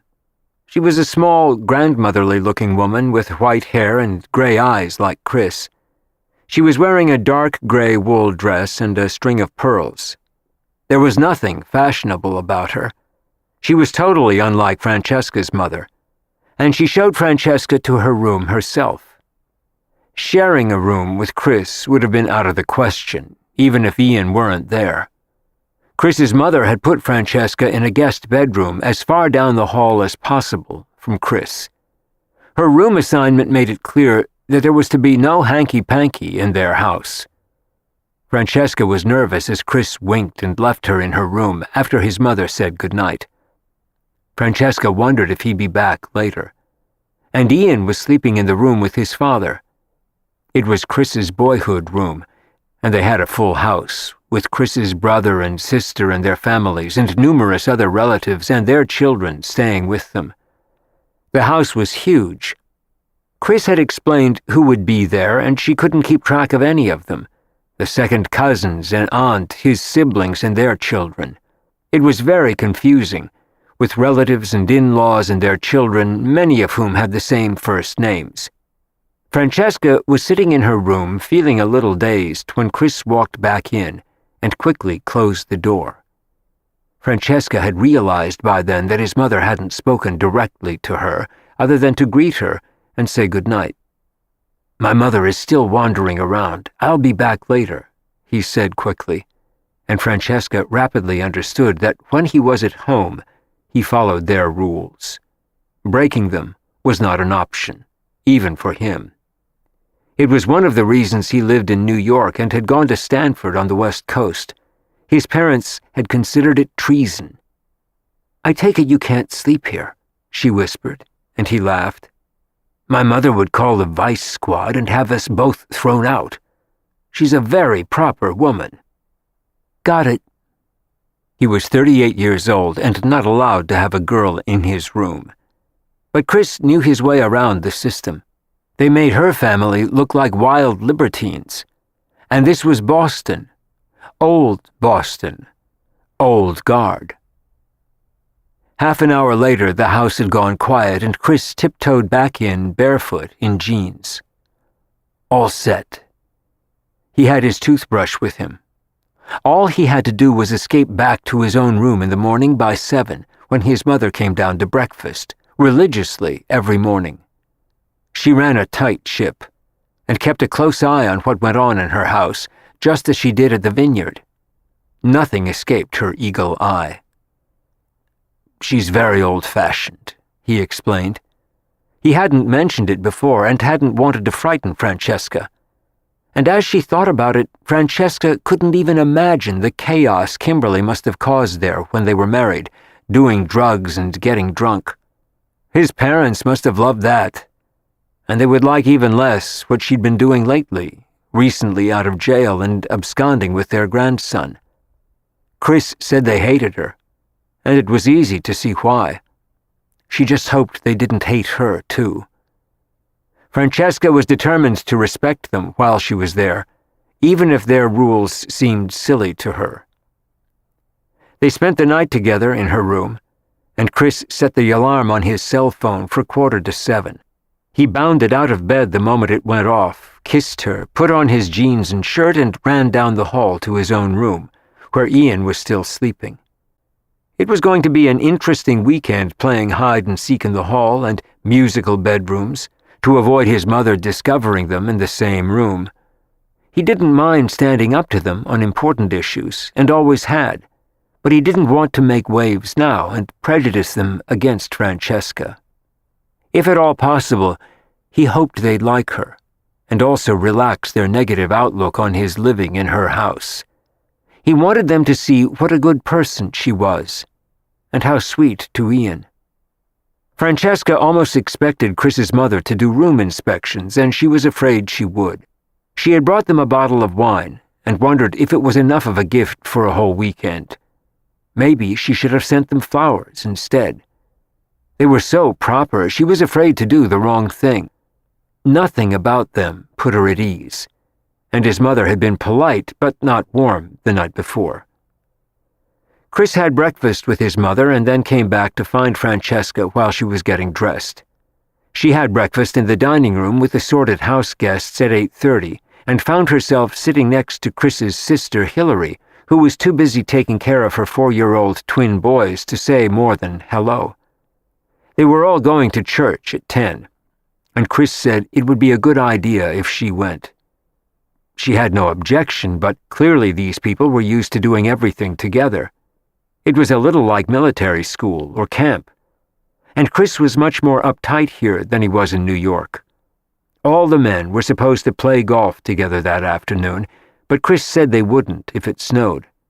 And in summer they played football at the vineyard. There were trophies for various athletic events all over the house. One of his cousins had won a gold medal in the Olympics, and his brother had been captain of the rowing team at Harvard. Francesca met him after breakfast, and he looked her over and said a cursory hello. He was 4 years older than Chris and planning to run for a congressional seat in the coming year. He introduced Francesca to his wife, and then they went upstairs to dress for church. They all seemed so different from Chris. They seemed like very competitive people to her. Tennis was a big deal to them, and football. All she knew anything about was art, not sports. She could barely contribute to the conversation at breakfast and hardly spoke. Chris could see how nervous she was when he found her afterward. She had worn black leather jeans and a black sweater. All the other women were wearing twin sets and plaid skirts, and none of them short. Francesca didn't own a plaid skirt of any length. She sat next to Chris's mother in church, with Chris next to her and Ian between them. His siblings and their families were on either side. She had the feeling that his mother could tell if she was praying or not, or faking it, and she had X-ray vision. Francesca had changed into a black suit to wear to church, and she felt overdressed. His mother was wearing a navy blue twin set and gray skirt. Francesca couldn't think of a single outfit she'd brought that seemed right. They had a kind of sporty but formal style. But his mother was extremely polite and very pleasant. His cousins seemed nice, and his father very jolly. And his siblings were distant but friendly. His grandfather had been governor of Massachusetts. They were a daunting lot. She couldn't imagine telling any of them that her mother had been married 5 times. His mother would have fainted. His parents had been married for 44 years to each other, and not a whole collective. Francesca recognized that these people were the real deal, old-fashioned American aristocrats. It was a closed world, and Chris was the only one who seemed different. They were the definition of old guard. It was stressful being there, but by late afternoon, Francesca had started to relax. Several people had gone to play tennis at their club or squash. The children had been whisked away somewhere. It snowed, so no one played golf, and they were expected to be downstairs for cocktails at 6:30 sharp. Dinner was at 7:30, and since it was Christmas Eve, it was a fairly formal event. The children would be eating at a separate table in the hall, adults in the formal dining room, and they were going back to church at 11:30 for midnight mass. His mother said it was optional, which Chris said meant you had to be there under penalty of death. Nothing Chris had said to her before had prepared her for these people. They were the rock-solid foundation of the establishment. Chris had none of their stuffiness, but these were his roots. He was worried they would scare her off. And he kept watching her for signs of panic, but so far there were none. What she had noticed more than anything was that they weren't warm. They were perfectly behaved and polite to everyone. They were nice to the children whenever they were around, but there was no sign of affection or warmth. No one was laughing, no one was hugging. There were no family arguments. They were all intelligent and very polite, and watching them made Francesca feel sad, especially for Chris. What was missing from what she saw around her was love. Francesca was in the living room at exactly 6:30 in a black cocktail dress that looked demure enough, with heels that were too high, and an evening bag that was too jazzy, with rhinestones on it, a gift from her mother from Paris. She wore her hair in a bun, which seemed right. His mother wore a plain black dress with a high neck and long sleeves, and her regulation pearls that she wore with everything, and that Francesca suspected she probably slept in. The fantasy of their 2 mothers together nearly made her choke. "How did you and Chris meet?" his mother asked her over cocktails. Francesca had no idea what to say. "He was living in my house." Didn't sound like the right answer. "I'm his landlady. I run a boarding house." "In church?" There was no right answer. Chris had warned her not to say she lived at 44 Charles with him. "We met through friends." Chris had been listening and wandered by to fill in. Francesca smiled silent thanks. She was constantly afraid to do or say the wrong thing. Chris's father asked what kind of work her father did, and she said he was an artist. She mentioned his name, and they were impressed by that, which was a relief. And she mentioned that her mother was in Gstaad for Christmas. They looked a little shocked by that. Her father being in Sun Valley was okay. They knew it and liked it. But a ski resort in Europe sounded like Sodom and Gomorrah to his mother. "The only way to get through these dinners is to get blind drunk and keep smiling," one of his cousins told her in a whisper as they headed to dinner, and she laughed. The suggestion had a lot of appeal, but she wouldn't have dared to do it. You had to be alert to field their questions. They wanted to know where she'd grown up, where she'd gone to school, whether she went to boarding school, whether she'd ever been married, and, of course, she didn't have children. And where did she spend her summers? Maine was good. Running an art gallery was questionable, but since her father was an artist, it was forgivable. His sister and brother spoke to her from time to time. She felt like she'd been playing tennis all night by the time they finished dinner, and she collapsed in her room for a minute before they went to church again. They were so much more impressive than she had expected, and being face-to-face with them was even dicier than she had imagined, particularly his mother. The thought of his mother in the same room with hers made her feel faint. It was a frightening prospect that meant if she ever married him, they'd have to elope. There would have been no way to have her family and his under one roof, let alone at a wedding. Only Avery would have passed muster. Her father was much too racy and unconventional, too. He hadn't gone to Harvard, he hated sports, and knew nothing about football. And introducing her mother to this very proper conservative group was out of the question. They were as white-bread, pure, holy, church-going, and athletic as it got. And they were successful, social, and important on top of it. There didn't seem to be one rebel in the group, except Chris, who was a renegade by their standards and no one else's. Chris burst out laughing when he saw her sprawled out on her bed before church, looking like she'd run a marathon, and exhausted. She had 10 potential outfits spread out on her bed for upcoming events. "Having fun yet?" he teased her. "Don't mind my mother. She's a little like Scylla and Charybdis, or whoever they have posted at the gates of hell these days. But when you get past her and she gives you her seal of approval, you can pretty much do what you want. All you have to do is show up for meals on time and not do anything to seriously annoy her." "She's your mother. I don't want to offend her." Francesca couldn't remotely imagine ever getting his mother's approval. "It's rude to ask people that many questions. She should be worried about offending you.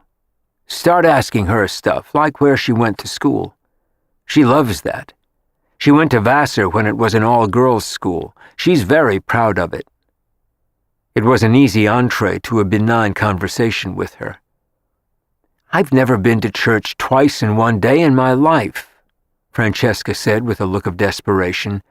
"If God sees me there, he'll throw me out and the whole congregation will be hit by lightning." He laughed, grateful for her patience. "It's good for you. Brownie points in heaven," he said as he pulled her off the bed. "Speaking of which, I'm sorry to do this to you, but it's time to leave for church." There were 20 of them going to midnight mass. Francesca couldn't remember their names or who they were except his siblings, with whom she had nothing in common. They were just Harleys to her, en masse. The only one who stood out to her was Chris. She was almost angry at him for bringing her here, but staying home alone in New York would have been depressing too, and she loved him. So here she was, on her way to church again, for the second time that day.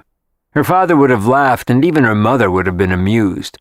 Thalia hadn't even gone to church for her last 3 weddings.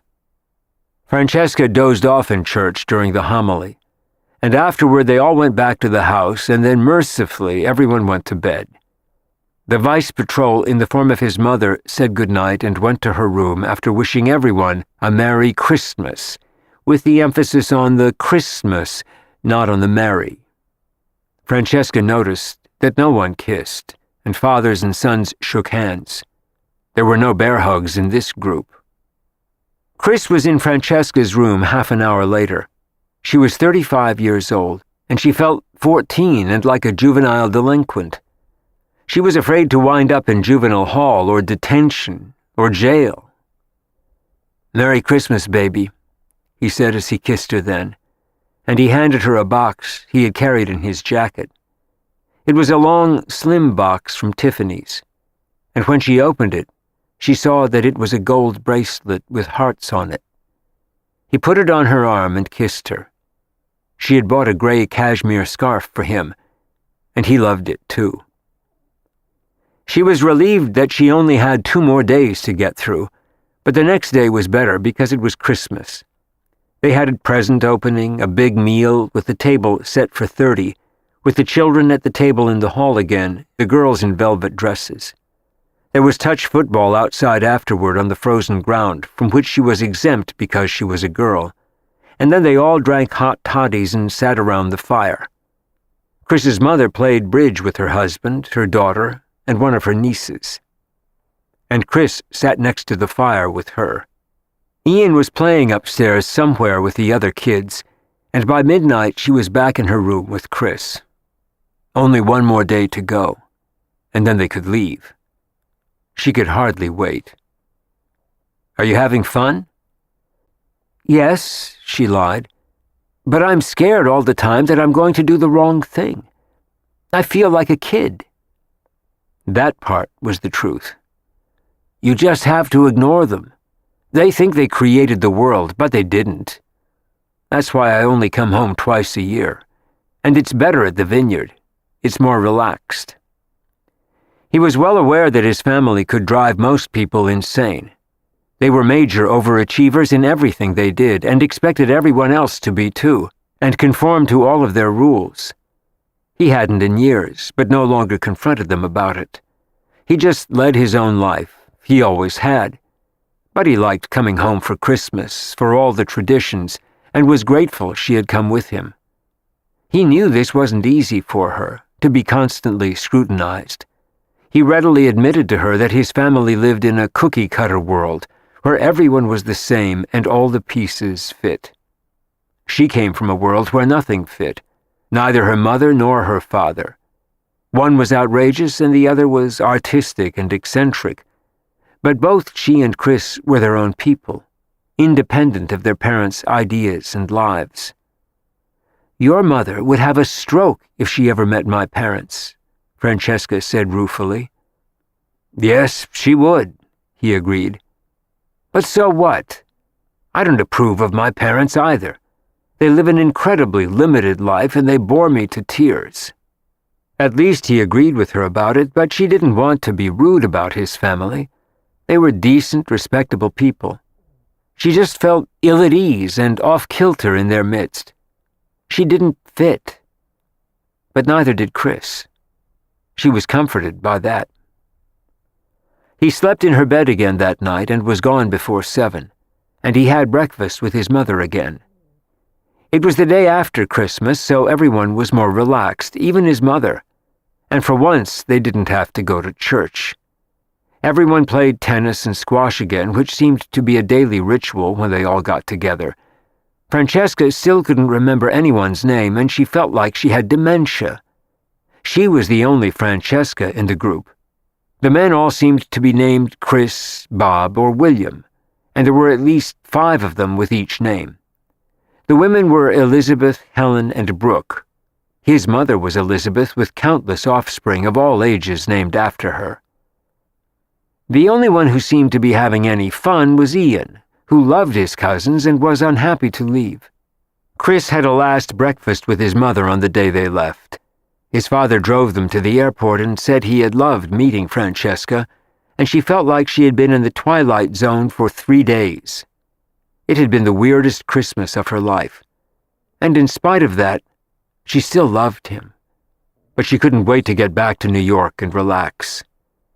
She wanted to scream with joy the minute they got back to the house. They had been there for 10 minutes when her mother called her from Gstaad. "I hope you had a nice Christmas," she said blithely. "I met the most divine man at dinner on Christmas Eve. He lives in New York. He's Swiss. He's a banker. And he's taking me to dinner as soon as I get back." Francesca could tell her mother was beaming, and she almost groaned. It sounded like number 6 was on the way at last. Wait till the Harleys heard about that. "Don't rush into anything," Francesca said wanly. There was no stopping her mother when she had a potential husband in her sights, and she hadn't had one in too long, according to her, and it wasn't for lack of trying. "Of course not. It's just dinner, for heaven's sake, not marriage." "That's refreshing," Francesca said, and her mother laughed. "You don't trust me, do you?" "No, I don't. I figure you're going to find number 6 one of these days." "What's so wrong with that if it makes me happy?" her mother asked her. And for a long moment Francesca didn't answer as she thought about it. "You know, you're right. At this point it doesn't make much difference. 5, 6, and if you're happy, to hell with what everyone else thinks." She had just spent 3 days with the most conservative, boring people on the planet, and they were a lot more obnoxious than her mother. At least her mother had some style and spirit. "Go for it, Mom," she said, laughing. "Do what makes you happy. But if you throw me the bouquet at your next wedding, I'll kill you." "All right, dear. See you when I get back. I may stop in Paris first." When Francesca hung up, Chris was looking at her. He was grateful she had gone to Boston with him and been a good sport. His parents even said they liked her. "My mother is crazy," she told him matter-of-factly. "But I think I just figured out that I like her that way." It was a whole new way of looking at things, and she realized that it probably meant she had grown up and accepted her mother for who she was. It was a first for Francesca. They went upstairs to bed that night, and Francesca had never been happier to be in her own bed, with Chris lying next to her. She didn't have to answer anyone's questions. He didn't have to leap out of bed and run down the hall to his own room before 7, and she didn't have to satisfy anyone's assessment of what she should look like, wear, or say. She was her own person, even if she didn't fit in. She fit in here, in her own house and world, and she was totally happy in her own little universe, with Chris next to her in his boxers and t-shirt, and Ian sound asleep downstairs. And it was a very nice little life they shared. Chapter 24.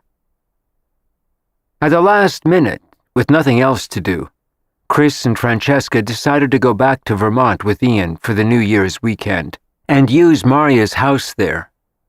They had no babysitter for Ian now, with Maria gone, and they were happy to have him with them for a family weekend. They liked being together, and the revelry in the city didn't appeal to either of them. He had been invited to a few parties, and so had she, but being in Vermont seemed like a nicer way to spend it. So they drove to Vermont the day before New Year's Eve. Francesca went to the grocery store when they got there and got food for them. Chris lit a fire in the living room, and Ian had brought DVDs and toys with him to keep busy. It felt like the perfect way to spend the holiday to all 3 of them. And it looked like a Christmas card when they woke up on the morning of New Year's Eve. It was snowing. Francesca only wished that Maria could be there with them. But she was in Courchevel in the Alps with Charles-Edouard and his friends. Francesca had had several emails from her, and she sounded happy. Francesca and Chris played Monopoly and Clue with Ian that night. The 2 of them played Scrabble and Gin and Go Fish with Ian. And they slept in the morning and then played in the snow. They made a snowman and had a snowball fight and went skating at a nearby lake that was frozen, although Francesca was nervous for Ian. She didn't want him to fall through the ice, but he didn't. They toasted marshmallows and made s'mores. They did all the things that all three of them liked, especially together. It was a totally perfect weekend. Francesca heard her cell phone ring on the day after New Year, and she was almost too lazy to answer. She finally got up and answered it, annoyed that it wouldn't stop ringing. It went to voicemail twice, and they called again. Francesca finally picked it up and was glad she did. It was Maria, calling from Paris. "Guess where we are?" Francesca said happily. "In Vermont. It's been snowing for 2 days, and it's gorgeous." They were sleeping in Maria's room, and Ian was in the four-poster in the guest room, as Maria had suggested the last time they came here with her. "Happy New Year." She assumed that that was why Maria was calling. "How's Paris?" "Beautiful. It snowed yesterday here, too. I think we found a flat on the Rue de Varennes." It was exactly where they had wanted to be, in the 7th arrondissement. "Charles-Edouard has been negotiating for it all week." She hesitated for a minute and then went on. "I have something to tell you." Francesca waited and missed her fiercely. "We got married yesterday. Just the two of us and a few friends. His divorce came through before Christmas. The papers were here when we got back. I feel a little crazy, but I'm glad we did it. And if he ever cheats on me, I'll kill him." They both laughed, and Charles-Edouard got on the phone a minute later, and Francesca congratulated both of them. It was amazing how destiny intervened and life worked out. Maria had thought she was going to be alone forever, and then his wife left him and everything changed. Now, 5 months later, they were married. A year ago, she would never have dreamt that this could happen. "I'm so happy for both of you," Francesca said. She meant it, and Chris was beaming too. They sounded so happy, and they deserved it. "I wish you'd been here," Maria said wistfully, and Francesca wished she had been too. It was one wedding she would have liked to be at, with two people who meant so much to her. She and Chris were still smiling when they hung up, after talking to them for a few more minutes. They lay in bed afterward talking about it and how happy they were for them. "So when are we going to do that?" Chris asked her.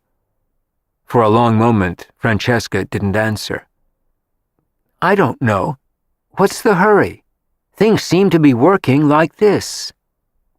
They had only been dating for 4 months. "I'd like it better if we were married. You're not going to turn into your mother if we do," he said, and she laughed out loud. "That's probably true," she admitted. "I wouldn't have the energy for 5 husbands, and I sure as hell wouldn't be looking for a 6th. How about just 1? That had always seemed like 1 too many to her before. What do you think?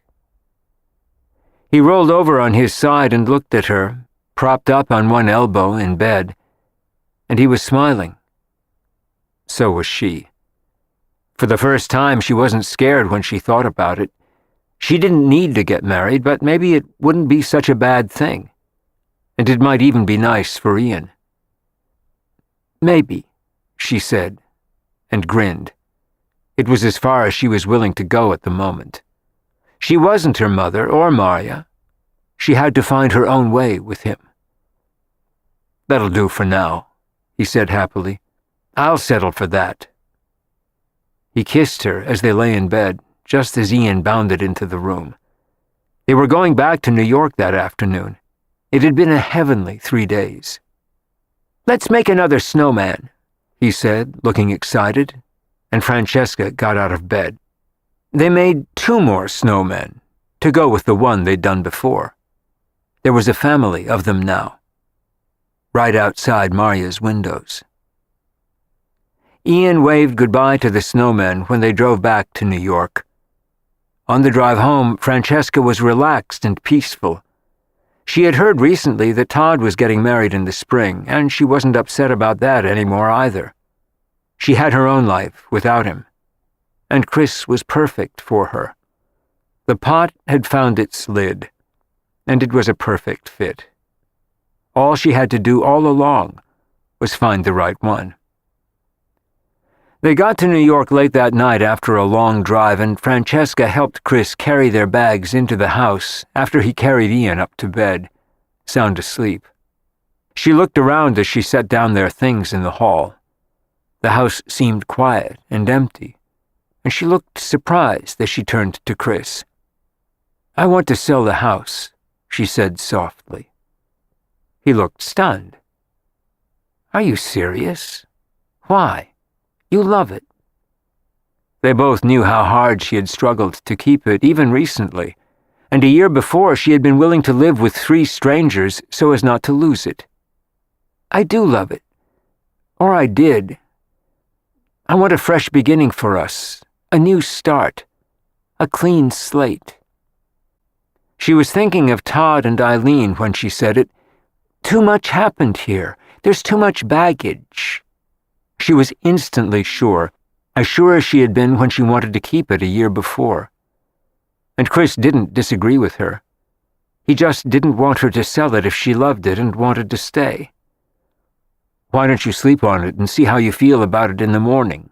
he said. And she nodded. And then they went upstairs to their bedroom. Ian was sound asleep in his own. She said the same thing to Chris the next day. She looked at him over breakfast with a determined look. "I want to sell it. I'm sure." "Okay," he nodded. "Let's put it on the market." "It could take a while to sell. It's an old house," she said cautiously. That afternoon she called the realtor she had used before. They agreed on a price, and then she raised it a little bit. They were putting it on the market that weekend. She called Avery and told her what she was doing.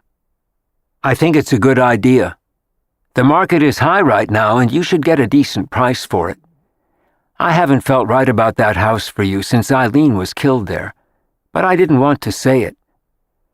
It's not about her. It's about me. I think I outgrew it. I kept it when I wanted to, but I think I want a life with Chris. I don't want a house that was part of another life.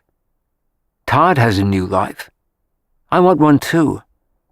I feel like I'm dragging 400 tin cans tied to my tail. I want to be free, and we need something new." It all made sense to her. She told her the price that the realtor had quoted her, and it sounded fair to Avery, too. "You're not giving up the gallery, are you?" Avery wondered if she was making a clean sweep, but Francesca was quick to answer. "Of course not. I just feel like I outgrew this house. It's an albatross around my neck. It's too heavy in too many ways. Eileen, the cost of running it, the size of the mortgage payment, the repairs. It's too big for us without other people living in it, and I don't want to do that again. Maybe an apartment or a smaller house. We can rent something for a while. See how fast it sells and how much you get for it," Avery suggested. Francesca was fully prepared to do that, and Chris was pleased. He liked the idea of finding something with her. There was an open house that weekend, and 2 weeks later, she had an offer. It was for almost the full asking price, and they had disclosed what had happened to Eileen there. It made no difference. The people who wanted it loved it. They had 4 children, and they could afford it. Francesca was thrilled, and so was Chris. He would never have asked her to sell it, and he would have helped her keep it if she wanted to. But he was happy she wanted to move on, and he loved the idea of a fresh start for them. She wanted a whole new life that was only theirs, not a hand-me-down from someone else, even if it was now hers. The house was due to close on the 15th of March. On Valentine's Day, they found an apartment to rent that they liked and was just the right size, and moved 2 weeks later. Things were moving fast, which told her that everything was right, and the family that was buying the house was thrilled with their new home. It was a blessing for all concerned, and especially for Ian, Francesca, and Chris. They had a new home. They were a new family. and they had a new life together. The day after they moved, Francesca went to the house alone to close it. Chris and Ian were waiting at the new apartment, but she wanted to turn on the alarm and lock up at Charles Street on her own.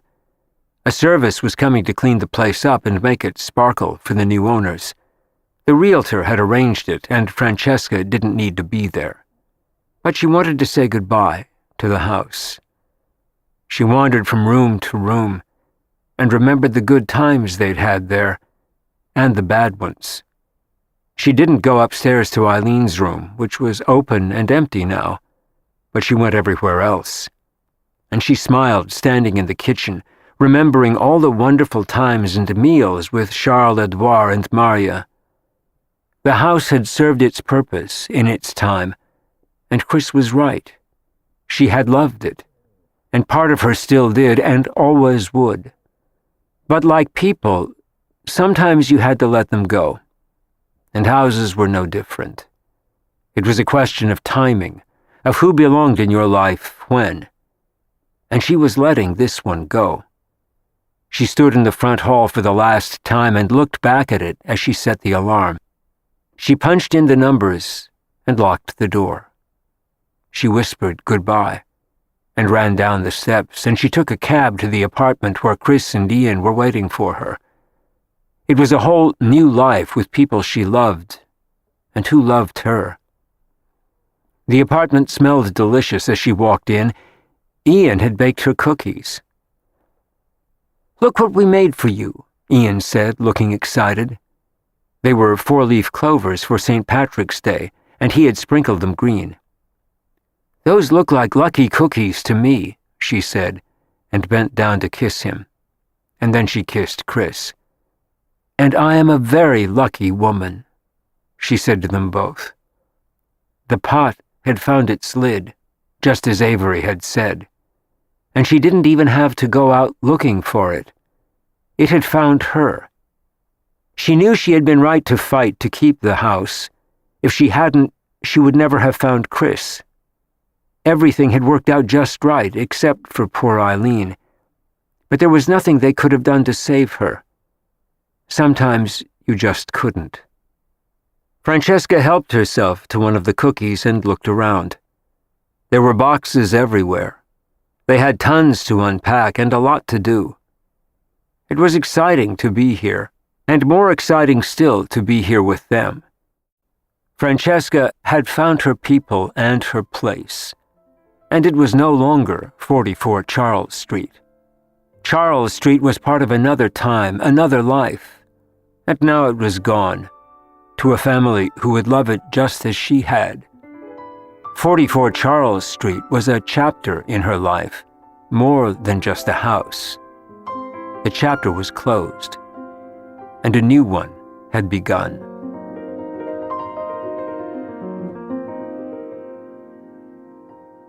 We hope you have enjoyed our presentation of 44 Charles Street by Danielle Steele. Copyright 2011 by Danielle Steele. Performed by Arthur Morey. Directed by John Baker. Performance copyright 2010 by Brilliance Audio. All rights reserved. For further information concerning this program or other Brilliance Audio titles, please call the following toll-free number, 1-800-222-3225, or visit our website at www.brillianceaudio.com. No part of this recording may be played for an audience or reproduced in any form. It may not be streamed, downloaded, broadcast, or copied without written permission. Address all inquiries to Brilliance Audio, P.O. Box 887, Grand Haven, Michigan 49417.